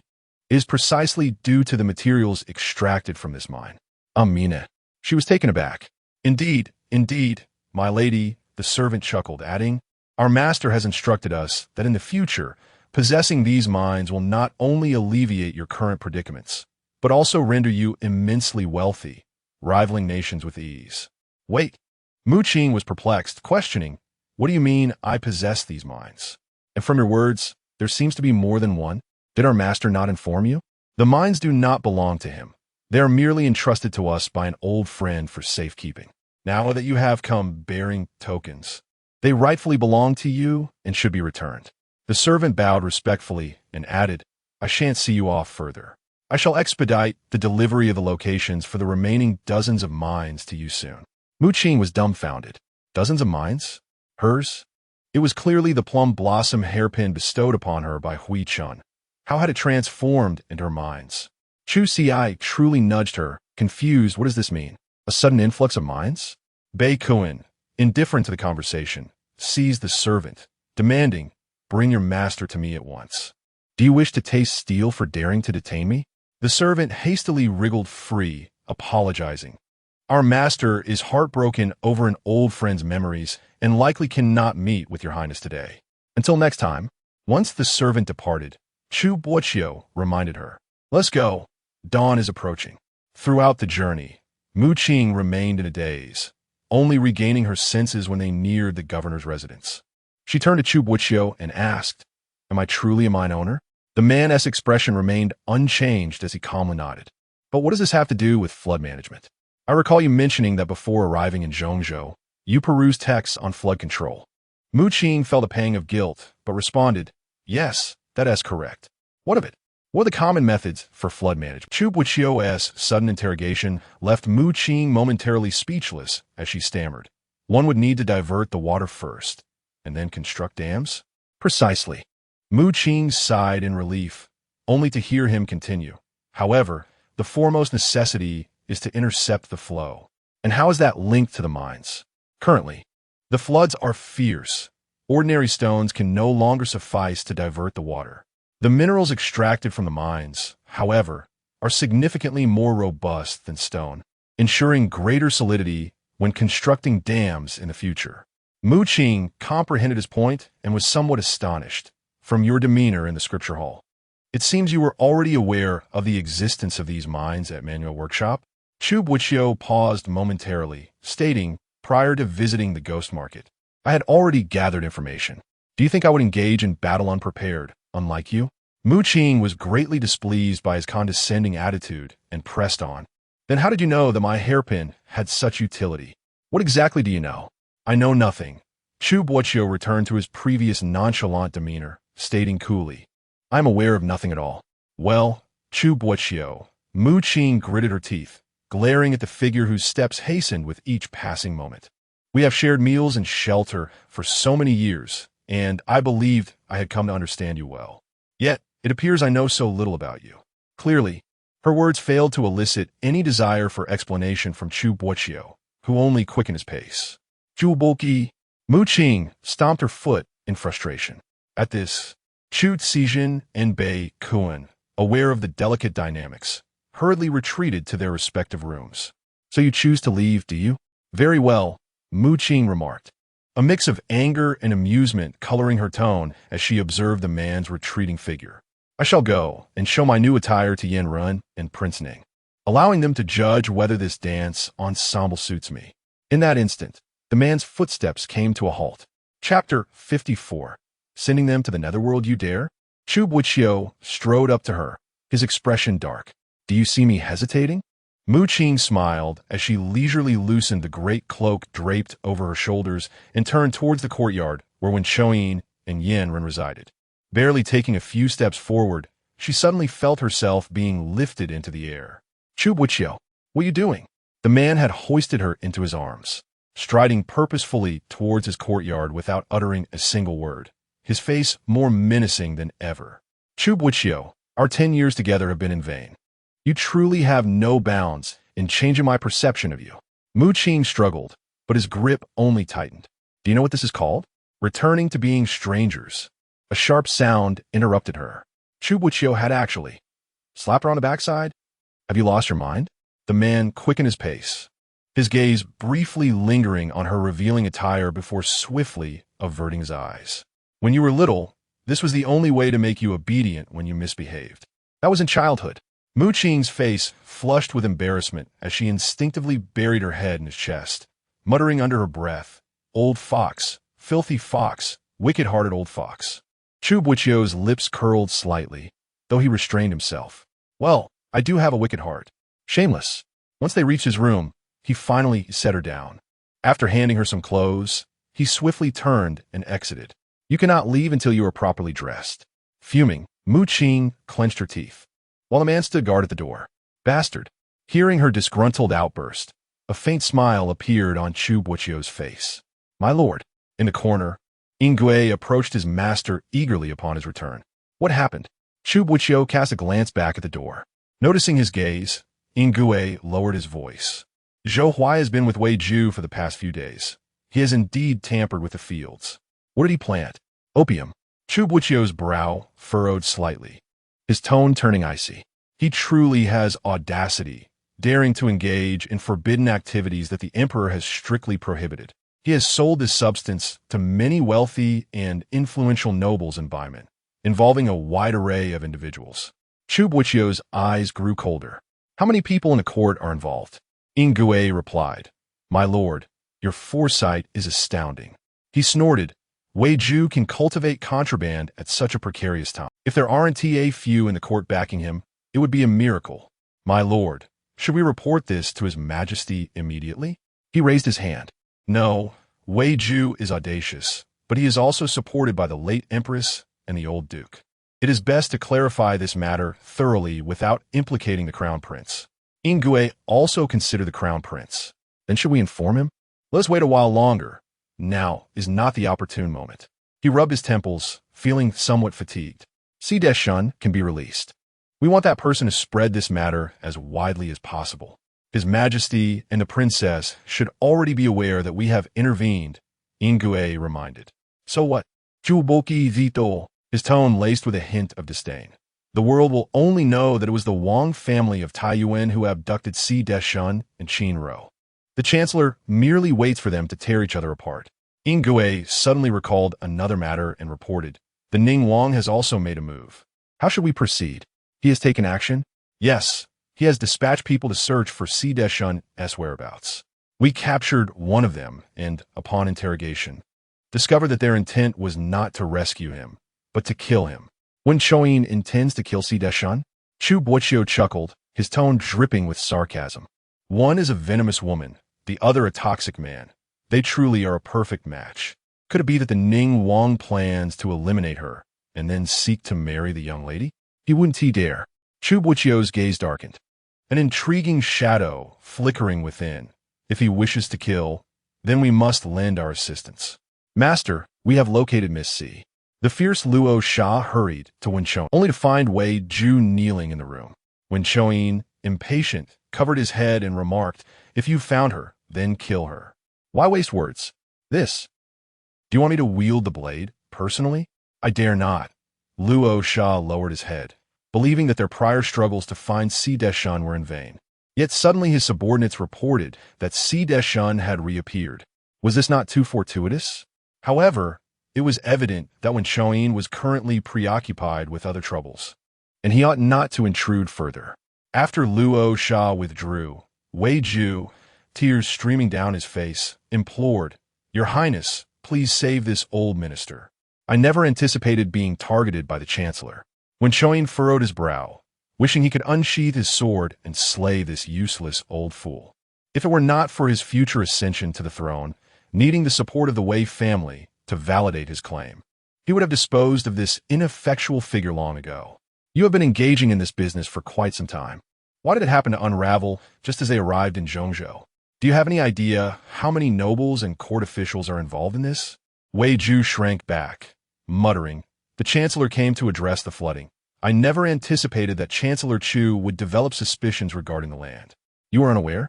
When Choyin slammed his teacup onto the ground in anger, do you not grasp how this flooding came to be? Must I spell it out for you? Wei Ju, terrified, immediately prostrated himself, trembling. Indeed, in his pursuit of cultivating opium, he had felled a significant portion of the trees in southern Zhongzhou, resulting in soil erosion and triggering the flooding. Your Highness, please save me. For these years, I have delivered goods to high officials and powerful figures on your behalf. While I may have earned some money, it was also to gain your support, Wei Ju pleaded, shivering. That old fox, Chu Boqiu, could see through everything. You had better pray that he has not reported this to the court yet, for with the Northern Emperor's bias, by tomorrow, you may find yourself meeting your demise. When Choyin took a deep breath, his mind racing with thoughts, but at this moment, they crystallized into one resolute notion. We can wait no longer. They must be dealt with swiftly. Wei Ju raised his head. Shall we act in advance? However, are not your troops still concealed in Tanzhou? It is too late to utilize them now. When the day comes for my ascension, I shall still require their support. Rest assured, during this journey to Zhongzhou, I will concoct a flawless rationale for the Crown Prince's unforeseen mishap. A glint of malice and resolve flickered in Wen Choyin's gaze. You must now reach out to skilled individuals.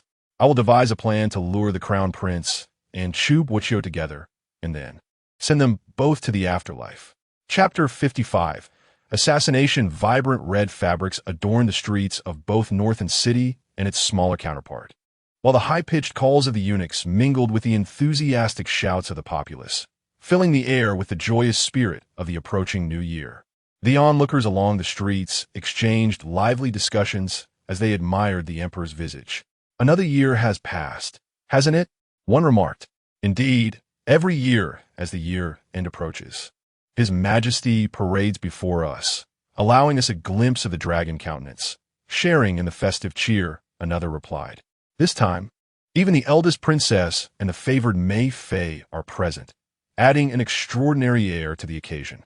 Inside the dragon and phoenix sedan chair, the Emperor of the North gently closed his eyes, leaning against the upright Mei Fei. Your Majesty, the people are watching, someone reminded him. In a daze, the Emperor mumbled. I stayed up too late reading memorials last night. Mei Fei gazed at her drowsy husband, a soft smile gracing her lips. You must gather your spirits, she encouraged. As the Emperor fought to shake off his fatigue, he opened his eyes and nodded, offering a faint smile to the curious crowd. Mei Fei glanced back at the accompanying sedan chair, where a woman reclined lazily, her head propped up, occasionally meeting the eyes of the citizens. Though her expression was devoid of mirth, an inexplicable sense of approachability radiated from her. She recalled the earlier days when Yumei was on the battlefield, exuding an aura of lethal intent, blood staining her armor and sword. Yet, this seemingly fearsome figure was beloved by the people. As for herself, having devoted years to a vegetarian lifestyle, praying for the displaced, and providing shelter and porridge, she felt she could never match the valor and esteem Yumei held in the hearts of the populace. "What occupies your thoughts, Mayer?" the emperor inquired, taking her hand with concern. Mei Fei returned her gaze and smiled appropriately, noting how much her elder sister had softened over the years. The emperor, hearing her words, glanced back at Yumei, his eyes reflecting a deeper affection. "We are of an age now. Our tempers can hardly be as impetuous as they once were. Your Majesty, the eldest princess has endured solitude for many years. Should we not seek a companion for her?" Mei Fei suggested, her tone casual yet pointed, observing the slight pause in the emperor's response. "Ah, I merely express a thought. There is no need for your Majesty to take it to heart." Before the emperor could respond, Mei Fei quickly continued. The emperor smiled faintly, yet ultimately chose silence. "Assassins, protect the emperor. Assassins, your Majesty. Be cautious," Mei Fei alerted, instinctively placing herself in front of the man she loved. Two groups of cloaked figures surged from both ends of the street, while two disheveled women fled, crying out for help. The emperor froze for a moment, then pushed Mei Fei aside, leaping from the sedan chair. "Your Majesty!" Mei Fei cried in alarm, watching helplessly as he rushed away. "Come back, your Majesty!" But the emperor paid her no heed, seizing a guard's sword and rushing towards the sedan chair, his expression fraught with worry. "Sister, are you unharmed?" Mei Fei stood in stunned silence, watching the man she loved charge away with the sword, momentarily at a loss for what to do. You may step down from her chair, her brow furrowed slightly. "Why the rush? You, who lack martial skills, need not worry. I am perfectly fine." She took the sword from the hands of the Northern Emperor, her almond-shaped eyes displaying a hint of nonchalance, and hurled it towards the leader of the black-clad pursuers chasing the fleeing woman. The sharp blade swiftly pierced the chest of the man, causing him to collapse to the ground. The onlookers gazed at the decisive woman, erupting into applause, celebrating the enduring grace of the princess. The Northern Emperor smiled, joining in the clapping. "Capture all these people. I shall conduct a thorough interrogation," she declared. The royal guards acted with remarkable efficiency, swiftly apprehending the individuals. "Your Highness, the two fleeing women are the long-missing Miss Qing and Miss C," Tang Gue reported, holding the sword. The curious crowd pointed at the two distraught women in the center of the street. "My heavens, is that really the daughter of the governor of Qing and the former princess of Yong'an? What a tragic sight. Indeed, look at their injuries and tattered clothing. It seems the Prince of Ning is to marry a broken shoe." The two women in the street clutched themselves, crying out in alarm, "Don't look at me. I am not a broken shoe. I'm not a broken shoe. If you keep staring, I shall gouge out your eyes." You may cast a glance at them and calmly stated, "Take them back to recuperate. Wait until they regain consciousness before bringing them for interrogation." The Northern Emperor nodded in agreement, reiterating, "Everyone, listen attentively to the princess." The guards and royal soldiers all nodded in compliance. "Sister, do you wish to continue parading?" Yumei shook her head, feeling somewhat fatigued. "Let's return to the palace. Shall Acre prepare tea for you?" The Northern Emperor beamed, winking at his sister. Yumei chuckled at her brother's antics, playfully tapping his forehead. "Come on, Acre." As this grand spectacle concluded, Mei Fei regained her composure and quietly turned away, listening to the townsfolk extolling the deep bond between the Northern Emperor and the princess, her smile faltering slightly. When Mu Qing awoke, it was well past noon. After merely a visit to the ghost market, she had exhausted herself to the point of sleeping for over a day. She learned from her servants that Chu Boqiu had left early in the morning with the crown prince to inspect the mine, and coincidentally, Chu Zhizhen had come to teach her martial arts, resulting in her training for the entire afternoon. It was no wonder that martial arts were instilled from a young age. Having just turned 16, she realized that if she wished to start from the very basics, her stamina could not compare to that of younger children. Nonetheless, Chu Zhizhen was remarkably patient, tirelessly instructing her on the essence of martial arts. During the training, Mu Qing grew somewhat frustrated, Yet Chu Zhizhen kindly taught her a few simple sword techniques that were relatively easy to grasp. Even someone as inept in martial arts as Mu Qing managed to learn them in less than half an hour. By the time Chu Boqiu returned to the estate, it was nearing evening, and he thought to check if Mu Qing had dined. Ajwa, isn't that your little girl? She wields that sword quite well. As he passed through the garden, he spotted a nearly withered pear blossom tree, under which stood a young woman in a moon-white silk gown. Her long sleeves gathered at her arms. Her dark hair was loosely tied back, with a few stray strands playfully swaying along her smooth jawline as she moved with the rhythm of the sword dance. Her almond-shaped eyes, as clear as water, seem incapable of harboring the world's tumult, radiating an aura of purity and earnestness as if they themselves are aglow. Bei Quan furrows his brow slightly, his mind recalling a woman who, at this moment, ought not to intrude. Suddenly, darkness envelopes him. Bewildered, he murmurs as well, "What are you doing?" "My dear, a Qing's attire is quite improper, for there exists a distinction between the genders. You ought not to gaze." The corners of Bei Quan's mouth twitch in skepticism.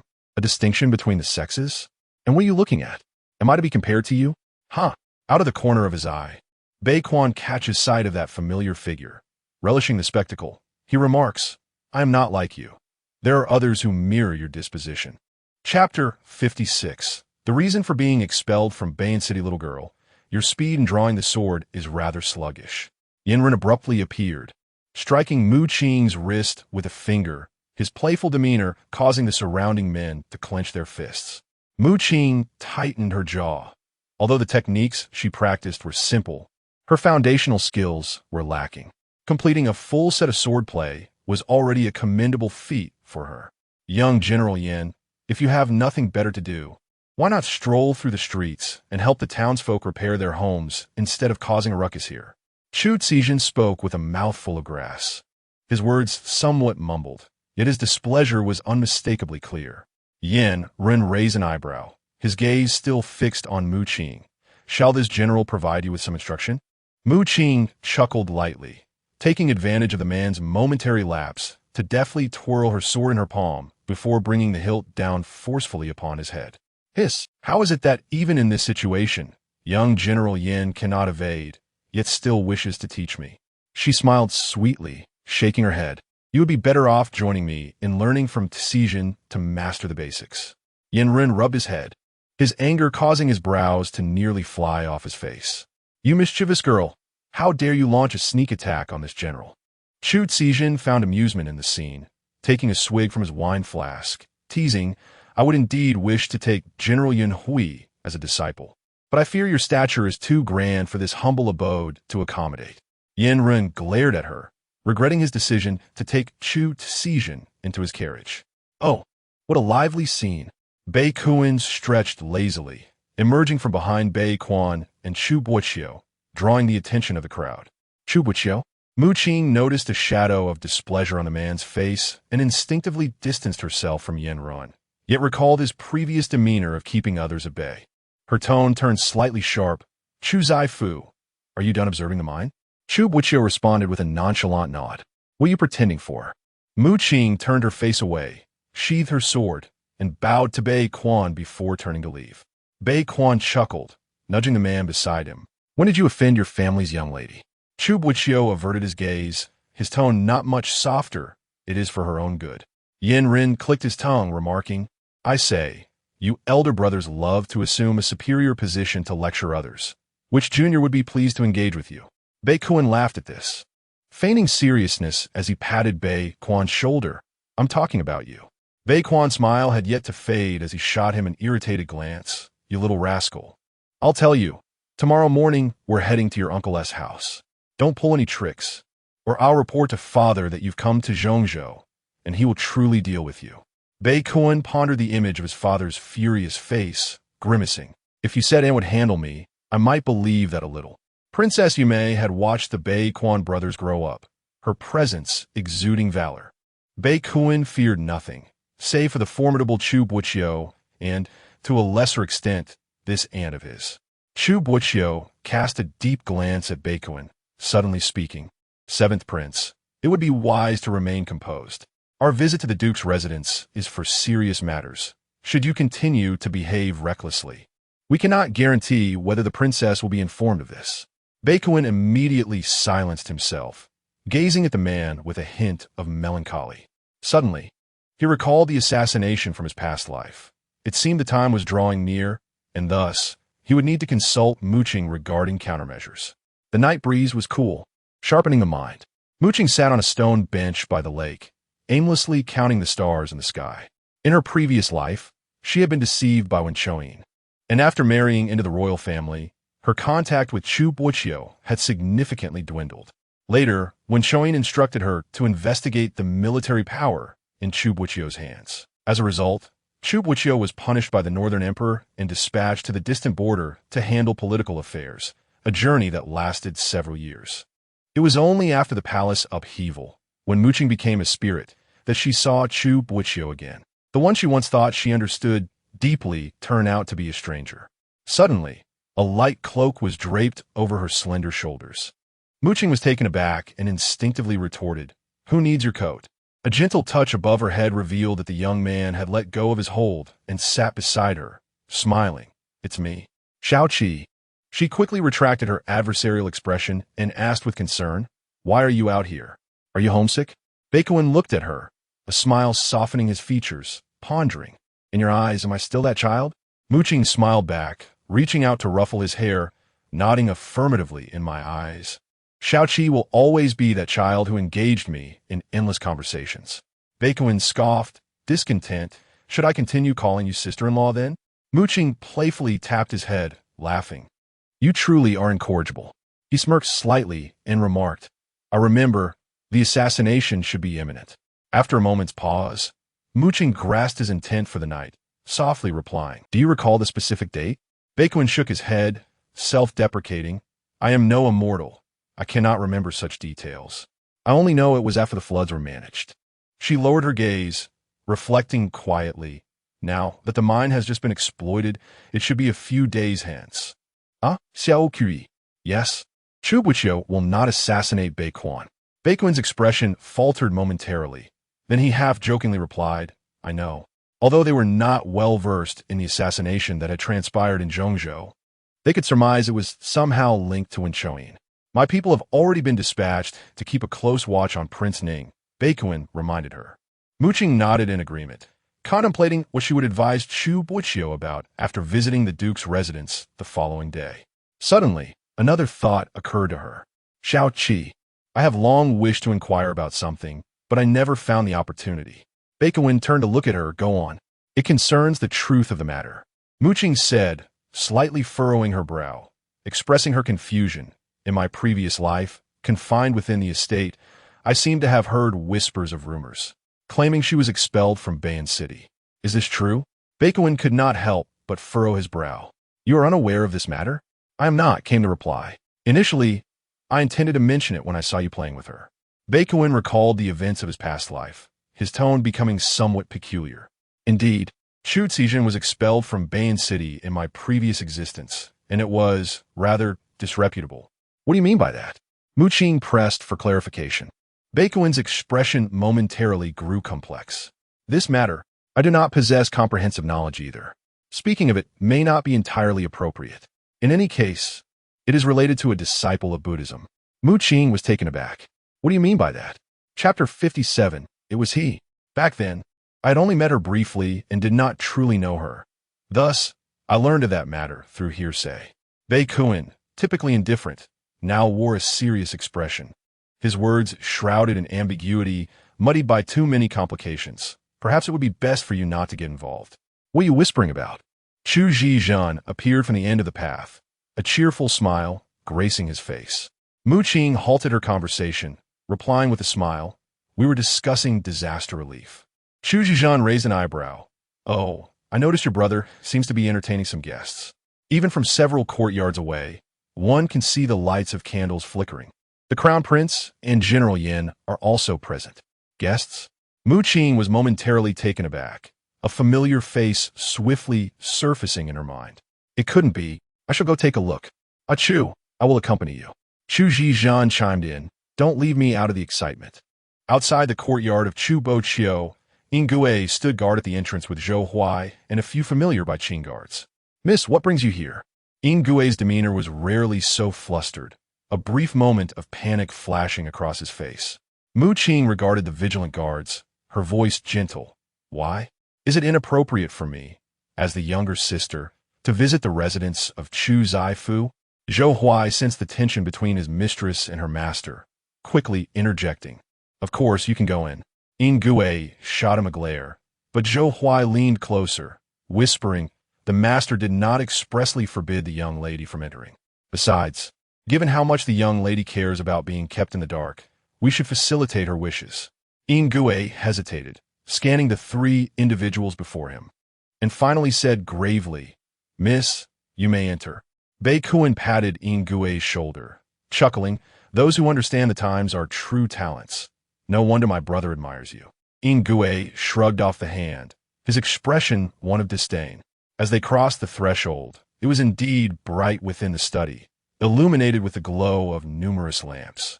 "It's impossible, Your Highness. The evidence is irrefutable. There is nothing to doubt."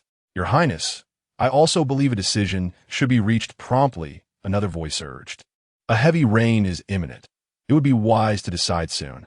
The cold yet familiar voice interrupted the dispute, resonating through the study and reaching Mu Qing's ears. That voice! Chu Zhizhan too felt it rang a bell, though he could not place it immediately. Even if it is true, engaging in such actions cannot be condoned. "I cannot gamble with the lives of the people," the Crown Prince asserted. "Your Highness, do not be overly compassionate." Chu Boqiu's tone rose, exerting pressure. Yanren cautioned, "Your Highness, there is merit in Chu Zaifu's words." "What merit? Is it to trample on lives?" Bei Kuan's voice rose in anger. The three outside were momentarily taken aback. Bei Kuan furrowed his brow, pondering what they had been deliberating for so long. Bai Quan, known for his calm and gentle disposition, rarely lost his temper, and if he did, it would surely be for the sake of the common people. Mu Qing took a deep breath, contemplating the events of her past life. The Crown Prince and Chu Boqiu had always shared a profound bond, unlikely to fracture without cause. In the previous life, the baseless assassination left Wen Chou pondering what actions could have led Bei Quan to believe that Chu Boqiu was the mastermind. On the way here, Bei Kuan discreetly shared much about Bei Quan with her. Perhaps in the past, Bei Quan, out of respect for their bond, feigned illness after dealing with the flood and returned to Bei'an City, refraining from revealing the truth to the emperor, thus preserving their brotherly affection. Yet, why did Chu Boqiu also choose not to clarify the truth? It was all too peculiar. Who was eavesdropping? The voice of Chu Boqiu echoed. The three felt an immediate tension and instinctively stepped back. The study door swung open, and Bei Quan strode out, his expression dark and foreboding. Yanren cast a complicated glance at Mu Qing before hastily following the man. Bei Kun Glangstahund, finally signaling with his eyes that he would pursue Bei Quan to discern the situation, leaving her to investigate the cause. Mu Qing bit her lip and slowly entered the study, her gaze uncontrollably landing on a familiar yet strange face. She gasped, then turned to the piercing gaze of Chu Boqiu. The man stared at her intently. "Aren't you going to greet him? Don't you know him? How could Huichen be here?" She momentarily lost her breath, realizing that Chu Boqiu had long been aware of her visit to the state temple to meet Huichen, yet had not uttered a word about it in all this time. There must be something amiss. She sensed a connection between Huichen and Chu Boqiu, perhaps intertwined with her own complex lineage. "Miss, it's been a long time." Huichen nodded, his demeanor devoid of any evasion, as if unperturbed by Chu Boqiu's knowledge. Mu Qing nodded, her brow furrowed, hesitant to speak further. Huichen offered a slight bow and began to exit the study when, at that moment, a woman rushed in, her steps hasty. Unwittingly, she stumbled over the threshold and fell forward. Instinctively, Huichen reached out to catch her, her soft figure landing in his embrace like a warm yam. He looked up, meeting the gaze of the woman whose dark eyes were strikingly adorned, her features exceptionally radiant, exuding a sense of overwhelming joy when she smiled. "Ba, I apologize for the intrusion." The monk Chu Ci Zhan observed the quickly retreating man, his head shaven clean, with faint eyes beneath a high nose and thin lips, draped in pure white robes, appearing untouched by the world's dust. Such a pristine individual. Over the years, Chu Boqiu had encountered a myriad of people, heard high-born ladies utter vile words to their concubines, witnessed husbands who seemed devoted to their wives engaging in illicit affairs with their sisters-in-law, and even seen monks who strictly adhered to their vows indulging in meat and wine. Yet, she had never before encountered someone so unpretentiously pure. The man pressed his palms together, bowing his head in greeting, his pale eyes never falling upon her, as if he were avoiding her gaze or simply indifferent. "Who are you?" Chu Boqiu inquired cautiously, sensing that this individual was far from ordinary. "A humble monk," the man replied, lowering his gaze, his clasped hands trembling slightly, declaring himself inconsequential. He seemed nervous. For reasons unknown, Chu Boqiu felt an inexplicable sense of enigmatic danger emanating from this young monk. Yet her temperament was inherently fiery, and her curiosity was never stifled. She stepped forward, her smile radiant. "Little master, your words are quite amusing. You clearly do not know me, so why do you seem so reluctant to engage?" Hui-chan retreated a few steps, his lowered gaze closing in contemplation, as the enveloping darkness served to remind him of the clarity within his heart. He replied softly to a humble monk, "The worldly matters and the four elements are all but empty. They are of no consequence, and you need not be troubled by them." "For elements are empty?" Chu Boqiu inexplicably felt a playful urge, stealthily bringing her belongings closer.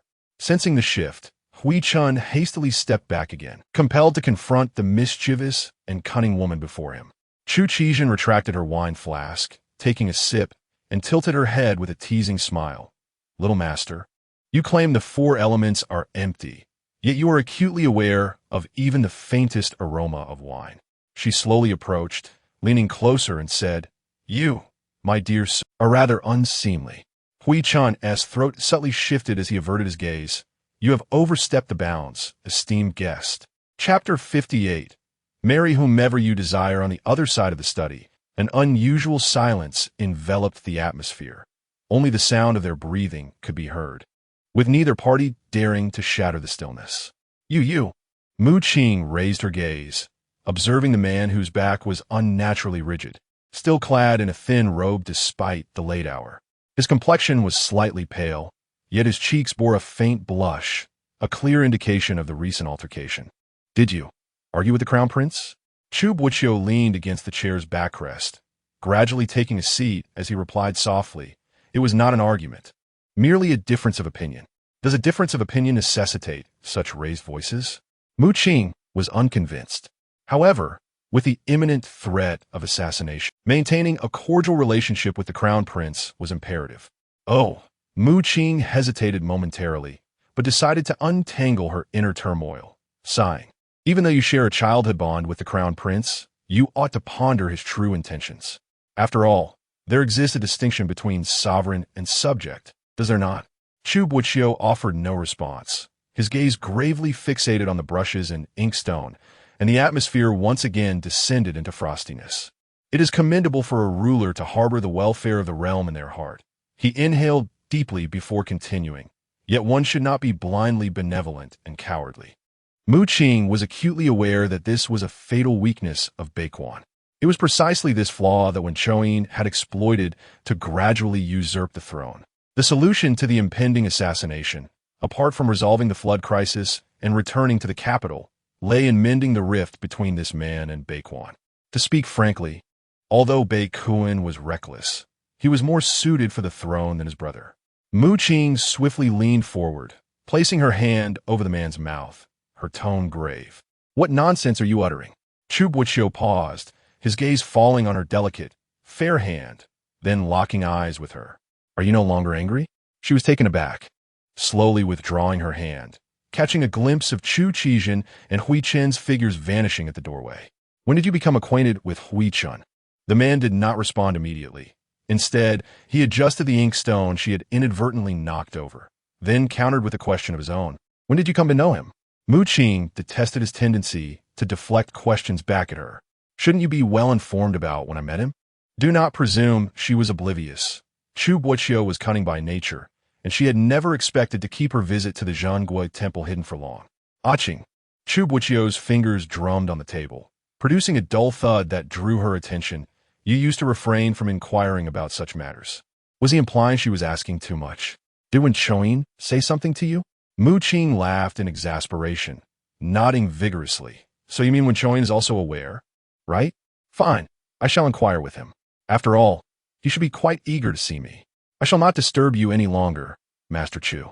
Chu Boqiu's face remained impassive, revealing no change in emotion, yet he continued to withhold a response. She clenched her fists, turning to leave. Suddenly, a powerful force encircled her waist, pulling her tightly into his embrace, the man's low and slightly hurried breaths resonating in her ear. You dare. The two words seemed to be squeezed out from between her teeth, further aggravating her displeasure. I dared not. Qing smiled, exerting herself to pry open the man's hand, yet could not withstand the overwhelming patience of the official. My patience, however, was lacking. Then I shall not trouble you further. Do not trouble me. Go bother someone else. Chu Boqiu's pallid countenance instantly darkened, his tone turning frigid. You certainly possess a knack for thought. Qing scoffed coldly and retorted in exasperation. You are my elder brother. Yet Prince Ning and I are not siblings. If he wishes to marry me, he would not be so concerned with such matters. He would surely follow my desires. In comparison, I might as well seek out Prince Ning. The air fell into a sudden silence. Qing quickly realized her words had crossed a line, and as she attempted to change the subject, she noticed the hand at her waist gradually releasing its hold. Turning her head, she met the man's crimson-tinged phoenix eyes, disappointment glaringly evident within them. His hand fell, and his head began to lower. You are right. Sensing the shift in his emotions, Qing hurried a step forward, only to hear him say, leave. Go find whomever you wish. Her heartbeat faltered, uncertain how to rectify her earlier indiscretion. Whoever I wish to marry, the man's eyes reddened, his voice trembling with restraint. After several breaths, he managed to utter, then go marry whomever you like. Beneath the slightly chilling atmosphere, Chu Zhen tightened her outer garment, unable to resist glancing at the silent monk just a few steps away. You mentioned you are Hui Chun, the one who turned my father away from 1,000 miles? Hui Chun furrowed his brows, his tone calm. I did not reject Lord Chu from 1,000 miles. It is simply that I have no fate to enter the palace. Regardless of who it may be, I shall not consent. Fate, Chu Zhen murmured, kicking at the gravel beneath her feet. I recall the last time I visited the State Protection Temple. You expressed the same sentiment when you wished not to see me, endlessly muttering about fate. I would like to consult Master Hui Chun on this matter. Upon hearing this, Hui Chun slightly raised his gaze, his countenance unyielding. Please go ahead. A playful smile gradually appeared on Chu Zhen's delicate face as she said lightly, Did you foresee the fate that would bring us together today before you stepped out? The surrounding courtyard gradually dimmed, enveloped in a tranquil, yet eerily empty atmosphere. Chu Zhen fixed her gaze on the man before her, feeling an inexplicable familiarity. Today, I have consulted the omens. Hui Chun looked at her, a faint flicker of emotion subtly manifesting in his otherwise placid features, elusive and hard to decipher. However, Chu Zhen blinked in surprise, staring intently at him. I did not foresee you being here. The following afternoon, a group hurried from the governor's residence to the Duke's manor. The materials from a mine had been nearly excavated and were now entrusted to specialists for management and dam construction. The flood disaster had made progress, and Baekwon naturally needed to visit the Duke's manor to pay respects to his maternal family. Before the grandiose mansion, the door plaque was adorned with dragon and phoenix motifs, reading Duke Wei's residence. This is the Emperor's own brushwork, Chu Zhen whispered quietly into Qing's ear. As Qing glanced back at a man who appeared indifferent, she replied, It is said that His Majesty holds a deep affection for the late Empress, which seems to be true. Indeed, Chu Ci softly elaborated. It is rumored that the eldest princess spent a considerable time at the Duke's residence during her childhood and was greatly cherished by the old Duke Wei. Consequently, she enjoyed a harmonious relationship with the late Empress. It was the eldest princess who facilitated the acquaintance between His Majesty and the late Empress. Understanding this, Qing nodded. It is well known that the bond between the eldest princess and His Majesty is particularly strong. However, she was unaware that even the late empress was introduced to the northern emperor by the eldest princess. Grandfather. The excited voice of Bei Quan suddenly drew the attention of nearly everyone present. Mu Qing followed the gaze and saw an elderly man, over 60 years old, with graying hair and a face lined with wrinkles. Yet his demeanor was exceptionally gentle. His keen eyes scanned the surroundings before unexpectedly resting upon her.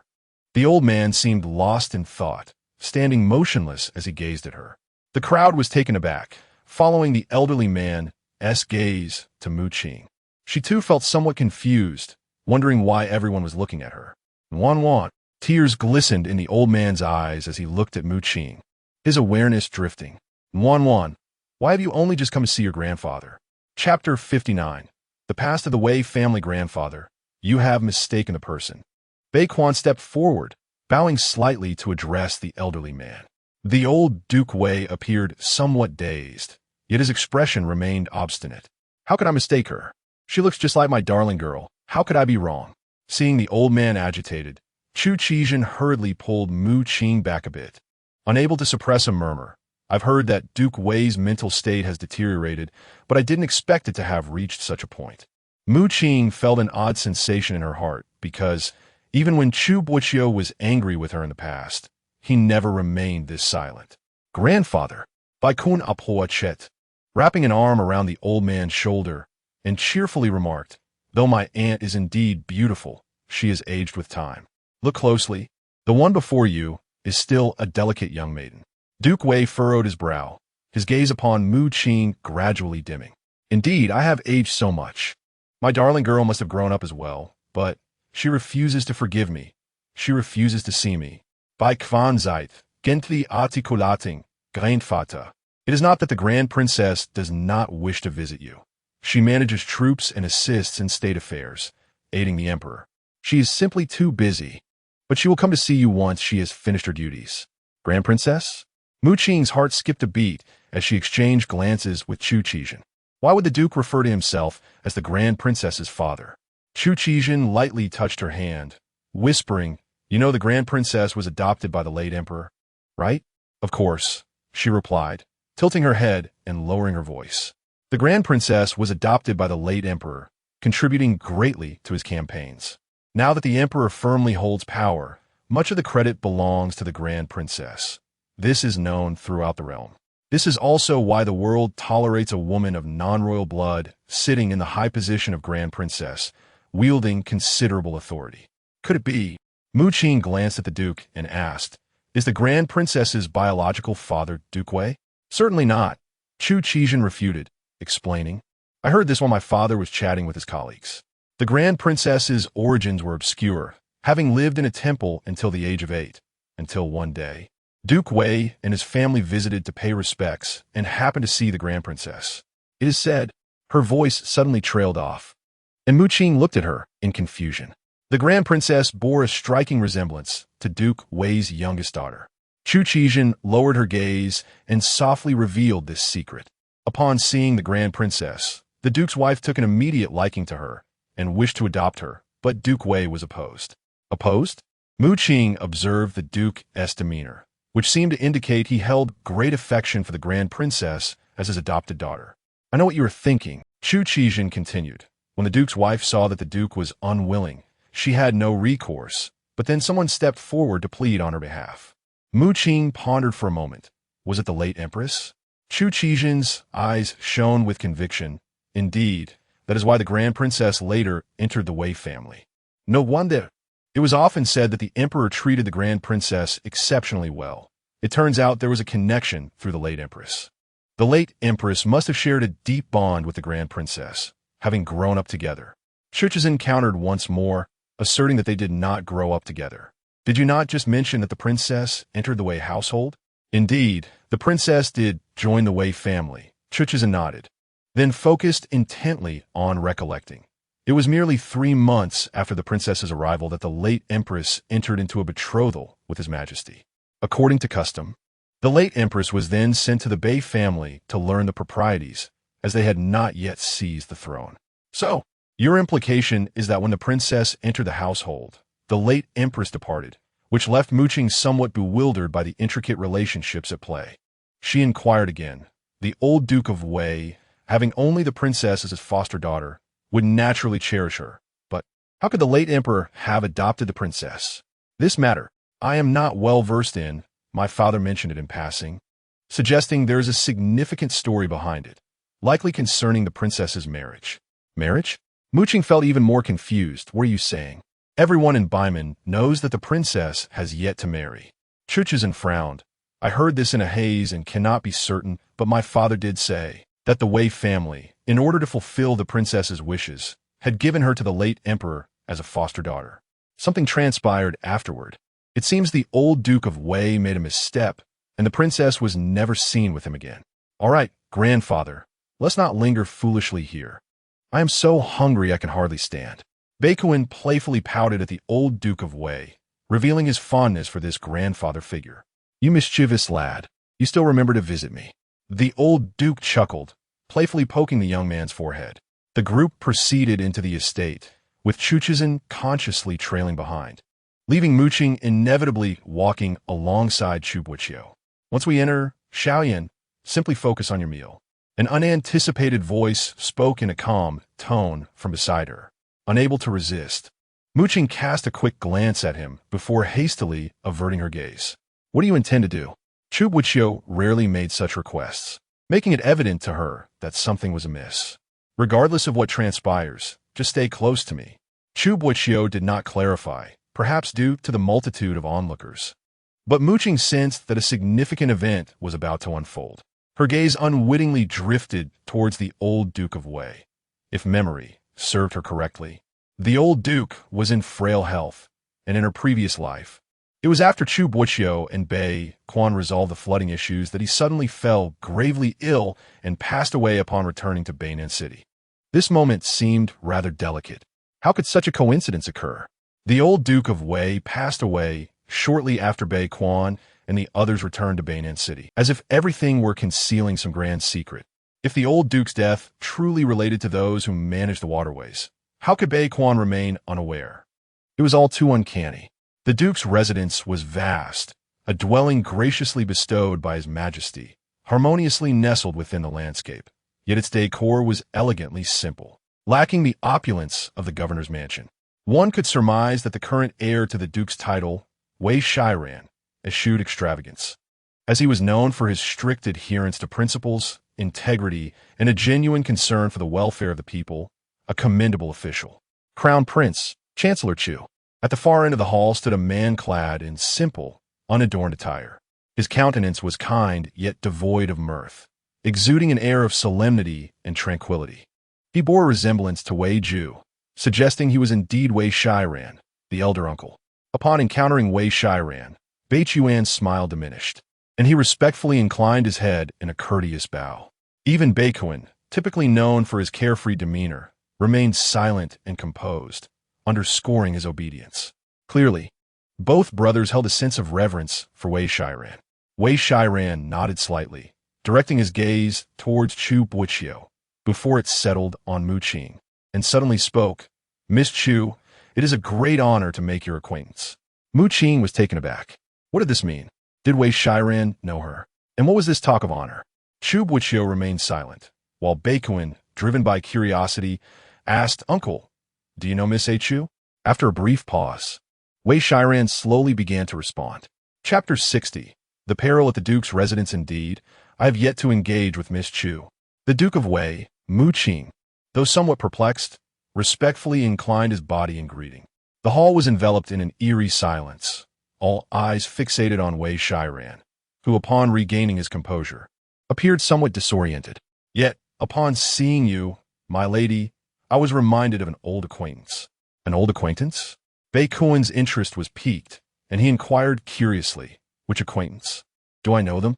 Wei Shiran suppressed his emotions, choosing not to elaborate on his previous statement. He turned to Baikuin and remarked, I have heard that His Majesty did not summon you for this journey.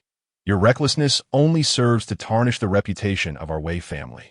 Baikuin was momentarily taken aback, but merely shot a disgruntled glance at his counterpart before retreating behind Beiquan. Enough of idle chatter. Let us commence the banquet, declared the old Duke of Wei, casting a kindly smile towards Mu Qing. You must be famished, my dear. Mu Qing was momentarily taken aback, bewildered by the peculiar demeanor of the Wei family towards her, and could only nod obediently. A man beside her suddenly spoke. Come, sit with me. Your hand is injured. It will be convenient for me to serve you dishes. Mu Qing was taken aback. When did her hand become injured? However, the profound gaze of Chu Boqiu compelled her to acquiesce, and she took her seat. Upon hearing this, the old Duke of Wei expressed concern. My dear girl, your hand is injured. The Duke's residence possesses excellent remedies. Shall I summon someone to fetch them for you to apply? There is no need, Chu Boqiu declined firmly. Yet his demeanor was not as frigid as before. The Duke's concern was noted, and indeed, the remedies from the Prime Minister's residence were quite adequate for treating her minor injury. Mu Qing cast a sidelong glance at the individual fabricating tales and silently scoffed at his audacity. The old Duke of Wei, observing the scene, could only nod in resignation and instructed his servants to commence the feast. Soon, the banquet table was laden with exquisite delicacies. After an extended period of pleasantries outside, coupled with Chu Zhan's recounting of the past affiliations between the Wei family and the royal court, Mu Qing was already ravenous. The golden, crispy, sweet taro balls were a delight. With each bite, a wave of sweetness enveloped her, instantly filling her with a sense of bliss. Indeed, the proverb rings true. Food is the essence of life. The guests in the hall indulged in their repast with great enjoyment, save for Chu Boqiu, who barely moved his chopsticks, instead attending to the young lady's plate, ensuring a balanced assortment of meat and vegetables. Noticing the girl's cheeks swell with delight as she savored her meal, Chu Boqiu couldn't help but smile.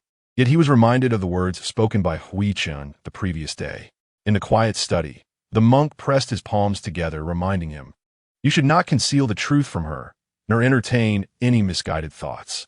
Chu Boqiu remained silent, his gaze fixed on the pristine piece of rice paper before him, upon which was sketched the silhouette of a woman, her inky hair cascading down her back, clad in garments as white as snow, her slightly visible profile exuding an air of cold elegance intertwined with an enigmatic allure.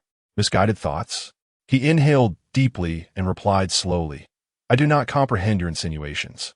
Hui Chen scrutinized the rice paper and retorted coldly, If there were no misguided thoughts, why would you not dare to depict her countenance?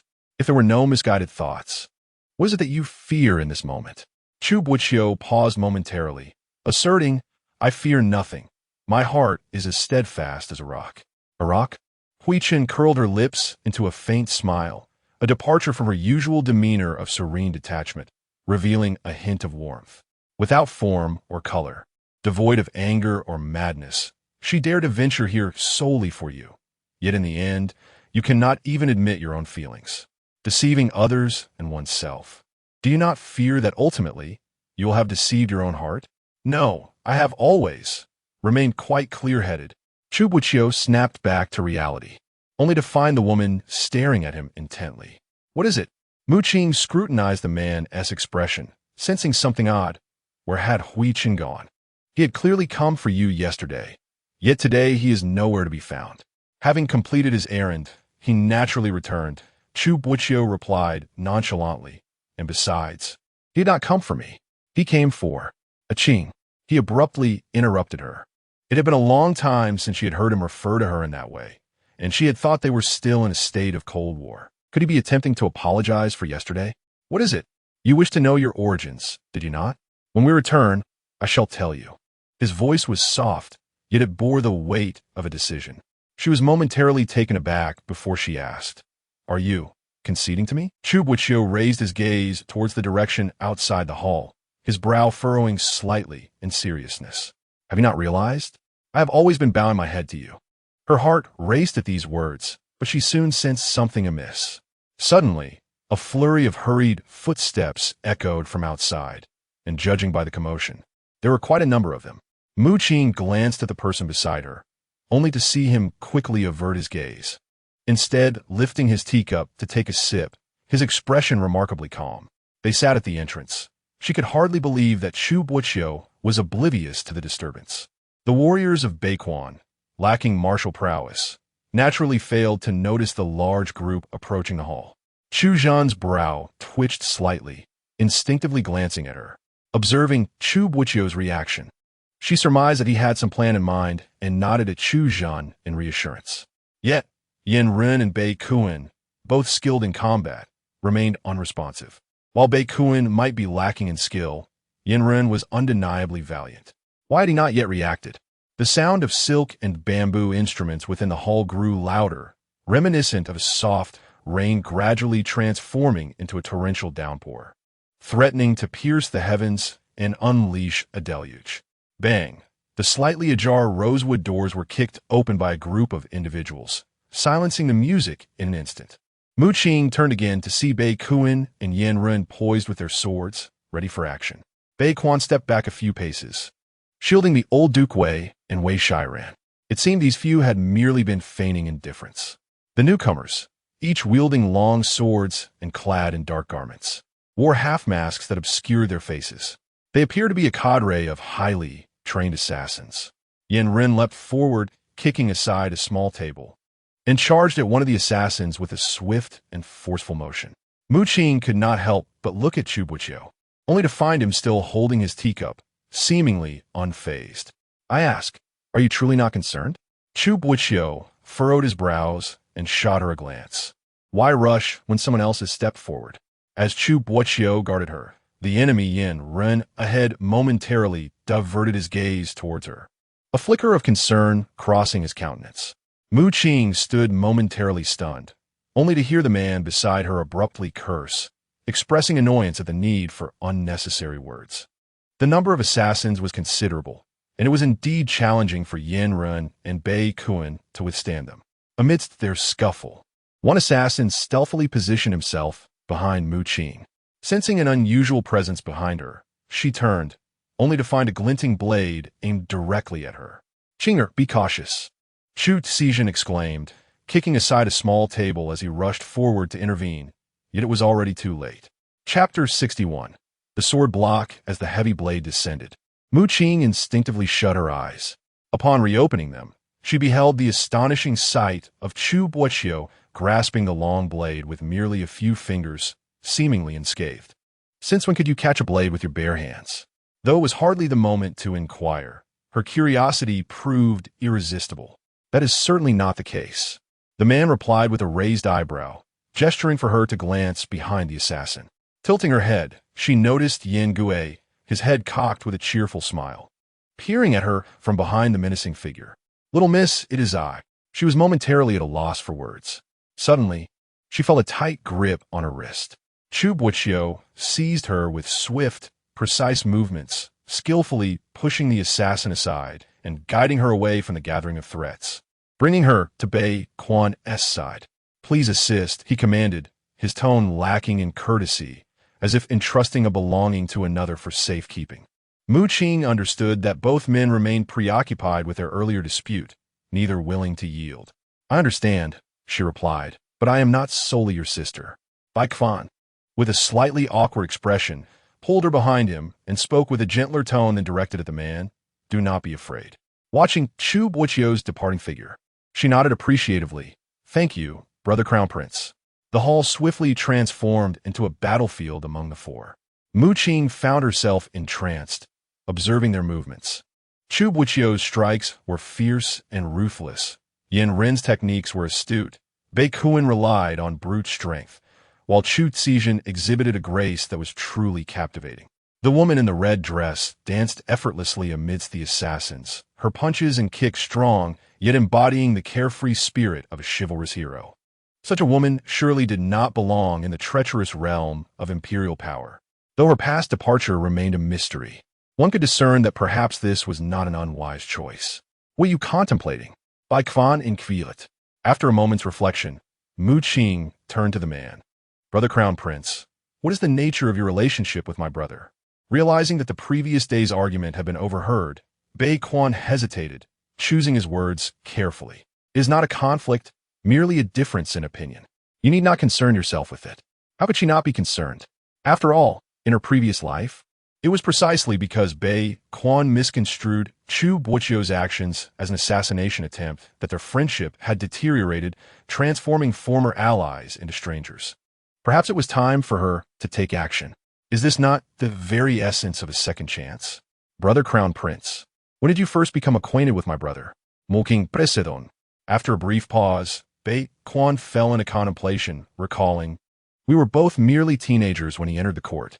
My father, recognizing his talents, invited him to study alongside me. Through many trials, you have not only been classmates and friends, she mused, her tone heavy with significance, but also confidence and kin. Bei Quan fell silent, taken aback by her words, unable to respond to such an assertion. Kin. Indeed, it would be more fitting to describe their bond as one of family rather than mere friendship.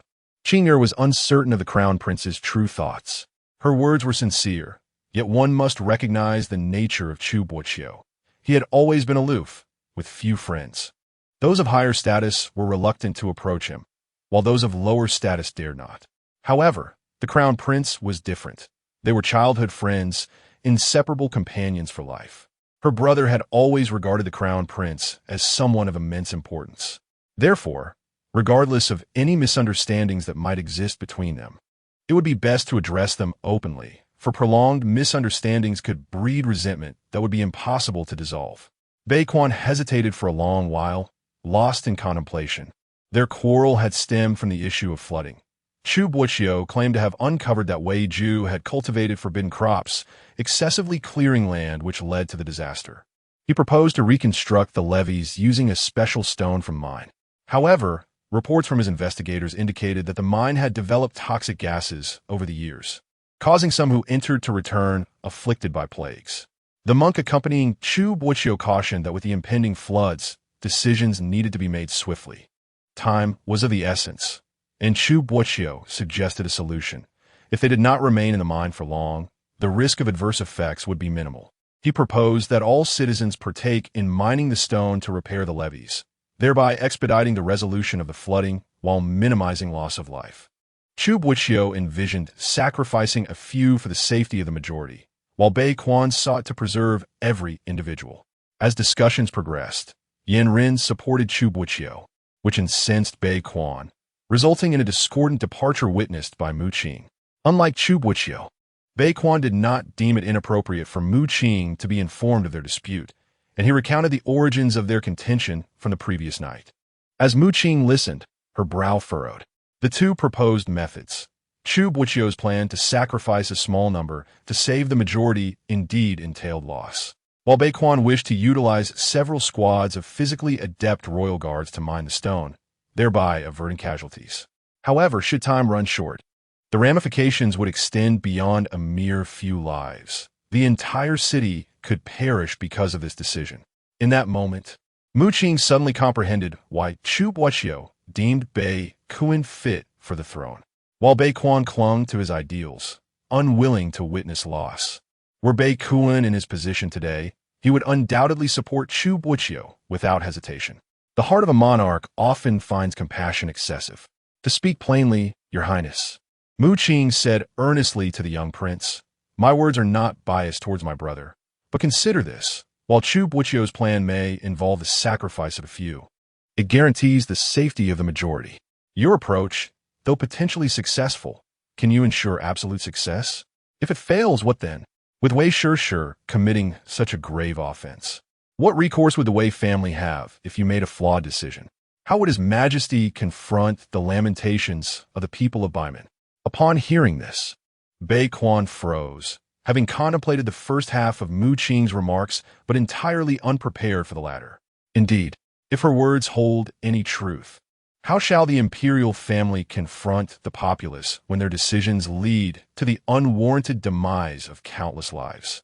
Even if he were to renounce his claim to the throne, his brother, Bei Quan, would inevitably suffer a loss of support. He found himself deep in contemplation. Should discontent brew among the people, what actions might they undertake? Such repercussions are beyond the endurance of the Bei clan, and he lacks the authority to impose such burdens upon them. It appears that Chu Boqiu had already anticipated this, a realization that even Yandere and Qing grasped. yet he had nearly overlooked it. Bei Quan felt a cold sweat trickle down his back. Meanwhile, Mu Qing scrutinized the man's expression, feeling a sense of relief. Bei Quan was kind-hearted, yet not foolish, and he would likely soon discern the intricate advantages and disadvantages at play.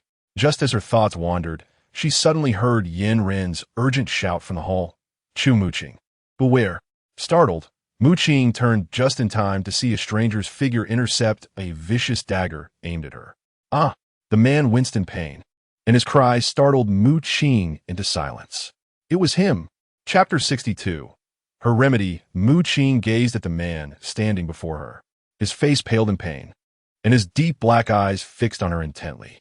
Upon confirming that she was unharmed, he relaxed slightly and collapsed. It was when Choyin. Mu Qing instinctively caught the unconscious man, her mind a chaotic tangle, unable to discern the current situation.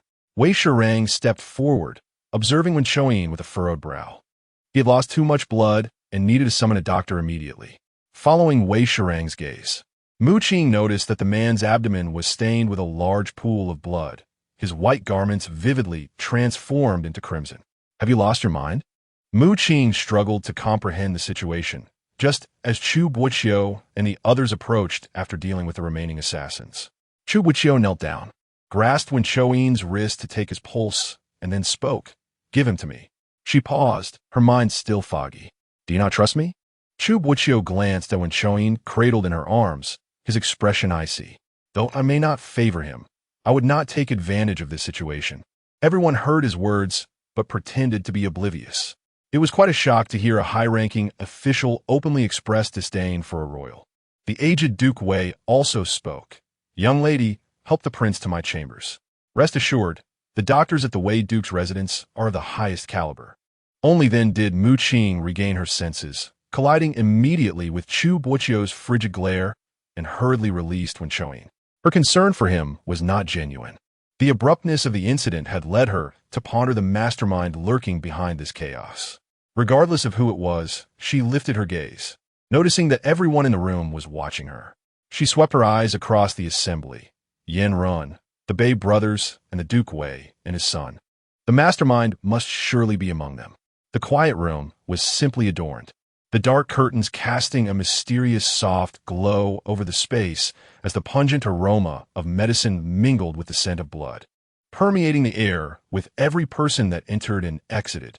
Mu Qing observed the doctors coming and going, apologizing helplessly to Duke Wei. It seemed Wen Choyin's injuries were indeed severe. She sat beside the bed, staring at the pale-faced man, lost in thought. This scene evoked memories of her past life, when she had miscarried after being drugged by Si Deshan.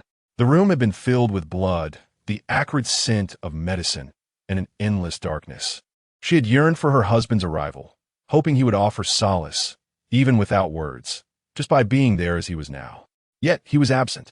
There was nothing, just worry for him. A cold, emotionless voice broke her reverie. Mu Qing shook her head, insisting she was not worried. Chu Boqiu, observing her dazed expression, felt a pang of emptiness and softly remarked, "He will be fine." The woman suddenly smiled, catching him off guard. "I truly am not worried. I'm merely—" She stood, her lips curving into a bittersweet smile, reflecting on the foolishness of her past actions. Upon further contemplation, she felt even more certain that Wen Choyin, that rogue, would not easily take on such a protective role. To others, this behavior may seem laden with sentiment and loyalty, yet for Wen Choyin, it is nothing short of utter folly.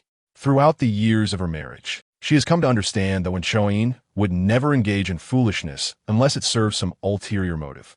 What could it be? Might it be connected to the assassination in a previous life? You must not have slept well last night. You should return and rest. I will watch over him. Chu Boqiu remarked with a calm demeanor, though she could discern that he was somewhat displeased, while she could mediate misunderstandings with the crown prince. The burden of this matter suddenly felt weighty upon her shoulders. Chu Boqiu, despite our years of cohabitation, you may not fully grasp my nature. Once I relinquish something, there is no possibility of rekindling it. The man was momentarily taken aback, gazing at her in a daze. So, do you understand? His heart was caught off guard by her candidness. His previously simmering jealousy and discontent seemed to freeze, rendering him somewhat tongue-tied. Understand what? She chuckled softly, enveloping the bewildered man in a tight embrace. Silly, I do not wish for any misunderstandings. She nestled closer, playfully rubbing against his solid chest, and added, not even a smidgen. The room was enveloped in silence, so profound that Qing could hear the fervent beating of the man's heart, stirring her deeply. Suddenly, she felt remarkably lighter. Even amidst the pervasive scent of medicine and blood, the aroma of sandalwood emanating from Chu Boqiu eased her pain. This man is truly remarkable, like a balm for her soul. A sudden cough broke the intimacy, causing the two to part abruptly. Bei Quan sauntered into the room, a teasing expression gracing his features. I must say, Ajwa, in broad daylight, are you not a tad too eager? Qing, perplexed by his words, inquired. Eager for what? Nothing. Chu Boqiu interjected swiftly, yet he could not withstand Bei Quan's relentless pursuit. Qing, can't you see your brother is quite anxious? Just look at his ears. They're positively flushed. She paused, turning her gaze to Chu Boqiu, whose cheeks resembled a delicate blush, his ears tinged with a rosy hue. Appearing rather charming. Unable to stifle her laughter, she burst forth. Upon hearing her laughter, Chu Boqiu's expression grew even more peculiar as he snapped at Bei Quan. What brings you here? Bei Quan raised an eyebrow. I am merely here to remind you to tread carefully. You cannot be so conspicuous. The doctor and my maternal grandfather have barely stepped out, and you're already rushing in. Is there something of great value in this room that Chu Zai Fu fears being stolen? The playful tone in his words was clear enough for Qing to understand, and she couldn't help but laugh, addressing the two. Then I shall take my leave to find the truth. You two can continue your treasure hunt. As the woman who occupied his heart exited through the door, Chu Boqiu's expression gradually softened, replaced by a nonchalant demeanor. What? Has the crown prince forgotten last night's quarrel in his jest with me? Bei Quan was not angry. Rather, he smiled calmly. After being enlightened by your little girl, I have come to understand that what you said last night was indeed correct. It was my own sentimentality that led to misunderstandings. Chu Boqiu was somewhat taken aback, yet he refrained from displaying it, only murmuring, She? What did she enlighten you about? Bei Quan glanced back at the person on the couch and lowered his voice. She mentioned that I am a childhood friend of her brother, and I should not let this minor misunderstanding create a rift between us. She urged me to resolve the misunderstanding, saying that her brother has few friends, and encountering me is akin to finding a savior. Chu Boqiu scoffed. She certainly knows how to embellish. They have been friends for many years, companions from youth to adulthood, with one becoming a powerful minister and the other a candidate for the emperor, bearing the weight of everyone's expectations. At this juncture, the two had become intimately familiar with one another, so a trivial disagreement was nothing compared to the differing opinions they often encountered during court assemblies. Chu Boqiu's remarks indicated that he was not overly concerned about last night's quarrel. In Bei Quan's peripheral vision, he noticed Qing lying straight with a sickly expression, appearing extremely feeble. Speaking of which, he did assist you this time. Assist me? Chu Boqiu shot a glance at the man, showing no regard. He is unworthy. That man saved Qing. You ought to be a bit more considerate in your words. Bei Quan could not help but remind him.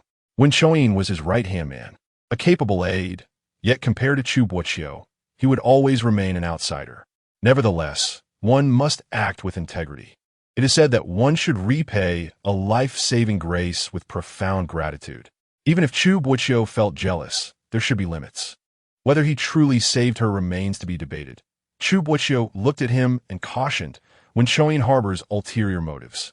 He is your subordinate. I should not say this, but you ought to be aware. Although Bei Quan was overly benevolent, and at times even naive, he was ultimately a person who listened to advice. Moreover, they had been friends for many years, and he valued what the other had to say. Understood. After all, I'm still a prince, Bei Quan chuckled. Do you truly think I am completely naive? Qing indeed had some cunning.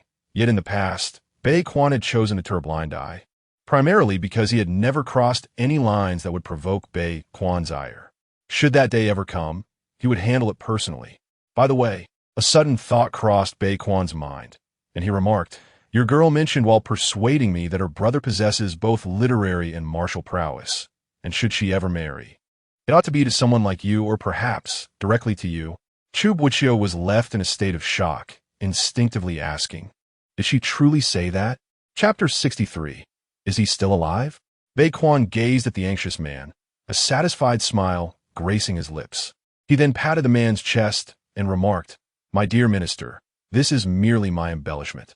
The man responded with a terse expression, "You best keep one eye open while you sleep tonight." The healing process extended until nearly the hour of Su, and after the commotion at the Duke's residence, no one felt inclined to indulge in idle chatter. After dinner, everyone retreated to their respective quarters. Outside, dark clouds obscured the moon, and a thick fog veiled the stars, making it evident that another downpour awaited them on the morrow. Since their arrival in Zhongzhou, the days had been predominantly rainy, dousing any flicker of excitement they might have had. Even as the weather showed the slightest improvement, it remained a relentless drizzle. It was no wonder that the floods had become severe. With such incessant rain, one could hardly expect the calamity to cease on its own. "Alas, young girl, why do you sigh at such a tender age?" Chu Boqiu approached, hands on her hips, drawing closer to the desolate-looking woman. "Rest assured, should any assassins come tonight, I shall eliminate them thoroughly." Due to the assassination attempt that transpired during the day, despite the Duke's residence being expansive, Chu Boqiu could not allow Qing to sleep alone. Thus, she requested Chu Boqiu to keep her company for the night. Qing smiled wryly. It was not the fear of assassins that troubled her. Her intuition suggested that the mastermind behind the day's assassination had deliberately orchestrated the attack while they were at the Duke's residence. This individual was likely fearful of their presence in the Duke's abode, or perhaps feared that the impending flood would genuinely be resolved, thus seeking to muddy the waters. Speaking of which, what had become of that monk, Master Hui Chun? Chu Boqiu suddenly posed a question. Qing pondered for a moment before responding. He must have departed after completing his tasks. Tasks? Chu Boqiu mused, somewhat distracted. I did not recognize him that day. It turns out that the renowned Master Hui Chun bears such a visage. Upon hearing this, Qing found it amusing. What other visage could he possess? Well, Chu Boqiu raised an eyebrow, her tone quickening. I had imagined him to be an elderly man. I did not expect him to be rather youthful. The faintness of his brows and eyes lingered in her memory, evoking an odd sensation within her. Indeed, he was well known for his eloquence, and initially, she too had assumed that he ought to be older. Qing reflected for a while, recalling Master Hui Chen's words about the approaching flood. Approaching, but when exactly? These enlightened beings always spoke so cryptically, leaving one to guess without any notion of resolution. At her words, Chu Boqiu couldn't help but let a smile creep on her lips. Exactly, with such a demeanor, it always makes one feel. What do you feel? Qing snapped back to attention. After a brief pause, Chu Boqiu hesitated before murmuring, I feel he is rather unreliable. Qing chuckled softly, gazing up at the heavily clouded sky, an unsettling feeling growing within her heart. It was indeed a disquieting night. The entirety of the night, Qing remained ensnared in a nightmare, unable to awaken. At times, she dreamt of the days spent in the cold palace, enduring torment. At other times, she relived moments shared with Chu Boqiu during her time in seclusion. In the end, she found herself dreaming of her yet-to-be-formed fetus, its face stained with blood and tears, reaching out with its frail little hands, crying for its mother to hold it. Qing, wake up. A woman's voice echoed, now distant, now near. Suddenly, Qing felt herself floating, her body jolting as if awakened from a deep slumber, and she was able to open her eyes. Gasping, she sat up, realizing that dawn had barely broken, yet her back was already drenched. Chu Boqiu had changed out of her night clothes into a dark red garment, her face etched with concern as she gazed at Qing. Did I wake you with my sleep talking? Qing asked, her voice hoarse. Chu Boqiu looked at her intently. I couldn't hear you clearly. You kept calling out. Don't be afraid. You mentioned your mother. Did you dream of her? Qing was taken aback, unsure how to respond to such a question. She then heard the woman frown and say, But I wasn't awakened by you. You should get up quickly. Confusion filled Qing as she queried, What is it? Chu Boqiu glanced out the window, letting out a deep sigh. A sudden downpour has caused flooding all the way to our city. You must change your clothes. I will take you to higher ground to avoid the disaster. Upon hearing this, Qing looked down and saw the ground was indeed covered in several inches of murky water. Although the Duke's residence was situated higher than many places, it too was inundated. The severity of the situation outside became clear. "What about Chu Boqiu?" she asked, suppressing her rising anxiety and maintaining her composure. The officials and the crown prince went to the mine in the middle of the night, working alongside the people to excavate and transport materials to build the levees. Chu Boqiu hesitated as she spoke. Qing was taken aback. The mine. At a time like this, everyone is heading to higher ground. How could they go to the mine? If the flood comes, it could drown them. Chu Boqiu's expression grew more troubled as she stammered. "Actually, we haven't received any news from them for the past hour." Qing felt her heartbeat quicken to a halt, her voice trembling. "What do you mean by no news? Where is he? Is he still alive?" Chapter 64. The deluge. The weathered eaves creaked open, emitting a rasping sound as the torrential rain drenched Qing, sending a chill through her entire being. Beneath the eaves, the camellias, carefully nurtured by the Duke's residence, had become misshapen and wilted, their petals clinging together. A pair of servants, attired in their livery, rolled up their sleeves and pant legs, tirelessly scooping water out with buckets. Yet, Qing was acutely aware that their efforts were futile. "Stop this at once," she commanded the servants, urging them to gather their belongings and make haste to higher ground. The servants, already in a state of chaos, became even more flustered at the words of the young lady of the Duke's residence. Their master had ventured out early to assist with disaster relief and had yet to return, leaving them without a leader to confront the sudden calamity that had befallen them. Noticing that everyone had momentarily frozen, Qing pushed open the front door, only to find it blocked by the relentless floodwaters, which resisted her efforts to budge it.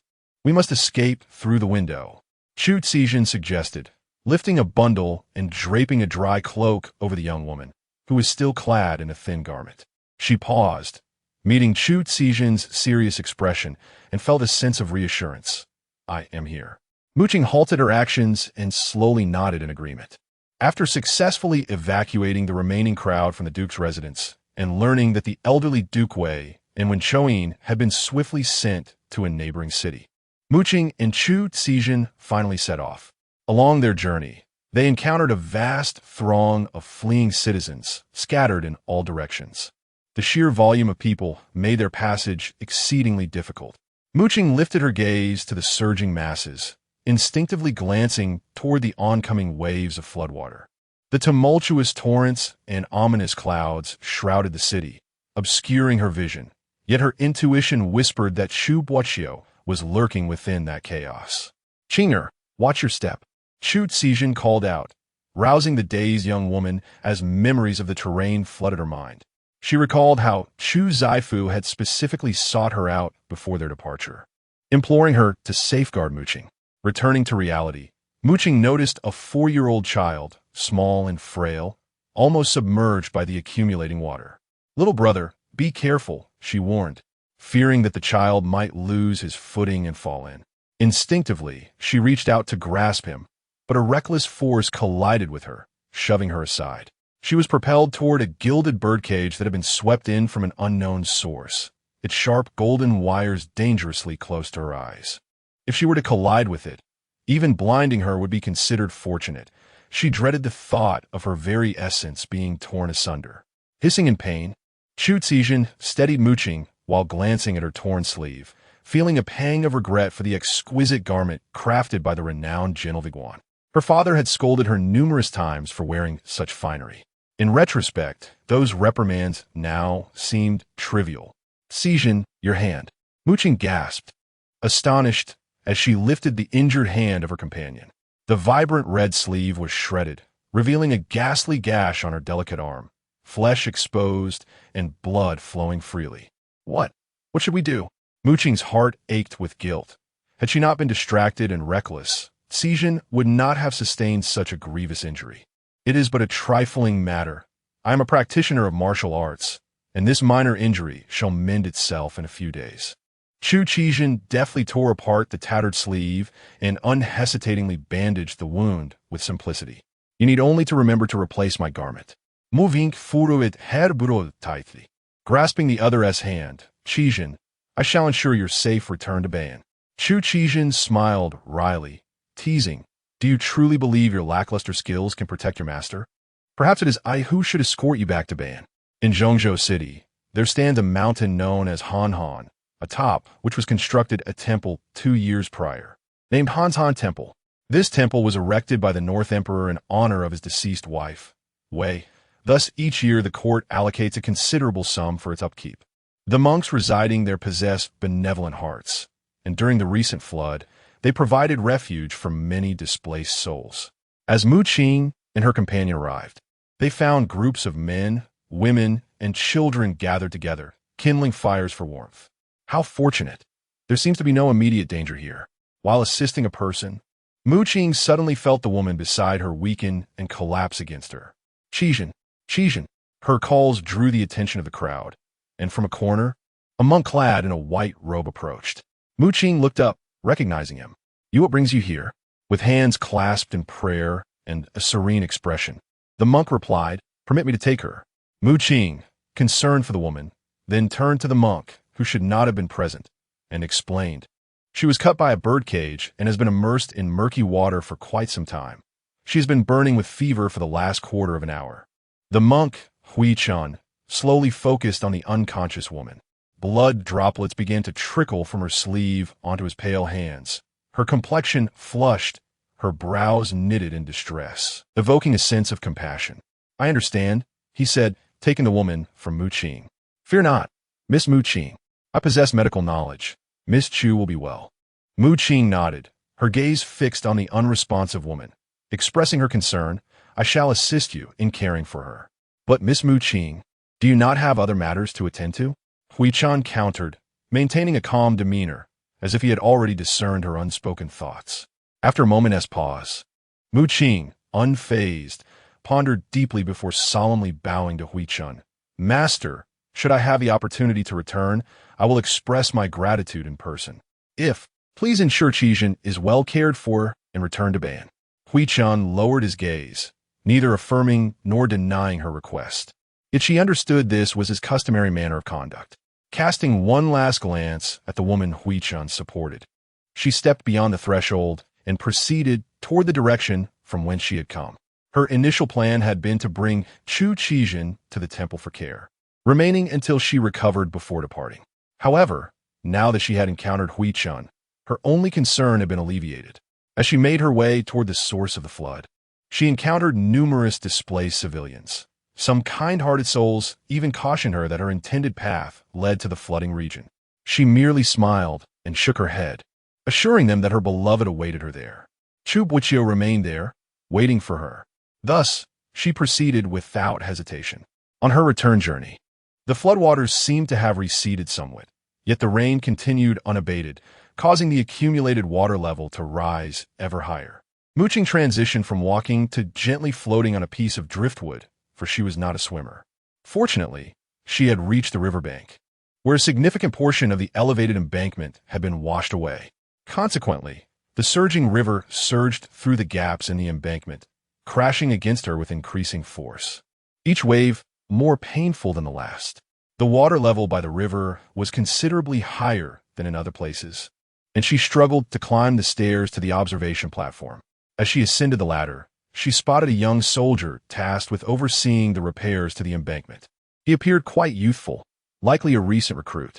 Wiping the water from her face, Qing gasped for breath and inquired, "What the gentleman who descended to mine from here?" The young soldier seemed equally at a loss, responding, "I saw those gentlemen. They went down tied with ropes." The embankment was nearly repaired when the waves suddenly surged and swept them all away. Swept away? Qing's breath caught in her throat as her mind raced with various possibilities, contemplating potential solutions. In their past lives, they had returned safely. Could it be that this incident had not occurred then? Yet the uncertainties of this life were overwhelming. Accompanying Chu Boqiu to Zhongzhou, they had ventured into the ghost market and acquired a mine. Unaware of how they had resolved this predicament in their previous existence, she recognized that due to her presence, the course of events had shifted in this life, and she could not remain idle. Gazing at the abyssal river surface, a surge of inexplicable courage welled within her. Was the mine accessed from here? How deep might it be? The young soldier, somewhat confused, replied, "Yes, from here, it seems about a zhang deep. It's not particularly deep, but with the water level rising, it's hard to say how deep it truly is now." "I understand. Please hand me that rope." Qing gestured towards the coarse hemp rope at his feet. "Are you truly intending to descend?" The soldier interjected hurriedly. "That won't do. Those gentlemen were robust men, and now they have been swept away by the water. There's no need for persuasion. Once I descend, I ask you to keep an eye on the rope." Qing's tone was resolute as she secured the rope around herself and cautiously descended the stairs. Suddenly, she recalled something and called back to the soldier, "If I do not return within 2 incense sticks time, do not bother watching the rope any longer. Go to the temple on Han's Han. It is safe there. Miss, please ensure your safe return." The soldier urged anxiously. Qing smiled. "If I have the chance to return, I shall certainly recommend you to General Yandere. To remain here at this moment, without fleeing, shows your steadfast loyalty." The soldier stood stunned, realizing that the beautiful woman who was gradually disappearing from his sight had just mentioned Yandere, the invincible young general of Beimei. Her acquaintance with General Yin surely indicated she held a significant status. Meanwhile, Qing, having reached the riverbank, had secured several pieces of rubble to herself, as she could not swim, believing this would aid her in sinking. Judging by her observations and considering the rising water, the riverbed was likely nearly 2 zhang deep. If she truly did not return within 2 incense sticks time, she would indeed meet her end here. Fortunately, she was surrounded by the presence of those she longed to see. With this thought, her fear began to dissipate. Closing her eyes and taking a deep breath, she leaped into the depths of the river. The cold, fishy water enveloped her entirely, and she struggled to open her eyes. The murky water obscured her vision. Yet, a faint glimmer of light emerged from somewhere below. How peculiar. How could there be light at the riverbed? She swam vigorously towards it, only to realize that the rope tied around her waist had become ensnared in the aquatic vegetation, rendering her immobile. This was dire. If this continued, she would be unable to breathe. She would truly perish. With great effort, she managed to untie the rope, expending a considerable amount of strength. At last, the rope was freed, but she found herself utterly exhausted. In her desperation, she inadvertently swallowed a mouthful of water, and the sensation of suffocation washed over her. Oh! She gradually felt as though her limbs were no longer her own, no matter how fervently she flailed. She remained unable to move. The light before her grew increasingly dim, and fatigue enveloped her. If she were to die like this, it would indeed be a pity. However, in life, we share the same bed, and in death, we share the same grave. Perhaps she had achieved something, after all. Chapter 65. Undressing to alleviate fever, the soft murmur of a man seemed to drift from a distant place, gradually drawing nearer.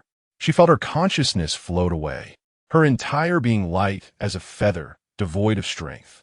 It resembled the sensation before her death in a past life, as if her spirit had departed from her corporeal form. Had she ultimately succumbed? Yet, she had not yet altered the course of events. Even if given another chance, could she truly change the fate that awaited her and Chu Boqiu? Suddenly, she sensed a rush of air, her body regaining some awareness. A gentle warmth spreading from her lips. Qing awakened. It was Chu Boqiu. In an instant, life surged back into her, and as she opened her eyes, the water that had lodged in her throat was expelled. In her peripheral vision, flames flickered. Only then did she notice the man before her. Cough, cough. You are alive. As she recognized the figure, she saw that he was clad in a thin, dark robe, his deep-set eyes and pale lips contrasting with a rosy hue on his cheeks. How did you end up here? Chu Boqiu's voice was filled with reproach. Do you realize how close you were to death? Rising partially, she swiftly embraced the man, her eyes wide with emotion. I thought you had perished. Perhaps sensing the tremor in her voice, Chu Boqiu halted his reprimand, gently resting his hand on her back. He had nearly believed he would meet the same fate.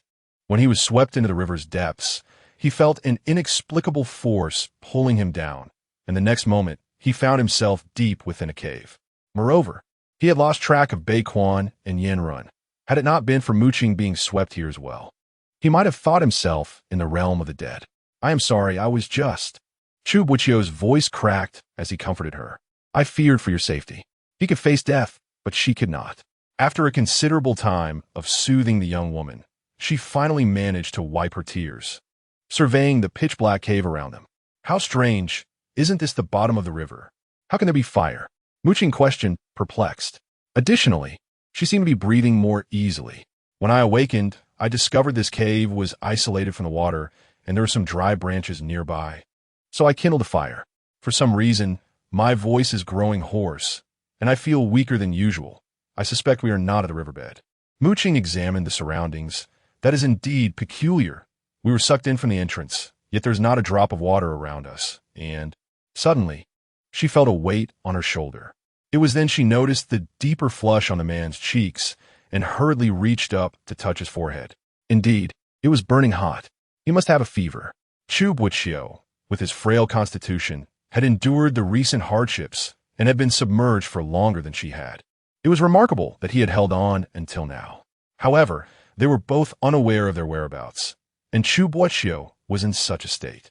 What should she do? She positioned him against the stone wall, unfastening her damp cloak, which had soaked from the water and dried slowly. She had no choice but to sit in her thin attire by the fire to dry off. She remained there until she felt sufficiently warmed. As dusk fell, Mu Qing cast a glance at the man with closed eyes and gritted her teeth, unfastening the ties around her waist, relieved that the garments beneath were mostly dry. However, should she remove them, she would be left with nothing but her undergarment. The urgency to save him outweighed her modesty. She began to slip off her clothing, but a hand restrained her. Chu Boqiu slightly opened his eyes, breathing heavily, and murmured, "No, don't take it off." She looked down to find one of her snow-white shoulders exposed, while the man's condition was far from favorable. With her heart racing, she resolutely shed her garments, though the man had already turned his gaze elsewhere, avoiding the sight of her form. I am sorry, Chu Boqiu, she thought, for not only had she discarded her attire, but she also reached toward his waist. What are you doing? Chu Boqiu's voice was hoarse and alarming as he pushed her hand away, his eyes compelled to wander elsewhere. Chapter 66.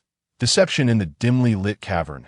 The flickering flames of the fire cast a crimson hue across the surroundings, while the man's clenched jawline revealed an undeniable rigidity, a subtle yet palpable awkwardness etched upon his visage. Naturally, I have helped you reduce your fever, Mu Qing stated earnestly.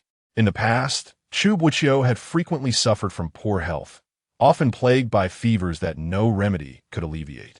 She recalled that the only way to help him recover was to place a cool cloth upon his forehead and cover him with multiple layers of blankets until he sweated profusely. Now, within this desolate cave, devoid of any comforts save for the fire, she had no choice but to use her own garments to fend off the chill for Chu Boqiu. Put on your clothes, she urged. The coldness in Chu Boqiu's eyes deepened, his overly stubborn tone betraying an ascetic demeanor. Only she understood the immense bitterness and desire concealed beneath his godlike exterior. Time and again, he pushed her away, adopting a facade of brotherly affection while harboring unspoken thoughts. Did he not fear that one day she might take his words to heart?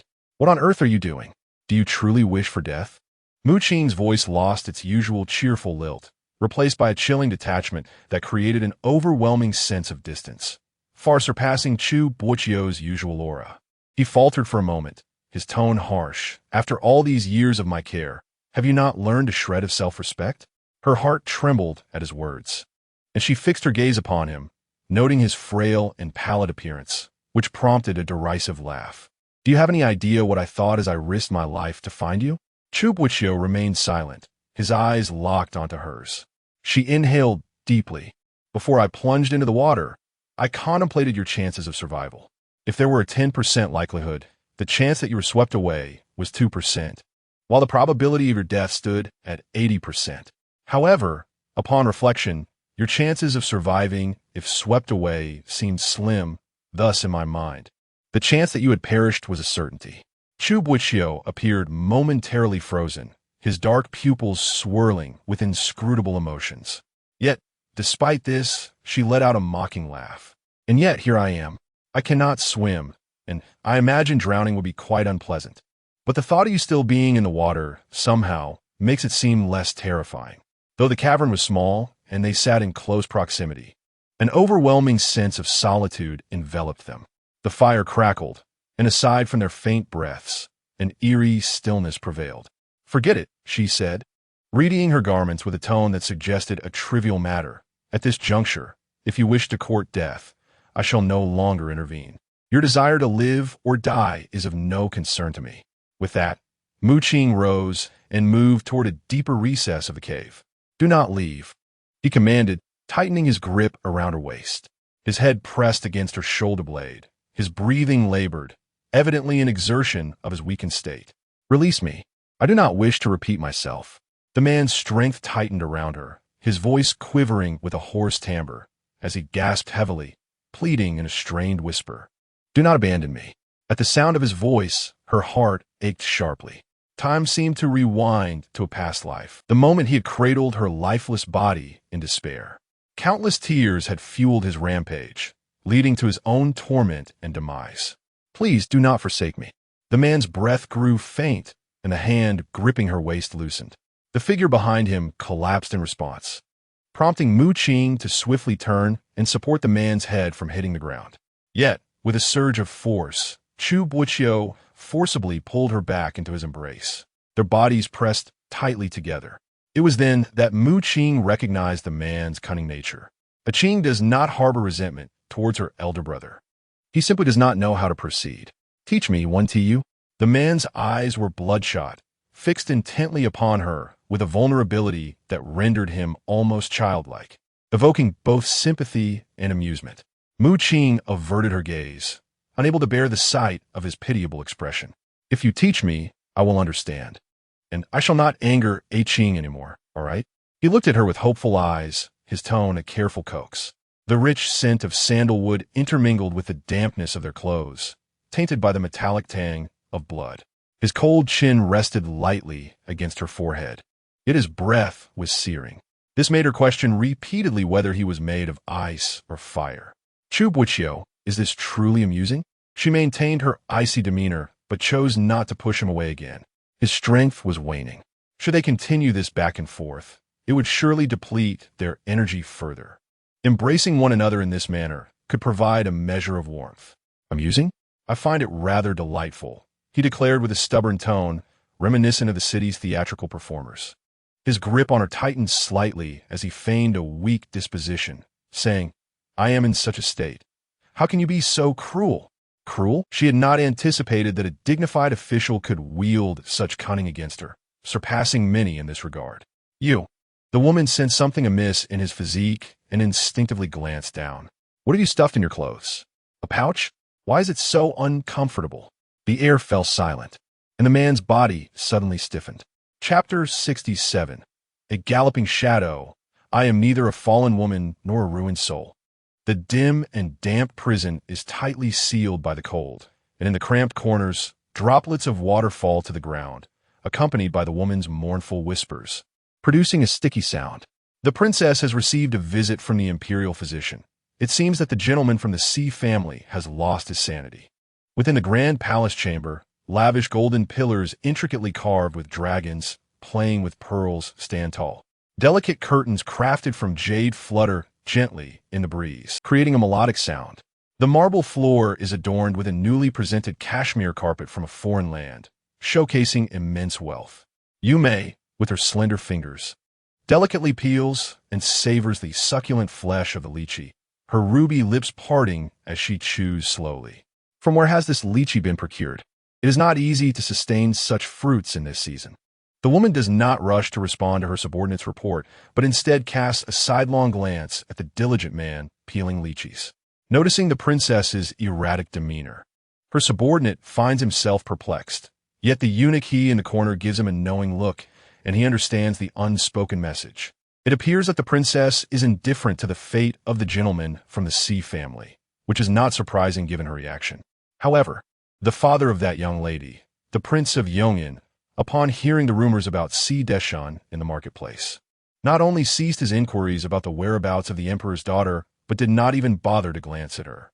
In contrast, Miss Qing Ro from the Qing family seems to have garnered her father's concern, as he made considerable efforts to bring her back home, even enlisting several physicians to tend to her injuries. Nevertheless, as a mere subordinate, he lacks the authority to speculate on these matters. Observing that neither the princess nor the emperor intends to issue any orders, he wisely takes his leave.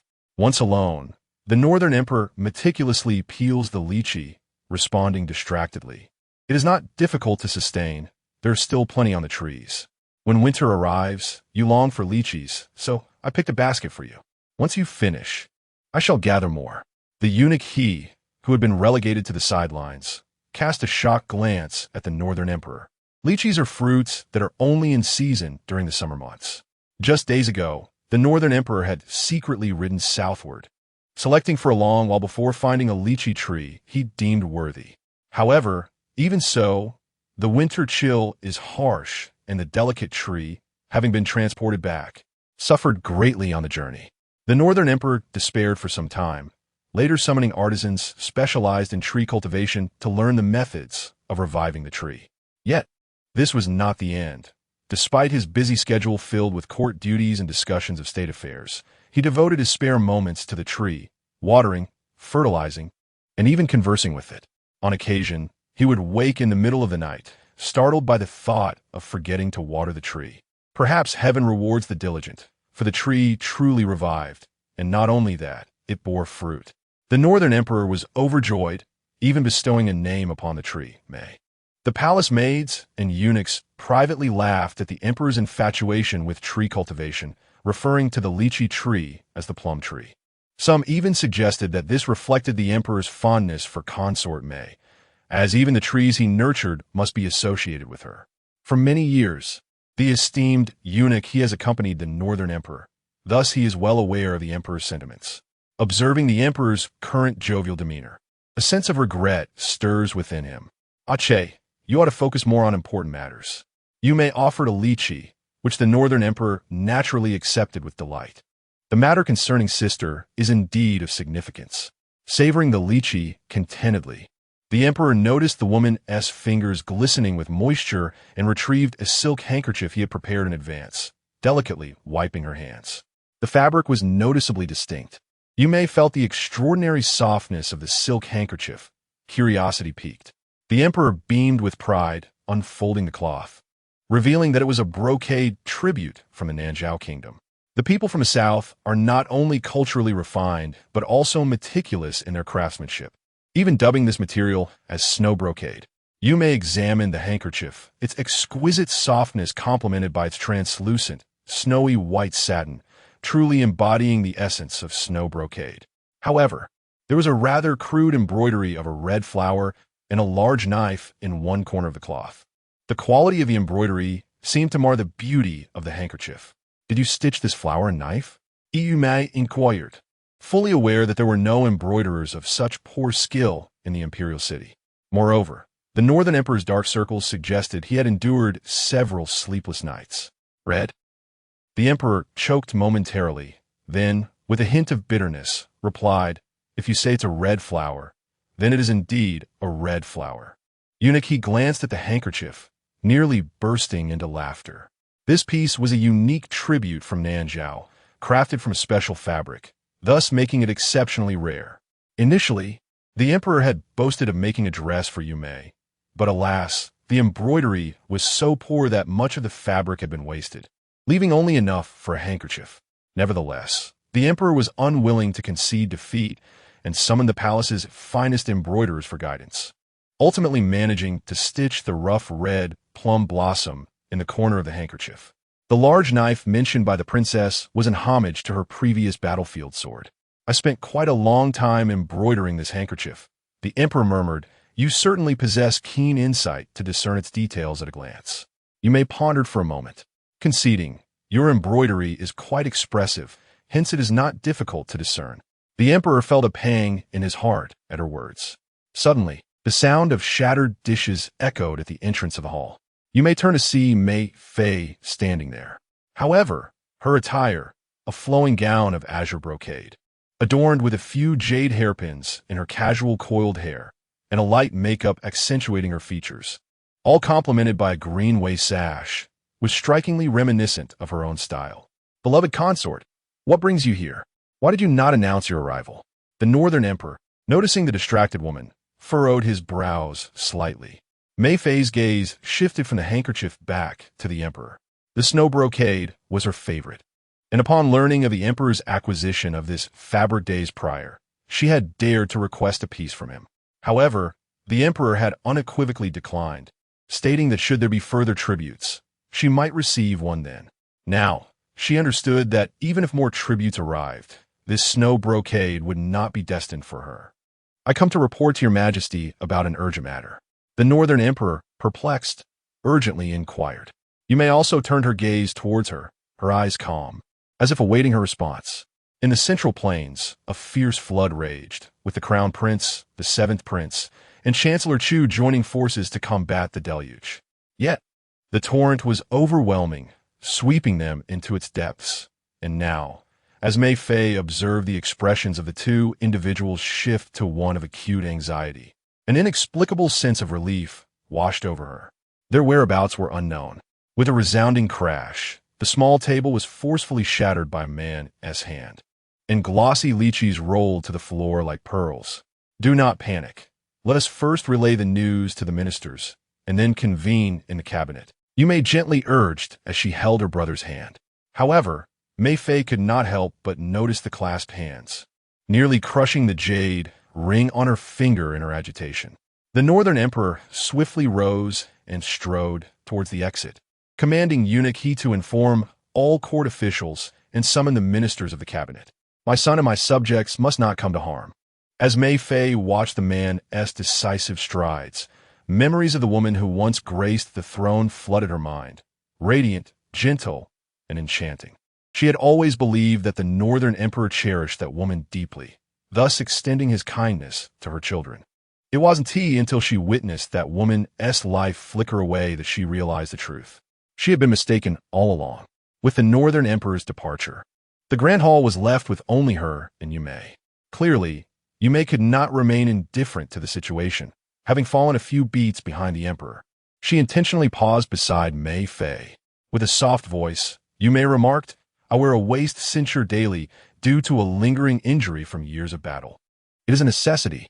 You, however, are in good health, so it would be wise to wear it less often. Mei Fei stiffened, a surge of profound shame and anger enveloping her. She understood that Yumei's words stemmed from genuine concern for her brother's wife, a favored consort rumored to be cherished in the harem. Thank you, princess, she replied, her voice steady despite the tumult within. In the desolate hall, she took a deep breath, suppressing the tears threatening to spill from her eyes, gradually restoring her composure. Out of the corner of her eye, she noticed a particularly round lychee at her feet, its tender, pale skin reminiscent of a newborn child, exuding a faint, delightful fragrance. Suddenly, the ripe lychee was crushed beneath the embroidered sole of her shoe, its juices spilling forth, leaving a mess of fragments.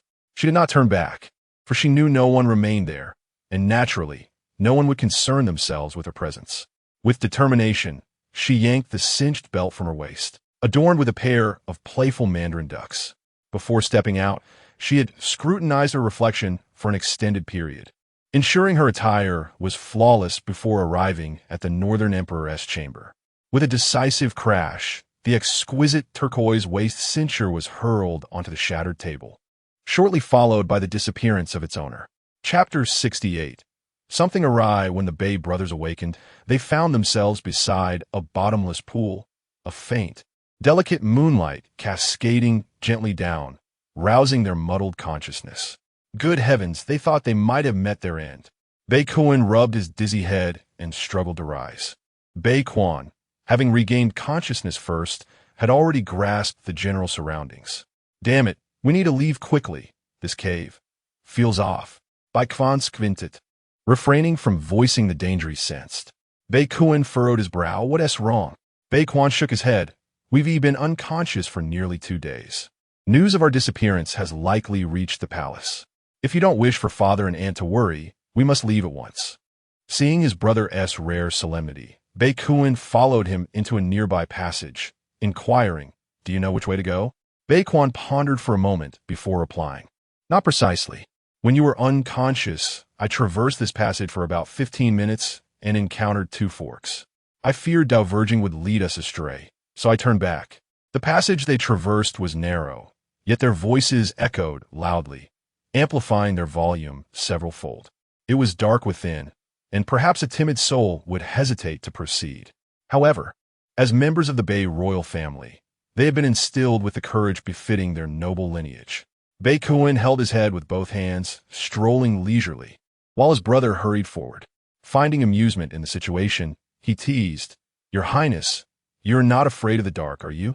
"Not afraid," Bei Quan replied, surveying the surroundings, his emotions intricate, though apprehensive of what lurked in the shadows. Upon hearing this, Bei Kuan paused. Having grown up alongside his brother, he was well aware that Bei Quan had no fear of darkness. His earlier comment was merely to alleviate tension. Yet, Bei Quan's words seemed laden with deeper meaning. He scrutinized their environment more closely. The air carried an odd scent. Indeed, Bei Quan acknowledged there is a putrid odor of decaying flesh. Instantly, Bei Kuan felt goosebumps rise. But it's just the two of us here. What could possibly be lurking? Who says living creatures must only be livestock? Bei Quan cast a profound glance at his younger brother, speaking earnestly.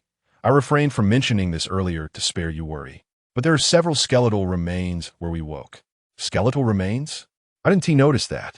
Bei Kuan gasped, so were they.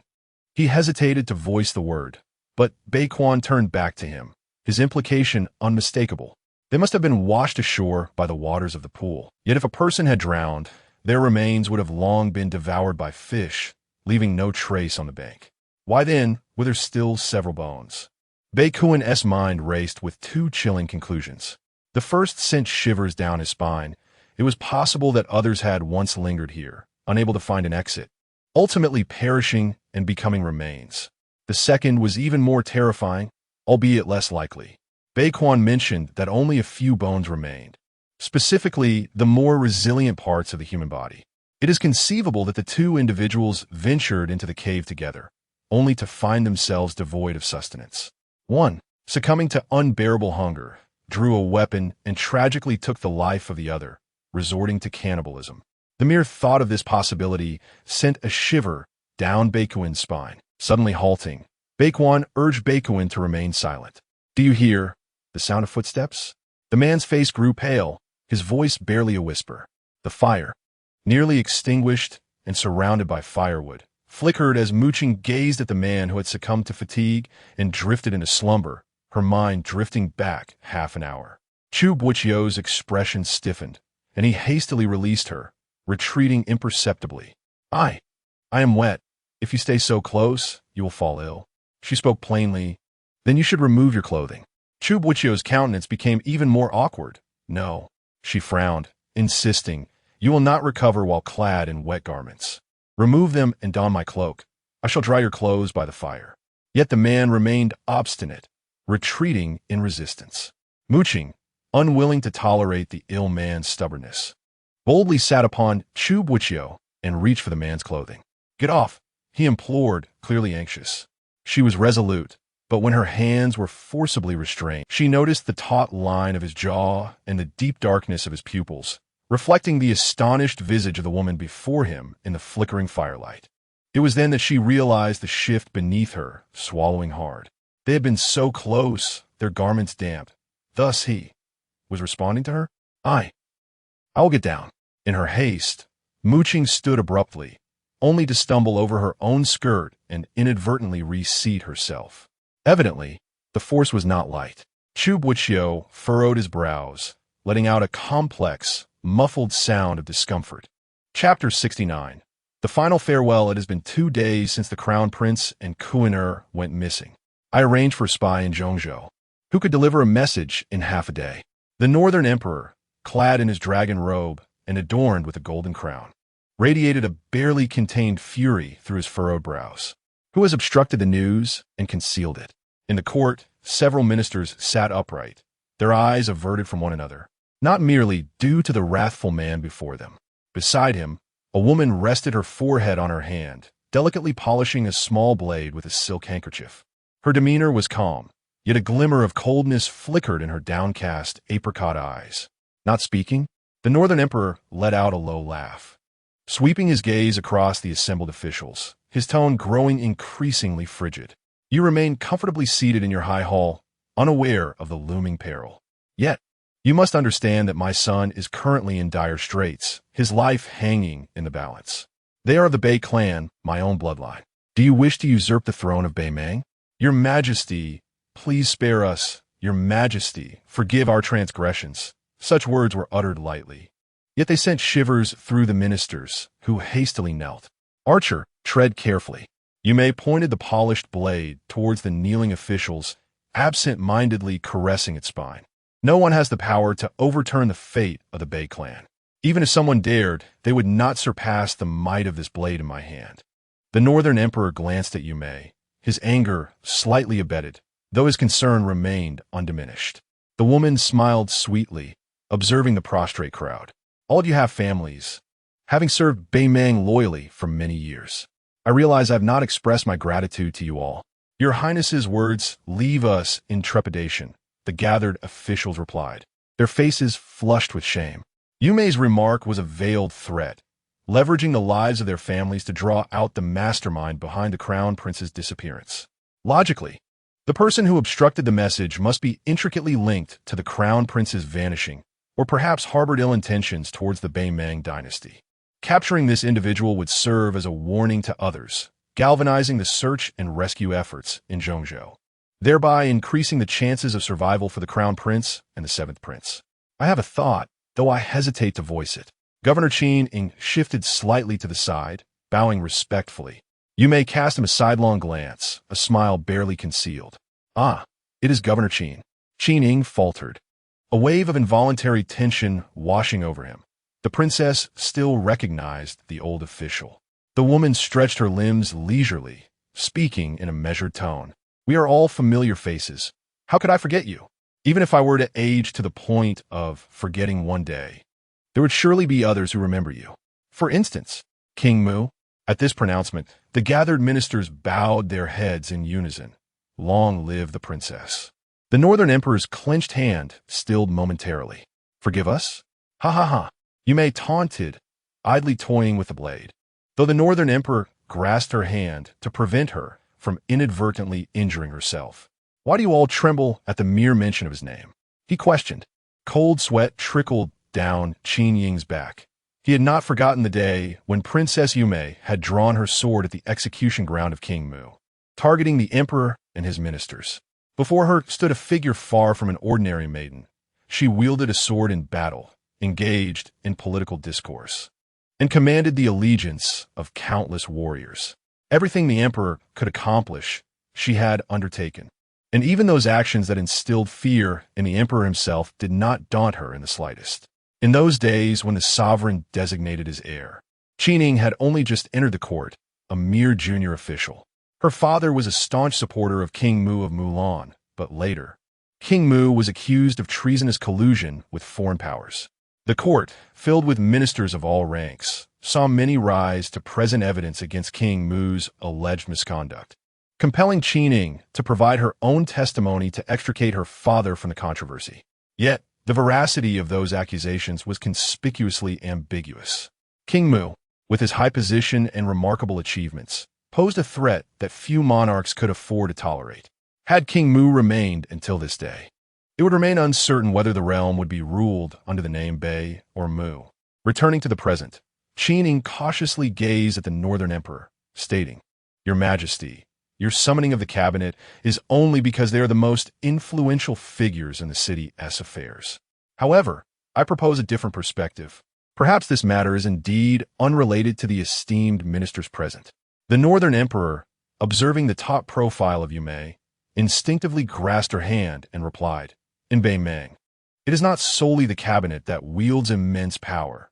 Those of noble blood also possess the capability to commit such grave transgressions. Your words, Qing, suggest that you already harbor suspicions, the Northern Emperor remarked, his brow furrowing as he spoke with solemnity. Speak. I merely offered an example. Qing paused momentarily before responding clearly. For instance, Prince Yong'an, In the narrow corridor, an unexpected billow of thick white smoke enveloped the air, prompting two men to hastily retreat. "Oh my heavens, what was that just now?" Baekuan exclaimed, trailing behind his elder brother, unable to believe the monstrosity he had just witnessed. "Mother cannot assist you, nor can Baekuan," he gasped. "Did you see that creature?" As Baekuan fled, he recollected the beast which loomed at least 10 feet tall, possessing a singular body, yet 3 pairs of legs and 5 heads, each adorned with a multitude of gaping, blood-soaked mouths that dripped crimson. "This is an image I shall find hard to forget," he lamented, feeling a wave of nausea wash over him, yet unable to halt his steps. "If I survive this ordeal, I must recount this creature to a Chu and our future children, to broaden their horizons." Baekuan frowned at his brother's words. "You lunatic, why would you mention Mu Qing and your future children together, as if you intend to have offspring with her?" Baekuan was momentarily taken aback by this comment, his mind flashing to the mesmerizing, smiling almond-shaped eyes he had seen. "Mind your own business," he retorted, breathless. Baekuan frequently glanced back, and only when they returned to the spot where they had initially fainted by the pond did they finally cease their flight. "Are we not running anymore?" the young man inquired. "Run? Where could we possibly run to?" Baekuan exclaimed, hands on his hips, trying to regain his breath. It was the first time Baekuan had heard his typically stoic brother curse, and he found it strangely amusing. However, the latter part of Baekuan's statement compelled him to survey their surroundings once more. In the murky depths of a shadowy pond, numerous indistinct black objects floated, tightly enveloped by the surrounding stone walls, creating an atmosphere that felt utterly sealed off. Akun, or Baekuan as the man called him, momentarily found himself at a loss for words, questioning the need for such a repulsive form of address. Baekuan, suppressing his agitation, gazed intently at his younger brother, whom he watched grow up. Just moments ago, upon reaching a fork in the path, they had been obstructed by a monstrous creature. "Therefore, I will lure the beast down one of the side paths. You must, without fail, flee swiftly down the other." "You've lost your mind." Baekuan could hardly believe his ears, his expression resolute. "I possess martial skills. If anyone should divert it, it should be me. You, without any combat training, how could you possibly draw it away? If you want my agreement, you must first explain how you plan to escape." Thud, thud, thud. The heavy footsteps approached the edge of the pond, echoing ominously from the passageway. Time was running short. Baekuan grasped his brother's shoulder, speaking with gravity. "Listen, little seven, if you manage to escape, you must hasten back to the imperial city and urge our father to send aid for the disaster." Baekuan stepped back, scrutinizing his elder brother. "Then why not you? Why not you return to the imperial city? Why? Why is your concern still for disaster relief and the welfare of the realm?" Beichuan's voice rose sharply. "We cannot both perish here. The B family only has us two as its bloodline. Moreover, you're more suited, more deserving of that position than I." Although he had never voiced it, nor broached the subject, both he and Chu Boqiu shared a similar perspective regarding the succession to the throne. Chu Boqiu was acutely aware of Beichuan's vulnerabilities, and Baekuan knew them just as well. For the average person, benevolence is a virtue, but for those of royal blood, it can be a fatal flaw. Countless emperors throughout history have lost their power, and even their lives, due to their compassion. The former Xiong Wang, in a moment of misplaced nobility, spared the Liu clan, only to later take his own life at Wu River, burdened by regret for abandoning his people. The Bi dynasty could not afford the heavy toll of historical missteps. Perhaps he was never meant to occupy this position. I hope that once you escape, you will genuinely consider the plight of the common people. You are the child of both the Wei and Bei lineages. Baekuan gently tousled his brother's hair. When you find a beloved girl in the future, court her properly, treat her well. If possible, learn from our aunt. In the past, when the late emperor chose his successor, he even contemplated passing the throne to Princess Yume, who possessed extraordinary capability, a foundation to stabilize the nation, and the affection of the populace. Had it not been for her entanglement with King Mu, the present circumstances should not have unfolded this way. Baekuan stood in stunned silence, his mind racing with unbidden thoughts. But what if I cannot survive to escape? A dense fog enveloped the two, ethereal and elusive, reminiscent of a woman haunting one's dreams, echoing the aspirations concealed within their hearts, as if bidding a reluctant farewell for the final time. The footsteps behind grew increasingly pronounced and closer. Beiquan's expression darkened, and clenching his fists, he declared, "If that is indeed the case, then it shall be our fate." Chapter 70. Ominous signs having spoken, Beiquan resolutely pushed his brother aside and turned to flee into the distance, instructing him to follow after the incense had burned for half a stick. The young man gazed at his brother's receding figure until it vanished from view. It seems that the madness of Bei Meng is not mine alone. Chu Boqiu exhaled patiently, gritting his teeth as he commanded, "Get down." Only then did Qing tumble off the man. "Yes, I'm sorry." Chu Boqiu furrowed his brow, a hint of hesitation in his expression. "You just fell." In an instant, the woman sprang up, retrieving the heavy cloak that hung on the stone wall and extending it towards him. "How about this? I'll use my cloak to cover you while you wear only your undergarments, and I'll dry your outer garments." After saying this, her demeanor was still somewhat awkward. Stammering, "Is that all right?" The man suddenly chuckled softly, his voice low and slightly hoarse, like a feather teasing the heart. She felt her cheeks flush even more, muttering, "What are you laughing at? Your kindness is something I took for granted." Chu Boqiu's tone was relaxed yet tinged with distress. "However, I am currently so ill that I can hardly lift my hands. Your goodwill would be better spent on changing my clothes." "You." Qing quickly turned away to avoid his gaze, inwardly cursing his shamelessness. He had just pretended to be an innocent boy, but now his true colors were revealed. Indeed, all men are the same, harboring wicked thoughts within. "All right, turn back." "No, I have already changed. You silly girl, do you not even notice that your cloak is missing?" "Oh." She had been so preoccupied with her embarrassment that she hadn't realized her hands were empty. Clearly, he was using conversation to draw her attention while he casually shed his garments. As Qing turned back, she found the man nonchalantly leaning beside the fire. Draped in his own heavy cloak, his dark eyebrows shading his eyes, seemingly lost in a feigned slumber. Feigning sleep was effortless for him. Hearing her voice, he shrank deeper into the cloak, revealing a striking yet sickly countenance. She sighed, picking up the damp clothes that had been cast aside and placing them by the fire to dry slowly. The rising steam enveloped the saturated garments, reddening them as they were warmed by the flames. It dawned on her that Chu Boqiu had been wearing those utterly soaked clothes to care for her when she had fainted. No wonder he fell ill as soon as she regained consciousness. It seemed that from childhood, Chu Boqiu had never learned to care for himself. Raised in a humble household, he, a mere boy, had to tend to her as she babbled in her infancy. She recalled that since her earliest memories, he had always given her the best of everything: delicious food, beautiful clothing, even a thick quilt of which he would not allow himself to keep, instead giving it to the younger her. Just like now, he did not refuse to change clothes due to matters of propriety, but rather out of concern that the cloak would leave him cold should she take it. Were it not for her insistence, he likely would never have accepted the garment. It was only then that she realized, in a world where many of her peers frolicked without restraint, he had already shouldered the responsibilities of a family, trudging forward with great weight upon his shoulders.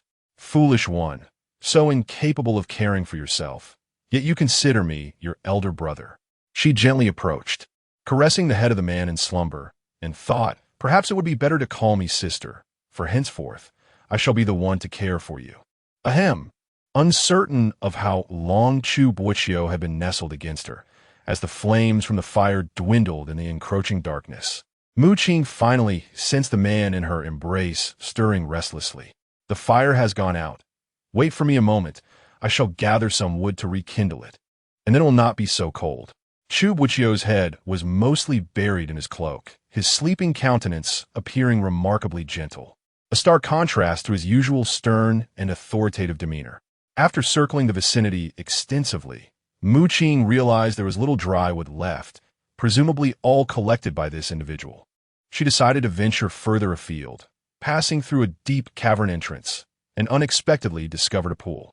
It was quite surprising that there would be a pond within this cave. It seemed the terrain was rather peculiar. Fortunately, there was an abundance of dry wood by the water's edge. Gurgle, gurgle. What sound is that? Qing paused, momentarily bewildered, only to hear a strange occurrence. Splash! Chapter 71.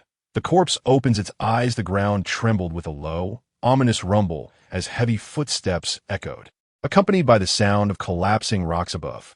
Baequan stared at the colossal monster before him and exclaimed, "With all those mouths densely packed on your face, you must be quite hungry. If you have the capability, come and catch me." The monster's bloodied mouths flapped open and closed, as if comprehending his words, taking deliberate steps toward Baequan. Instinctively, Baequan attempted to retreat, only to remember his brother was behind him. He swiftly changed direction and dashed toward the opposite end of the passage. The creature let out a low, thunderous roar, its grotesquely elongated legs propelling it in pursuit of the fleeing man. It was uncertain whether Baequan had managed to keep pace, but for the first time, Baequan felt utterly disheveled, realizing he was fleeing in a manner unbecoming of a member of the imperial family. If Chu Boqiu and that boy Yandere were to witness him now, they would surely find it laughable. After running down the left fork of the path for what felt like an eternity, Baequan, utterly fatigued, finally halted to catch his breath. However, the monster showed no signs of tiring. It quickly caught up, lumbering forward with heavy steps, its crimson maw widening, fixated on Baequan as if yearning to devour him whole. Were it not for his exhaustion, he would have relished the opportunity to compete in speed. After all, few in Baemang could match his swiftness. Yet, the rapid pace had left him breathless. In his youth, he had trained in martial arts alongside Baequan, but his frail constitution had hindered his progress, leading to an incomplete mastery. Consequently, his martial arts mentor imparted a single piece of wisdom in the realm of martial arts. Speed is invincible. Among the 36 stratagems, fleeing is the best strategy. Though he had never fully honed his skills, years of practice in running had made him a formidable contender in flight. Had he not encountered this monster today, he would never have imagined himself in such a predicament. With a steely resolve, Baequan retreated further, coldly stating, "I may be lean, but I possess little flesh, hardly enough to get stuck in your teeth." The monster, however, paid him no heed, raising its enormous foot before crashing it down with alarming force, lunging madly toward him. Meanwhile, Qing was startled by a sudden noise emanating from a pond. Could there be a large fish lurking beneath the surface? She instinctively glanced back at where Chu Boqiu was resting, barely half a mile away. If she tilted her head slightly, she could even glimpse the extinguished embers of a fire. Taking a deep breath, she cautiously approached the pond's edge. The water, though not crystal clear, shimmered a haunting shade of blue, revealing faint traces of light-colored aquatic plants swaying beneath the surface. Nothing appeared out of the ordinary. But what was the source of that earlier sound? Gurgle, gurgle. It came again, as she focused intently on the pond's surface. The once tranquil water began to ripple, the plants swaying more violently. Suddenly, the water plants slowly parted, revealing a pale, lifeless face amidst the greenery. Momentarily stunned, she could only stare at the visage, which seemed to drift like a water lily, swaying with the waves, an eerie sight in the surrounding stillness. As Qing involuntarily took a step back, in that fleeting moment, the ghastly pale face abruptly opened its eyes. Those eyes were profoundly dark, so deep that they seemed capable of drawing her into an abyss. Though Qing was a person reborn, she had never witnessed such a horrifying scene of a corpse suddenly awakening. Instinctively, her legs weakened, causing her to crouch down. Chapter 72. The fragrance of dream, making Baequan watched in astonishment as the colossal creature bent its back forward, revealing a large cleaver embedded in its nape, blood gushing forth. "Do not tell me you have run in the wrong direction." Baequan gazed incredulously at the young man, who stood with his hand raised aloft, exuding an air of authority. "Run? I have lived long enough to have never encountered such a notion." Baequan tightened his fists, his gaze fixated on the massive figure, a subtle smirk playing at the corners of his mouth. "So what do you think? Do you feel I am quite formidable now?" Beichuan's teeth ground together in frustration as he pointed accusingly at the young man. "You lunatic! If the Qing royal family suffers due to your show of bravado, I shall haunt you as a ghost." With a dismissive flick of the hair clinging to his forehead, Baequan retorted disdainfully, "You prattle on about being left behind. Yet I have scarcely seen you consort with many a lady while alive. Baekwon was momentarily at a loss for words, only to hear his brother's audacious proclamation. Moreover, our father is still in his prime. Should he desire, he could very well sire several more sons like us. You insufferable wretch! Baekwon exclaimed, exasperation causing him to stomp his foot as he glanced at the trembling giant in fury. What shall we do now? What shall we do? Baekwon raised an eyebrow arrogantly, nearly leaping to wrench the cleaver from the beast's back. He swiftly seized Baechuan's arm. Of course, we shall run. I thought you had a brilliant plan when you were strutting about like a peacock. As they sprinted, Baekwon hurled insults at him. With one hand wielding the massive blade and the other grasping his brother, Baekwon shot back. You think you're clever? You wish to barter a life for a life. How foolish. Foolish?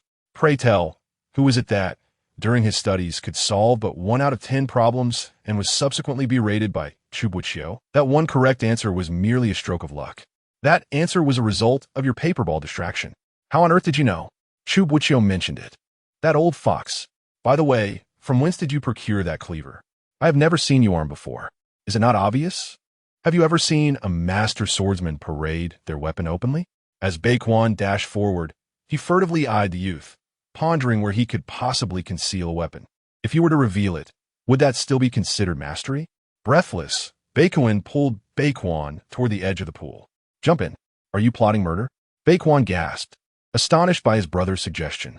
Baekwon was at a loss for words, explaining, did you not just inquire if I had a plan? When you foolishly lured the creature. I discerned a flaw in this pool. What flaw? Observe the surface of the pool. Does it not appear rather murky? Baekwon scrutinized the turbid waters, contemplating, could there be a mechanism within? Might activating it cause the water to drain? You are overthinking it. Baekwon regarded him with a complex expression. I spent my childhood playing in the countryside with my aunt, and thus I recognized immediately that what lies on the water's surface is merely fish excrement. Upon hearing this, Baekwon wrinkled his brow in disgust, instinctively taking a step back. And so, Baekwon facepalmed. But do you see any fish? None at all. This is indeed the point of suspicion. Baekwon gazed at the surface of the pool, where remnants of fish, still not fully dissolved, indicated that the fish had been present not long ago. Even if they were dead, their bodies would float upon the water's surface. Yet now, there was nothing at all. We were washed ashore by this very pool. What thoughts cross your mind? Baekwon furrowed his brow, sensing an exit from this pool leading elsewhere. Meanwhile, the heavy footsteps of an approaching figure echoed ominously towards them. On my count of 3, we jump. 1, 2, 3. Wait, why must we count to 3 instead of simply leaping? It's for the sake of ritual. Do you understand? 2. Splash. You madman. You jump before I reach 3? Qing squatted on the ground, covering her lips in shock as she witnessed the corpse before her open its eyes. The lifeless body even managed to curl its lips into a smile. Shaoqi, with a splash, the drenched Baekwon emerged from the water, gasping for breath. I nearly drowned. Your Highness, how are you here? Qing was momentarily stunned. Baekwon climbed out of the water, his steps unsteady. Not long ago, we swam through another cave and ended up here. This dead child saw you gathering firewood and insisted on scaring you. Qing was at a loss whether to laugh or be angry as she helplessly pulled Baekwon out. I thought I was seeing ghosts. Chu Boqiu is nearby. I'll take you to find him. Ah Chu, how did you end up here? Baekwon inquired, wringing out his clothes with concern. I heard you were in trouble, so I came to find you. After entering the water, I was swept into this cave. You were too reckless, Baekwon chastised, his mischief momentarily giving way to serious admonition. You can't swim, and yet dared to enter the water. Do you not fear drowning? Baekwon found his words amusing, recalling that just moments ago, the foolish boy had been wielding a knife against a monster, yet was now scolding others for their recklessness. Truly, the elder brother chastising the younger. What happened to Aju? Baekwon noticed something was amiss with Chu Boqiu's condition. Qing reached out to feel the man's forehead, sighing in relief. He had caught a chill, but his fever had subsided significantly from the earlier burning heat. She gently wiped the fine beads of sweat from his brow using the damp cloth she had soaked at the pool's edge, murmuring, it's good to sweat it out. But he is currently weak and likely cannot continue on this journey. Ah Chu, You have always been attentive to your teacher, Bei Kuan remarked, casting a glance at the unconscious man, his tone tinged with an unexpected bitterness. Though he was merely her brother, he appeared as if they had been a loving couple for many years. What nonsense are you spouting? Bei Kuan shot a glare at his brother, collapsing onto the ground in exhaustion. Why didn't that monster exert more force and take that extra mouth of yours? Monster? Mu Qing questioned, perplexed. What monster? What did you encounter in the other cave? Bei Kuan clicked his tongue, feigning mystery. To speak of it would likely frighten you. Mu Qing found herself in a perplexing situation, playfully poking the young man's forehead and jesting. No matter the circumstances, my courage surpasses that of His Highness the Seventh. Bei Kuan's face flushed momentarily, and he cleared his throat awkwardly, stating, the creature we encountered was at least 10 feet tall, possessing only one body. Yet 3 pairs of legs and 5 heads, its face riddled with gaping maws. Bei Kuan could not restrain himself from tapping Bei Kuan's head, admonishing him not to exaggerate. Annoyed, Bei Kuan retorted, where is the exaggeration? The monster indeed appeared as such. It stood 10 feet tall and had many mouths. It clearly had only one head and a pair of legs. Are your eyes deceiving you? Nonsense, it is you who is seeing things. Mu Qing, bewildered by their argument, found herself doubting both of their accounts. Setting aside the absurdity of a single creature possessing so many mouths, the idea of 3 heads and a pair of legs seemed ludicrous. Are you both under some sort of delusion? Perhaps you sustained an injury when you fell? She furrowed her brow, scrutinizing them, but dismissed the notion. A cool voice interrupted her thoughts. When did you awaken? She turned to find Chu Boqiu not only awake, but also dressed without her noticing. He was already dressing when you inquired about our encounter, Bei Kuan interjected, stepping away from the dispute. The man draped his cloak over Mu Qing once more before addressing her question, assuring her that they were neither deluded nor injured. Your teacher is astute, Bei Kuan remarked, having concocted a few idle remarks while Chu Boqiu feigned sleep, naturally eager to flatter him. Chu Boqiu cast a cold glance at the young man, asking, what peculiar sights did you see in that cave? Bei Kuan retorted, isn't a creature of such magnitude strange enough? Bei Kuan, lost in thought, suddenly recalled, indeed, there was a strange white mist swirling around us while we were in the cave. Mu Qing felt a sense of unease at this revelation, glancing at the silent, contemplative man. Dream-making incense, Chu Boqiu pronounced solemnly. Dream-making incense? Why does that sound so familiar? What is dream-making? Bei Kuan usket, confused. Chu Boqiu remained impassive. You indeed encountered a living being, but it was not some 3-legged, 5-headed monster. It was a person. People? How is that possible? The 2 brothers exclaimed in disbelief. That white mist is one of the 3 great poisons of the Nanzhao kingdom. Bei Kuan was taken aback. The 3 great poisons? The 3 great poisons are all deadly. Yet only the dream-making incense does not generate toxins within the body, Chu Boqiu explained.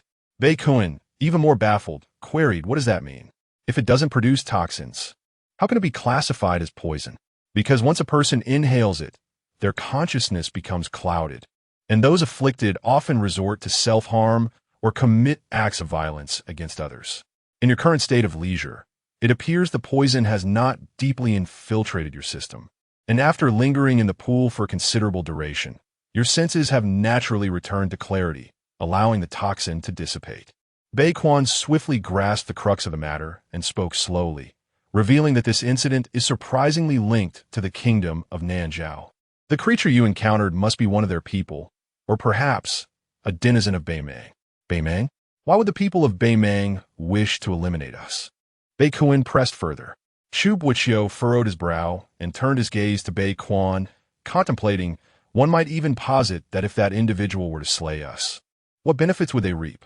Or perhaps their intent is to obstruct something through our demise. Have you already surmised the answer? Bei Kuan inquired, his eyes fixed on him. Mu Qing had been listening to this dialogue for quite some time when he finally recalled the dream incense and where he had heard of it before. So it was him, he realized.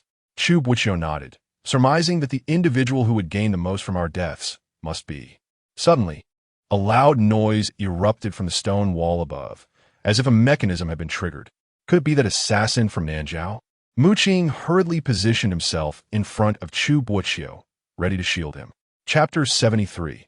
The suspicion of treason. Yu Mei placed the small blade in her palm, her gaze directed towards the Northern Emperor. Minister Qing claims that the Prince of Yong'an intercepted this information. Your Majesty, what is your perspective on this matter? Inside the cabinet, the court officials had been kneeling for quite some time, yet the Northern Emperor had yet to issue a command for them to rise. Qing, on what grounds do you assert that the Prince of Yong'an intercepted the message? What evidence do you possess? The Northern Emperor questioned. Qing articulated his thoughts with clarity. If we consider the current circumstances alone, there is indeed no justification for his actions.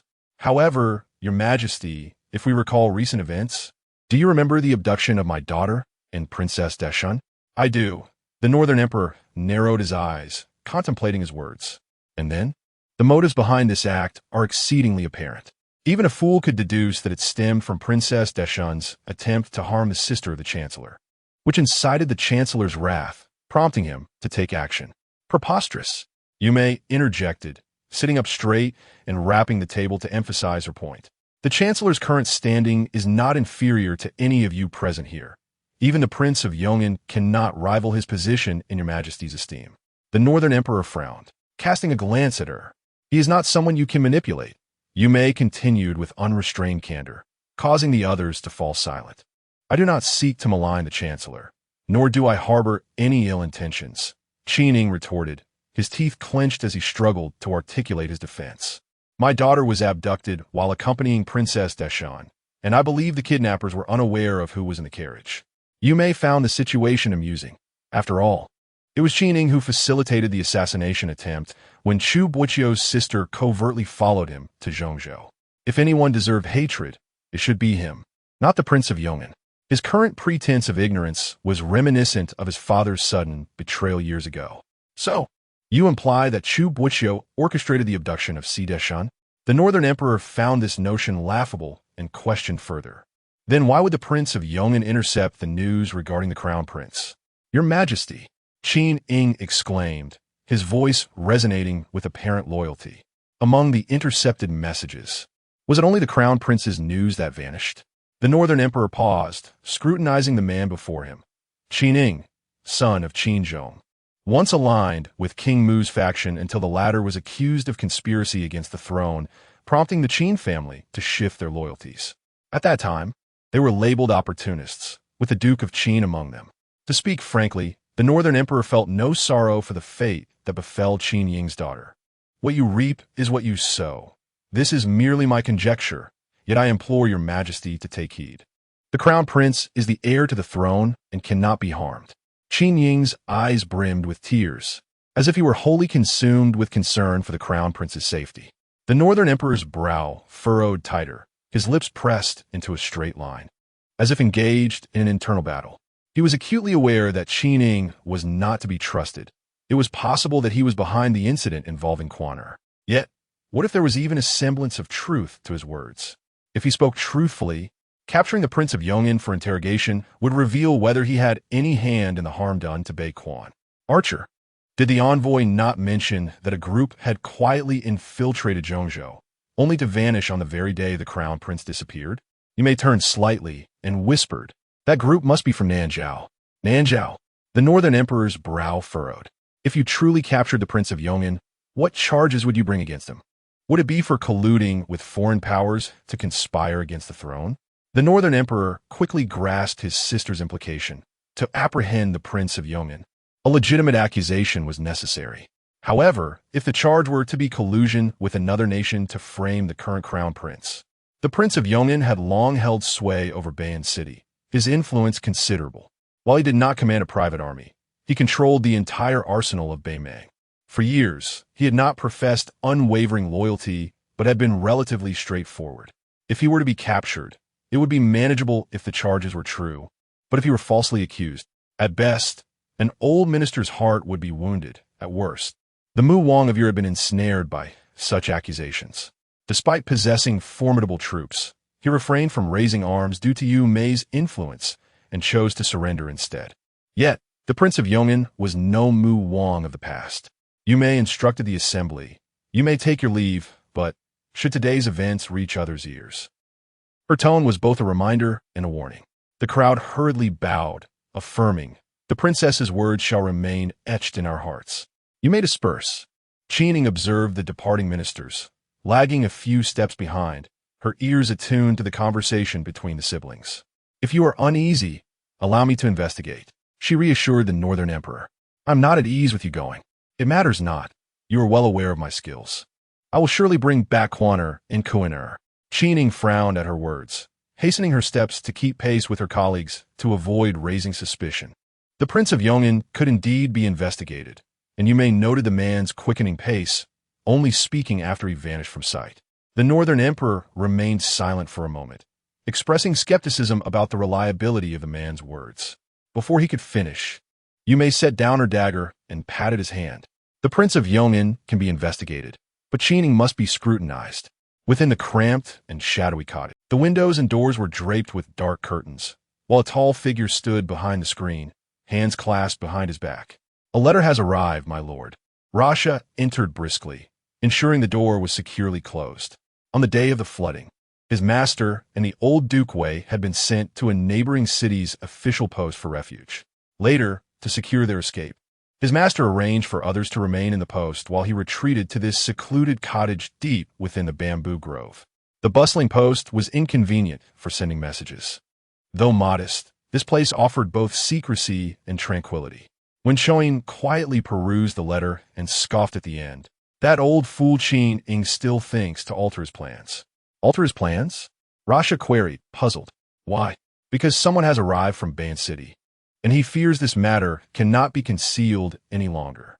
When you corresponded with him before, you anticipated such a development. What is he afraid of?" "Because the envoy is no ordinary official," when Shoin replied, his gaze becoming distant. "It is Yu Mei, the princess." The Rakshasa displayed a hint of anxiety. Yu Mei's martial prowess was formidable, and she commanded an army. Moreover, her keen insight could unravel any hidden intentions. What is there to rush about? The man languidly leaned against the edge of the bed, retorting, "Are we the architects of this sudden flood? Or did I personally thrust the crown prince and his companions into the waters?" The Rakshasa hesitated, acknowledging that the deluge had indeed taken them by surprise. The assassins at the Duke's residence were indeed under their directive, but their aim was not to kill. Instead, it was a ruse, a ploy to divert suspicion from their master in anticipation of a subsequent assassination. However, before they could execute their plan, an unexpected flood erupted. The crown prince and his entourage being swept away was an unforeseen turn of events. Yet, it oddly aligned with their master's intentions. "We are entirely uninvolved in this upheaval. Why should you feel uneasy?" When Shoin placed the letter over the candle flame, and as the fire ignited, the paper disintegrated into nothingness. At that moment, Qing had sent assassins to eliminate the Chu family's young lady, intending to place the blame squarely on Prince Yong'an. Despite his kinship ties with Prince Yong'an, he showed no regard for the consequences. "Master, this individual is untrustworthy." When Shoin, growing increasingly impatient, frowned, "Were it not for the incompetence of your subordinates, would I have needed to bow my head and negotiate with him?" They had dispatched someone to eliminate Si Deshan, but their plans were thwarted. If the man had indeed perished at their hands, it would have been inconsequential. Yet Si Deshan survived, even making his way to the emperor. It was at this juncture that Qing sought out Wen Shoin, revealing himself to be far more astute and patient than anticipated. His daughter had clearly been abducted, yet he swallowed his pride to seek cooperation. Qing had uncovered his attempts to hunt down Si Deshan and proposed two demands. First, he sought to remove Chu Boqiu and Prince Yong'an from the court. Second, he was willing to support Wen Shoin in ascending to power, with the intention of claiming a position of authority once their plans came to fruition. Though these terms were formidable, they resonated with Wen Shoin's own ambitions. His aspiration for that position faced its greatest obstacle not from the Northern Emperor or Beiquan, but from Chu Boqiu. This man commanded elite troops and wielded significant power.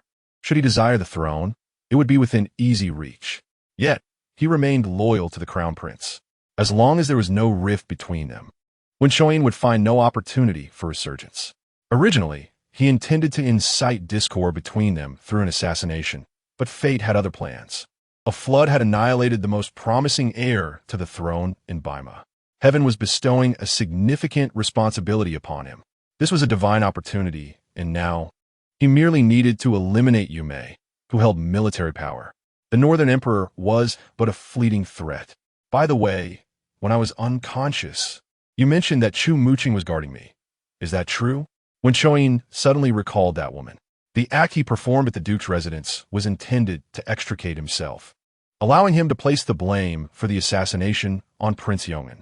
This way, his engagement to Si Deshun would naturally dissolve, leaving him with the reputation of a victim. However, his initial plan was to shield Beiquan from peril, yet the assassin had instead targeted Boqiu.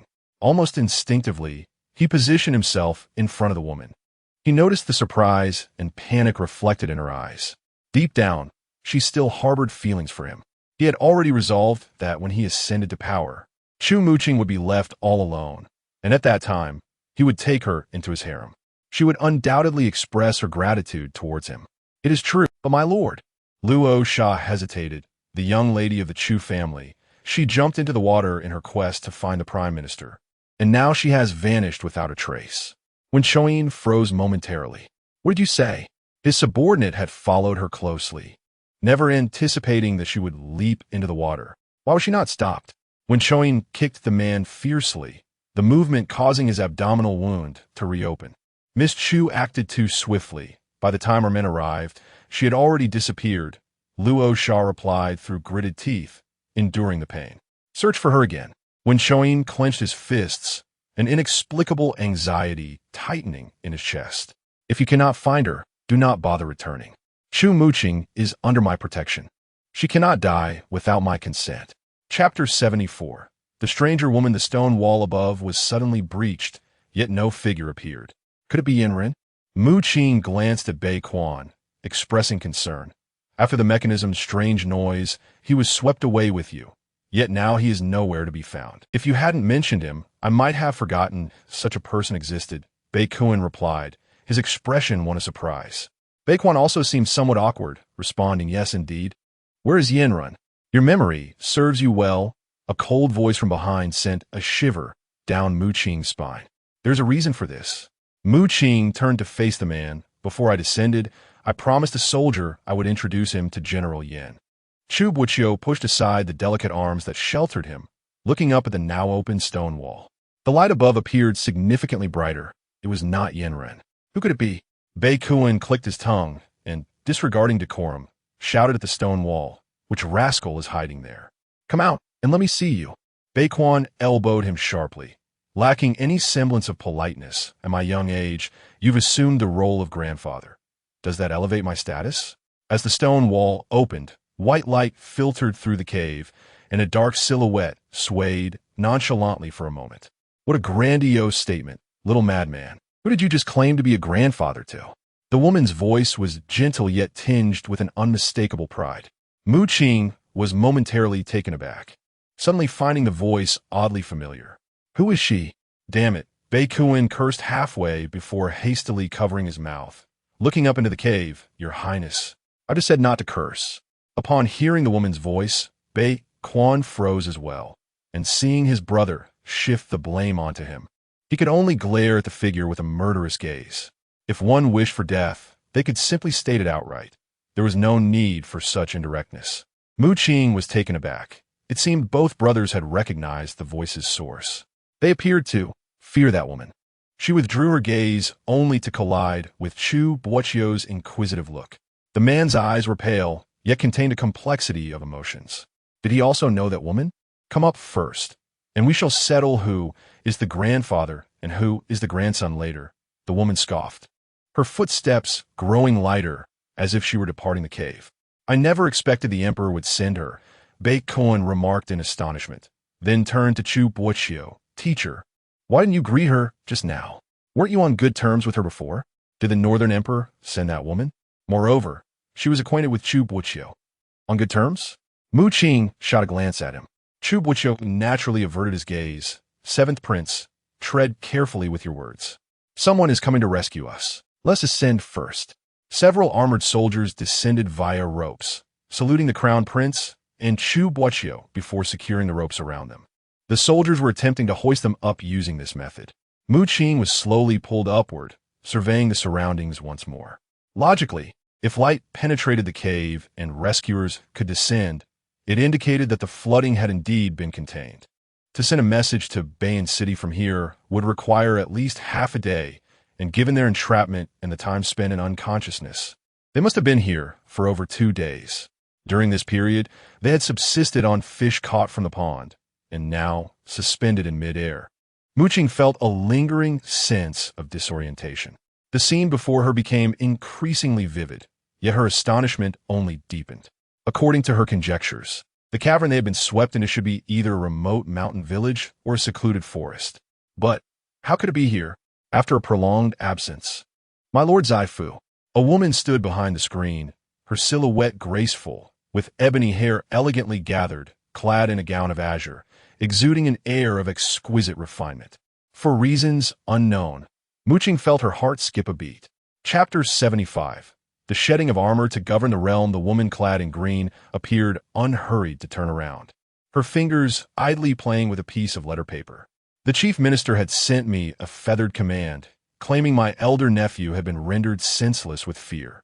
He also brought forth 2 young ladies to present before me and His Majesty, igniting widespread speculation among the populace regarding the Wang family of Taiyuan. When the chief minister intervened, he did so with astonishing prowess, dragging both the Prince of Yong'an and Qing into disrepute, truly a strategic masterstroke. The Baquan brothers were left bewildered. What did he mean by being frightened into a stupor? What young ladies? Qing gazed in surprise at the taciturn man beside her. The feathered command was a messenger's token among the military, to be used solely in grave circumstances. Yet this woman claimed that Chu Boqiu had bestowed upon her such a command. What could this signify? What was her true identity? In northern Mang, those who could wield the feathered command were exceedingly few. There was the northern emperor, the crown prince Baquan, and then only the powerful officials seated at the pinnacle of the hierarchy. Chu Boqiu indeed counted among them. As far as she knew, there were only 2 women in all of northern Mang who could command such authority. One was the emperor's favored empress, Bei Wei. In the past, the northern emperor had gone to great lengths to win the affections of the late empress, even entrusting her with immense power. Bei Wei, with her pure disposition, had reciprocated her husband's devotion by aiding him in governing the realm for many years, until her demise due to overexertion. A woman had perished at the height of a man's love for her, undoubtedly leaving an indelible mark on his heart. In the years that followed, the northern emperor's actions confirmed this sentiment.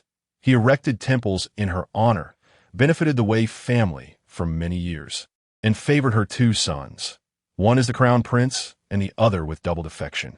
Such deeds were lauded by the people of northern Mang. Over the years, Qing had heard countless tales of affection between emperors and empresses, each sweeter than the last. Yet, she felt an unsettling dissonance within them. The northern emperor treated the late empress well, but his kindness seemed steeped in an ineffable guilt. Indeed, after a long absence, the man's voice was deep and rich, revealing little emotional fluctuation, yet he exuded a subtle air of avoidance. Suddenly, Qing recalled the identity of another who could wield the feathered command in northern Mang, the Princess of Long. The woman slowly turned, stepping forth from behind the screen. It was said that a decade ago, northern Mang boasted 2 great beauties whose allure rivaled that of Xiao Qiao. They stirred the spring breeze and wept autumn waters, graceful as startled swans and fluid as wandering dragons. One was the late Empress Bei Wei, and the other was Princess Yumei. Her long, dark braid cascaded down her shoulder, and her tranquil almond eyes casually swept over everyone present, eventually settling upon Qing. If she was not mistaken, those obsidian pupils trembled slightly upon recognizing her. By all accounts, Princess Yumei was nearing 40. Yet the woman before her possessed striking features and lips as if painted in rouge, appearing no older than 25 or 26. To wield the sword to protect the realm, to shed armor to govern the land. This was a popular folk song sung by the children of northern Mang. As the young maiden matured, Yumei wielded her sword under the protection of the late emperor, safeguarding the realm and achieving remarkable feats. Now, in the prime of her life, She has shed the armor adorned with her hard-won accolades to guard her own territory. It is no wonder that the Northern Emperor entrusted military power to the princess. This valiant figure, capable of wielding life and death, willingly laid down her armor and cast aside her sword, solely to protect her brother's kingdom as a devoted sister. She lives up to the hopes of the people and honors the late emperor's trust. Qing once regarded this as an unrelated legend. But when the subject of the tale stood with remarkable composure before her, she awakened to the truth. Indeed, one cannot help but admire a heroine, regardless of who she may be. Are you the daughter of the Chu family? Yume gazed intently at her, her hand trembling slightly within her sleeve. Yet she managed to maintain her composure, allowing her gaze to roam freely over the young girl's face for confirmation. Qing regained her senses and promptly bowed. This humble girl pays her respects to your highness. Yume stepped forward but hesitated, extending her hand to support her, then turned to Chu Boqiu and asked, I inquire of you, is she your sister? The question hung in the air, yet the man stood silent, his solitary figure towering like a mountain, unwavering, merely casting a gentle glance at Qing. Baikuan, upon seeing his favorite elder, felt a wave of joy and introduced Aunt. This is indeed the sister of the Chancellor, and my dear friend, Chu. Chu? Yume repeated slowly, savoring the name. Upon deciphering the man's expression, her lips involuntarily curled into a smile of delight. I knew it. Aunt, you have been rather mysterious since earlier. What does it mean? Baikuan sensed something amiss, but could not articulate the strange intuition that plagued him. Yume scrutinized Qing's countenance, recognizing the exhaustion that followed her recent tribulations, and promptly said, I have arranged for a meal. Please eat before you rest, if that is agreeable. The esteemed princess was seeking her consent. Your Highness, I am still a bit bewildered. Is this the Duke's residence? Qing surveyed her surroundings and reached a conclusion. Although the Duke's residence bore signs of flooding, the layout and architecture remained unchanged, and the water that had accumulated days earlier had vanished. It seemed the rain had finally ceased. Qing and her companions had been swept into a cave by the riverbank. Yet, the distance from the riverbank to the Duke's residence was no less than several dozen miles. How could there be a mechanism conveniently situated directly above the cave? Moreover, after the mechanism was activated, it fortuitously led them inside the Duke's residence. Something was amiss. To be precise, this was a secret passage built by Wei Ju. The silent man interjected suddenly. A secret passage? The Inspector Wei Ju? During her stay at the Wei Ju residence, she had discerned that a mere inspector could not possibly amass enough wealth to construct such lavish quarters. She suspected he might be involved in embezzlement or bribery. But what purpose did this secret passage serve? Chu Boqiu perceived her confusion and elucidated. Wei Ju cultivated contraband in Zhongzhou. This passage was originally intended for the clandestine transport of goods, but the flood forced us into his underground passage. Contraband? Baikuan echoed, bewildered, then pressed further. Are you suggesting that Wei Ju dared to cultivate contraband? What did he grow? Poppy, Yume responded. Poppy. In the past, there were those who cultivated this substance, profiting from its sale, which not only led to the ruin of countless families, leaving them destitute and displaced, but also incited rampant looting by mobs. The Qing dynasty was indeed taken aback. The cultivation of opium was punishable by death. Even the Wei family, despite being of royal blood, could not escape the law, for the sovereign and the commoner are equal in the eyes of justice. Should this matter come to the attention of the Northern Emperor, both Baikuan and Baikuan would inevitably find themselves entangled in the consequences, and even the late empress might face censure. When Chu Boqiu listened to the woman's response, he was not surprised. He commanded 2 factions of the royal army, and although he had the support of the Bo family, the 3 factions under you may had significantly more informants. Opium? Baikuan inhaled sharply, followed by an overwhelming surge of fury. How dare that old scoundrel? In the past, I turned a blind eye to his corrupt dealings in Zhongzhou, but this is opium. How could he betray my mother? Baikuan grasped his shoulder, insisting, we must report this to father. The calamity in Zhongzhou stems from this opium. We must seek justice for the common folk, no matter the cost. Qing observed the two with a complex heart. setting aside the potential wrath of the northern emperor towards the Wei family. The crux of the matter lay in the public outcry. The northern emperor had only these two sons, both born of Empress Wei. If this scandal were to become public knowledge, how would the people perceive Beiquan, the crown prince? Should rumors begin to circulate, the crown prince's position would become precarious, and the northern Ming dynasty would descend into chaos. Ah, and there's another person I believe you would find intriguing, Yume said with a smile, raising her hand and commanding, "Bring him forth." Chapter 76. Becoming an adopted daughter, a young boy, clad in black and drenched, was forcibly thrown to the ground. He appeared to be merely 14 or 15 years of age, possibly even younger than Mu Qing. Yet his face was bruised, and his black attire was stained with droplets of blood, indicating that this youth was of no ordinary origin. Mu Qing could not help but inquire, "Who is this?" This child piqued her interest. Yume raised an eyebrow and handed a note to Chu Boqiu. The man accepted it swiftly, allowing Mu Qing only a fleeting glimpse of a few words. It seemed to be a letter from a minister addressed to Prince Ning, expressing fear of subsequent repercussions and requesting assistance from Prince Ning.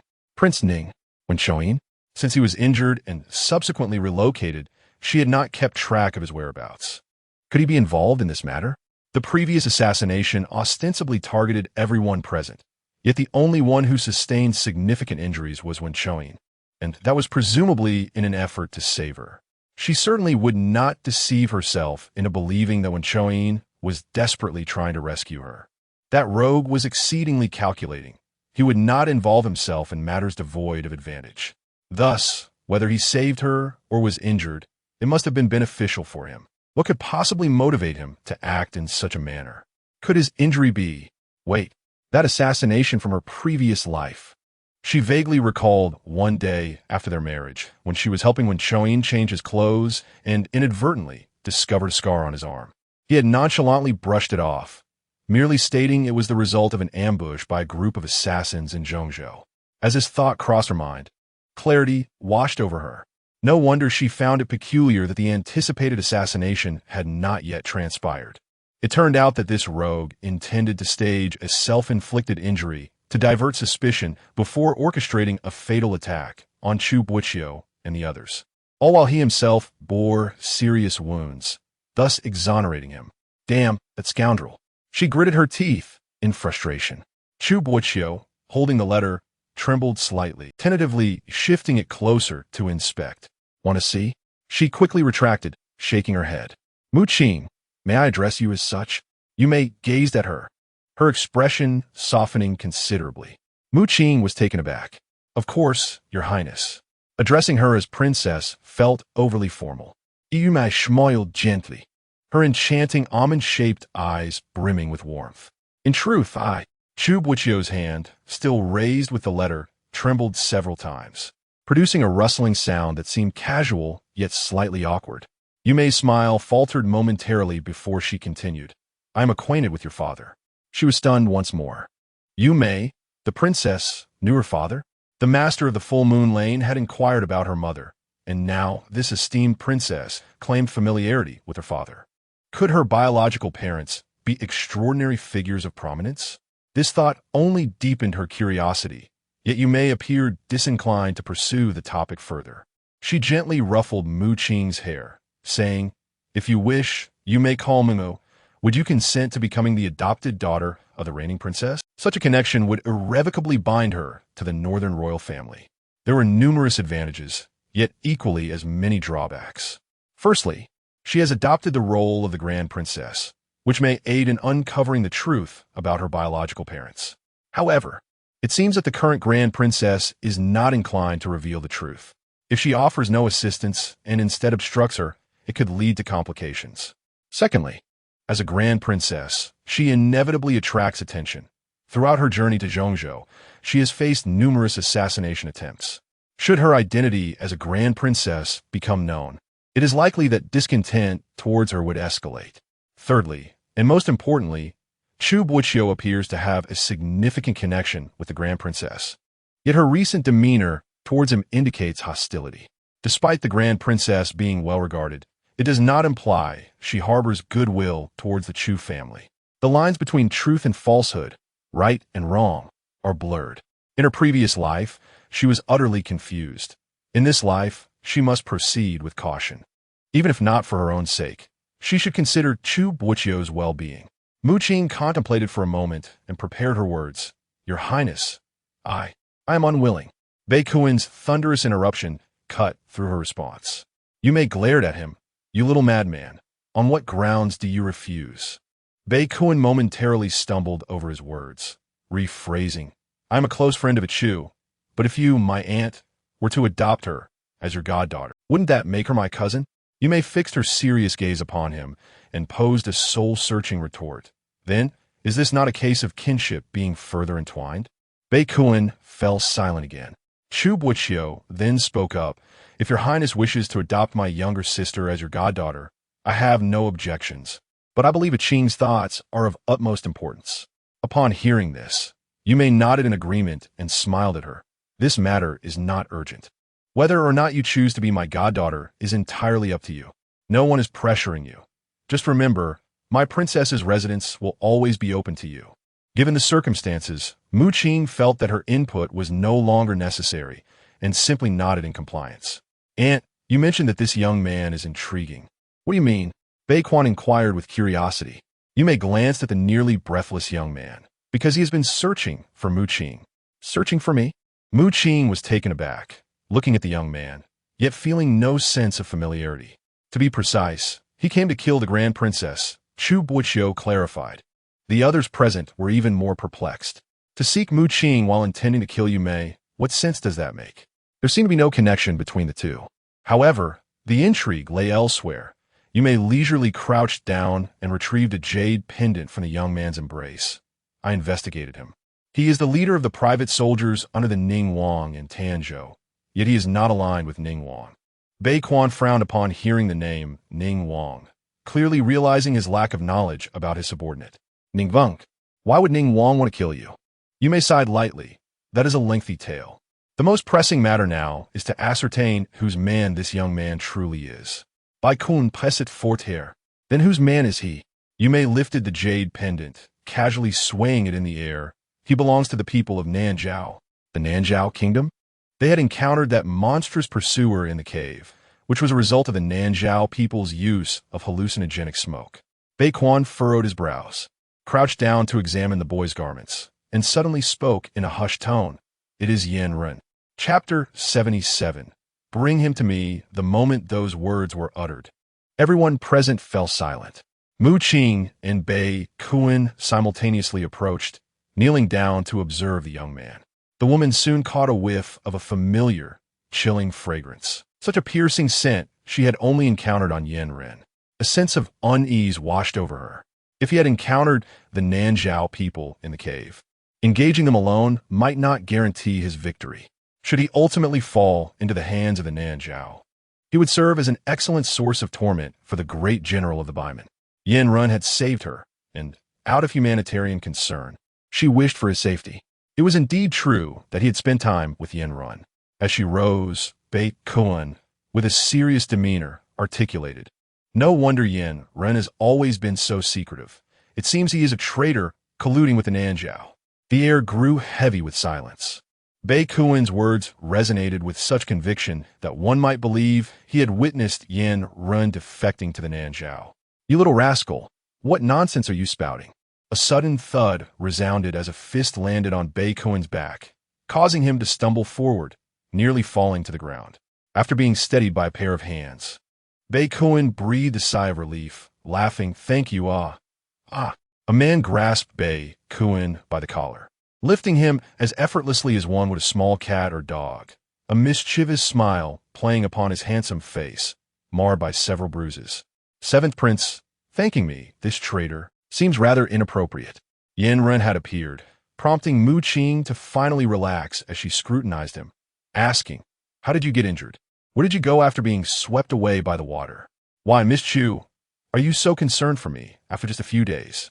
The man raised an eyebrow, only to notice Chu Boqiu's cold expression behind the lady, quickly suppressing his jest. I was washed away to a remote farmland due to the floods. And it was the Long Princess who rescued me. I only woke up this morning, and upon waking, I found this lad here plotting against the Long Princess. Mu Qing lowered her gaze once more to regard the youth on the ground. She was not oblivious to Wen Choyin's private soldiers in Tianzhou, yet she was confused by the Long Princess's earlier declaration that he was the leader of the private troops. In her previous life, Wen Choyin had introduced her to the private soldiers in Tianzhou, and that leader was at least in his 40s, clearly not the same as the young man before her. How curious. Could it be that Wen Choyin discovered this young man's true master later on, which led to his expulsion? Nonetheless, the Long Princess had certainly made significant contributions by saving me in this endeavor. Yan Ren crossed his arms, inadvertently pressing against the injury from earlier that morning, wincing in pain before clearing his throat to speak. It was a place where Wei Ju was secretly cultivating poppies. Bei Quan's expression turned grave as he frowned. "Where's my second uncle? I must escort him back to the city." "That may not be possible," Yume replied, a hint of frost in her brows. "By the time I arrived here yesterday, he had already fled." "Has the inspector's office conducted a search?" Bei Quan Pesit Orgently. Naturally, Yume gazed at the group of young men, while Wei Ju, a cunning and crafty individual, previously excavated a tunnel under the Duke's residence to transport opium. This scheme served a dual purpose. First, it could implicate the Duke's household. Should the affair come to light, he calculated that His Majesty, out of consideration for the Empress Dowager, might spare him. Secondly, he could leverage the Duke's status to sell to more influential figures. To my knowledge, even within Ban City, there are those who purchase his opium, making his whereabouts even more elusive. Empress Dowager? Chu Boqiu softly clarified for her. So, it was. Wei Ju's actions undoubtedly tarnished the illustrious reputation of the late Empress Dowager, complicating matters for the Northern Emperor, especially considering the involvement of his wife's brother in such disgraceful conduct. Loyalty and righteousness could not coexist under such circumstances. If he were to be punished, should it be the severing of his head, or should mercy prevail? Even if Wei Ju were executed, by law, his entire household would face annihilation. While Bei Quan and Bei Kun might escape due to their bloodline, were the elderly duke and his eldest son, Wei Shiran, would the veteran duke, who had dedicated his life to warfare, end up seeing his beloved daughters, whom he had married into the Bei clan, face execution in his twilight years? There are indeed individuals in Ban City who purchase his wares. Bei Quan found the term opium hard to utter, opting instead for a euphemism. The situation grew increasingly intricate and daunting. Initially, Bei Quan had intended to bring Wei Ju back to the imperial city, to plead for mercy from his father and seek forgiveness for the rest of the Wei family. If necessary, he would sacrifice his own life to save his maternal grandfather and uncle. Yet now, the situation was spiraling beyond his control. Wei Ju's collusion with the people of Ban City indicated that this was no longer merely a family matter. It could entangle royal relatives and high-ranking officials. If they wished, they could conceal Wei Ju in any corner of the world, and the Wei family would be left to bear the burden of this sordid accusation forever. For the first time, he felt that holding a high office and wielding great power rendered one utterly powerless. "Then we shall not be able to locate him," he mused. "No, there is a way." You may focus her thoughts and declared, "I have already dispatched informants to follow Wei Ju. Should there be any news, they will report back." "That is reassuring," Bei Quan sighed in relief. Suddenly, the youth on the ground stirred, prompting the others to crowd around. "I have yet to gather much information about this boy. He is quite young and surprisingly resistant. After several hours of interrogation, my men have not procured any significant intel," Yume remarked, casting a detached glance at the coughing boy, who appeared to be in considerable pain. "It might be best to hand him over to Yanrun," Bei Quan suggested, glancing at the youth with a sense of pity, despite his inability to forgive the assassin who had attacked his aunt. Yanrun was known for his expertise in interrogating criminals. "Leave him to me.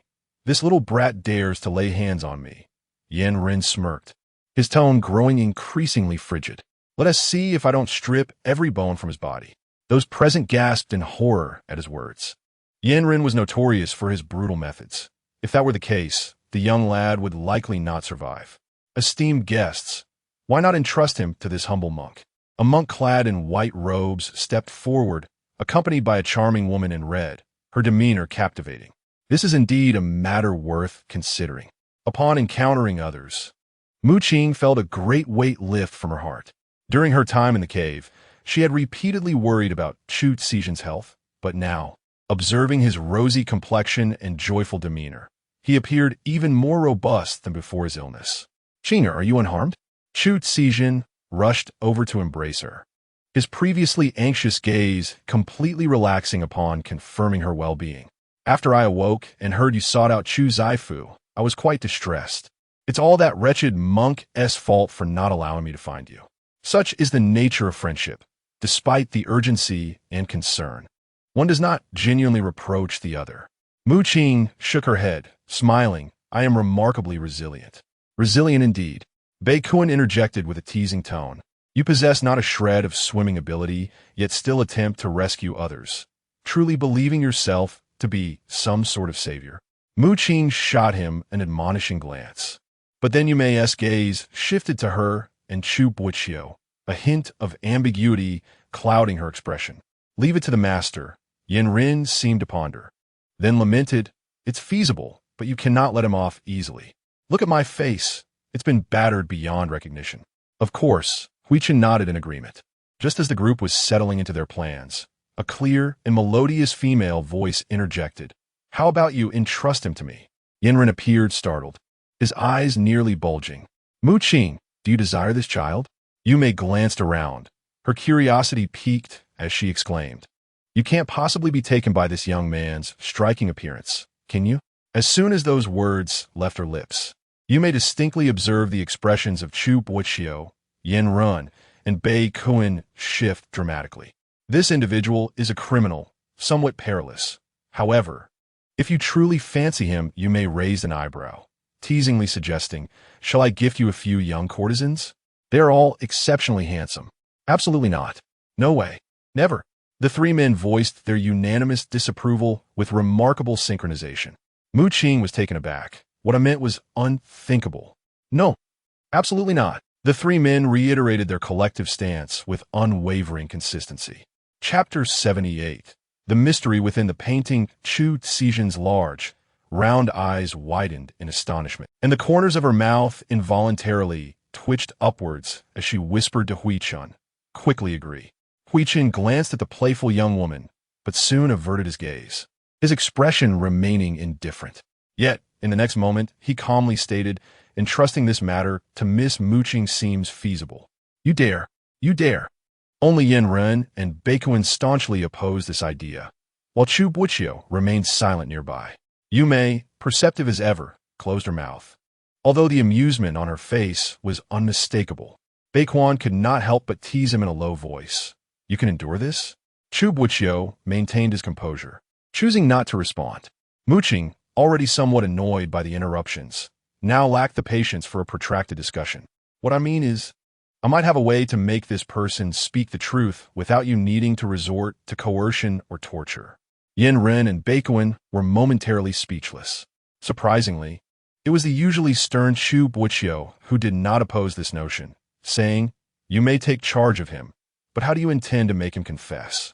Mu Qing pondered deeply, reflecting that every assassin must possess a vulnerability or weakness that can be exploited. Otherwise, who would risk their life to assassinate a princess? If I offer to protect him or leverage his weakness in exchange, he is bound to be moved. She rarely revealed her thoughts, usually keeping them to herself for contemplation. However, given the current situation, if she did not clarify her intentions, these individuals would likely not allow her to take the young boy away. Yume, initially concerned for her safety and opposed to the suggestion, found herself admiring the young girl's logical analysis. Truly, she was her father's daughter. Moreover, each of you is a man of iron and blood. Some are princes, some are generals, and others are high officials. Her words carried a subtle mockery, but she returned to a more serious tone. As a woman, I am at least in a position that makes it easier for him to lower his guard. If I truly cannot make him speak, you may take further action. Is that agreeable? Her almond-shaped eyes sparkled, and when she smiled, her dimples appeared, giving her an innocuous demeanor. Then you. Yandere tried to avert his gaze from her, hoping to avoid feeling soft-hearted. How can you ensure your safety? You only possess that rudimentary skill taught by Chu Boqiu. Who can you truly defeat? Young General Yan, please mind your words. Chu Boqiu felt a surge of indignation. As for my rudimentary skills, you need not concern yourself, young General Yan. Qing intentionally smiled at him. Do not forget who my elder brother is, and to whom Wei is subordinate. In my official residence, even the most insignificant pests find it difficult to infiltrate. A mere young assassin will not easily overturn the Chu family. Yanren found this remark discomforting, yet the mention of the esteemed Chu Boqiu was quite gratifying. You have passed through this winter month, and your birthday is approaching. I am certain you are no longer a child. Chu Boqiu lazily remarked as he lifted his eyelids to glance at the boy on the ground and then at the young woman. Do as you wish. Even if the outcome is not favorable, have peace of mind. The man's tone was nonchalant, yet it stirred a tempest within Qing's heart. Rest assured, I shall always have your back. The unconscious youth was soon escorted to the startled Wei for treatment. Though his injuries were not severe, he had long harbored toxins within his body, and without proper care, he might meet a dire fate. After dinner, Qing returned to the vicinity of the cave they had been thrust into, the entrance of which lay within the study of the old Duke Wei. This cunning Wei chose not to create an opening elsewhere in the Duke's residence for fear of being discovered by his elder brother, Wei Shiran. Instead, he opted for his father's seldom-used study, a space that had been largely untouched since his father's retirement to the Central Plains. Wei Shiran, dutifully filial, was aware that his father had long cherished memories of serving in the court. Thus he had instructed the household to refrain from disturbing the study.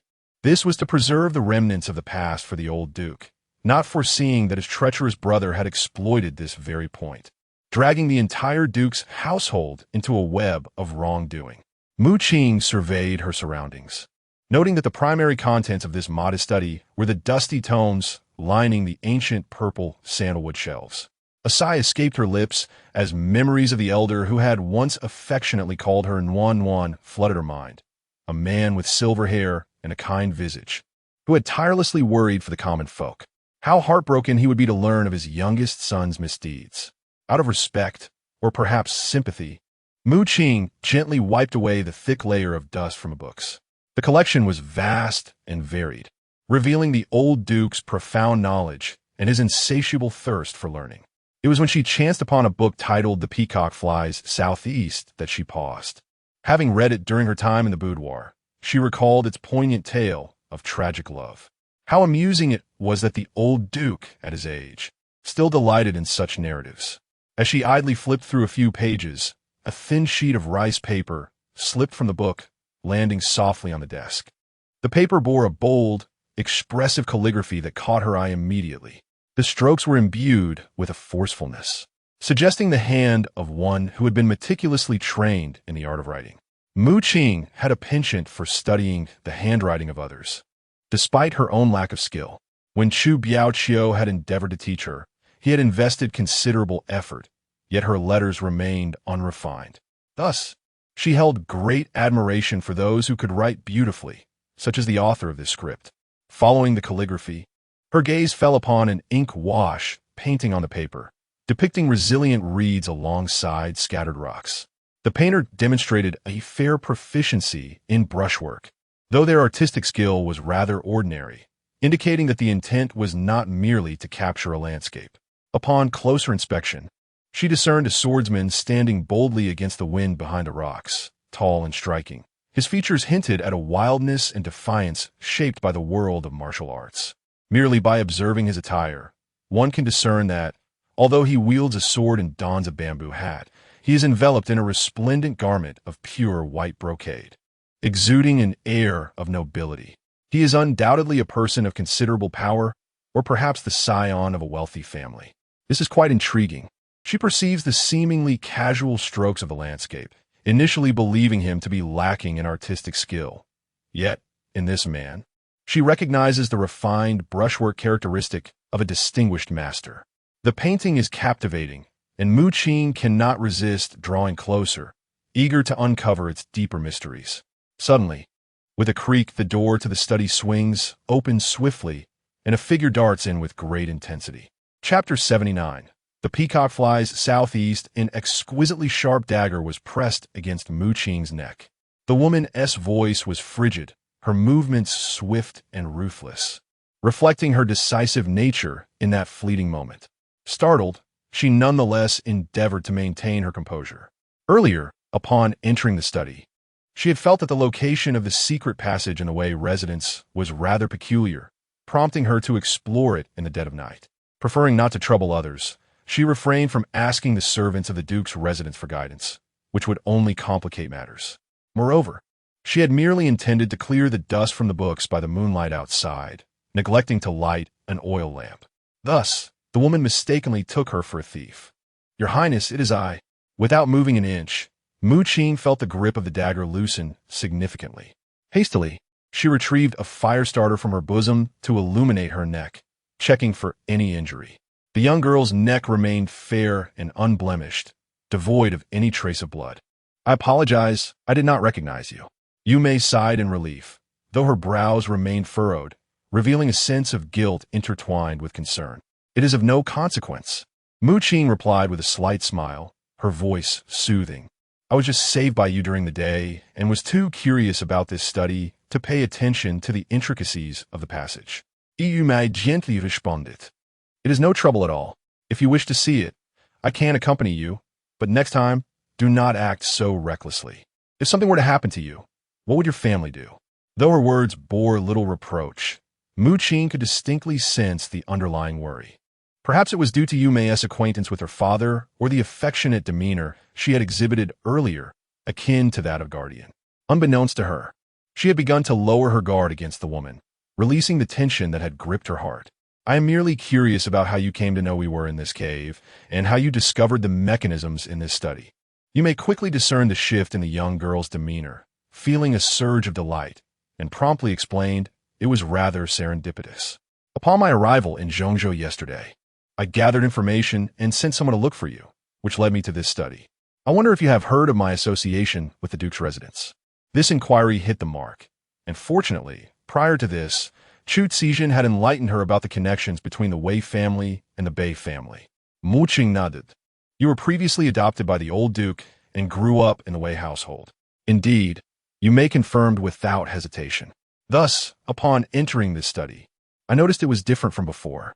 When I was a child, I accidentally broke a golden chalice here, which in turn shattered the floor tiles. Consequently, the floor was later covered with marble tiles, which one would assume to be exceedingly hard.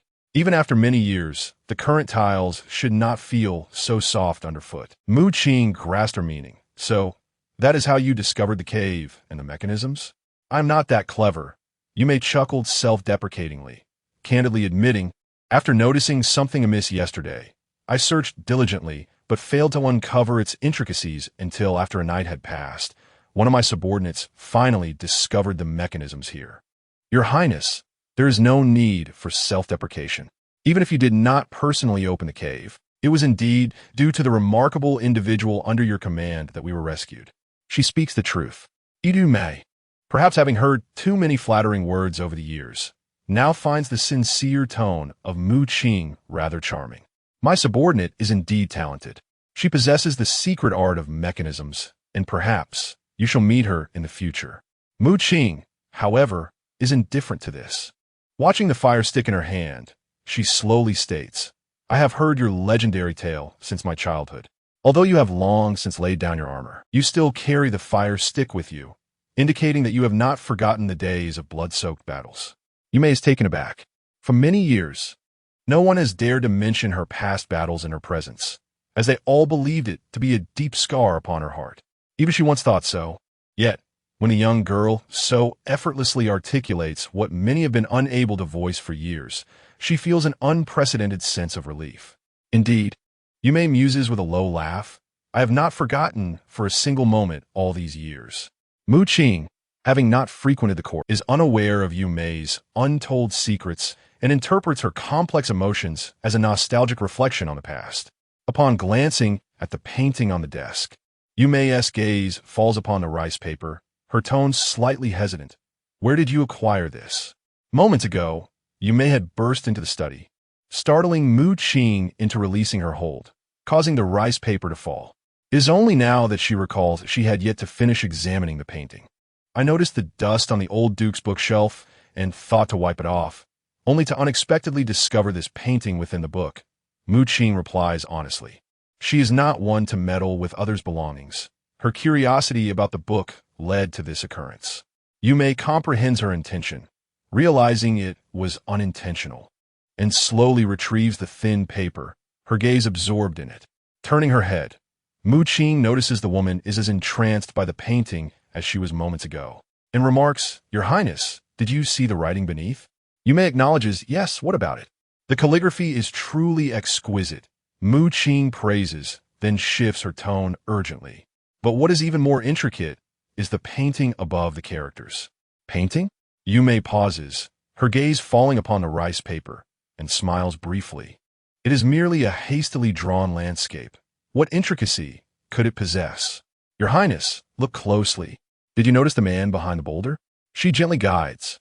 Yume indeed sees him and ponders, a chivalrous man. Though he appears to be a chivalrous figure, in truth, he is not. Qing responds. "Oh, what insight do you possess?" A chivalrous man typically dresses in simple attire for ease of movement, yet this one is garbed in exceptional clothing, clearly of noble lineage.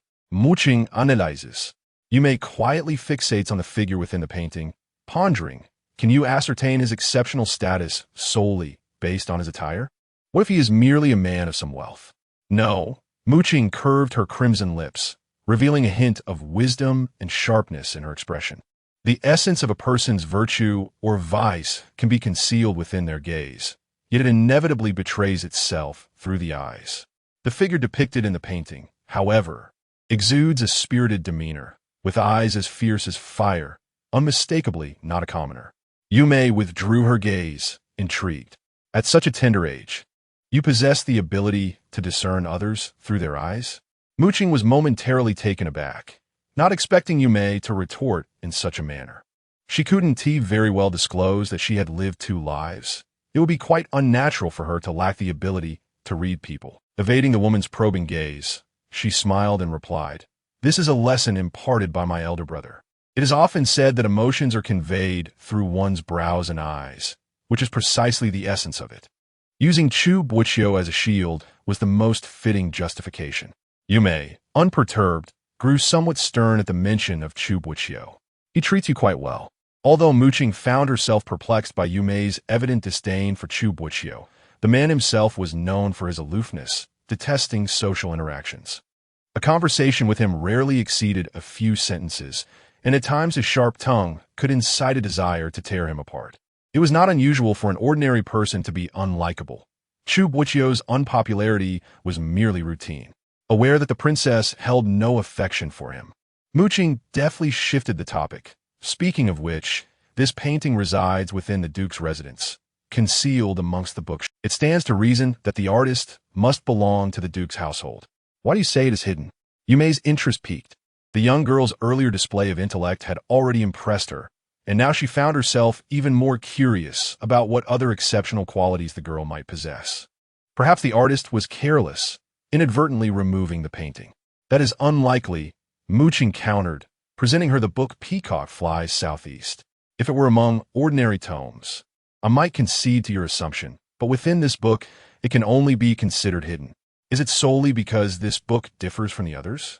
Yume examined the book closely, noticing that it was indeed the only one that seemed out of place on a shelf. "Not entirely." Qing gently tapped the table, her expression cheerful.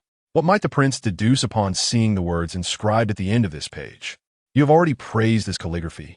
Do you expect me to commend it again?" Yume chuckled. The script was exquisite, bold strokes that seemed to penetrate the paper. Qing glanced over the slender golden characters and remarked that the force behind them appeared to belong to a man. Yume's eyes flickered with realization. "That is a possibility." Qing shook her head, yet the reality was quite the opposite. "And why is that?" "The line of poetry on the paper has an unfinished half preceding it." Yume recited the line. "The bulrush is resilient as silk, while the boulder remains steadfast." Indeed, it was from the poem within this very Peacock Flies Southeast. Qing recited the complete verse. "You should be like the boulder, I shall be like the bulrush. The bulrush is resilient as silk, while the boulder remains steadfast. This, she revealed, was the entire poem. Though the script appeared to be penned by a man, it was in truth the work of a woman, written for her beloved. Thus, the painting depicted the woman's heartthrob, which is why she dared not allow others to glimpse it, opting instead to hide it within the pages of Peacock Flies Southeast. Upon hearing these words, Yume seemed momentarily taken aback, for it was her beloved.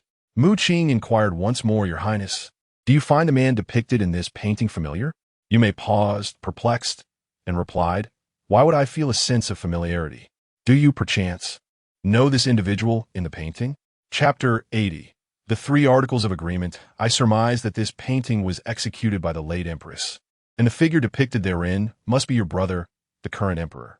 Mu Qing articulated her conjecture, albeit with a modicum of uncertainty. However, as she had never beheld the Emperor's countenance, her words were merely speculative.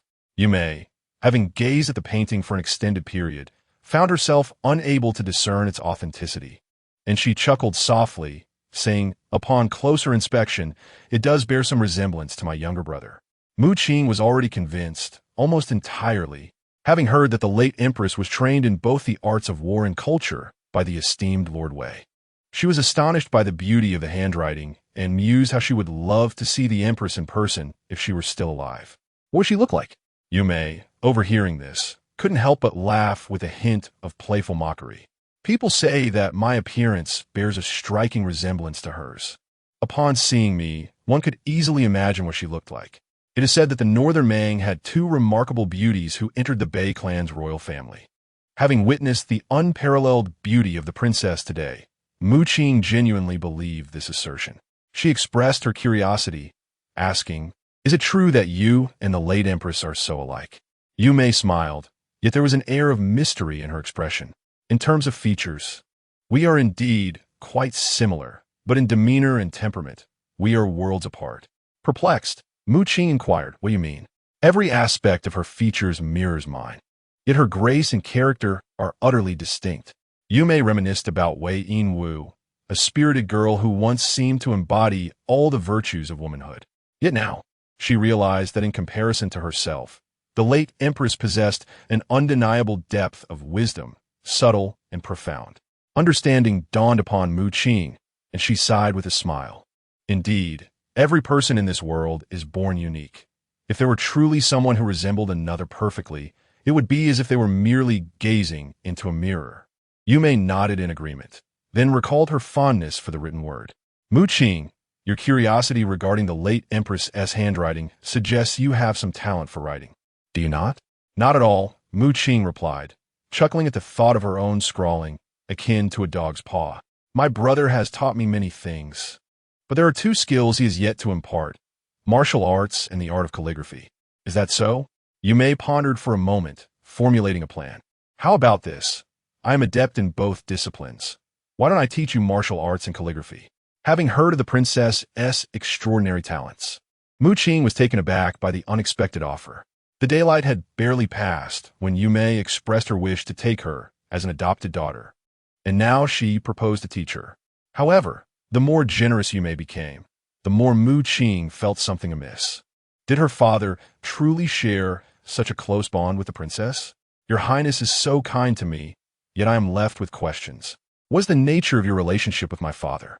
Do you know my mother? Yume seemed to perceive the doubts in her heart, and spoke with an even gentler tone. I should not disclose the exact nature of my connection with your father. To say we are inseparable would be misleading, yet to claim we are strangers would be false. Consider me a dear friend of your father. As for your mother. The young girl's brow furrowed in anticipation, eagerly awaiting Yume's response. As Yume spoke to this point, she paused for a considerable time before finally uttering, I do not know. Mu Qing felt a sense of emptiness wash over her, although she experienced a fleeting disappointment. She ultimately held little vivid memory of her mother and found herself increasingly curious about her father. Your Highness is a close friend of my father. How did you come to know each other? What kind of person is my father? And how did you discern at a glance that I am indeed my father's child? Do I resemble him? This barrage of inquiries left Yume momentarily flustered, eliciting a mix of amusement and exasperation from her. Very well, Let us establish 3 conditions. If you can agree to my terms, I shall reveal to you all that you wish to know about your father. 3 conditions? Mu Qing hesitated. What are they?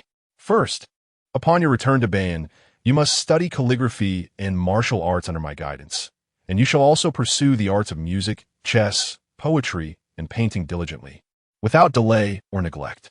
This single stipulation was entirely beneficial for Mu Qing. In Beimang, Yumei was an almost divine figure, revered by the populace, and her extraordinary martial skills, akin to those of a war god, would undoubtedly provide invaluable lessons for a novice like Mu Qing. Moreover, Yumei had already earned the title of the foremost talented woman in the previous dynasty, and her keen interest in the arts promised a splendid opportunity for Mu Qing to learn from such an exceptional teacher. This first condition was undeniably a blessing for her. However, when the woman proceeded to articulate the second condition, she truly found Mu Qing at a loss. Chapter 81. The Princess's Private Matters During the Period of Study. You must reside in the princess's residence, where I shall arrange for dedicated attendants to serve you. Mu Qing instinctively wished to refuse, but first inquired, "Why must I stay at the princess's residence? Is it not sufficient for me to travel here each morning and return to the minister's residence after my lessons?" Yumei's gaze shifted slightly. You are still unaware. What you are to learn is far beyond the 4 books and 5 classics taught by Minister Chu. The arts of music, chess, calligraphy, and painting require both time and energy. The princess's residence is in close proximity to the imperial city, whereas the minister's residence lies to the east of the city, quite a distance away.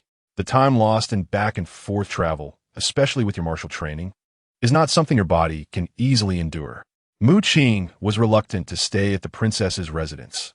Unfamiliarity was one concern, and whether Chu Boqiu would agree was another. "Your Highness, fear not, for it is not as if entering the princess's residence means you cannot leave. Should you find yourself with leisure, you may return to the minister's residence at any time," you may reassured her. "However, I fear my brother may." You may gently patted her head, speaking softly. "How about this? I shall first discuss it with Minister Chu. If he consents, then you may come."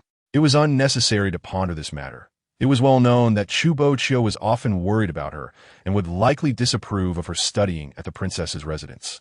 "If my brother agrees," Mu Qing would naturally be willing. Her words rang true. If Chu Boqiu was amenable, she would indeed go to the princess's residence. But would he grant his approval? "By the way, Your Highness, you initially mentioned 3 stipulations. Thus far, you have only stated 2. What is the third?" "The third shall be discussed once you have entered the princess's residence," Yumei replied, tucking the landscape painting back into the peacock flies southeast, without returning it to the bookshelf. Mu Qing observed her actions, uncertain whether to pursue the inquiry further. The woman smiled brightly. "Rest assured, the third stipulation will not bring you any harm." Upon hearing this, Mu Qing surmised that the third requirement might not be of great consequence. As her thoughts swirled, she noticed the woman silently concealing the painting along with the peacock flies southeast into her bosom. "Are you not intending to return that painting?" Yumei paused momentarily, then smiled somewhat awkwardly. "Are you not curious whether the figure in the painting is the late empress?" "I shall inquire on your behalf." Mu Qing was taken aback. The late empress had passed. "Who do you intend to ask?" "Silly girl."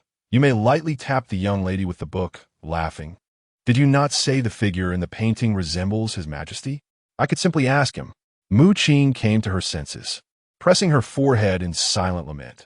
Perhaps it was indeed the lack of rest over these past few days that rendered her mind somewhat dull. "The night is deep. You have stayed in the cave for several days.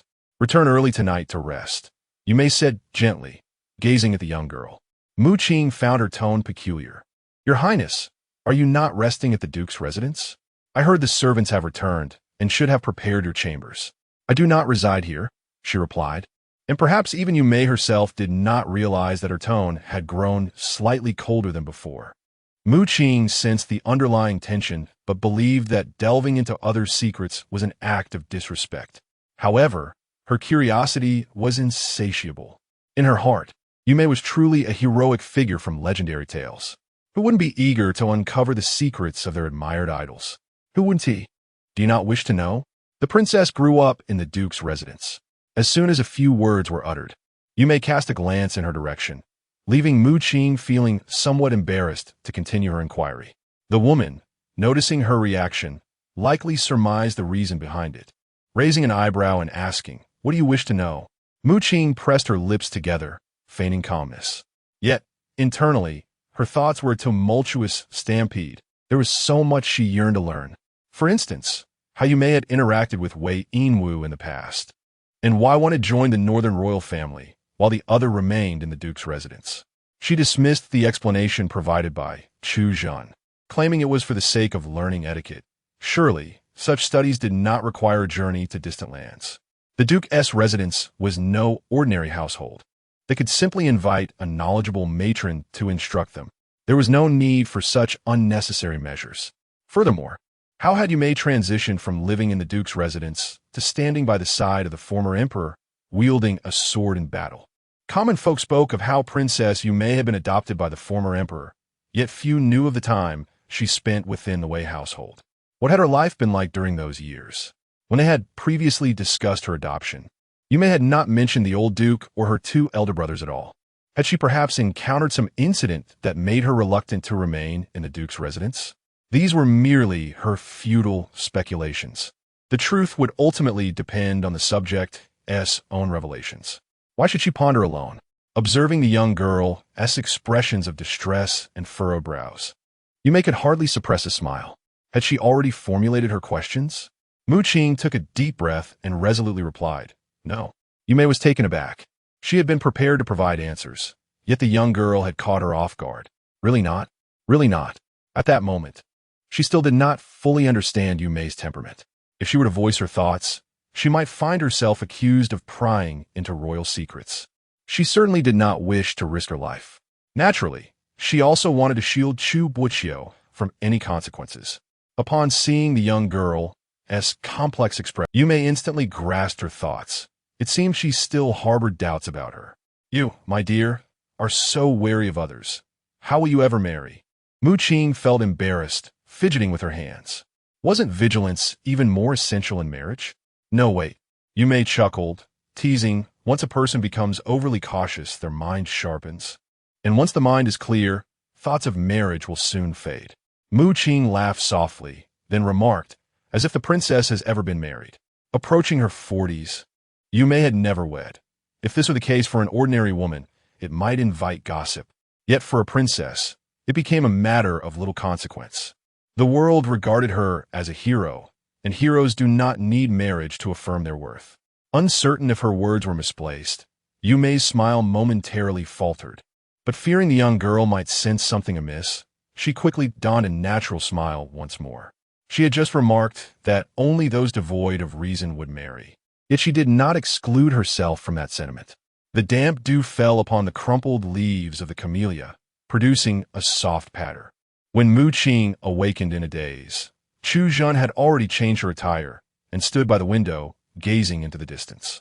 Were it not for the absence of standing water on the ground, Mu Qing might have thought she had returned to the days of the recent floods. As she rose to dress, she inquired, "Zhen, what time is it?" Chu Zhan, momentarily lost in thought, replied, "It is past the hour. I noticed you were sleeping soundly, so I refrained from waking you." Mu Qing secured the ties of her inner garment, and the woman handed her the fox fur cloak, which she quickly donned. Expressing her concern, "What were you reflecting on just now?"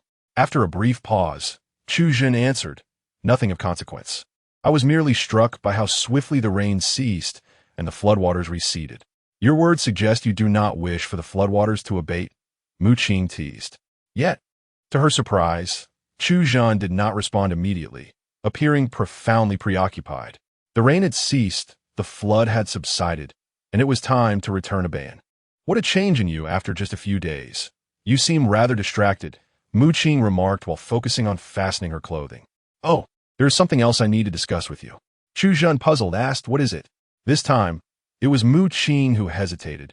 "Yu Mei has offered to teach me martial arts, and I agreed, intending to share it with you today. However, whether Chu Boqiu will consent remains uncertain. Perhaps I should wait until we return to Ban to mention it. I wish to inquire." Mu Qing shifted the topic. "The rain has stopped.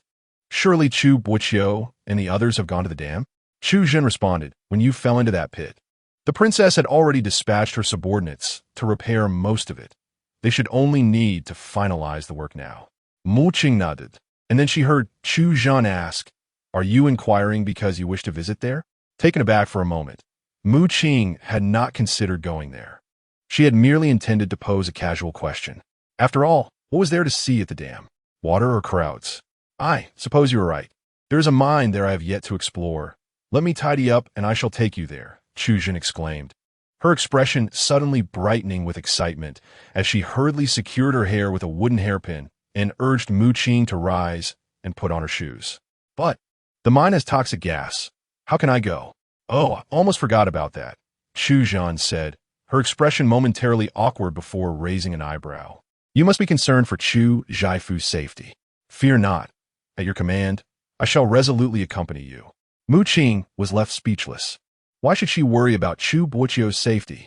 Ever since the news of his being swept away by the river, Bo Qingshi and the others had remained steadfastly by his side, fearing for their master's well-being. Observing Chu Zhan's enthusiasm, it was clear her intentions to go were quite self-motivated, although Mu Qing did not fully comprehend the source of her excitement. A stroll outside seemed beneficial after spending so many days confined within the cave. Her limbs had begun to feel somewhat weak. However, as soon as she stepped out of the courtyard, she nearly collided with the briskly walking Yandere, almost losing her balance. The man hastily supported her and teased. It appears that during your days in the cave, not only has your mind dulled, but your eyesight has as well. Mu Qing withdrew her hand and glared at him. How did you enter my courtyard? Yandere, arms crossed, bore visible injuries on his face that appeared much lighter than the previous day. His tone remained as arrogant as ever. It seems this general's eyesight is failing. Could this be the residence of the chancellor, or perhaps the courtyard of Miss Chu? Mu Qing, exasperated, couldn't he help but smile in annoyance. Her peripheral vision caught the overly expressive Chu Zhan, prompting her to change the subject. But has that young man awakened? Yandere shrugged. Not yet. Then what brings you here? She inquired. I came to find you. Can I only discuss that young man's situation? Yandere retorted, glaring back at her in dissatisfaction, reaching out as if to poke her forehead. However, Mu Qing evaded him with remarkable speed, her expression one of disdain. Speak directly if you have something to say. TSK, TSK, TSK. Yandere feigned a sigh, resembling a wronged woman. Miss Chu turned her back faster than one can turn the pages of a book. Aren't you curious about what I wish to discuss? Mu Qing, bewildered by his antics, responded calmly. I cannot guess. You wouldn't have committed some disgraceful act and wish to pin it on me, would you? Beside them, Chu Zhan burst into laughter, only to be met with Yandere's sharp glare. If you wish not to know, so be it, Yandere bit out after all. You sought my assistance. Since you show no interest, I shall refrain from further attempts. He claimed it was her request, which could only mean. Wait, Mu Qing halted him. The other party slowly came to a stop, preparing to elegantly cradle the back of his neck, only to inadvertently aggravate his arm injury, causing him to leap in pain. Chapter 82. A little beggar found what happened. As Yandere turned around, a calm expression had already settled on his face, seemingly ready to plead with me. Mu Qing felt a twitch of impatience at her temple as she glanced at the gossiping Zhu Zhan, then replied to the man with an unwavering demeanor. We are heading to the riverbank. We shall discuss this upon my return. If it concerns that individual, it would be inappropriate to speak in the presence of Zhu Zhan. Why go to the riverbank? Yandere inquired, frowning at the woman. There is still some stagnant water there, and I have not been since my injury. Zhu Zhan, unable to contain herself, interjected General Yin. Mu Qing is worried about her brother and wishes to check on him. You need not accompany her, given your injury. Mu Qing was taken aback. How had this suddenly become her desire to go? If you wish to go, then go, Yandere sighed, seemingly resigned, stretching his limbs lazily. I shall lower myself to accompany you, then. You are injured. What purpose does it serve for you to go? Mu Qing regarded the man with some confusion. Yandere opened his mouth, hesitating for a long moment before quietly posing a question. Are you concerned for me? Mu Qing. Do as you please. The trio exited the Wei residence, revealing the dilapidated state of the houses lining the street. Some were crumbling, others entirely roofless. Beggars littered the sidewalks, huddled in small groups, many of whom were children. Upon seeing the well-dressed trio, they eagerly rushed forward, clamoring for alms. Zhu Xiaijin gasped, clutching her pouch tightly. How can there be so many children? Yin Run, though reluctant, made an effort to push the beggars aside. They were all displaced children, some separated from their parents, others left orphaned by the floods that had claimed their families. A few ragged children, seeing that the other two had pushed them away, surrounded Mu Qing, who stood still, mesmerized by one child among them. Suddenly, she was knocked over, falling to the ground with a slight twist of her ankle. Get away! Yandere, momentarily distracted, rushed to help her, shoving away the beggars and lifting the child who had toppled into Mu Qing's path, preparing to strike him. Wait! Mu Qing cried, struggling to her feet despite the pain, shielding the 8-year-old boy behind her. Do not hit him. The boy, scarcely 8, had disheveled hair tangled in knots, his clothes riddled with holes, and his cherubic face bore the unmistakable signs of having lost his parents. Unlike the typical beggars, he exuded a certain vitality. More importantly, she recognized this child. Would you like to come back with me? Mu Qing gently brushed aside the child's unruly hair, revealing a pair of bright, familiar round eyes beneath. Mu Qing, do you intend to take this child with you? Zhu Xiaijin could not help but voice her objection. Yet the woman remained undeterred, patiently awaiting the little beggar's response. Sister, if I go with you, will there be food? The little beggar's eyes flickered, and her small face was covered in dirt. Whether from mud or some other filth was uncertain. With a quivering voice, she appeared even more pitiable as she lamented, I can't find my parents. I am hungry.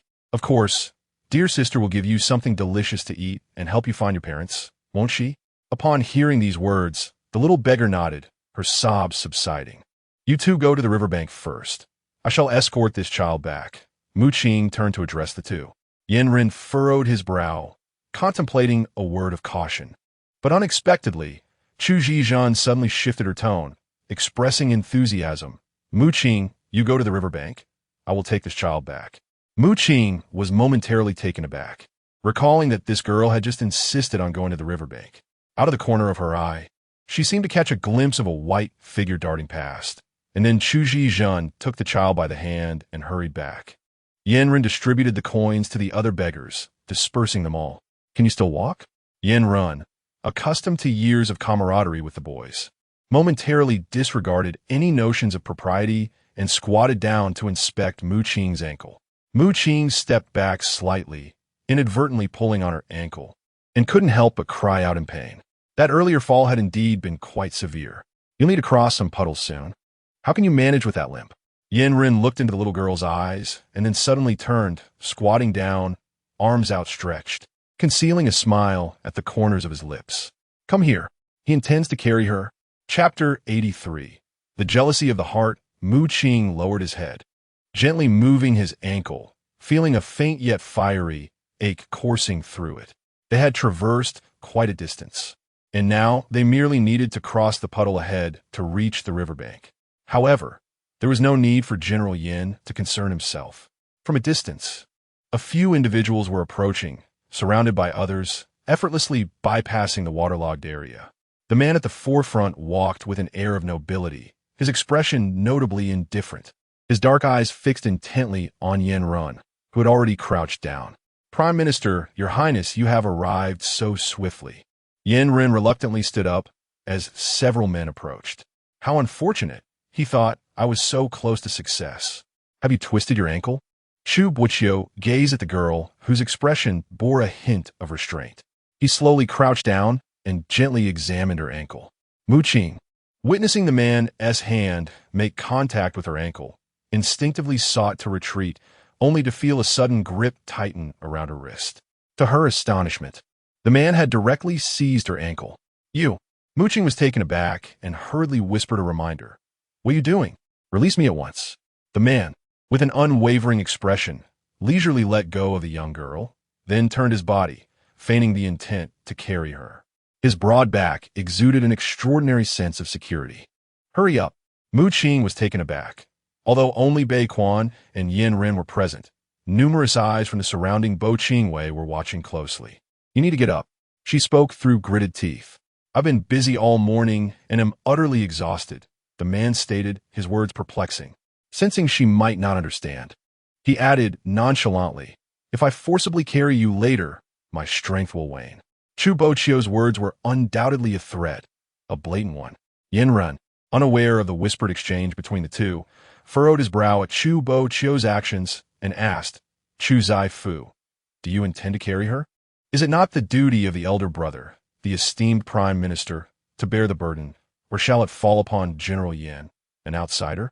Chu Boqiu remained squatting, yet did not deign to glance at Yinren, thereby rendering him even more dismissive. Yinren paused his speech, observing the other in silence for a considerable time, his gaze betraying a myriad of complex thoughts. Enough of this bickering.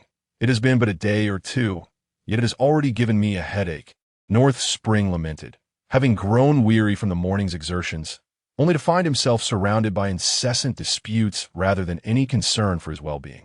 Come, North Spring exclaimed, irritably rolling up his sleeves and wiping the sweat from his brow, devoid of the noble elegance associated with North and City.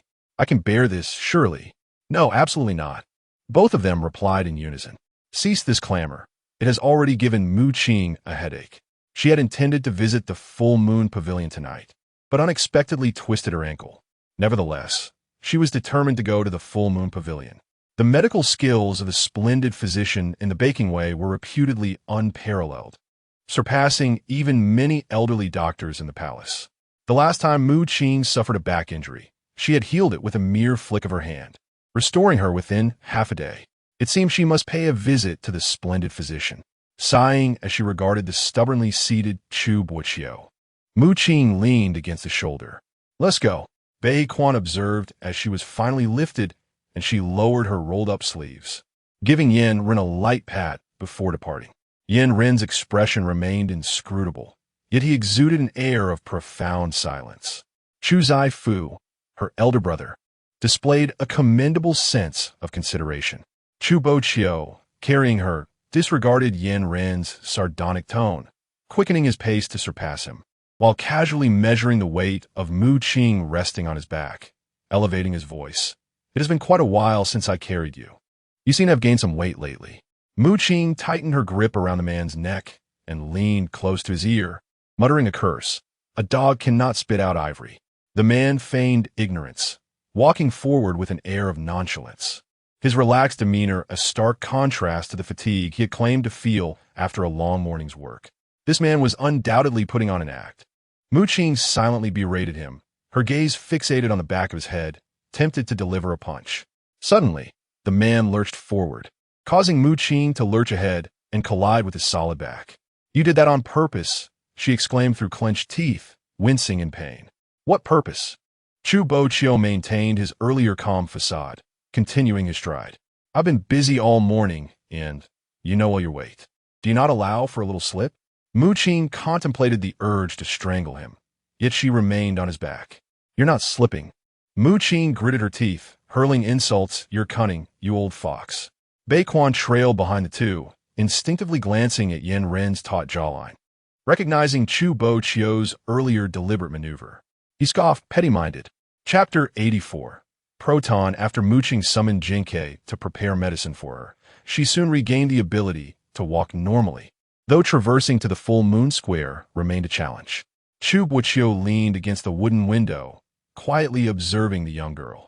Where do you wish to go? Mu Qing met his gaze, feigning ignorance. What do you mean, go where? My dear girl. Chu Boqiu approached and lightly tapped her forehead. Do you realize whom you are trying to deceive? Rubbing her head, Mu Qing muttered, old fox, how could you guess that? It is not difficult. Chu Boqiu crossed his arms, his expression pensive. Whenever you are eager to pursue something, your intentions become glaringly apparent. For instance, in the past, when you fell, you would never call for a doctor out of fear of pain. Yet just now, you urgently summoned Jinkei to tend to your injury. If it is not a matter of destination, I truly cannot fathom your purpose. At times, Mu Qing genuinely admired the meticulousness of his thoughts. Alas, her own intentions were laid bare before him. However, Chu Boqiu's thoughts remained an enigma to her. Brother, Qing blinked innocently, cautiously poking at his hand, her smile rife with eagerness. Before you indulge in such charm, consider what I would consent to and what I would not. The man withdrew his sleeve, maintaining a stoic gaze upon the girl. Brother, how did you know what I intended before I even spoke? Qing maintained her feigned smile, playfully twisting toward the bed. I promise I shall not do anything wrong. Really? Chu Boqiu crouched beside her, their eyes meeting, a hint of amusement flickering in his dark eyes. This girl I have raised is quite adept at lying. His handsome face plainly conveyed disbelief. Qing's smile faltered, and after a prolonged silence, she allowed him to continue scrutinizing her. After a moment, she suddenly drooped her head in despair. But I have already done it. What should I do now? Chu Boqiu, initially charmed by her adorable expression, felt a jolt at her words. He spoke slowly. Did you say you did what? Qing beamed, appearing remarkably docile. I picked up a child. Chu Boqiu raised an eyebrow. A child? What child? The young girl fidgeted with her fingers, uncertain of how to clarify the matter to him. She had taken in this child, not merely for herself, but to provide assurance for both Chu Boqiu and Yandere. This child was no ordinary beggar. His identity was quite extraordinary.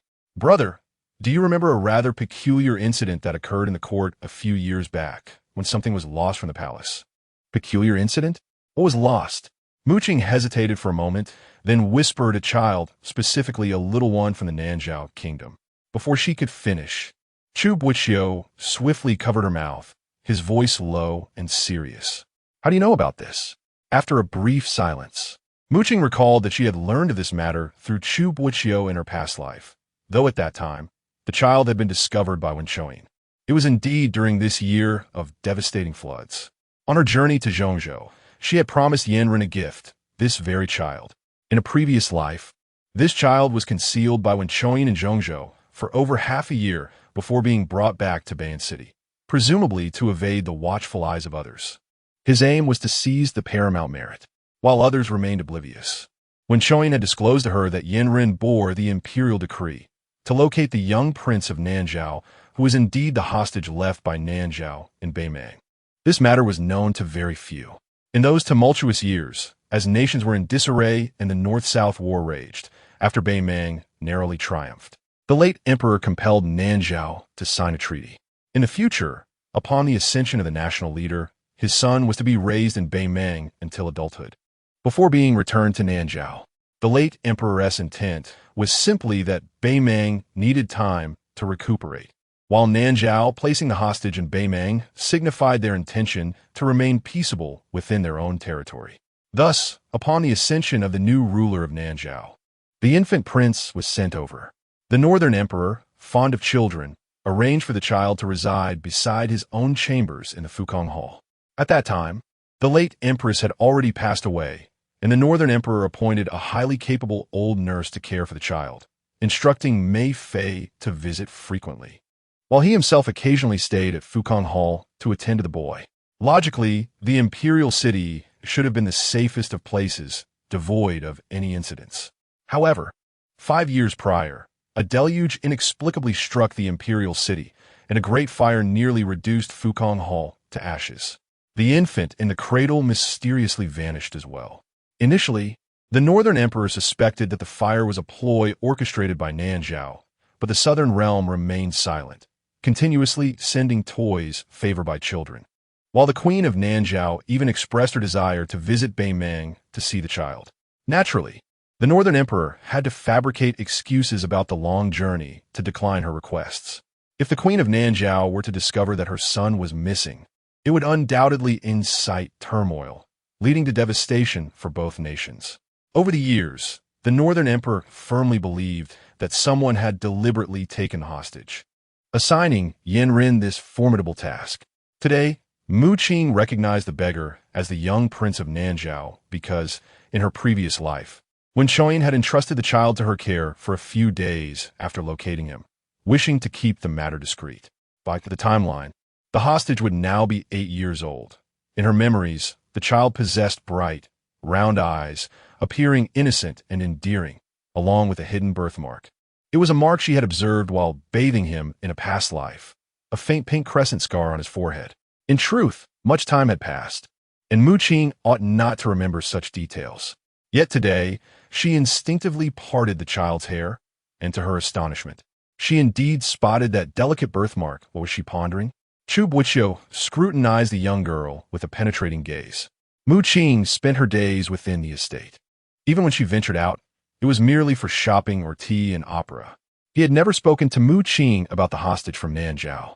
Such matters, even among the highest officials of the court, were seldom known. Could it be that someone had revealed this to her? Mu Qing raised her eyes, calmly stating, "It was C.I. Zhen who secretly informed me. She frequently divulged these royal secrets to me and mentioned the affairs of the Nanzhao kingdom, saying that the young prince bore a scar on his forehead. Today, upon closer inspection, I discovered that the child indeed has one. Jizhen, her father, Inspector Chu, is genuinely aware of this matter. A mere scar, many possess them. How can you be so certain it pertains to that child?" He continued to question her. This matter concerns the disputes between two nations. He was not upset with Mu Qing for bringing someone back, but feared that she might be exploited by those with ulterior motives. I do not know." Mu Qing blinked several times, a moment of inspiration striking her as she innocently suggested, "Hence, I thought to take advantage of the opportunity to heal my foot injury and visit the full moon workshop to inquire, as they're privy to many clandestine tidings. And I should have no trouble asking them. Is that truly so?" Chu Boqiu observed her quietly, leaving no stone unturned for any sign of deception. "I swear," Mu Qing raised her finger, solemnly declaring, "if I were to lie, may I never marry another. May I endure disdain from my mother-in-law and contempt from my father-in-law, and be beaten by my younger sisters-in-law." Her mouth was swiftly covered again. The man frowned, helplessly gazing at her, questioning whether he could trust her. Mu Qing nodded eagerly. The oath she had just made had been carefully contemplated before she spoke it. She would not marry another, for Chu Boqiu was no ordinary man. Nor would she be subjected to the whims of a mother-in-law or father-in-law, for Chu Boqiu was solitary, and she was his only kin. "Take me to see that child." Chu Boqiu released her, his brows deeply furrowed, as if pondering something of utmost importance. "Furthermore, what you said today must not be disclosed to another soul." Mu Qing raised her hand once more. "I swear, if I were to reveal this to a second person, my mother-in-law would surely." Chu Boqiu impatin tapped her forehead sharply, prompting the young girl to wince and rub her forehead in pain. Upon entering the courtyard, located in the southwest direction of the duke's residence, a medley of mixed scents assailed them. Chu Boqiu seemed to detect the scent of blood mingled with medicinal aromas. This must be the room of the young man responsible for the assassination attempt on the Grand Princess. Mu Qing inhaled deeply, catching a whiff of delicious food, and immediately pointed in a direction. "It's over there, in the left side chamber." The two approached the half-open door, where they could vaguely see the child from earlier, heartily enjoying his meal. He was scrubbed clean, and his tousled hair was secured with a small wooden hairpin, appearing both obedient and endearing. "That's him. Look at his forehead," Mu Qing whispered, pointing discreetly. Chu Boqiu followed her gaze, and as expected, a faint crescent-shaped birthmark adorned the child's forehead.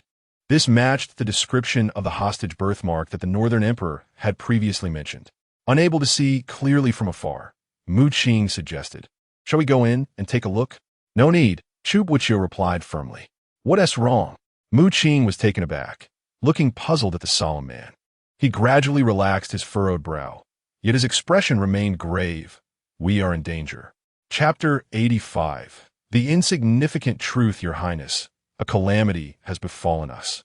Rauchet burst into the thatched cottage, only to find the man reclining by the bed, clutching a small wine cup, while several flasks of potent liquor lay overturned on the table, exuding a pungent aroma. After accompanying his master for many years, he had rarely witnessed such a disheartened demeanor. "Have you found her?" When Shoin, with his eyes cast downward, could not suppress the thoughts of that radiant woman who had occupied his mind. Just months prior, he had meticulously plotted against her, intending to use her to manipulate Chu Boqiu and acquire what he desired. Yet now, upon hearing of her disappearance, all he wished for was her survival. Given the ferocity of the recent flood, and the fact that she was but a fragile woman with no knowledge of swimming, how could she possibly have survived? Inform Rao Chia. Wen Choying tightly shut his eyes and heaved a deep sigh from his core. If her body is found, bring it back. The remains of Wen Choying should not be left to rot in the wilderness. Master, Miss Chu is safe. Rao Chia furrowed his brow, his tone wavering. However, she is safe? A flicker of joy ignited within Wen Choying, yet he quickly sensed that something was amiss with Rao Chia's expression. His innate perceptiveness warned him that something was undeniably wrong. After you dispatched Rao Chia to locate Miss Chu, we lost all contact with him. Rao Chia observed his master's countenance, growing increasingly uneasy. After receiving reports from our men, something felt amiss, prompting me to investigate. I discovered that Rao Chia's origins are untraceable. Wen Choying's gaze sharpened. Where is he now? Our men report that Rao Chia hesitated before continuing. He has attempted to assassinate the crown princess and has since been captured. As for his fate, we have yet to receive any news. Wen Choying suddenly rose to his feet, suppressing the tumult of astonishment within him, forcing himself to regain his composure. Whether he lived or died was no longer of consequence. Who dared to orchestrate an assassination of Yume? It could not be the Northern Emperor, nor Chu Boqiu. Who, then, would desire Yume's demise? Rao Chia found himself unable to contemplate who the true mastermind might be. An instinctual dread enveloped them, signaling imminent danger. Master, if the crown princess learns that Rao Chia had previously worked for us, could it be? Do you take Yume for a fool? Wen Choying's expression grew increasingly frigid. Yume commanded the military, and in addition, King Mu had left her a remnant of the Mu army. Her intelligence network would not be inferior to theirs. It would be superior. The Mu army? Rao Chia was taken aback, incredulity etched on his face. It is well known that after King Mu was executed, the Mu army was entirely captured. You yourself have stated it is common knowledge, Wen Choying replied, hands clasped behind him, recalling the royal secrets his father had once divulged. He could not help but let out a cold scoff. When it comes to royal affairs, the truth is inconsequential. What truly matters is what they wish for you to perceive. Years ago, the late emperor, aware of his guilt towards the crown princess concerning King Mu, had naturally sought to intercede on her behalf. Consequently, the loyal guards left by King Mu became the crown princess's own. The late emperor, that cunning old fox, did not trust King Mu, but his daughter was another matter entirely. This was what the late emperor desired, and indeed, what King Mu wished to see unfold. As for the perceptions of the world, I shall refrain from commenting on their authenticity. However, considering the temperament of the princess, if she were to discover that we are indeed her allies, how could she possibly refrain from taking action against us? You are correct in some respects, yet also mistaken. Wen Choying possesses a shrewd mind, and the princess would not idly stand by after an attempt on her life. Thus, it is certain that she has uncovered the identity of the puppeteer behind the scenes. Consequently, it is unlikely that the princess will act against us again. Luo Sha articulated this deduction plainly. Naturally, Wen Choying is exceedingly meticulous. A faint smile graced her lips as she mused. This king was merely in a state of illness when I heard of my beloved's disappearance, and in a moment of desperation, I dispatched an unknown subordinate to seek him out. Everything that followed is not our concern. Luo Sha exhaled in relief, pondering their next course of action. Having lingered in this modest cottage for quite some time, my wounds should have healed significantly. It is only fitting that I now return to pledge my loyalty to Her Highness, the Princess. Wen Choying was quite astute in her calculations. Our visit to Zhongzhou not only resulted in injuries sustained in service, but also provided the princess with a treacherous assassin. Rather than exact vengeance upon us, she is likely to express gratitude. Yet, I cannot shake the feeling that an unseen hand is subtly orchestrating these events. When did this all begin? In a quiet courtyard, the two exchanged silent glances. If this child truly is... Chu Boqiu cast a glance around the room and lowered his voice. This will surely invite trouble upon us. Consider this. He went missing in the palace, and despite the emperor's extensive search, he remained undiscovered. What does this signify? It signifies... Mu Qing's heart was tinged with unease as she arrived at a conclusion. The abduction of this child must involve a formidable force lurking in the shadows. Chu Boqiu nodded, recalling that shortly after I entered the court, the princess was in command of the royal army. You are well aware of her capabilities. If she could not capture that individual, what do you think those with ulterior motives would do if they realized we have taken a child? What would they do? They would undoubtedly kill them. No wonder that when Choyin found the child, she chose not to return to the city immediately, but instead kept him hidden for over half a year. Initially, I believe she simply wished to claim Yan Ren's credit. But upon reflection, this motive emerges as well. During this expedition, Chu Boqiu's army remained stationed in Bayan City, while only a small contingent from Bo Qingwei has arrived. And the royal guards brought by Bei Quan are few and not particularly skilled. This indeed complicates matters. It appears we must venture to Menufang once more. Chu Boqiu inhaled deeply, his gaze inadvertently drifting toward the tightly shut house. Muqing nodded solemnly. In truth, she had not intended to inquire about the child tonight. Rather, she sought to uncover another piece of information. In other words, she wished to ascertain whether her innermost suspicions were indeed correct. However, if Chu Boqiu were to accompany her tonight, it would prove challenging. She must seek another opportunity. Chapter 86. Revisiting the full moon square, Your Highness. Prince Ning and the others are preparing to come here. Before a massive floor-to-ceiling Nanmu window, a woman, with her hair unbound, stands resolutely against the biting cold wind high above. She gazes silently at the nighttime scenery of Zhongzhou, dozens of layers beneath her. To call it a nighttime spectacle would be an exaggeration. Once famed as the city that never sleeps, a decade ago, from this very Wangbei Tower, the view was a resplendent tapestry of lights and bustling crowds, a dazzling sight where countless homes glimmered and life thrived. Yet now, as she lowers her gaze, all that meets her eyes are the remnants of houses swept away by floods and the plight of displaced citizens. Below Wangbei Tower, a low-roofed house stands, stripped of its very roof, leaving one to wonder if any lives remain within. The accumulated rubble is shrouded in dust, and from the rafters hangs a petite, charming lamp lantern, devoid of a flickering flame. It has been many years since she last visited Zhongzhou. The lights here have dimmed. The light within her heart has likewise extinguished. Your Highness, shall we obstruct them? The one ascending the tower is the leader of the Mu family army. A robust man with a dignified visage, his piercing hawk-like eyes sharp and aggressive, unmistakably not a native of Beimei. Obstruct? On what grounds? Yu Mei scoffed lightly, turning gracefully to lean against the wooden railing of Wangbei Tower. The breeze at this height made her slender form appear precariously fragile. Wen Shou is cunning.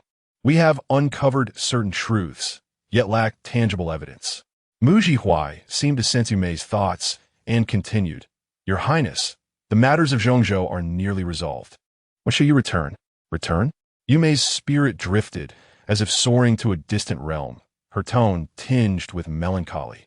Jihuai, tell me, where must I go to truly return? Mu Jihuai paused, gazing intently at the woman. When she turned her gaze towards him, he averted his eyes, stating, Beinan is your home, and so is Zhongzhou. I grew up in Zhongzhou and have lingered in Beinan, Yu Mei replied, her eyes fixed upon the pitch-black night sky, where a few scattered stars flickered. Yet I feel that neither of these places is my true home. In my youth, I traversed countless mountains and beheld innumerable sights, never contemplating where I would eventually settle or establish my roots. At that time, only the sword in my hand made me feel genuinely alive. But what now? Am I still truly alive? The woman chuckled bitterly, pointing to her chest as she spoke to Mu Jihuai. Here it feels hollow. I am now no different from soulless body, merely a corpse that can consume a few morsels of food and sip some water. Mu Jihuai furrowed his brow, reluctantly gazing into the distance as he sighed. Your Highness, it is no small feat to endure through life. Enduring life is no small feat. Yu Mei's almond eyes grew cold, her gaze piercing the horizon as she spat in disdain.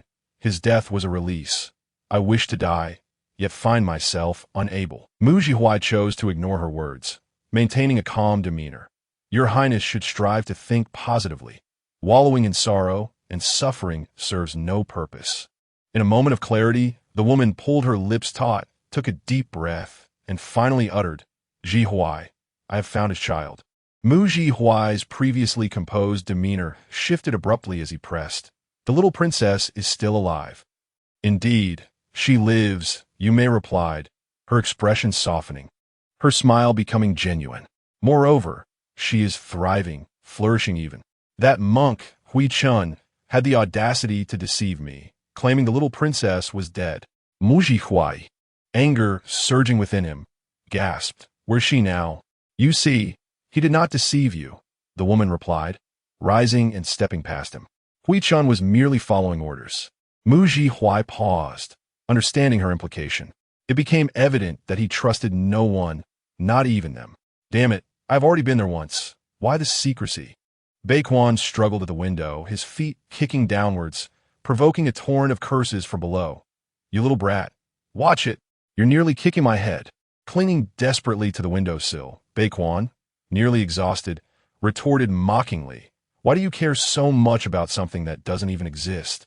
Baekwon seethed with frustration. Had it not been for the necessity of accompanying Baekwon to the ghost market, he would have surely bashed the boy's head in, instilling some decorum and respect in him. "I told you to follow openly. A Chu would not conceal anything from me." Baekwon shot back at his brother, discontented. He had initially intended a stroll through the streets that night, only to discover Baekwon stealthily trailing a Chu and the Chancellor. Thus, he had followed suit, unwittingly arriving at the ghost market, specifically the full moon square. He had intended to greet a Chu directly, but Baekwon had restrained him. "A gentleman?"